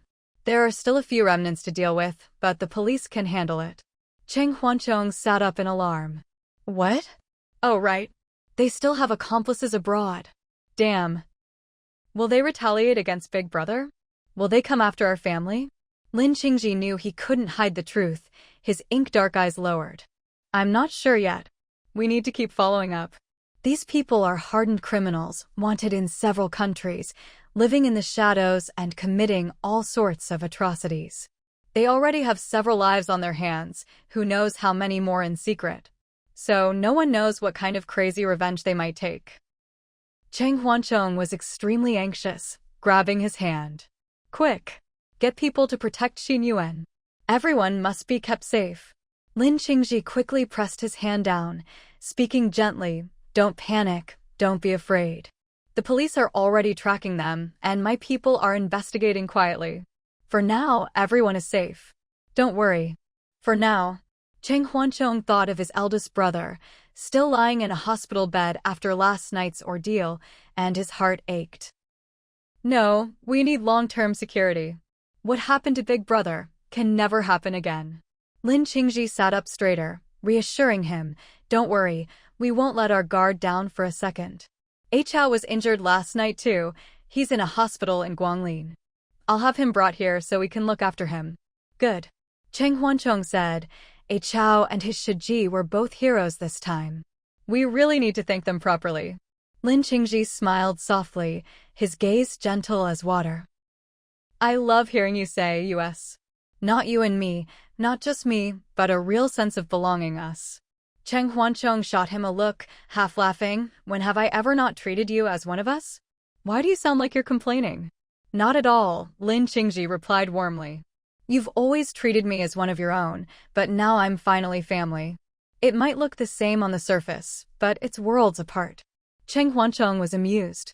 "Really? That big a difference?" "You're underestimating yourself." Lin Qingji laughed, teasing, "You have no idea how much effort I put in to close that gap. I nearly gave you my whole heart." "Save it." Cheng Huancheng stretched lazily. "Who knows which part of your heart is connected to me? A whole heart is too much, I couldn't handle it." Lin Qingji could only pinch his thigh in mock annoyance. "Heartless. You can pour your heart out to others, but you're cold to me. I almost got kicked out of Xin Yuan by someone. Do you know how scared I was back then? Come on." Cheng Huancheng burst out laughing, kicking his hand away. "Didn't I chase after you? If I'd been a little more ruthless, we wouldn't be here today." Lin Qingji hugged his waist, closing his eyes contentedly. "I'm glad you're soft-hearted, and I'm grateful for your kind family. My own family was always so cold. I love how lively and colorful yours is." Sigh, Cheng Huancheng leaned into him, smiling wryly.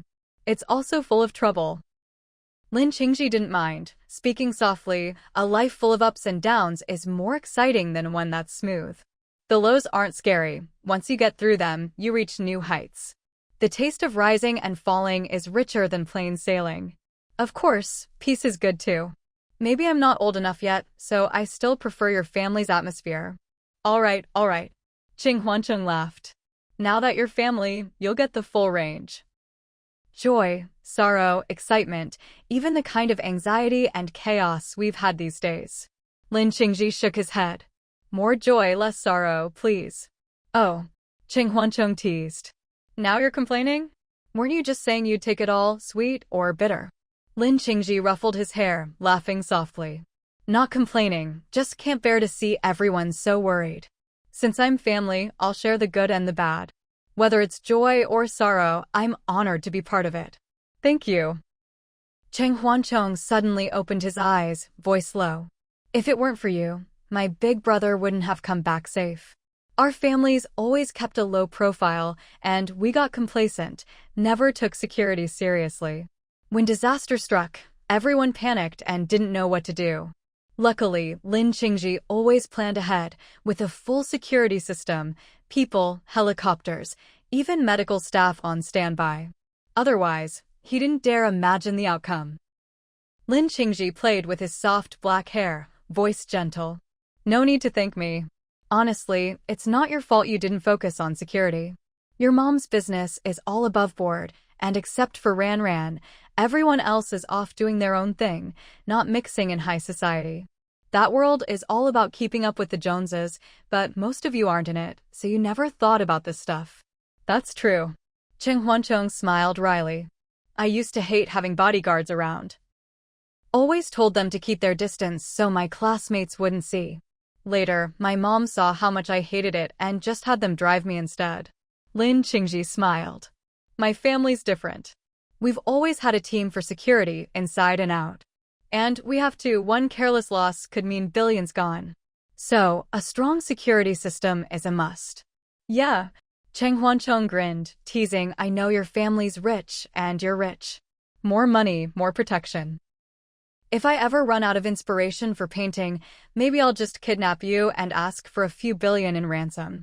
Lin Qingji burst out laughing, pinching his handsome face. You think I'm only worth a few billion? Kidnap me for a few years, and it'd be way more than that. A few years?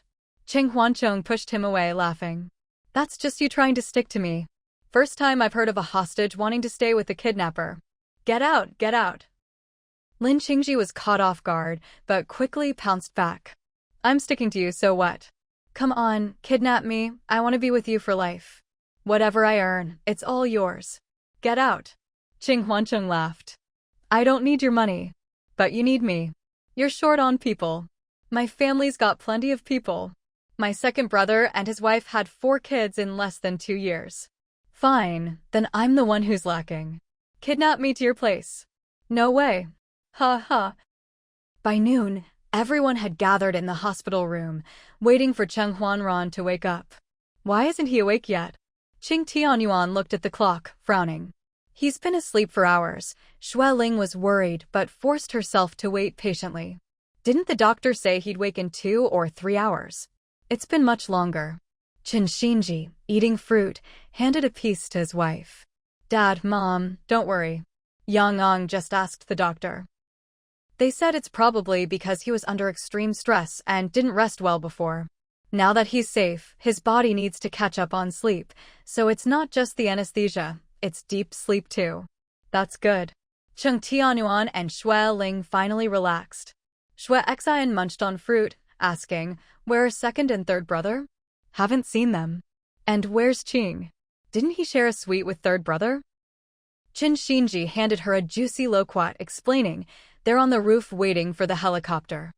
Chao was injured last night and sent to the hospital in Guanglin. Qing had them brought here so Chao can recover with us.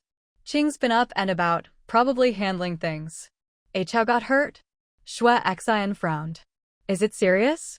Xue Ling answered, his thigh was injured, not too serious, but he'll need a month to recover. No danger to his life, which is a blessing. Oh, and good news from the hospital. Xiao Huang is awake and out of ICU. That's great.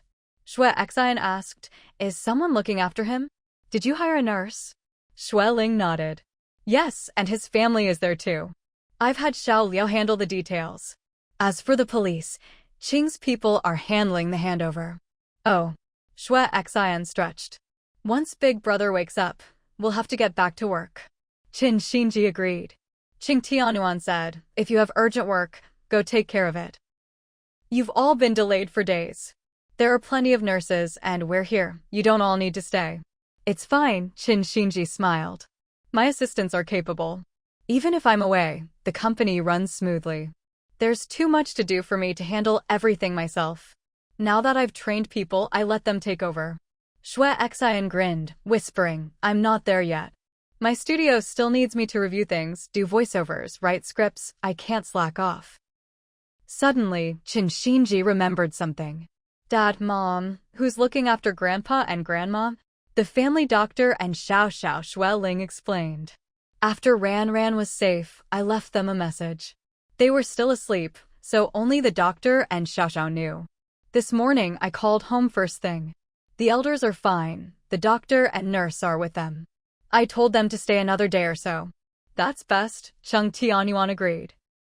Once Ran Ran wakes up, we'll send someone home to keep them company. Just then, the sound of a helicopter came from the roof, and the trees outside shook in the wind. The helicopter's here. Great. We can go see Chao soon. A moment later, Cheng Huancheng rushed in. Dad, Mom, Chao's in the next room. He's awake and just chatted with me and second brother. Oh, and his Shiji is here too.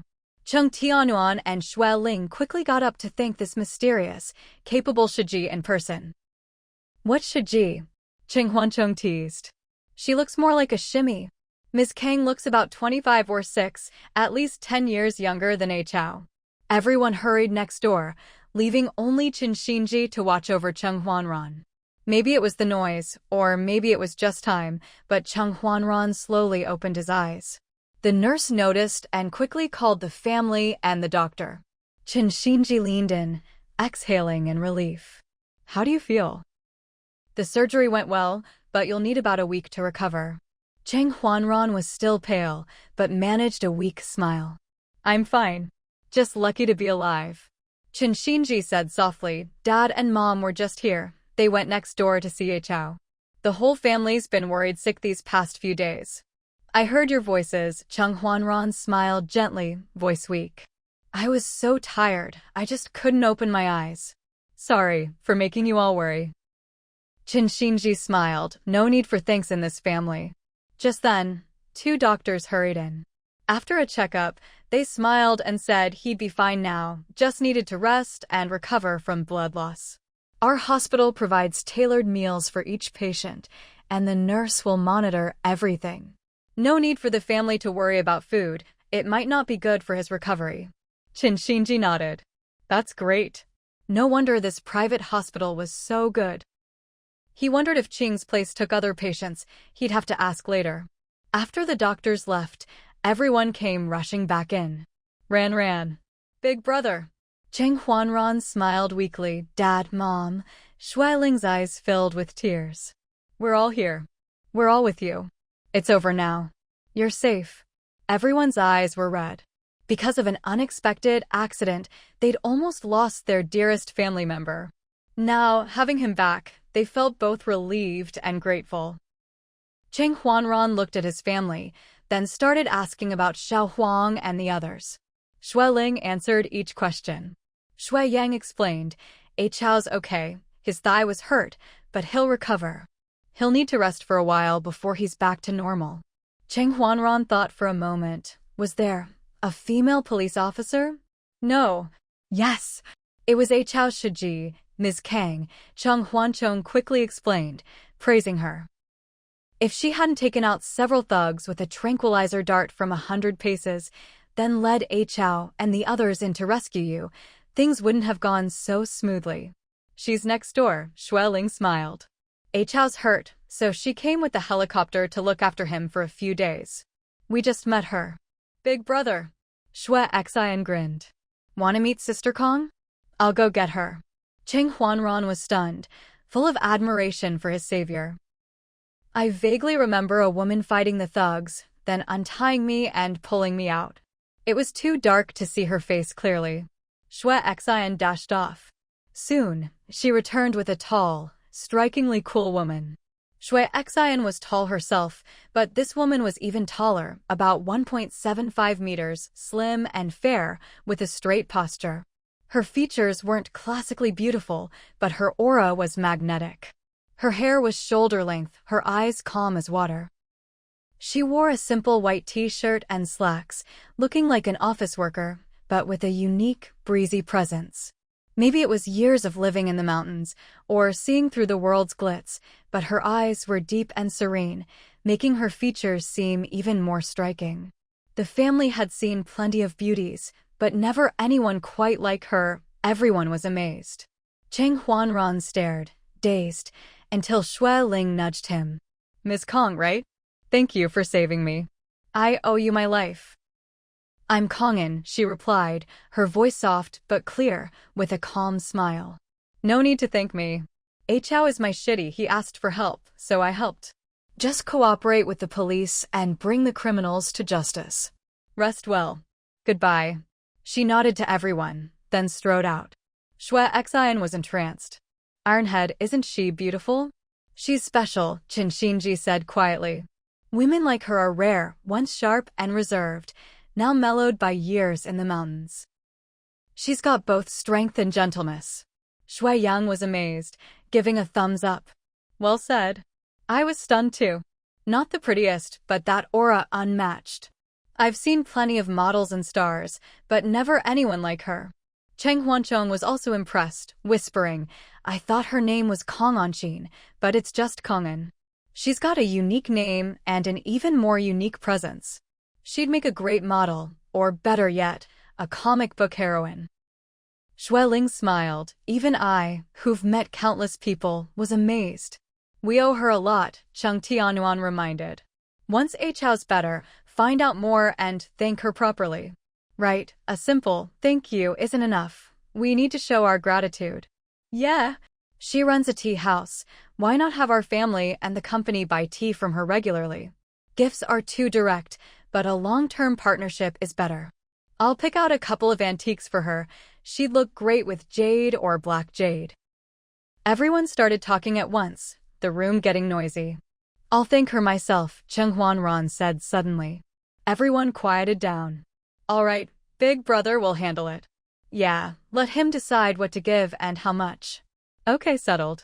With everyone safe, the family finally relaxed and got back to their routines. That afternoon, Grandpa and Grandma came to the hospital to see Cheng Huanran, saying they wouldn't rest easy until they saw him with their own eyes. Cheng Tianyuan picked them up himself. Wang Xiaoxiao left the kids with the nanny and hurried over.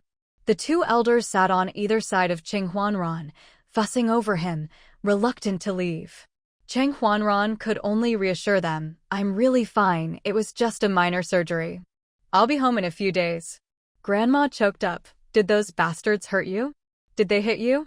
Grandpa's eyes were red. Remember, don't fight back, it's not worth it. Just give them whatever they want, as long as you're safe. Don't be stubborn, your life is more important than anything.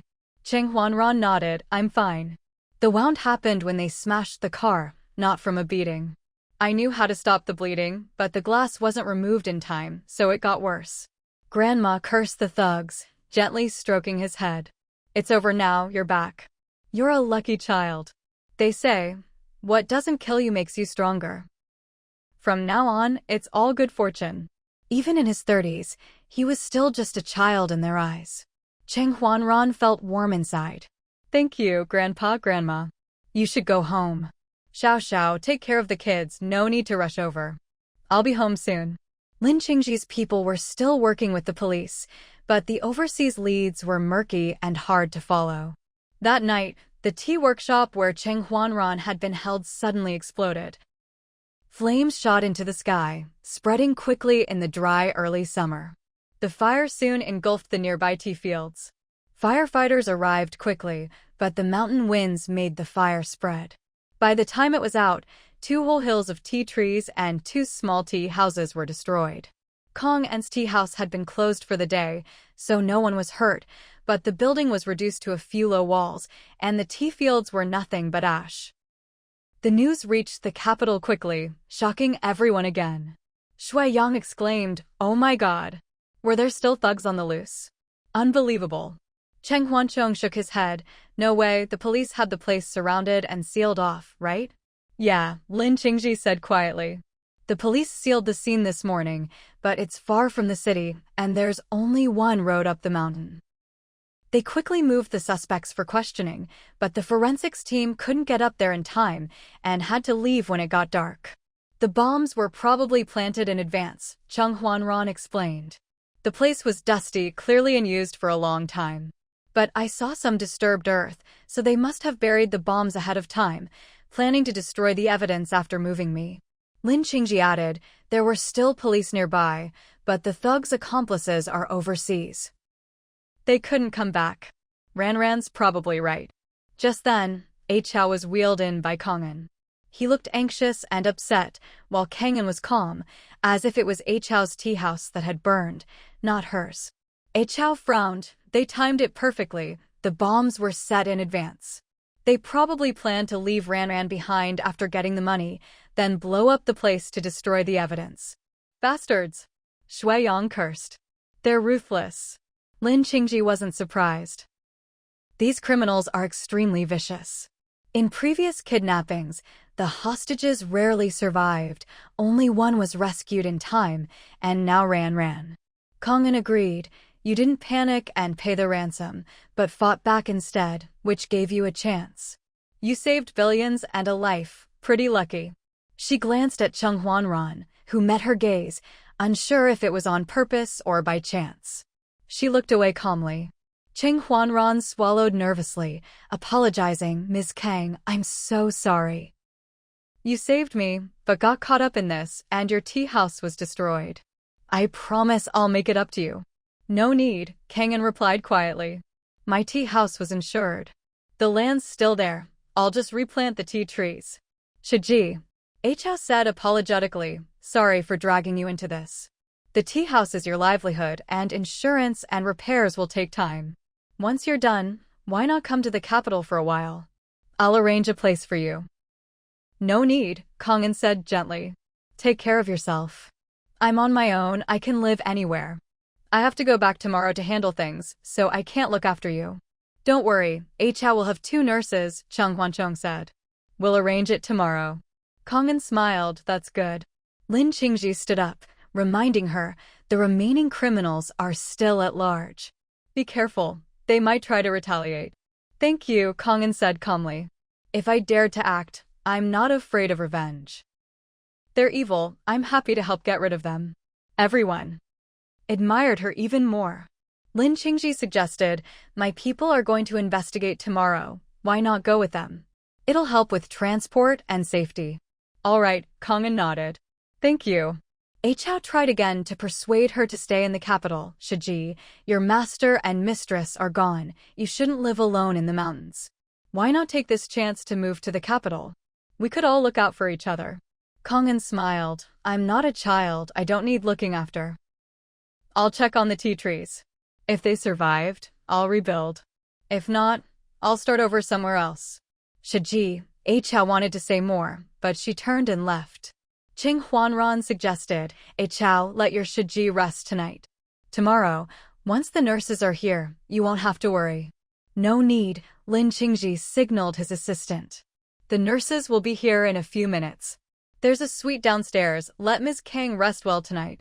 Hao thanked him. Cheng Huanran asked, she looks younger than you, why do you call her Shiji? Hao explained, I joined my master at 13, she was only 4 or 5, but started training as soon as she could walk. Seniority is by when you start, so she's Shiji. She's 28, been retired 5 or 6 years. You have other Shiji? Shui Yang asked. Was your training like martial arts novels? Hao laughed, of course. 7 Shiji, 2 Shixiang. But it's not like TV. We went to school by day, trained with master mornings and evenings, and spent holidays with him. He was like a father to us. Cheng Huanran asked, did your Shiji retire so young? Why? Hao sighed. Yes, she was a top bodyguard by 19, but was badly injured on a mission. Her right arm never fully recovered, so she had to retire. I see, Cheng Huanran frowned. That's a shame. He thought for a moment. Hao, why not ask your Shiji to help our family? I could really use a top bodyguard like her. As soon as he said it, everyone looked at him. Cheng Huanran felt a little awkward, coughing lightly. Live and learn. I got into trouble because I didn't have a good bodyguard or assistant. Xiao Huang alone isn't enough, I need 2 or 3 more. Better late than never. If we can hire someone like Ms. Kong, we'd be lucky. Shui Yang and Cheng Huanchong exchanged approving glances. Lin Qingji smiled, but said nothing. Hao quickly waved his hands, no way. You do need protection at big events, but my Shiji, her right arm can't handle heavy loads. She can manage day to day, but in a fight, she's at a disadvantage. Cheng Huanran shook his head, that's enough. I had bad luck once, but it won't happen every day. She was a top expert, she's still better than any rookie. Still not enough, Hao sighed. If she could, I'd have recommended her already. We've asked before, but she always refused. Cheng Huanran frowned, can't you beg her this once? She's involved now, we can't let her face this alone. If the criminals retaliate, I have you all to protect me, but she's on her own. She saved my life, I can't just do nothing. Lin Qingji smiled, Ran's right. It's not fair to let Ms. Kong face danger alone. Until the police catch the rest, she should stay with us for safety. Exactly. Cheng Huanran urged, Hao, explain it to her. Whether she helps or not, She should stay at Xinyuan for now, just in case. A Chao, having seen the criminal's ruthlessness, was worried. All right, I'll talk to her. Whether she stays in the capital or not, she has to come for now. Cheng Huanran finally smiled, lowering his voice. If Ms. Kang is willing to stay, I'll pay her this much a month. And if her tea house can't be rebuilt, I'll give her a piece of land near the capital to start over. A Chao, wait. You mean 50,000 or 500,000? And the land, really? Cheng Huanran gave him a look. Of course, 500,000. She was a top bodyguard. She deserves a high salary. My mom bought land on the southern outskirts, and it's in my name now. If she wants it, it's hers as thanks for saving my life. She can start a new tea house or whatever she likes. A Chao was stunned. Shui Yang's eyes sparkled, and he grinned. Cheng Huanchang gave a knowing, amused smile. Lin Qingji nodded in agreement. A drop of kindness should be repaid 1,000-fold. If not for Ms. Kong, we might not have saved Ran. Her tea house was destroyed, compensating her is only right. Cheng Huanran smiled. Exactly. Qing is right. Shui Yang, Cheng Huanchong, such a wild, extravagant way to repay a favor. Why not just propose marriage? It couldn't be more obvious. A Chao seemed to catch on, grinning. Thanks, boss. I'll go talk to Shiji right now. Go, Cheng Huanran said. Shui Yang pushed A Chao out. The nurses are here so fast. Lin Qingji explained. They're on call downstairs. Cheng Huanran waved. You've all been busy, go rest. With nurses here, you can all go home. Yang Ong, help Xiao Xiao with the kids. Chong, go rest and get ready for next week. All right. Shui Yang waved and left. Cheng Huanchong and Lin Qingji also said goodbye and left. In the car, Cheng Huanchong couldn't stop smiling. Lin Qingji glanced at him, amused. How long are you going to keep grinning? Nothing's settled yet. Of course I'm happy. Cheng Huanchong laughed. Big brother finally likes someone. He's always so gentle and frugal, never seen him so generous. To win over Sister Kang, he's offering a whole mountain. That's worth at least 1 billion. Lin Qingji, more experienced, smiled. I used to think King Yu of Zhou was a fool for lighting beacons just to make a beauty smile. But later, I did crazy things just to see you at a party. When you meet the right person, nothing is too much. Cheng Huanchong was touched. Really? Those paintings were yours? Why didn't you give them to me? They're worth a fortune. If I'd known you were so generous, maybe I'd have tried to seduce you. Lin Qingji rolled his eyes. Would you? Really? He was always aloof, avoiding socializing, even a bit arrogant. Back then, Lin Qingji had to work so hard just to see him a few more times. Cheng Huanchong laughed. Now I would. Maybe not before. Lin Qingji smiled, looking out at the night. Ms. Kong isn't ordinary. Winning her over will take real effort and real sincerity. But I have faith in your big brother and in your whole family. Here's the English translation for chapters 1966 to 1970, keeping the tone, nuance, and character dynamics. Cheng Huanchong could hardly believe it. Really? You're that confident? Why? Lin Qingji smiled faintly and lowered his voice. Anyone who can bleed on the knife's edge and live alone in the deep mountains for years must have a heart as cold and calm as ice. If you don't use genuine warmth and sincerity, how could you possibly win her over? I think it's pretty tough too. Huanchong squinted, analyzing. Look at her eyes, like nothing in the world matters, so calm it almost feels heartless. No, Lin Qingji explained, people like her, once they fall for someone, they'll never look back. They'll love with everything, even risk their life for it. Huanchong rolled his eyes. I'm saying it's too hard to make her fall for someone. Your big brother isn't lacking in patience, Lin Qingji said gently. Your family is full of deeply feeling, kind people. Sooner or later, you'll move her. It just takes time and persistence. Huanchong was skeptical. My big brother's already in his 30s. I doubt he's got that much patience left. He's waited all these years. Lin Qingji shook his head. What's a few more? He hasn't dated anyone else, right? He's been waiting for someone who truly moves him. He's a mature man who believes in love. He won't give up easily. And who says it'll take years? Sometimes, when the timing is right, It only takes days or months. Hwanchong thought of Kongin and couldn't help but smile. A woman with that kind of presence is rare. She's worth my brother spending a fortune and putting in the effort. He's the type who'd rather have nothing than settle. It's rare for him to meet someone he actually likes. We should help out, give him more chances. Lin Qingji's eyes flashed. I'll give it a try. Hwanchong didn't take it too seriously. After all, nothing was set in stone. He mentioned it in passing and quickly forgot. But Lin Qingji remembered and got to work, taking it seriously. The next morning, Shuiyang quietly asked Takeo for news. No surprise, Kongin had refused. Everyone secretly felt bad for Cheng Huanran, but no one dared bring it up.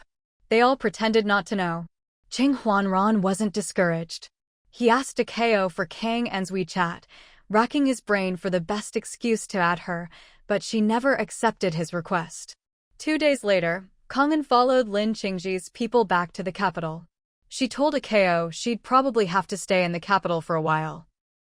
Her tea house was destroyed. The plant experts said the tea trees were done for, and the soil was no longer suitable for growing tea. There was no point rebuilding. Also, the remaining kidnappers still hadn't been caught. The police were searching hard and warned her and Cheng Huanran to be careful. My tea house and the tea workshop were together. The attackers came through my place, so I got exposed. It is what it is. I'll just have to stay in the capital and see what happens. You guys have weapons, and I'll have you all around for backup. Takeo, though recovering from his injuries, wasn't having a good time. Cheng Huanran kept pestering him with questions, and he realized he really couldn't escape being the matchmaker. So, he encouraged Kongin to become Cheng Huanran's personal bodyguard, repeating the salary over and over. 500,000. That's several million a year. If you don't like it, once the rest of the gang is caught, you can leave.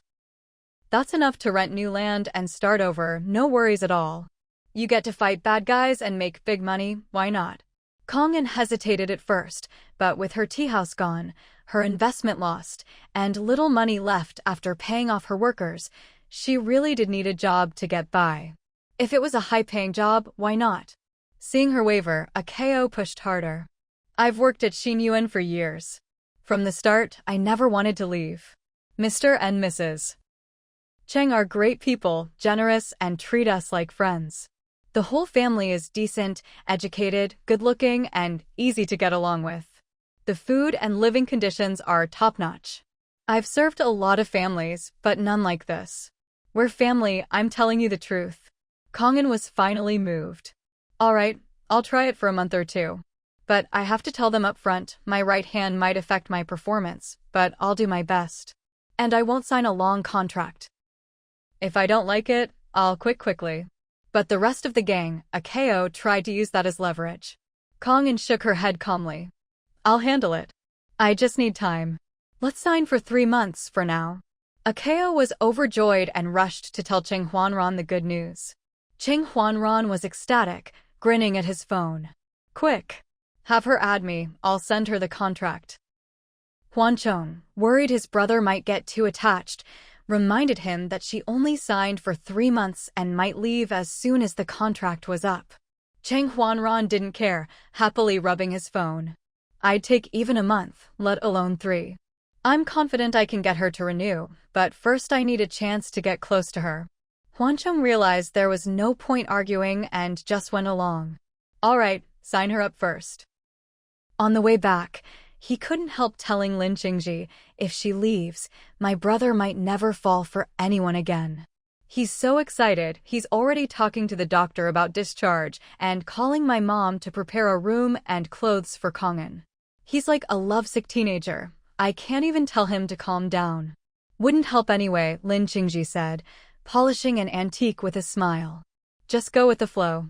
Hwanchong thought for a moment. Are you sure your people and the police think the kidnappers will try to retaliate? That's bold. No idea, Lin Qingji answered honestly. Hwanchong was suspicious. Didn't your people find that out? No, Lin Qingji replied. I made it up. Either way, after this, your brother will definitely beef up security. The work needs to be done, whether the threat is real or not. Then Kongin's tea house? Did you do something? Lin Qingji just smiled, neither confirming nor denying. In any case, everyone's happy now. We'll adjust the rest as we go. Huancheng, what a sly old fox. After the storm, Cheng Huanran was finally discharged. They held a small celebration, inviting their closest friends, Ahu's family and Xue Zhilian's family. Ahu rushed up to hug Cheng Huanran, tears streaming down his face. You're okay. That's all that matters. Your parents wouldn't tell us anything. I came by a few times and could tell something was off, but I had no idea it was you. Thank goodness you're back, safe and sound. Cheng Huanran hugged him back, gently reassuring Uncle Hu, it's all over. See? I'm fine. Don't cry. Wang Qing wiped her tears and scolded Xue Ling, you wouldn't even tell us. We live so close. We could have been there for you. It must have been so hard those days, right? Xue Ling laughed. A few people suffering is better than a whole crowd. We're all getting older, one slip and we can't handle it. Better to keep it quiet. The family doctor and nurses were busy enough. Aunt Tianfang came over, feeling for her nephew's arm, eyes red. Does it still hurt? Is it here? Auntie, not my arm, Cheng Huanran smiled. It was my shoulder, but it's healed. Shui Heng patted him, heart aching. As long as you're back. Your parents had their reasons for not telling us. Even if we'd known, what could we have done? Exactly. Uncle Shui laughed. If we'd known, we'd have just worried ourselves sick. They were busy saving you and looking after us. What a mess that would have been. Xue Zhilian wheeled her husband over, nodding in understanding. Lingling thought it through. We're too old for shocks. But you shouldn't have kept it from Heng and Huan. Right? Xue Huan was a bit upset. Ranran's been with me for years. I've always treated him like a son. Sis, brother-in-law, how could you not tell me? At least let me know. Qing Tianyuan put an arm around him. Riley, it was just too hard. Yeah, Xue Yang chimed in. Better for one family to suffer than everyone. Now Ranran's back, it's all joy from here, so let's celebrate together. Everyone burst out laughing. Little Huzi lifted his mini tiger plush, shouting, we have to drink tonight. Celebrate Ranji's new life. May good fortune follow. Yes, yes. The storm has passed. Bad luck's gone, only blessings ahead. Xue Ling raised her hands. The weather's great, the sky's red at sunset. The garden's cool, snacks and fruit are ready in the pavilion, and the chefs are grilling outside. Eat whatever you want, there's plenty. Tomorrow's the weekend, so eat, drink, and be merry tonight. Waha! Awesome! I love barbecue. Let's go to the garden. Little Huzi noticed not only grills, but a big iron griddle and 2 chefs in uniform. Wow, we've got outside help tonight? They look like pros. Xue Yang grinned. Qing sent them. He's busy, but he'll come later. TSK TSK. Little Huzi gave a thumbs up. It's good to have powerful friends. Even the party has pro chefs. Jealous. Xue Yang teased. Why not join in? Little Huzi rolled his eyes, whispering, I'm still thinking about it. Yeah, right? Xue Yang snorted. The factory's almost done and you're still thinking? Don't say I didn't warn you. Once it's up and running, you won't get a chance to buy in. You think Qing needs your investment. Little Huzi sighed, we're brothers, so I'll be honest. I'm really stuck in the middle. What? Xue Yang lowered his voice. Who's making things hard for you? Little Huzi leaned in, whispering, my sister's getting married, right? She and her fiancé have been together for years. The parents are on board, and they're planning the wedding before mid-autumn. The date's set. Xue Yang nodded, I know. What's that got to do with investing? Ugh. Little Huzi smiled bitterly. It's a big deal. My sister's helped me run the club for years.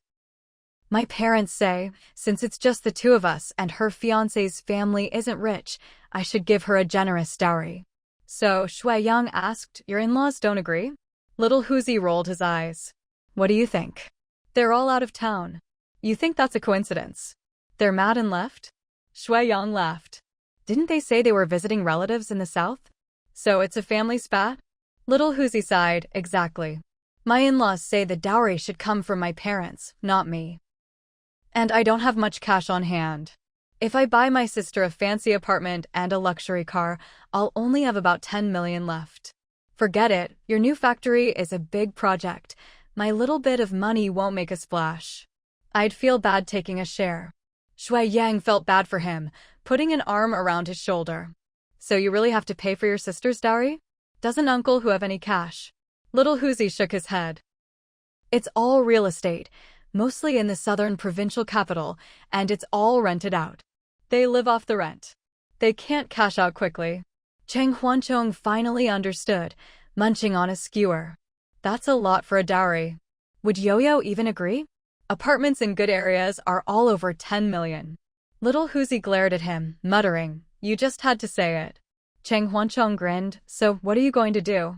Little Huzi laughed, "Why don't you lend me a few million? We're brothers, you wouldn't charge me interest. With a few million, I could invest and give my sister a dowry." Cheng Huanchong grabbed his food and drink and pretended to run. "Hey, third bro." Little Huzi grabbed him, whining, "Come on, you can't just watch me suffer. I'm stuck between everyone, broke and desperate. Have a heart, will you?" "It's not that bad," Cheng Huanchong laughed. Shui Yang added, "You don't know. Shunyo's mad he has no money for new investments and has to pay for the dowry, so she's left with her parents and won't forgive him." "Really?" Cheng Huanchong frowned. "That bad?" Little Huzi drooped. "Blocked on WeChat, QQ, won't answer calls. I can't even reach her, don't know how to make it up. My in-laws just make things worse, never take my side. I'm stuck between my parents and my wife's family, what a mess." His parents only had 2 kids, so they doted on both. His dad loved his daughter even more than his son. For her wedding, he wanted her to have a grand send-off, with a house and car as dowry. His dad had given him money to start his business, and his sister had helped for years. He wanted to do his best. But his wife's side worried that if he spent too much, it would affect the business and the whole family's future, since everyone relied on him. So they wouldn't agree. Both sides had their reasons, and he was stuck in the middle. Shui Yang sighed, "Poor guy." They clinked glasses and took big gulps of beer. Cheng Huanchong asked, "Don't you have anything else you could give your sister? If it's already yours, Sean, you shouldn't mind. You two get along, right?" "What do I have?" Little Huzi smiled bitterly. "Other than the club, everything's in my wife's name. If I gave my sister something from her, she'd be even angrier." "You're still too green," Shui Yang said, grabbing a few skewers. "Feelings are one thing, but when it comes to real interests, most people can't be that generous. And we all know what Shunyo's parents are like. Good feelings don't mean you'll give up your own interests. How many people sell out family or love for money? When it's about your own interests, who can really be that calm and generous?" Cheng Huanchong felt bad for him. "All right, I'll lend you a few million to tide you over." Little Huzi was overjoyed, hugging him. "Third bro, you're the best. I love you, man." Cheng Huanchong pushed him away, rolling his eyes. "Your love is expensive. No interest, just pay me back when you can." Little Huzi was still excited. "I'll invest it all in the factory. I'm not greedy, just want my fair share. Sure you want in?" Cheng Huanchong sipped his juice. "Ching said you were indecisive, needed time to think. It's been months, you really made up your mind." Little Huzi was shocked. "Ching said that? How did he know?" "He just knows," Cheng Huanchong said proudly. "He's got a great eye for people." Shui Yang added, "When Ching gets here, we'll put in a good word. Little Huzi needs to pivot his business, and he's got a good project. We can't just watch him struggle." Cheng Huanchong nodded, lowering his voice. "Ching doesn't care about a small investment. He just wanted to help my second brother and maybe make a little money. If you want in, come on. I'll tell Ching you're ready, he'll give you a 10% share." Little Huzi was moved to tears, bowing in thanks. "I'll never forget this." Shui Yang rolled his eyes. Yeah. Just pay me back when you make money, then we'll go our separate ways." Little Huzi punched his arm, laughing heartily. Everyone ate and drank, lounging around or on their phones, the atmosphere relaxed and happy. Cheng Huanran, just recovered, was careful not to eat too much or touch alcohol. He snuck a glance at Kong'an, standing in the corner, straight-backed, calm, with an air of cool elegance. He couldn't help but look a few more times. Ran. Shuehuan put an arm around him, teasing, "Who's that? Bodyguard or security? I don't think I've seen her before." Cheng Huanran was a little embarrassed, but quickly recovered. "Uncle Huan, she's my new bodyguard. If it weren't for her, I wouldn't have escaped the kidnappers. She's a KO's senior, surname Kong, given Naaman." "Nice name," Shuehuan, a doctor who loved health and peace, praised. Cheng Huanran smiled, telling him all about Kongan. Shuehuan raised his brows, chuckling. His nephew was always polite and reserved, never chatty. For him to talk nonstop and keep sneaking glances. This was definitely something special. Looks like there might be good news in the family. Cheng Huanran sighed. Her tea house got caught up in all this. "I feel terrible. I wanted to give her a piece of land as compensation, but she refused. So I just offered a higher salary." "That's good," Shuehuan smiled, lowering his voice. "Shows she's not greedy or scheming." Ran, don't worry. If money can't repay her with your heart." Cheng Huanran blushed, stammering, "Uncle Huan, it's not like that. I just mean be good to her," Shuehuan teased. "She's alone in the capital. It's not easy." He raised his brows, grinning. "What? Did you think I meant something else?" Cheng Huanran blushed. No. Shuehuan laughed, not wanting to tease him further, and went to help his mother. Cheng Huanran coughed awkwardly, took a sip of water, but couldn't help glancing at Kongan again. A few days ago, a KO had told Kongan about the young master's sincerity, making her a bit embarrassed. She explained her tea house was rented, not her own, so she only lost her investment. The land was still there after a fire, you could plant new trees, and in a few years it'd be green again. No need for him to give her land. She said she understood Cheng Huanran wanted to repay her, but she'd saved him for her junior brother, not for him, and not for a reward. Kangan wasn't very sociable and spoke directly. She even said if Cheng Huanran was too enthusiastic, she'd feel awkward and undeserving. Cheng Huanran had no choice but to drop the land idea, but insisted on hiring her at a high salary, hoping she'd do her best. Kongan agreed, saying she'd do her utmost. He was secretly delighted that she wasn't greedy or calculating, and though a bit aloof, at least she wasn't cold or ignoring him. Kongan had lived at the tea house for years, and after the fire, lost all her belongings. Shueling sent her new clothes and daily necessities, all comfortable and reasonably priced. Kongan accepted them gratefully. Since she was the only female staff, Shueling arranged a private room and bathroom for her, giving her plenty of privacy. Kongan was quietly grateful and started to believe Akao's words.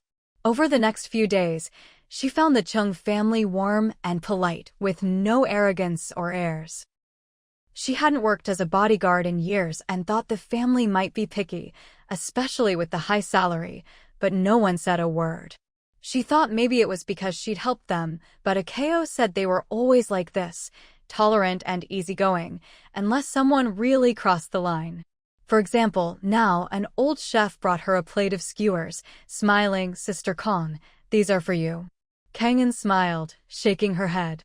"No, I don't eat on duty." Since she arrived, Akao had introduced her as his senior. For some reason, everyone, drivers, chefs, called her Sister Kong. Oldly insisted, "It's fine, we're not that strict. Usually the family eats first, then everyone else. Look, Akao and the security guys are all eating." Kongan glanced at Akao, who was happily eating and drinking and couldn't help but sigh. Oldly shoved the plate into her hands and hurried back to the grill. The smell was too tempting. She took a skewer and started eating, eyes calmly scanning the area. The garden was big, but there weren't many blind spots for the cameras.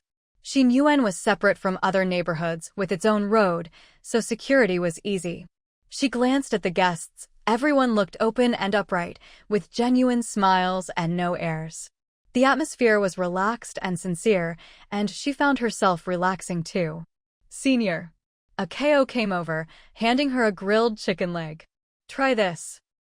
It's marinated in some special sauce, crispy outside, tender inside, really good." Kangan took it without hesitation. Not bad. Akeo leaned against the wall, wiping his hands. I'll go check the front gate. The young master's staying in tonight, no one else is going out. The three of us will take turns on duty, with security outside.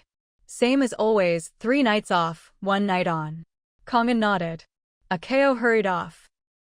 Kangan leaned against the wall, eating skewers, thinking how nice it was to work at Xinyuan. Good food, easy work, and, most importantly, good people. Everything was great, except for one thing. Chung Huanran kept sneaking glances at her. As a top bodyguard, she was extremely sensitive to any unusual looks or atmosphere. Even a stranger's gaze was easy to spot, let alone someone she'd been around for days. That familiar, burning gaze again and again, from every corner. He probably thought he was being subtle, but to her, it was as obvious as shouting or writing it on his forehead. She wasn't a naive girl anymore. She'd been through gunfire and intrigue, and she knew exactly what that look meant. But his gaze, though full of admiration, was gentle and restrained, never inappropriate or lewd. Because of that, she didn't mind, nor did she walk away. Kangan looked at the delicious chicken leg, about to take a bite. When, right on cue, Chung Huanran glanced over again. Embarrassed, she turned away. She quickly took a bite, chewing slowly. Chang Huanran saw her eating barbecue and hurried to the chef, whispering something. The chef looked at her, nodded, and started grilling some small ivory clams. Soon, Chef Shaoli brought her a small plate. Sister Kong, the young master was worried you'd get tired of meat, so he had me grill some seafood for you. Kangan glanced at Chung Huanran, who was chatting with his sister, and though she meant to refuse, she accepted the plate. Thank you, she said quietly. Shaoli smiled and went back to work. Kangan felt a little awkward, telling herself it was just because she hadn't had barbecue in ages, and it had nothing to do with Cheng Huanran. Then she happily dug in. The garden was lively, but Ahu pulled Cheng Tianyuan aside to the bar for a drink. Cheng Tianyuan saw his glass was almost empty and quickly hid the bottle. Ahu spotted it and complained, Tianyuan, we haven't had a drink together in months.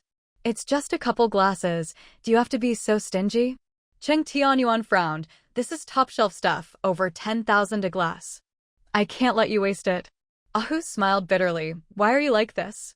I'm already stressed about money, and you have to rub it in. If I don't, you'll just drink more, Tianyuan scolded. You know your health. I said 1 glass, but you poured half more. Don't think I didn't see. Wang Qing will be mad, she's busy with the grandkids and exhausted. Can you make things easier for her? Ahu sheepishly handed over his glass. Fine, no more. Let's just talk and have some peanuts. Tianyuan moved the snacks between them. If drinking solved problems, brewers would be rich. No matter how big the family issue, you have to treat it as small. Drinking won't help, just hurts you and causes more trouble. Why bother? It's just so frustrating. Ahu frowned. I'm not stingy. Never have been. Sure, I have property, but that's our retirement money. I told little Huzi, I'll sell something when I can and pay him back. But why does my son's money all have to go to his wife? Just because of a marriage certificate? What's the logic? He never treated his daughter-in-law as an outsider, but she controlled all the money, always on guard. He was upset. He'd raised his son, worked hard all his life, but now had to rely on his own retirement, while his son's money was out of reach. Traditional people believe in raising children for old age, but he just didn't want to be a burden. Still, he and his wife were still helping with the grandkids, working hard, but still resented by the in-laws. It was maddening. No need to argue, Tianyuan frowned. You're all in your 70s and still can't let things go? It's all family money. Why split hairs? If you keep fighting, how can you focus on anything else? Ahu glared, you think I like fighting? Wang Qing's the most honest person you know. I'm not as hot-tempered as before. If this was years ago, I'd have done something drastic. Damn, what a useless son. If I'd known, I wouldn't have raised him. Shoo. Tianyuan hushed him. Don't let the kids hear or they'll think you mean it. Ahu huffed, I do mean it. If they divorce, so be it. There are plenty of girls out there. What's so special about her? Enough, Tianyuan scolded. Didn't I tell you not to drink? You get worked up and say crazy things. Divorce isn't something for a father-in-law to bring up. Ahu fell silent. Tianyuan sighed, calm down. It's not a big deal. Remember when your wife was sick and you sold everything, even your favorite bike? Of course I remember, Ahu muttered. That's when I met you and your wife, it's been decades. Right, Tianyuan said. Back then, things were tough, but you made it through. Now you live in a mansion, drive nice cars, have kids and grandkids, and collect rent. Isn't that better than before? Ahu pouted, of course it's better, but Shanyo's parents are just too much. Being in-laws with them is exhausting. They're always stirring up trouble, never a peaceful day. They're not easy people, Tianyuan agreed. If you want to get along, you just have to be more tolerant. Ahu let out a cold laugh. You can forgive once, twice, even 3 times, but you can't expect others to keep forgiving them forever, right? People get tired, get fed up. They'll get sick of it. Chung Tianyuan couldn't help but ask, it's not even that big a deal this time. Why has it blown up so badly again? It's all about money. Ahu said angrily. My daughter's getting married. What's wrong with us preparing a dowry for her? Isn't that only right? She's helped Tiger look after the club for years. She's earned it. As her brother, what's wrong with giving her a generous dowry? Ching Tianyuan nodded slowly. Did Xiaohu agree? Don't go overboard. Young people these days have it tough. Money's tight. Ahu was honest. Xiaohu agreed at first, but then Shanyo's whole family jumped in to object, and now he's stuck in the middle, can't make up his mind. How much are we talking? Ching Tianyuan asked, raising an eyebrow. I said just a house and a car, Ahu emphasized. The guy Xiaoyun's marrying is from an ordinary family. Buying a nice house would be a huge burden. I don't want Xiaoyun to get blamed by her in-laws for draining 2 generations' savings just to buy a house. Her car's old too, so why not replace it now? It's her dowry, her in-laws can't touch it. He added, a generous dowry also keeps her in-laws from bullying her. I'm marrying off my daughter for her happiness, not for a bride price. I'm not taking a cent of bride price. I'm giving her a big dowry.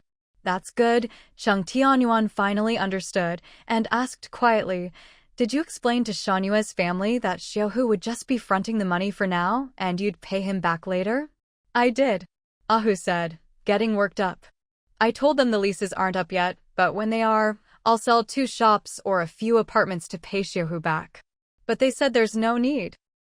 They said Xiaohu's just starting a new business, money's tight, and this is just showing off for no reason. They said he should invest now and give his sister whatever he wants when he's rich later. Chung Tianyuan nodded. That's not unreasonable. But Ahu's eyes bulged. That's not how it works. Xiaoyun's getting married now, so the dowry has to be ready now, and it has to be impressive. Marriage is a big deal. If you miss the moment, you can't make it up later. And investments are risky. Who knows if Xiaohu's business will succeed? If he loses money, then what? I love my son, but I love my daughter even more. If they keep pushing me, I'll give all my properties in the provincial capital to Xiaoyun. Xiaohu and their daughter won't get a thing. Calm down, Chung Tianyuan said in a low voice. What's the point of that? You'll make your daughter happy for a moment, but what about your son? Won't he feel hurt? They're both your flesh and blood. Do you want him to resent you? Ahu was momentarily speechless, embarrassed into silence. Chung Tianyuan reminded him again. Don't forget, after Xiaoyun gets married, her kids will have her husband's surname. They'll be someone else's grandchildren. You and Wang Qing live with Xiaohu. He takes care of your meals and your health. If you upset your son, what will you do in your old age? Go back to the provincial capital all alone? Or back to your hometown, just as lonely? Ahu finally calmed down a bit. Actually, Tiger's become more responsible these years. I know he loves Xiaoyun too and wants to help with her dowry. Ching Tianyuan said, you want your daughter to be happy, but don't you want your son to be happy too? If things go too far and they can't get along, the ones who suffer most are the kids. Ahu sobered up, sighing deeply. Chung Tianyuan continued, everyone has strengths and weaknesses. If someone has more strengths, people call them good.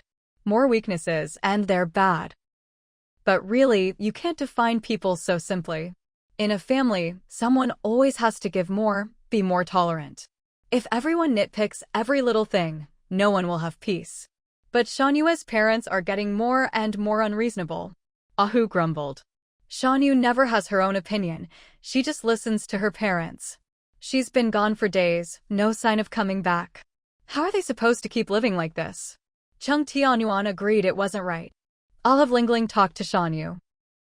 They're parents now, they can't just run off and leave the kids every time there's a fight. They're not 3-year-olds anymore. Ahu fumed, she just leaves the kids and goes. If it weren't for me and Wang Qing, the nanny couldn't handle it alone. You can't just leave everything to the nanny. There are so many stories of nannies mistreating kids on TV and online. She just dumps the kids and runs. What kind of mother does that? Calm down, Chung Tianyuan analyzed. Shanyu's not mature, not very responsible, not very capable, but she's not heartless. Ahu muttered, but she's not a good daughter-in-law, not a good mom, and not a good wife to Tiger. I don't expect her to earn money, just to stop making trouble all the time. Ching Tianyuan nodded thoughtfully. She has run back to her parents' house a lot these years. But last year, when her parents were sick, it was right for her to take care of them. Ahu grumbled, I'm not saying she shouldn't. Filial piety is right, but you can't just blindly obey your parents. That's foolish.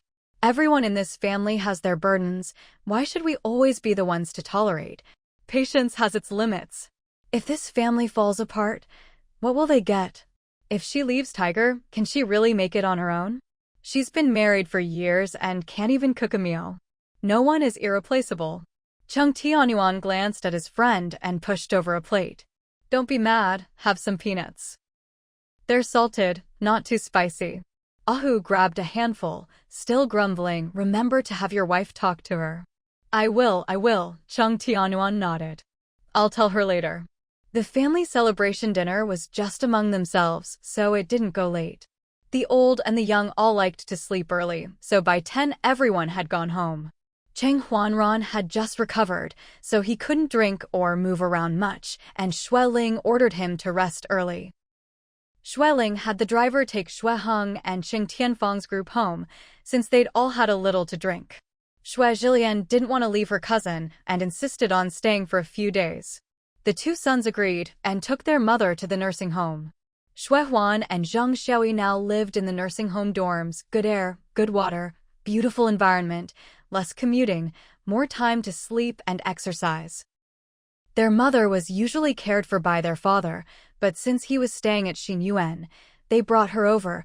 There were plenty of elders around, so she wouldn't be lonely. Once the guests left, the garden was finally quiet. Lin Qingji arrived a bit late. He rarely ate late at night, just had a small bowl of conch porridge, then put down his chopsticks. He had to take Cheng Huancheng abroad to register for school the next day, so he couldn't stay up late. Third brother. Xueling called, your things are all packed, why not go with Qing now, so you don't have to make another trip tomorrow? Cheng Huancheng and Lin Qingji exchanged a look and nodded. All right. But you're not coming to see me off tomorrow. Lin Qingji smiled. Xueling was half amused, half exasperated. Son, you're going to grad school, not kindergarten. Do you really need your parents to drop you off? Qing Huancheng blushed. No, but I'll miss you. Xueling gave him a fond look. With Qing going with you, we're at ease. We'd planned to all go together and make a vacation of it, but with your big brother's situation unresolved and your grandparents' health not great, it's just not possible. I know. Cheng Huancheng hugged his mom, reluctant to leave. Mom, you and Dad take care. I'll come home as soon as I'm on break. Lin Qingji smiled gently, his face full of warmth. Auntie, don't worry. Once things settle down at Xinyuan, I'll bring you over for a visit. I've arranged a bodyguard and an assistant for Chong, and the place is all set up, servants, cooks, and it's very close to the school. Life will be easy. Xueling was reassured, patting her son's back. With Qing handling things, I have no worries. Go on, Qing is family now, let him take you. Cheng Huancheng's eyes flashed, feeling his mother's words had a double meaning, and blushed. Mom. But Lin Qingji grabbed his wrist, nodded to Xueling, and said with a bright, happy voice, Thank you, Auntie. We'll head out now. Xueling smiled and nodded. Go on, I'm leaving him in your hands. Of course, Lin Qingji said warmly. It's an honor, I won't let you down. With that, the two of them left together. Xueling turned to have A Chao and the others help with the luggage, watching as the long car slowly left Xinyuan's gates.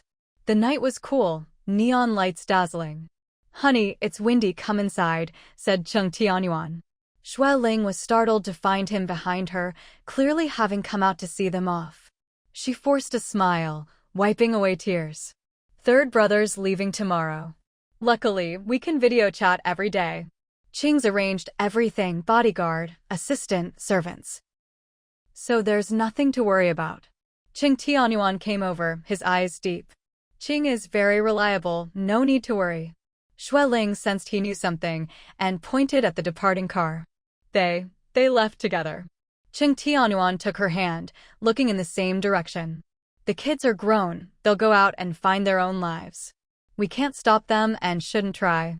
As long as they're safe and happy, that's all that matters. Xueling smiled, tears streaming down her face. Yes, we have to keep the right attitude, not ask for too much. Cheng Tianyuan hugged her. Ranran's accident made me realize a lot. Compared to the kids' health and lives, nothing else matters. As long as they're all well, nothing else is important. When he heard his eldest had been kidnapped by a vicious gang, when he saw Xiao Huang covered in blood being rushed to surgery, he was terrified. When there was no news of his son, he nearly broke down. He was afraid his wife couldn't hold on, afraid if he collapsed, the kids would fall apart, afraid of adding to everyone's burden, so he forced himself to stay strong. At that time, all he could think was, he'd give up all his money, even his life, if only his son could come home safe. By some miracle, Ran came back injured, but alive. Seeing his son lying unconscious in the hospital, he almost cried with relief, grateful to the heavens. In that moment, he realized. Wealth, houses, cars, reputation, all of it is fleeting. Family's safety and health are what matter. Xueling leaned on his shoulder, amazed. You can let go, I'm surprised. I thought it'd take a few more years. Cheng Tianyuan smiled wryly. We're getting old, almost 70. There's nothing I can't let go of now. I can't accept everything, but it's not my life to live. The kids have their own lives, their own choices. It's not up to me. Yes, his son was his son, the child he raised. But parents' job is to raise and teach their children. Every parent does that. There's love and blood ties, but that doesn't mean you can control everything. We just raise them well, teach them well. But their lives are theirs to live, their choices to make. You really have let go, Xueling smiled softly. Cheng Tianyuan smiled too. The next morning, Xueling called Shanyu, but no one answered, so she sent a WeChat voice message. That afternoon, Shanyu finally replied with a short voice message, saying she was out and couldn't video chat, but would talk more that evening. Mom, Cheng Huanran said, I'll send you a video. Third brother sent it, he's having lunch, trying to get used to the time difference. Xueling smiled and agreed. Just then, Xiaoping came running over and hugged Cheng Huanran's leg. Uncle, hug. Cheng Huanran smiled and knelt to hug the little one. My shoulder still hurts, so I can't give you a piggyback or push you on the swing yet. When I'm better, I'll take you to play. Okay. Xiaoping kissed his cheek. Xiaoyu ran over too. Me too, uncle. I want a hug. Cheng Huanran laughed, put Xiaoping down, and picked up Xiaoyu. Xiaoyu started wiggling. Uncle. I want to swing. Swing me. Cheng Huanran was startled, holding him tight. Uncle's shoulder hurts. No swinging yet. When I'm better, I'll play with you, okay? Xiaoyu pouted. Uncle hasn't hugged us in so long. Xiaoping looked up. Uncle, I want a hug too. Cheng Huanran knelt and hugged them both. Be good, I'll take you to the garden soon. No. Hug. Swing. Cheng Huanran smiled, pulled something from his pocket, and with a magician's flourish, produced 2 candies. Wow. Candy. He unwrapped them and fed them to the kids. How is it? Tasty? Xiaoping frowned, sour. Xiaoyu raised a finger and sweet. It's hawthorn candy. It'll make your meal taste better. The kids nodded obediently. From the corner, Kong'an watched, her eyes flickering. That evening, Chung Tianyuan came home. Wife. Your phone's ringing. Looks like a WeChat video call. Xue Ling was weeding in the garden, quickly took off her gloves and went inside. Oh? I thought it was Shanyu, but it's Qin Jia, she answered. Chung Tianyuan lowered his voice. Did you talk to Shanyu? Xue Ling shook her head. On the screen, Qin Shueyu's plump face appeared.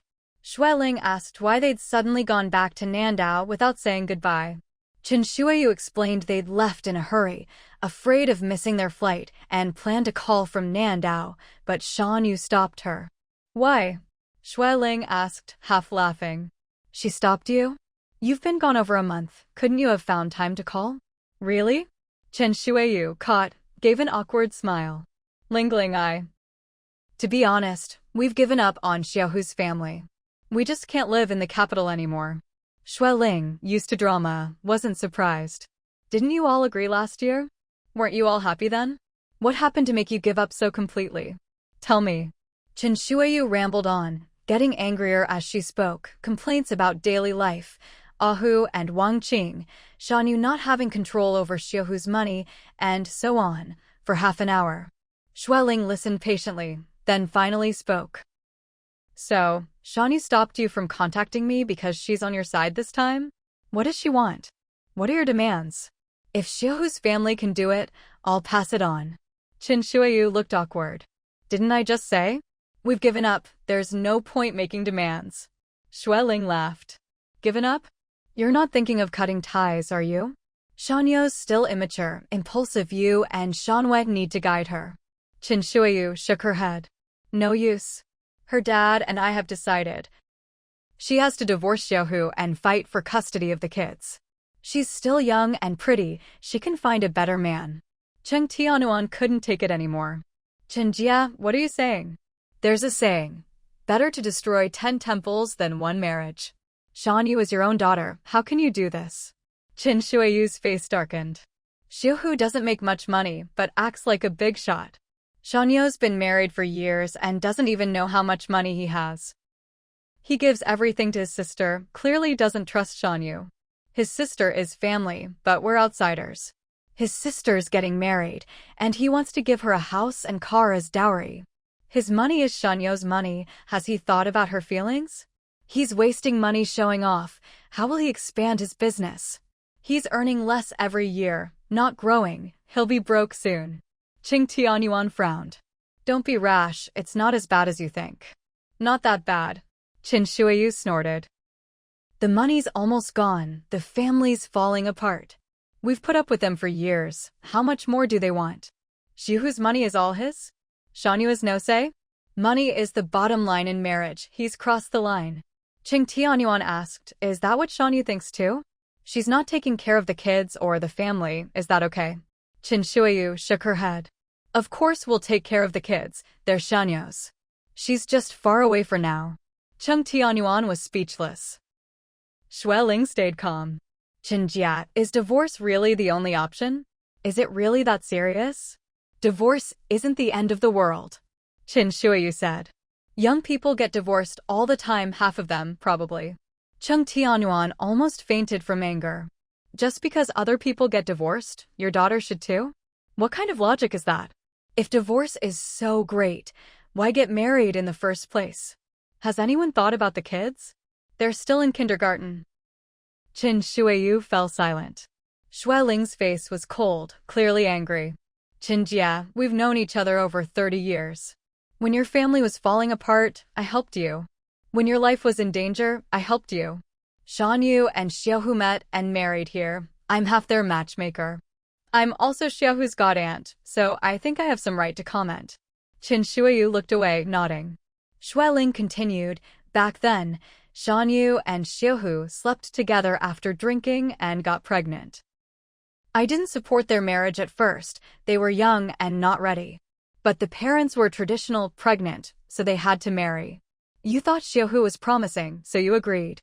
All these years, Xiaohu's worked hard, Bought the courtyard house, the villa, even the house and car for you in Nandao, all in Shanyo's name. He's a bit careless, but he's always shouldered the family's burdens.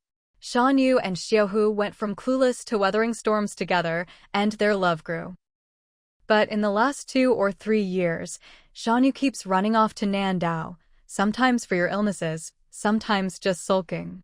Xiaohu's grown up, but Shanyu, though older, is still as immature as when they married. She's a mother of 2, but still throws tantrums and leaves.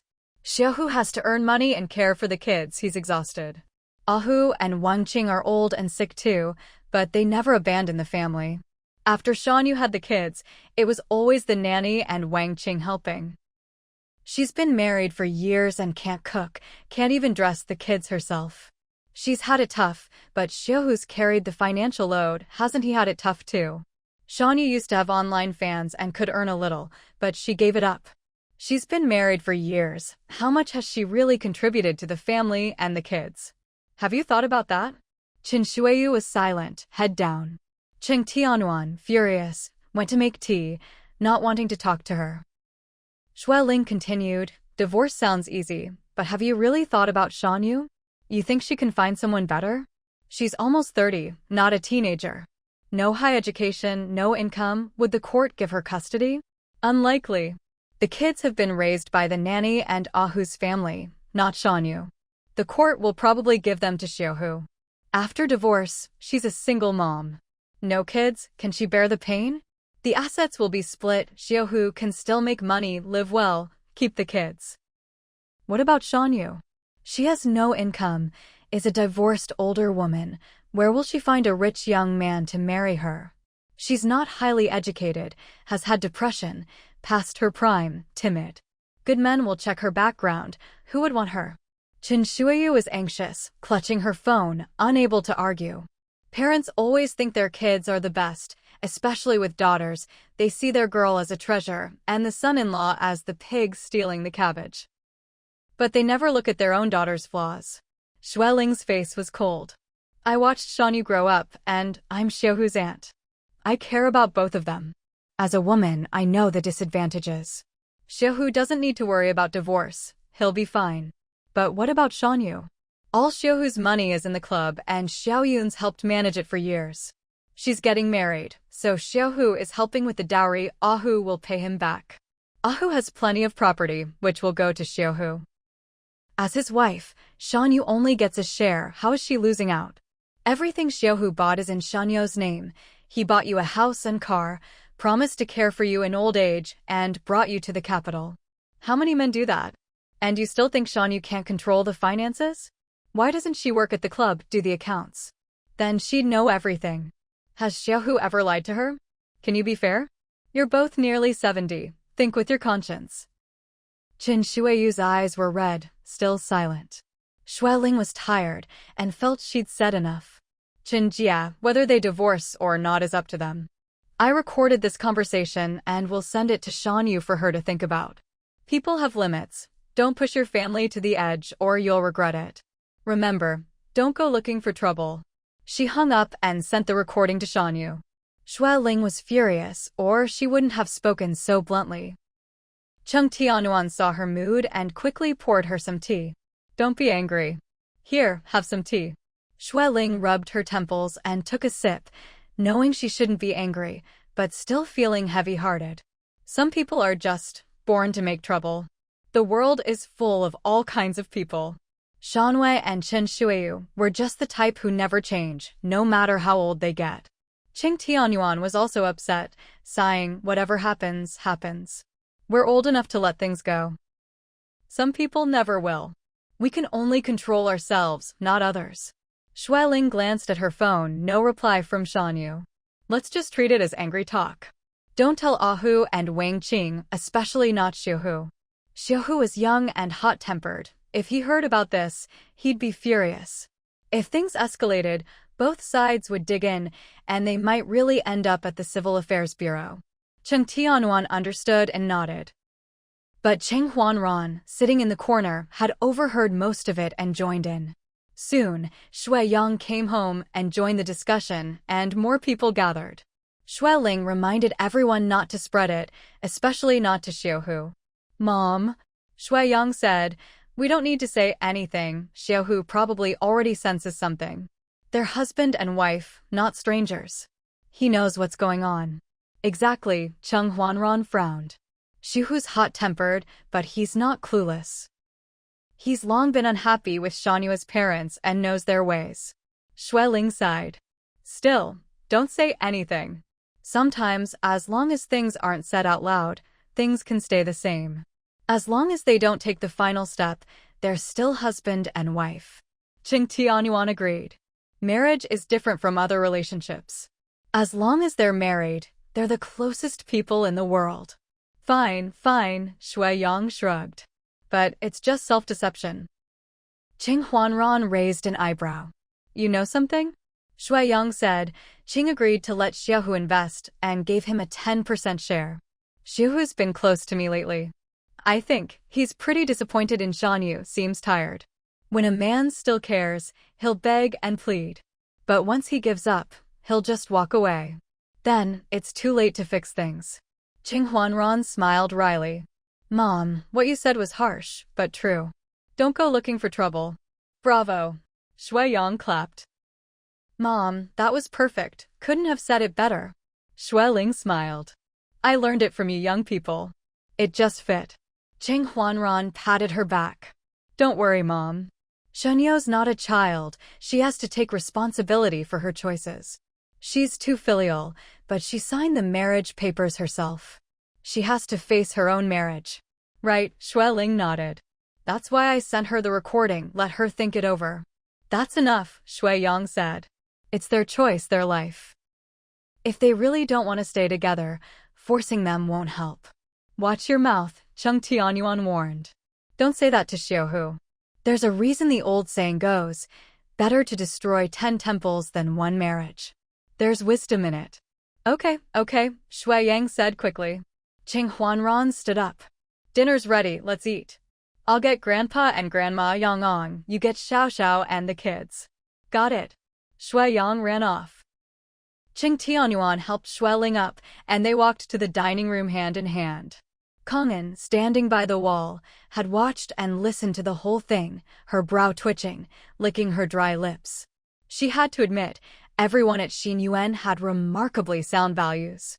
She'd met all kinds of people, but most rich and powerful families had 2 faces, sometimes more. But this family was different, genuine, kind, and with solid values. With people like this, you didn't have to tiptoe around or watch every word. You could just be yourself, it was easy. That night, Shanyu never replied to Ling. Ling worried, was something wrong, or had her parents brainwashed her? Cheng Tianyuan suggested, maybe her phone's off? Try a video call. Ling did, but shook her head. She hung up, not off. Maybe she's busy, Cheng Tianyuan guessed. She'll see your messages soon. Ling hid her worry. Let's not wait, it's late. Let's sleep. The next day, still no reply from Shanyu. Ling didn't reach out again, nor to Shanwei and Chen Shuiyu, but had Wang Xiaoxiao check on Shanyu and Yang keep an eye on Xiaohu. Wang Xiaoxiao said she couldn't reach her. But on the 3rd day, Yang brought back explosive news. Shanyu had gone on a blind date. A blind date? Everyone was stunned, staring in disbelief. What? Wang Xiaoxiao was so caught off guard she could barely speak. What do you mean, a blind date? No, who's going on a blind date? Yang enunciated each word loudly, little Huzi's wife, Shanyu. Everyone. Ling felt her head spin, instinctively reaching for her phone only to realize she was still weeding and didn't have it on her. Dad, in the middle of eating a pancake, forgot to chew. Who? A blind date? Cough. Cheng Tianyuan patted the old man's back, at a loss for words himself. This news was just too much. He didn't even know how to describe it. He was truly shocked. Wang Xiaoxiao jumped up, eyes wide. Yang, do you even know what you're saying? Yang nodded. Of course I do. This isn't something to joke about. I'm not a kid, I know what can and can't be said, very clearly. Wang Xiaoxiao frowned. What did you just say? Who's going on a blind date? Shanyu. Shui Yang said loudly. She went on a blind date in the south, behind little Huzi's back. Under a tree in the distance, Cheng Huanran was chatting with Xiaozhu and Kong'an. He froze, turning his head in surprise. Kong'an glanced over coolly, her sharp hearing catching every word. She repeated it to Cheng Huanran, gently playing with Xiaozhu's chubby little fist. The always smiling Xiaozhu beamed at her, showing off 2 tiny new teeth. Kong'an looked at the child's innocent face and couldn't help but smile herself. Cheng Huanran, forgetting about his nephew, quickly handed the little one to Kong'an and hurried over. Kong'an, a bit flustered, held the baby carefully, imitating Cheng Huanran's earlier movements and letting the little one rest on her shoulder. Xiaozhu snuggled into her, his pudgy fists patting her chest and neck. Kong'an almost laughed, feeling a softness in her heart she'd never known before, just as soft as the little one in her arms. Cheng Huanran frowned, stepping forward. Yang, what nonsense are you spouting? Shui Yang, now annoyed, snapped, it's true. Little Huzi knows. He told me himself. A friend sent him a video. It was at a super high-end blind date event in the south, held at a private club. I saw the video myself. Shani was wearing heavy makeup, but I recognized her right away. There are photos, videos, witnesses, solid proof. I'm not making this up. Everyone. After a few seconds of stunned silence, Xueling couldn't help but ask, maybe she was just accompanying a friend? Surely they'd check marital status at a blind date event, right? Mom, Shui Yang sneered. She was wearing a number tag, only participants get those. And she was holding hands with a man in his 40s. Both holding roses, there's no mistaking it. Everyone. Wang Xiaoxiao nervously fiddled with her phone. I haven't been able to reach her these past 2 days. Mom asked me to message her, but she hasn't replied. She's busy with her blind date. Shui Yang rolled his eyes. That high-end event lasted 3 days. The last day was on a cruise, ending at 5 this morning. Cheng Huanran frowned. Could someone be framing her? Is little Huzi sure the video is real? He can't reach Shanu? Or her parents? The video's real, Shui Yang said. It's his wife. How could he mistake her? The friend who sent it isn't super close, but trustworthy. This isn't something you joke about. If there wasn't solid proof, no one would dare send it. Wang Xiaoxiao stammered, so, how's little Huzi now? He bought the next flight south, Shui Yang replied. I just dropped him at the airport and drove home. Shui Mom shook her head in exasperation. What is with that Shanhua family? Has Shani lost her mind? She's a mother of 2, what's she doing at an event like that? If it's not true, she's just inviting trouble. The worst part is it might not be a misunderstanding, Shui Yang sighed. Little Huzi was furious at first, smashing things. But on the way to the airport, he calmed down, didn't say a word, just looked grim. The calm before the storm. Everyone fell silent again. After a long pause, Xueling spoke. Until things are confirmed, let's not gossip. Shanyu has a family and kids. We can't jump to conclusions and risk hurting them. Yes, Cheng Tianyuan shot a warning look at his second son. You can eat whatever you want, but you can't say whatever you want. This is about someone's reputation and family, don't talk nonsense. Shui Yang shrugged, a little aggrieved. I'm just telling you what I know. Cheng Huanran gave his brother a look. For now, only our family knows. Don't spread it, especially not to Uncle Hu and his family. If it's true, the truth will come out eventually, Wang Xiaoxiao muttered. They'll find out sooner or later. Xueling sighed. We'll deal with it then. I hope it's not true. Yang, stay in touch with little Huzi and tell him not to do anything rash. If something really happens, don't bring it straight home, let your dad and me handle it first. Uncle Hu and Aunt Qing are getting old and have health issues. They might not be able to take the shock. Okay, Shui Yang agreed. Wang Xiaoxiao asked, Mom, can I try to reach Yo-Yo? Of course, Xueling smiled. Just contact her as usual, we don't know anything. Everyone knew they had to pretend nothing had happened. Qing Tianyuan glared at Shui Yang. Don't shout about things like this, even at home. Dad, we're all family, Shui Yang said sheepishly. I wasn't that loud. Qing Tianyuan scolded. You might as well have had a megaphone. Shui Yang shrank back, made a mock bow and scurried away. That night, Shui Ling tossed and turned, unable to sleep. Cheng Tianyuan was also awake, and seeing his wife restless, he gently hugged her. Shui Ling, eyes still closed, smiled bitterly. You can't sleep either? Looks like neither of us will tonight. I'm worried about little Huzi, Cheng Tianyuan sighed. He's always had a temper. I'm afraid he won't be able to handle this. He rushed off south, who knows what he'll do. Shui Ling whispered, he's not the same as before. Didn't you hear what Yang said? He raged and smashed things, but on the way to the airport, he was calm. He's really calm now, it's not just the calm before the storm. Really? Are you sure? Cheng Tianyuan, thinking like a man, said, no normal man could accept something like this. Shui Ling sighed. But it happened, what can you do? Little Huzi was a wild kid, but he grew up, became a real man. The old little Huzi is gone. He's a tiger now, with a bit of world weariness. Do you think they'll divorce? Cheng Tianyuan worried. Young people can be impulsive, but what about the kids? They're so little, what will happen to them? Shui Ling patted his hand. Things will work out. They still have grandparents and a father. Cheng Tianyuan, always soft-hearted, frowned. Those poor kids. Parents are adults, they have their own desires and selfishness. But the kids are innocent, forced to pay the price. Shui Ling sighed. There are always regrets and helplessness in life. Young people today aren't like our generation. They don't value family responsibility as much as their own happiness. That Shanhua family is outrageous. Cheng Tianyuan couldn't help but curse. Marriage isn't a game. If it's good, stay. If not, just find someone else. Is that how people should act? Shui Ling smiled wryly. Whether they should or not isn't up to us. Honey, should we do something? Cheng Tianyuan frowned. I'm afraid little Huzi will do something stupid. Should we tell him to endure for the kid's sake? No, Shui Ling disagreed.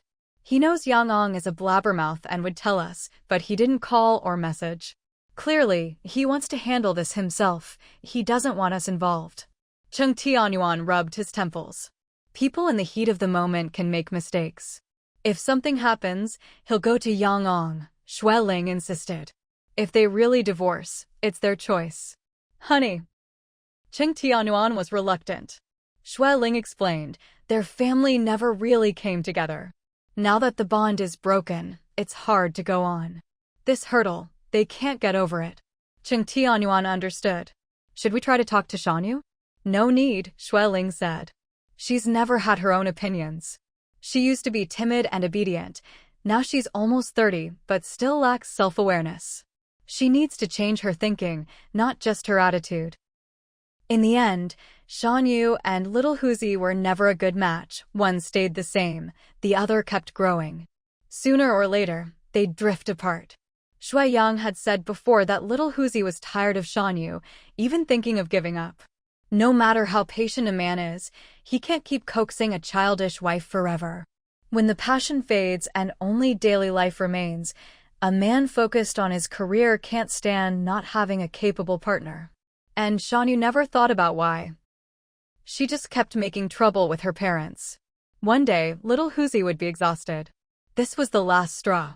Shui Ling said softly, don't blame the last straw. It's not the only culprit. All the straws before it are to blame too. Cheng Tianyuan gave up on interfering. This really wasn't something they could control. Let things take their course. The next day, there was no news from little Huzi. Shui Yang sent him a dozen messages and several voice notes, but got no reply. By evening, Shui Yang couldn't take it and called. At first, no one answered. Just before it was about to disconnect, little Huzi finally picked up. He didn't say much, just calmly said they'd met and were preparing a divorce agreement, waiting for the lawyer to finish. Shui Yang, he swallowed, stunned. Bro, does it have to come to this? You have 2 sons. Isn't there any chance to fix things? Shanyu really doesn't want to stay married. Little Huzi's voice was unusually calm. She said we'll share custody of the kids and split the assets 50-50. I don't agree, I want both kids. She can have all the money. Yang, I'm tired. I can't go on. Shui Yang heard the exhaustion in his voice and grew worried. Don't be rash. Marriage is a big deal, so is divorce. You should talk to your parents and mine too. Don't be impulsive. Impulsiveness is the devil.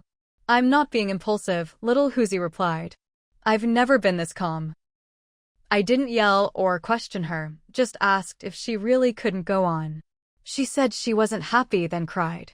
If she's not happy, I won't stop her from seeking a better life. That's it. Shui Yang put down his phone, still in shock. Wang Xiaoxiao, listening nearby, was anxious. They're really divorcing? How did it come to this? Shui Yang tossed his phone on the sofa, his face complicated. They're drafting the divorce agreement. The only thing left is custody of the kids. Wang Xiaoxiao sat down, dazed. How did it get like this? They seemed fine before. Well, Shanyu did complain about little Huzi, but I never thought it would go this far. Shui Yang sat still, voice low. A little bit at a time, small problems add up to big ones. What seems minor to us can become huge if it piles up. Wang Xiaoxiao's eyes reddened. Shanyu said little Huzi hasn't been intimate with her for over a year, always seemed tired. She complained, but Mom said he was just stressed from work. She told me she was disappointed in him, but I thought it was just normal couple stuff. Sigh. Shui Yang sighed. It's too late now. They're both calm and determined to divorce. Marriage is between two people. If both are set on it, how can I talk them out of it? Wang Xiaoxiao asked, how's little Huzi now? He sounds exhausted, Shui Yang guessed. Probably didn't sleep last night, and he's in a bad mood. He said he's tired. Not just physically, but emotionally too. Wang Xiaoxiao clung to his arm. What do we do now? We should tell Mom. No rush, Shui Yang grabbed his phone. Help me pack a few things, I'll book a ticket to the south and see if he needs help. He must be in a bad way, and as his brother, I have to be there. Big brother was still recovering, third brother was abroad, fourth was busy. He was the only one who could go. Okay. Wang Xiaoxiao hurried off. Shui Yang went to discuss with Xueling. Normally, we'd try to reconcile them, but their problems have built up for too long, I don't know what to say. Shanyo's already with someone else. Shui Yang grumbled. What man could stand that humiliation? Xueling waved him off. Enough.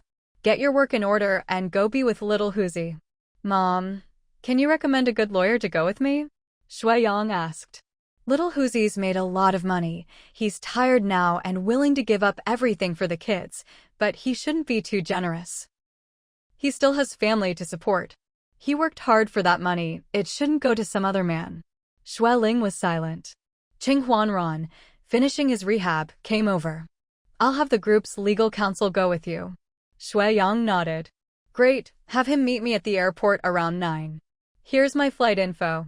Qing Huanran made the arrangements. He'll be at the airport at 9. Here's his contact info, I'll send it to you now. Shui Yang agreed, then called his business partners and secretary. Xueling watched her son leave, sighing.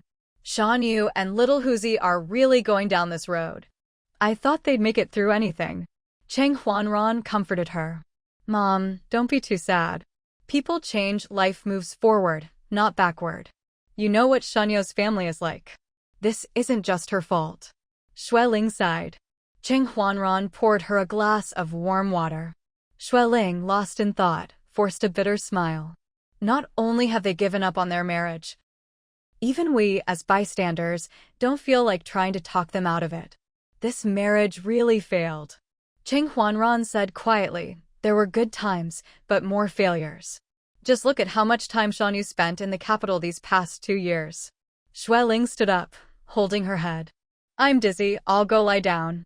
Mom, Qing Huanran called, dinner's soon. I'm not hungry. Just have the chef make me some porridge later. He knew he couldn't persuade her, so he nodded. Akeo, standing nearby, asked, Young master, are little Huzi and Shanyu really divorcing? He'd worked at Xinyuan for years and knew the family well. The news was hard to take. Yes, Qing Huanran said thoughtfully. A marriage that can't be given your whole heart won't last.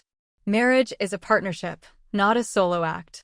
Only by working together can a family stay together. Everything in life is hard, marriage too. You have to cherish it and work at it. You can't just coast along. He went back to his workout. Akeo nudged Kong and Senior. When the young master was talking about marriage, his eyes kept drifting to you. Kong raised an eyebrow. Don't be silly. He was talking to you. Of course he looked at you. We're standing so close. How could you tell? Haha.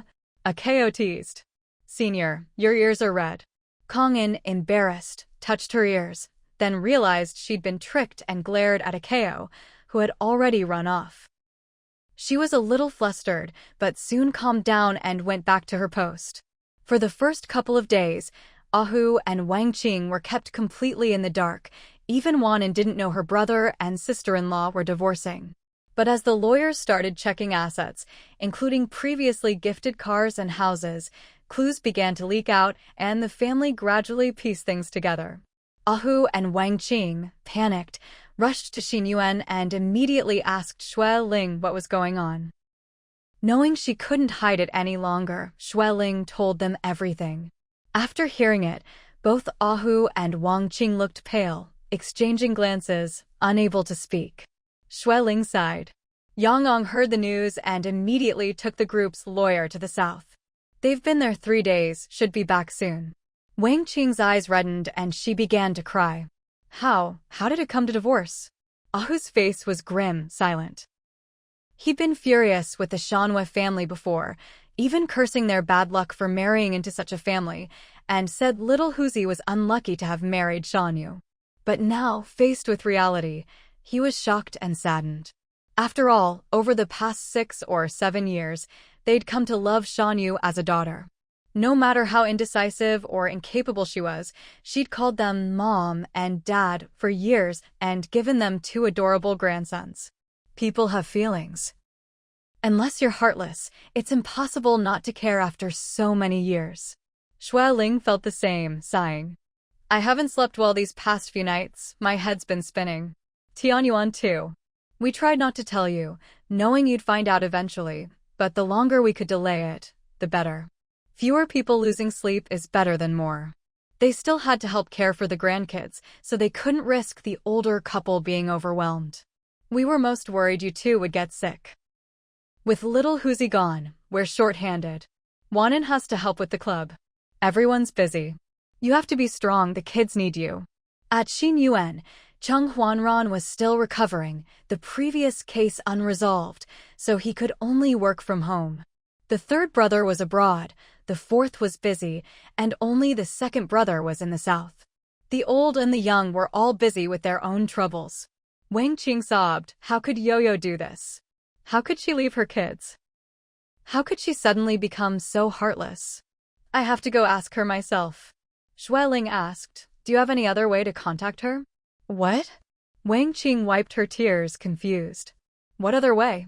Xue Ling sighed. Her phone's been off. Xiao and I sent her messages and voice notes. She should have received them, but she hasn't replied. Her phone's been off for days, and no one answers the landline. She'd wanted to talk to Shanyu, but Shanyu wouldn't give her the chance. So, she had no choice but to let it go. Wang Qing was stunned. Ahu realized what this meant. So, it's really over. Where are they in the process? They're dividing assets, Xue Ling explained. Shanyu won't give up custody of the kids. She wanted joint custody, but little Huzi refused. They even discussed splitting the kids, but he wouldn't agree. He said she can have all the money, but not the kids. They're at a stalemate. If they can't agree, it'll go to court. Ahu slumped on the sofa. I remember a lot of things are in Shanyu's name. She hasn't sold them, has she? Does she get to keep them all? Xue Ling shook her head. I'm not sure, let's wait for news. Wang Qing cried harder. Lingling, I've always treated Shanyu well. How could she do this? How could she not think of the kids? Xue Ling didn't know how to answer, sighing. Don't cry, try to calm down. Maybe there's more to it than we know. Wang Qing couldn't help blaming Ahu. I told you to sell the villa and the shop in the provincial capital. But you wouldn't listen. Now, when we need money, we have to ask our son. If it weren't for the dowry mess, maybe this wouldn't have happened.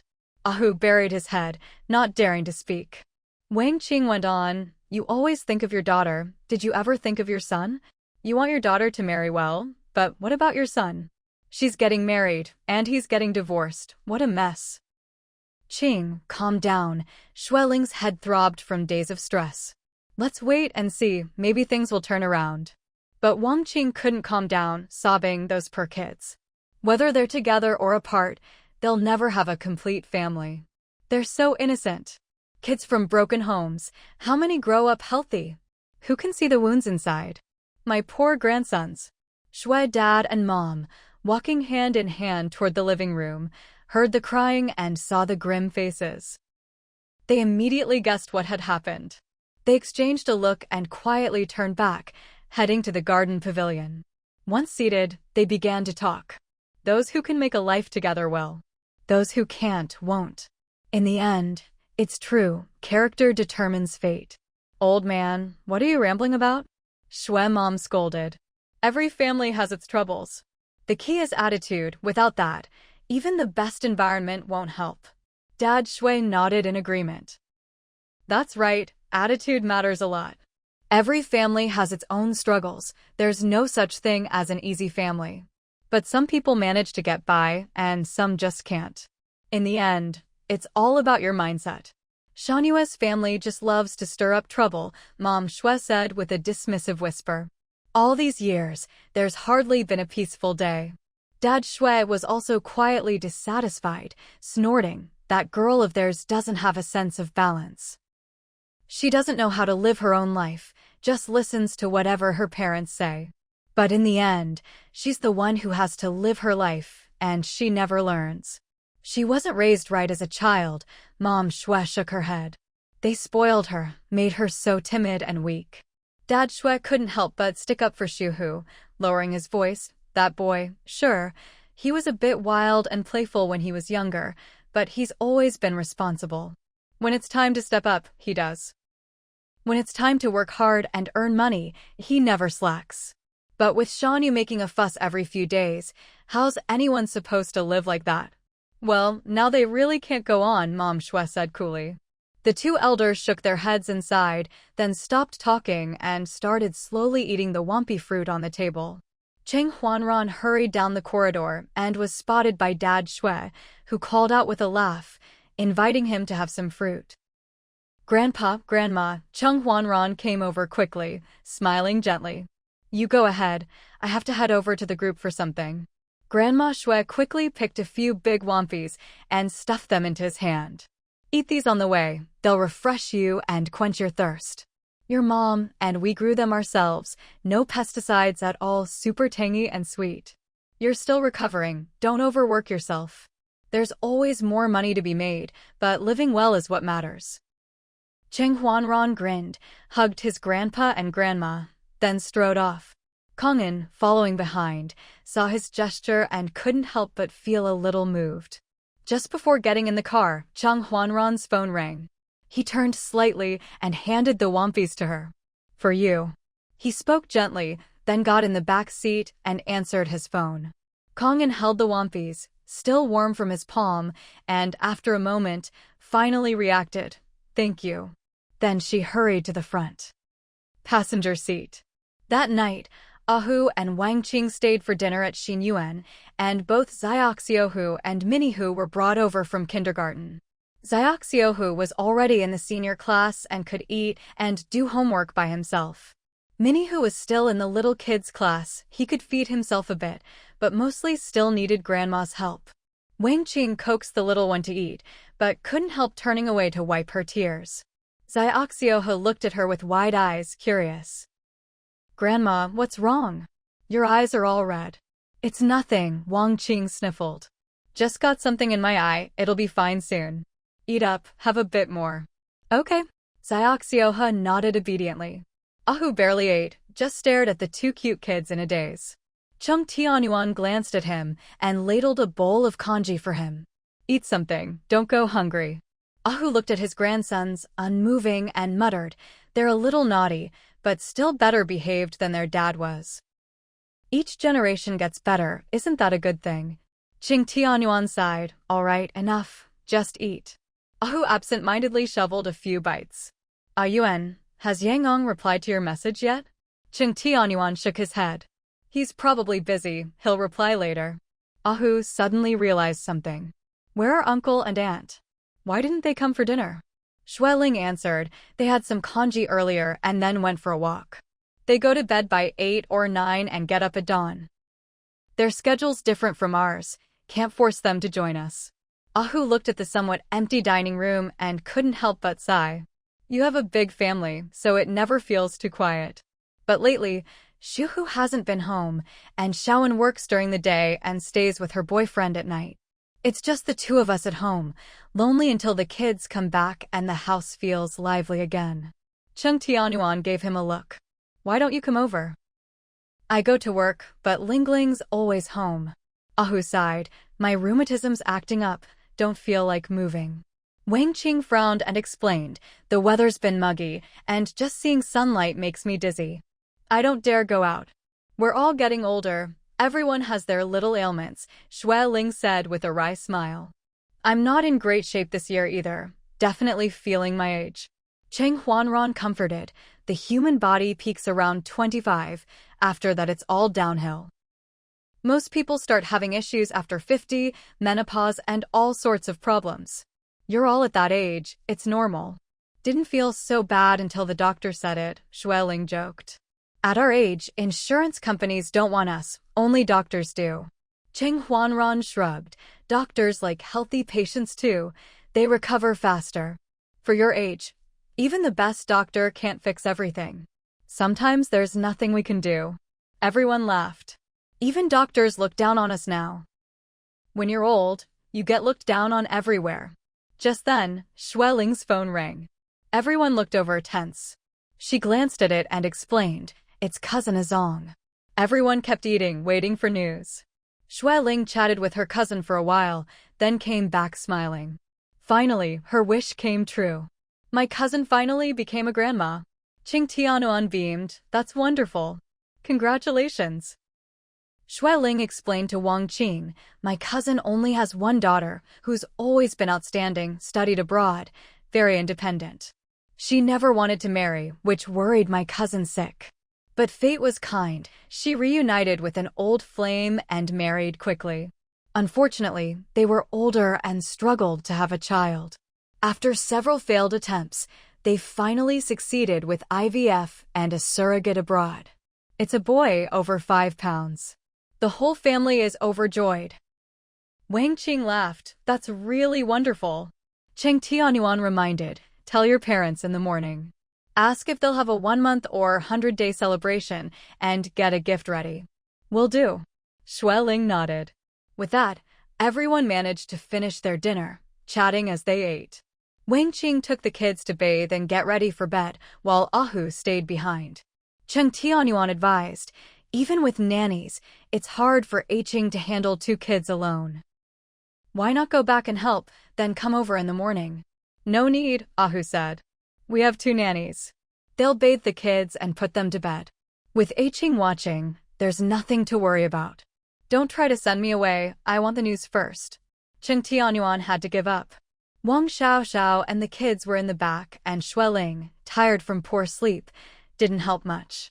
Cheng Huanran, though, was the perfect uncle. With Xueyang away, he'd help carry the kids, hand one to Kong'an, and take them to play in the garden or go for a walk. Kong'an couldn't refuse. At first, she was awkward, but now she handled the kids with ease. She'd wondered if being a bodyguard meant being a driver, companion, and nanny all at once. Hao teased her, saying her salary was so high she could hire several people, so why not help out when she had time? At first, Kang'an resisted, but the kids' cuteness won her over. Now, whenever Cheng Huanran fetched the kids, she'd take one without a word. Today, he brought out Xiaoyu and Xiaopeng, and Kong'an took one. The 2 little ones chattered away, and the adults did their best to keep up, then took them to the garden to play. In the security room, Hao watched the monitors, grinning, and whispered to a colleague, don't be fooled by how serious the young master looks, he's got game. He's giving her a taste of married life already. What girl could resist? Everyone burst out laughing.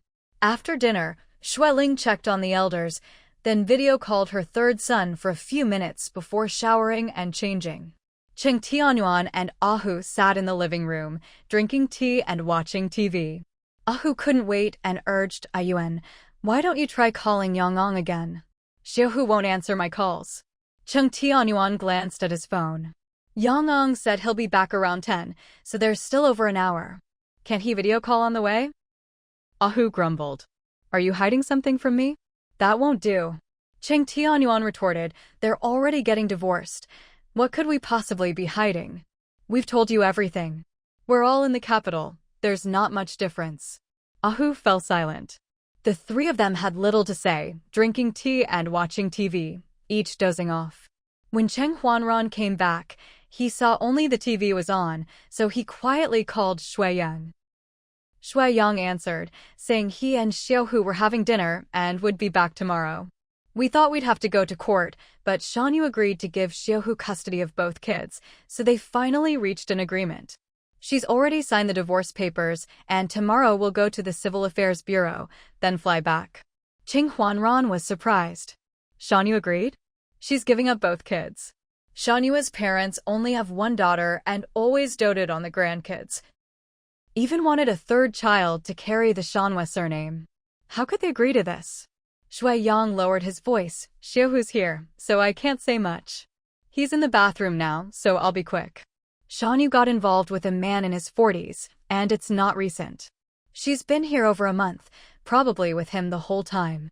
She agreed to give up custody, but insisted on getting the villa outside the city. Xiaohu agreed right away. He only wants the kids, doesn't care about the rest. He was so generous, it made me and the lawyer mad. Cheng Huanran frowned. Didn't you try to talk him out of it? He's so disheartened, he's not thinking straight. We tried. Shui Yang said bitterly. But he was so calm and indifferent, it scared me. Cheng Huanran cursed, then asked, what were you doing? Doesn't legal know what to do? Did you take him to Nana for a vacation? Shui Yang explained, we did our best. The club's business is complicated. Shanyu didn't want it, so it all went to Xiaohu. Their most valuable asset is the courtyard house, and we managed to keep it.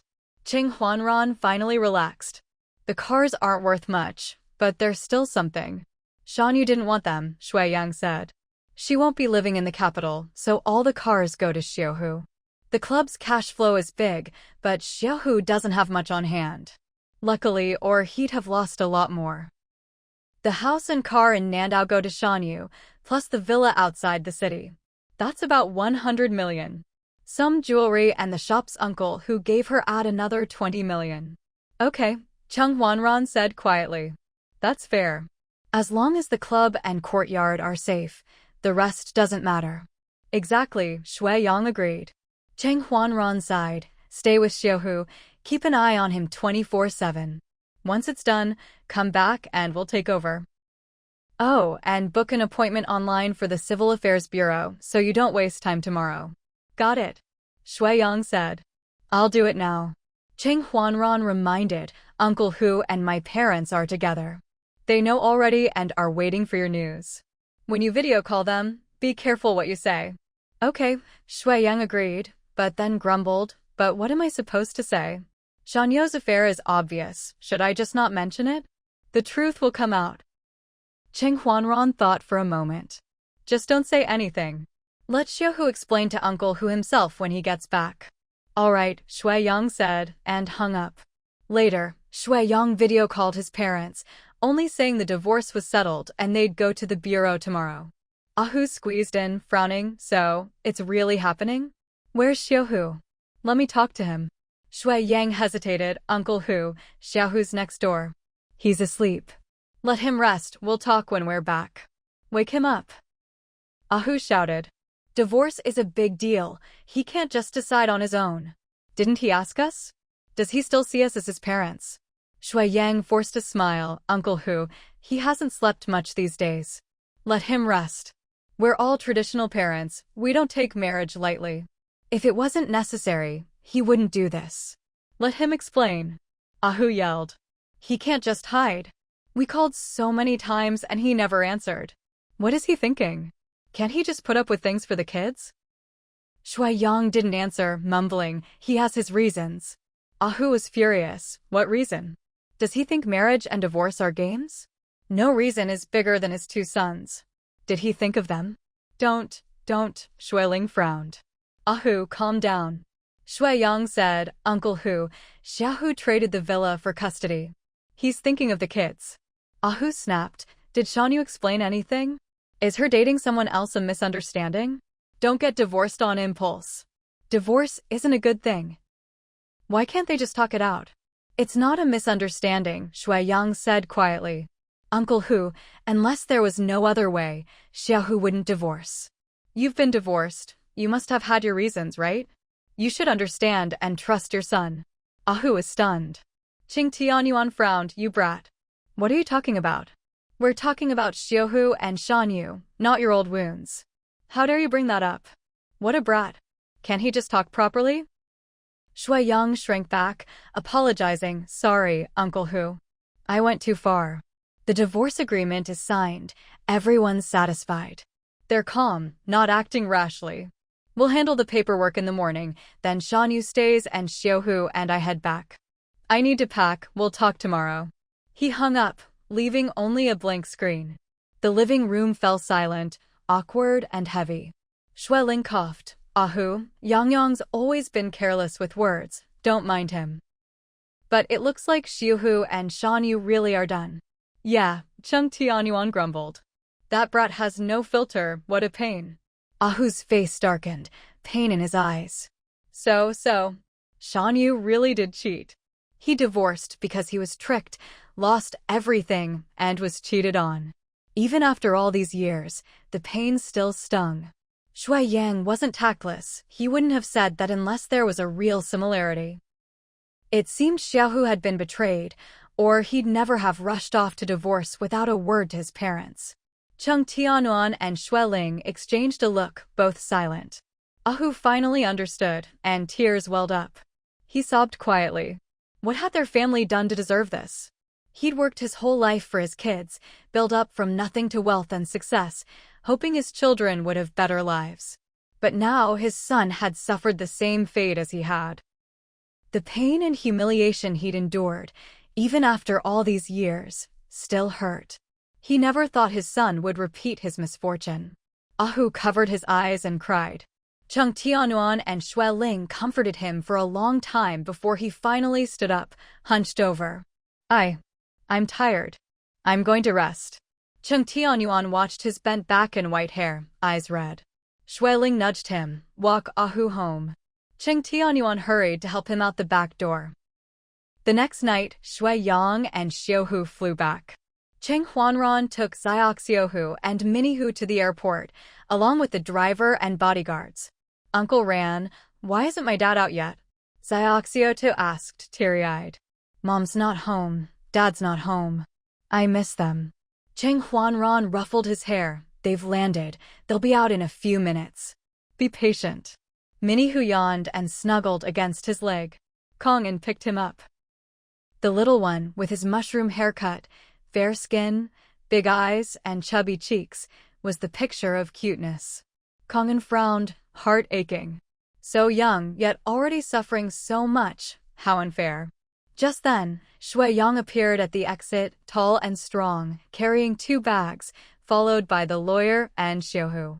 Xiaohu wore a white cap, face pale and thin, looking like he'd lost a lot of weight. Cheng Huanran nudged Xiaoxiuhu.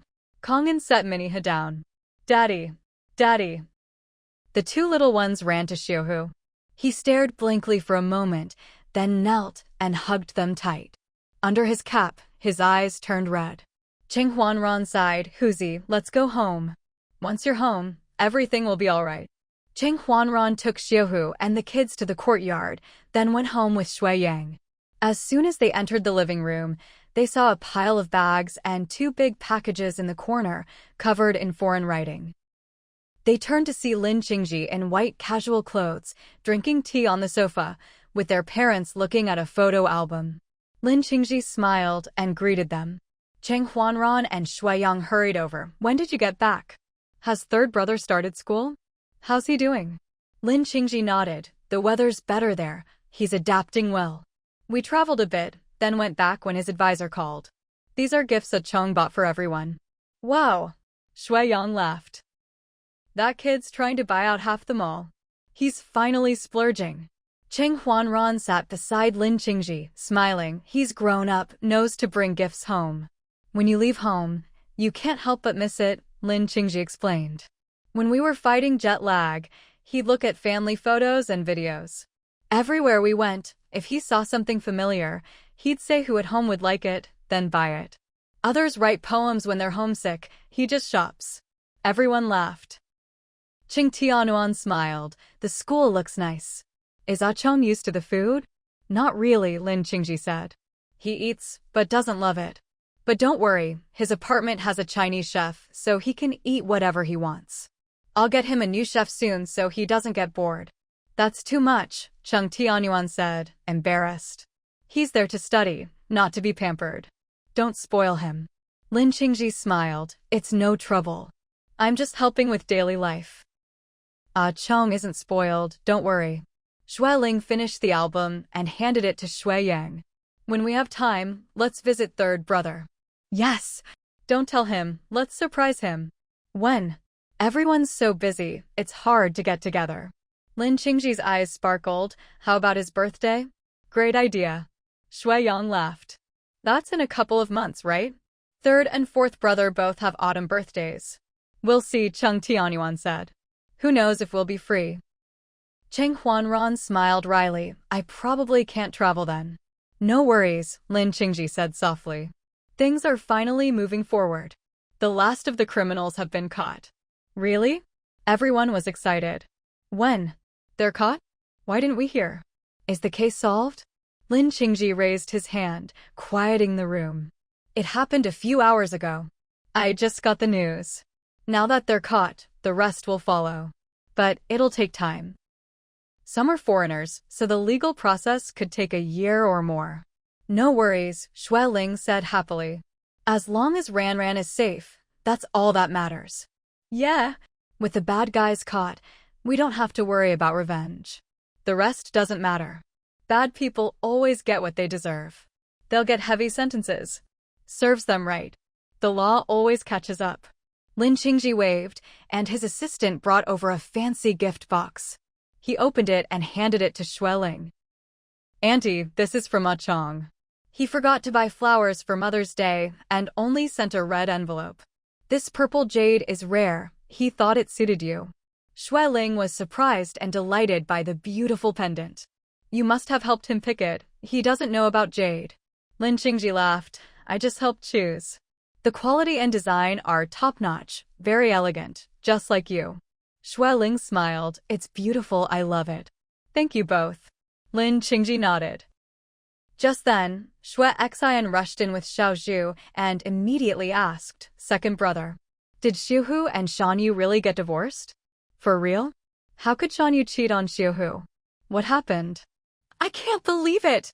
Lin Qingji listened calmly, raising an eyebrow. The others looked awkwardly at Shui Xian. Shui Ling gently patted Lin Qingji's arm. Don't worry, we're all family. This will be public soon enough. Xiuhu and Qing work together now, he probably already knows. Okay, Lin Qingji replied quietly.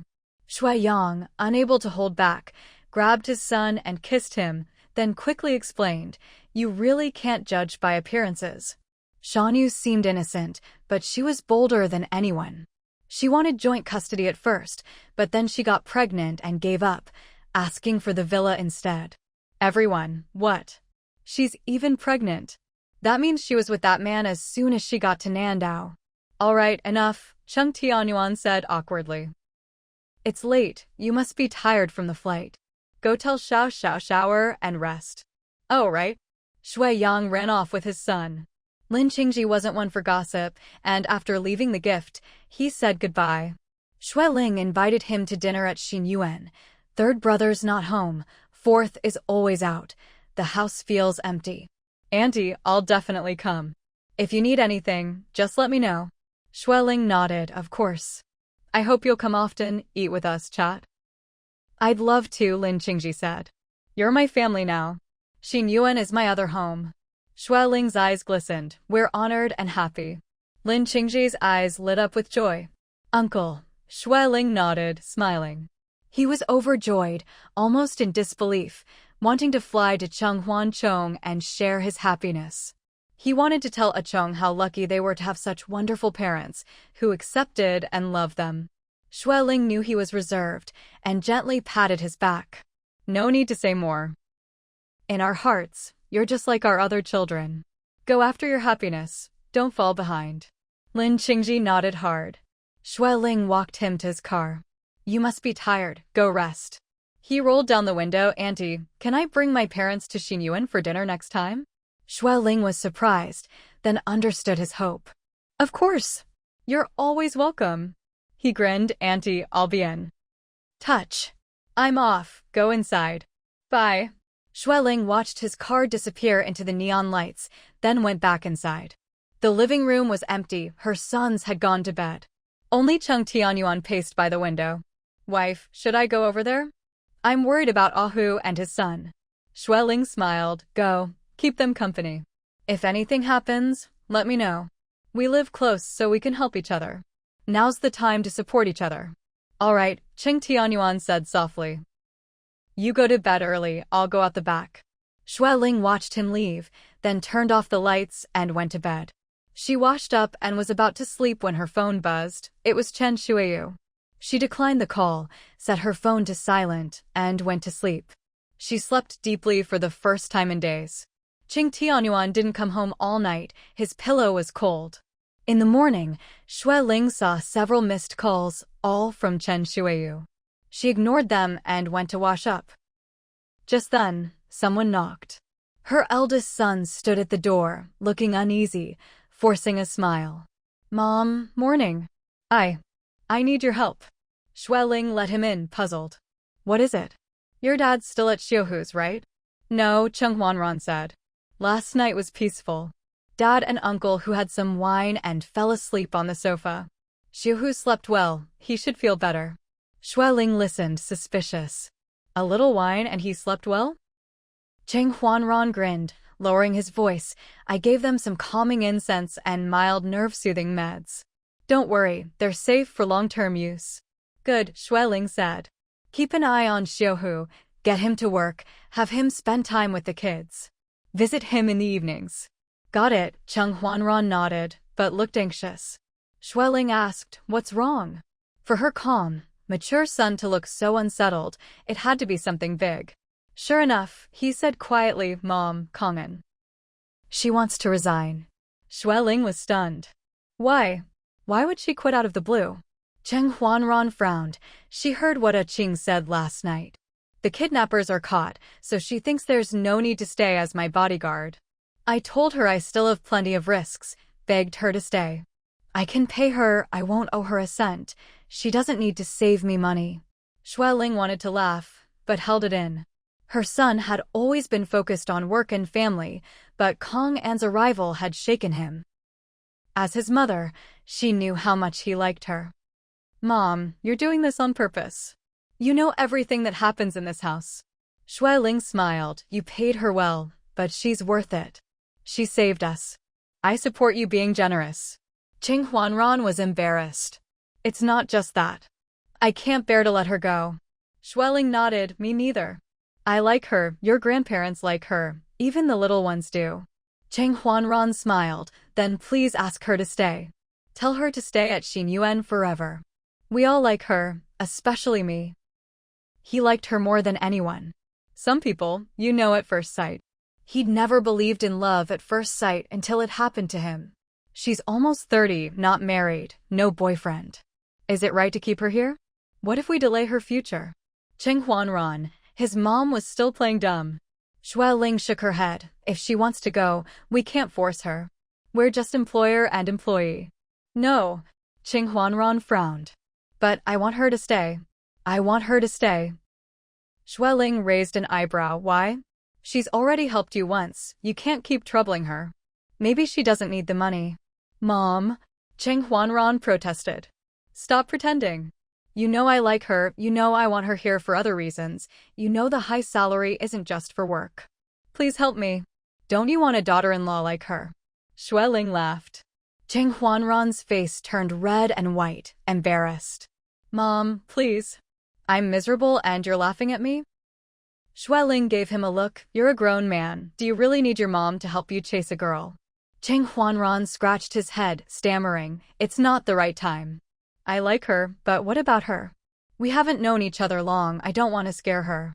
She doesn't talk much, but she chats with you. You're my best mom. If I can't ask you, who can I ask? Go, go. Xueling laughed. You have to do it yourself. Cheng Huanran looked aggrieved. Mom, how can you do this? Xueling shook her head. No one can help you. Even if I get along with her, I can't help. Love isn't about time. You can fall for her at first sight. Why can't she like you in a month? Have some confidence. Cheng Huanran hesitated. She's always so cold to everyone, even me. Xueling disagreed. If you don't say it, how will she know? You can't just rely on looks and feelings.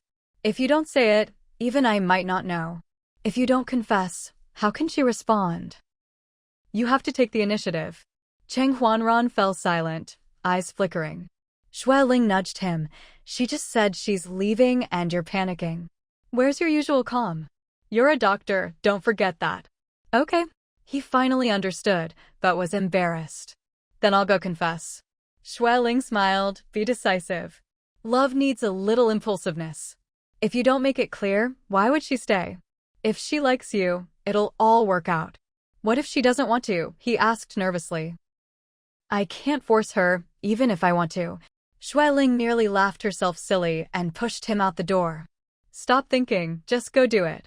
The eldest son had hurried off to confess his feelings, and Xueling turned to her parents' room. The elderly couple was already up, washed, dressed, and sipping water at a leisurely pace. Xueling suggested, there's still half an hour before breakfast.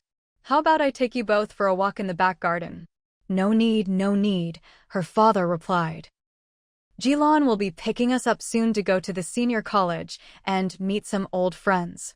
He said he's treating us to breakfast and guaranteed we'll love it.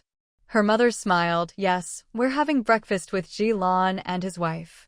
At noon, we're meeting old friends for a vegetarian lunch, so we'll be home in the afternoon. Her father reminded her, don't keep calling or rushing us home. It's rare for us to go out. We'll be back before evening, no need to worry. All right. Xueling teased. Whatever makes you happy. I won't interfere. Her mother eyed her suspiciously. Why haven't I seen Ayuan today? He's over at Ahu's place. Xueling didn't elaborate. I'll call him for breakfast later. By the way, when is Uncle Jilan arriving? I'll have old Chin drive you today. Her father waved her off. No need. Juan can drive us. That's not ideal, Xueling insisted. Juan has work. He can't spend the whole day with you. Old Chin is free anyway, and our van is more comfortable for seniors, spacious, with hot water and a restroom. Her mother thought it over and agreed. All right, the van is more suitable. Xueling added, and you must take 2 bodyguards with you. No need, both elders refused. We're just going out to have fun, and it's all public places. Xueling was a bit troubled, but compromised 1, not 2. He'll help you in and out of the car. That way, I'll feel better. Her mother glared at her. You're so nervous about us going out. If it's such a hassle, we might as well not go. Exactly, her father agreed. We're old enough to handle ourselves. If any crook dares target us, we'll fight back. Xueling, no one resists aging more than her own father. He needs a cane to walk, his hands and feet tremble, yet he still imagines himself strong enough to take on a thief. Xueling could only make other arrangements quietly. A while later, Xuewan arrived with their parents. Xueling had old Chin drive the van, helped the elders in, and brought 2 canes and a wheelchair. She also had 2 bodyguards follow in another car. Seeing his cousin's thorough arrangements, Xuewan left for work reassured. Sis, I'll pick up Mom and Dad tonight. Xueling nodded. Stay for dinner. If you're free, bring everyone over. Great. Xuewan happily ordered a few favorite dishes. Xueling gestured okay and watched him drive off. Madam. A KO ran out from the surveillance room, calling, Madam, please wait. Xueling stopped, smiling. What is it? A KO grinned awkwardly, lowering his voice. Madam, Maybe you should check on the young master. Xueling looked at him suspiciously. What happened? Akeo couldn't hold back a laugh, rubbing his nose. Just now, after my senior left, the young master chased her into the garden. They tussled for a while, and then my senior threw him over her shoulder. Xueling. Akeo quickly explained. She didn't mean to. It was a martial artist's reflex. The young master looked a bit embarrassed, limped back to his room. Xueling wasn't concerned about her son. Where's your senior? She didn't leave, did she? She left, Akeo said, frowning. She helped him up, then ran off. She caught a taxi at the corner. Xueling pressed. Where did she go? She said she was going back to the tea house to check on things, Akeo explained. She told me last night she'd go back first, then think about her next steps. Xueling was doubtful. She can't be indifferent to Ran, right? That can't be. Her son's feelings were so obvious, even a blind person could see. Kongin had started out businesslike, but later warmed up, even playing and laughing with Ran. Could she have misread things? Was the Ice Queen unmoved after all? Or did her son fail to express himself clearly? Akeo just smiled awkwardly. Xueling raised an eyebrow. Why are you laughing? Does your senior like Ran or not? Akeo replied, Madam, I really don't know. She's always been special with the young master. I thought there was hope, but as soon as things settled, she said she was leaving, packed up and left early. I'm confused too. Xueling's eyes flashed. She went back to the tea house? Not far, right? No, Akeo said. She just wanted to check on things. Xueling thought for a moment. Did she say what she'll do next? Will she stay to revive the tea house? She said she hasn't decided yet, Akeo replied. She seemed lost, said she needed to think. She looked really down. Xueling couldn't help but laugh. All right, I get it. Akeo was confused. Madam, what do you get? Should I call the family doctor? The young master seems hurt, limping. Maybe the doctor should check him. Xueling put on a serious face. This is serious. This afternoon, message came in and say Ran hurt his leg. The doctor says it's a fracture and needs immediate treatment, but he refuses to go to the hospital or get treated, hiding in his room. The doctor says delaying treatment could have dire consequences. Akeo, Madam, your ability to lie with a straight face is truly impressive. After instructing Akeo, Xueling hurried to her son's room. She knocked, but it was silent inside. She joked, really? Can't handle a little setback? Don't tell me you're hiding under the covers crying. The door swung open. Ching Huanran's face was flushed, glaring at his mom. Mom, I told you, you have to talk to her, not me. Now look, I messed it up, and she's even less likely to stay. Xueling looked him over, concerned. Are you all right? Any injuries? Akeo said you took a fall. Was it bad?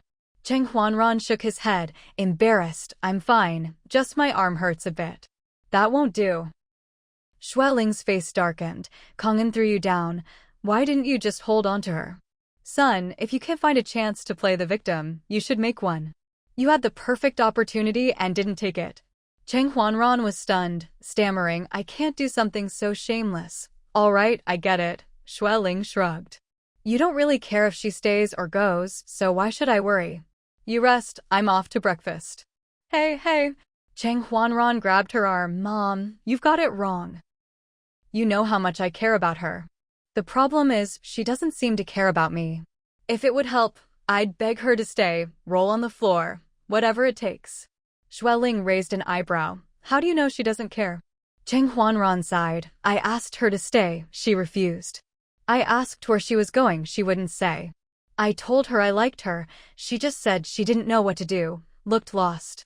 I tried to stop her and she threw me down, and then. Xueling pressed. Details, please. Cheng Huanran lowered his voice. She helped me up, apologized, said she needed time, then ran off. My leg hurt so much I couldn't react. I texted her, told her I was sincere, asked her to give me a chance. She hasn't replied, has she? Xueling guessed. Cheng Huanran smiled bitterly. I'm still waiting. Then you showed up. Xueling looked at her tall, handsome son and laughed. Son, you have to use different methods for different people, especially in love. There's no formula, you have to feel your way. For someone as calm as Kangin, you can't be even calmer. Young love can't be solved with logic. Cheng Huanran caught on, you mean, I haven't been proactive enough? Xueling nodded. Kang An's upbringing and career are unique, and she lived in the mountains for years. You can't judge her by normal standards. The more untouched she is, the more you need to hold on tight. Oh. Cheng Huanran's eyes lit up. Mom, I get it.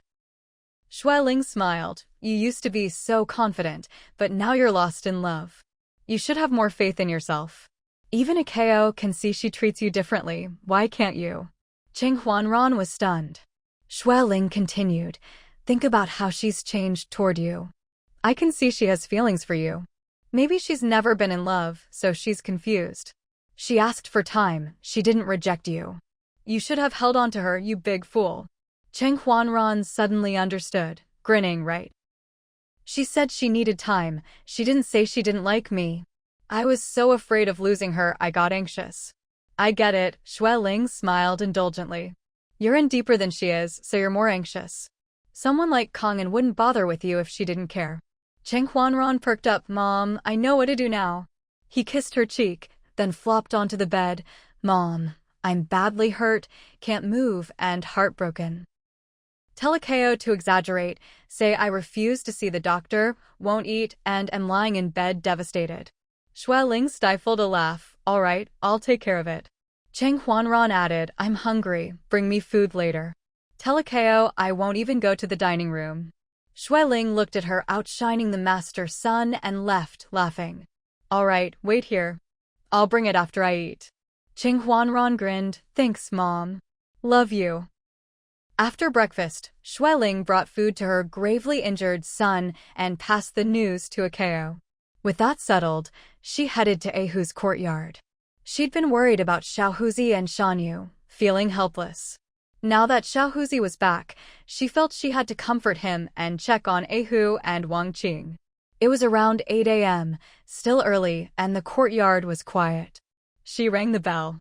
Soon, the housekeeper hurried out. Mrs. Chung, please come in.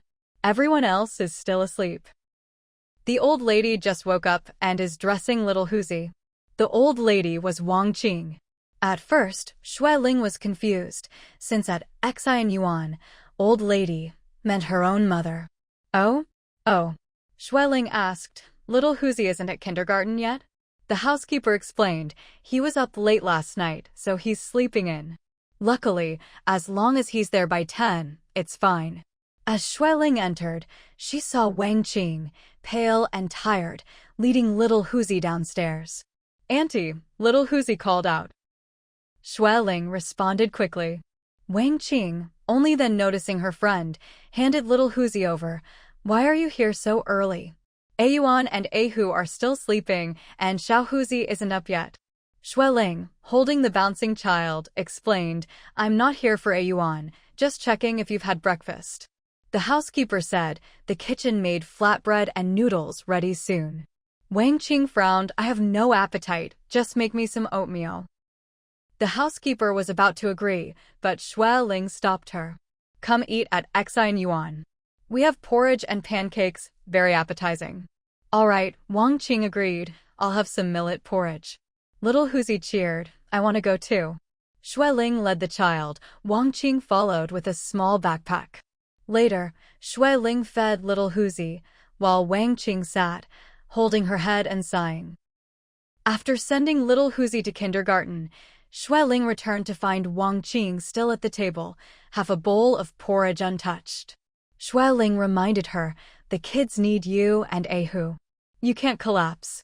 You have a big responsibility. Wang Qing, eyes red, choked up, lingling, I just can't understand how Shanyu could be so cruel to Xiaohuzi. How could she do this? Enough, don't dwell on it, Xueling said. Shanyu is kind at heart, but she's always been unable to see things clearly. Cheating isn't a crime, but it's still morally wrong. Xueling smiled bitterly, I love Shanyu, but I don't see a good future for her. People who aren't responsible in marriage will eventually pay a heavy price. I heard she's even pregnant. Wang Qing was furious. Just over 2 months and she's already someone else's wife, having their child. Worse, She hid it from Xiaohuzi and us. She played us all for fools. Don't be angry, Xueling soothed. What matters now is comforting Xiaohuzi and taking care of the kids. They're too young to understand. You must take care of yourself for their sake. Wang Qing sighed, I can't go on. I'm getting worse every day. I haven't slept well, my head spins. I want to help my son and the kids, but I can barely take care of myself. How's Ehu? Xueling asked. Wang Qing shook her head, not great. Yesterday he called the Shanwei couple and had a huge fight, cursed them out. But he got so worked up his blood pressure spiked and had to take medicine early. Arguing? Xueling frowned. When? Yesterday evening. By then, everything was settled and Xiaohuzi and Yangong were at the airport. Xueling smiled bitterly. Standing up for your son? Yes, Wang Qing said. We can't let them think our family are pushovers. Xiaohuzi can let it go for the kids, but we can't. If I saw Shanyu, I'd slap her. Come on, Xueling teased. You've never hit anyone. Venting is enough. Wang Qing wiped her tears, fuming. Do you know? They said Shanyu only married Xiaohuzi out of desperation, that it was a mistake, and she can't keep making the same mistake. They said Xiaohuzi can't give her the life she wants. Don't they know what kind of life she's had? Everything is in her name. How can they say that?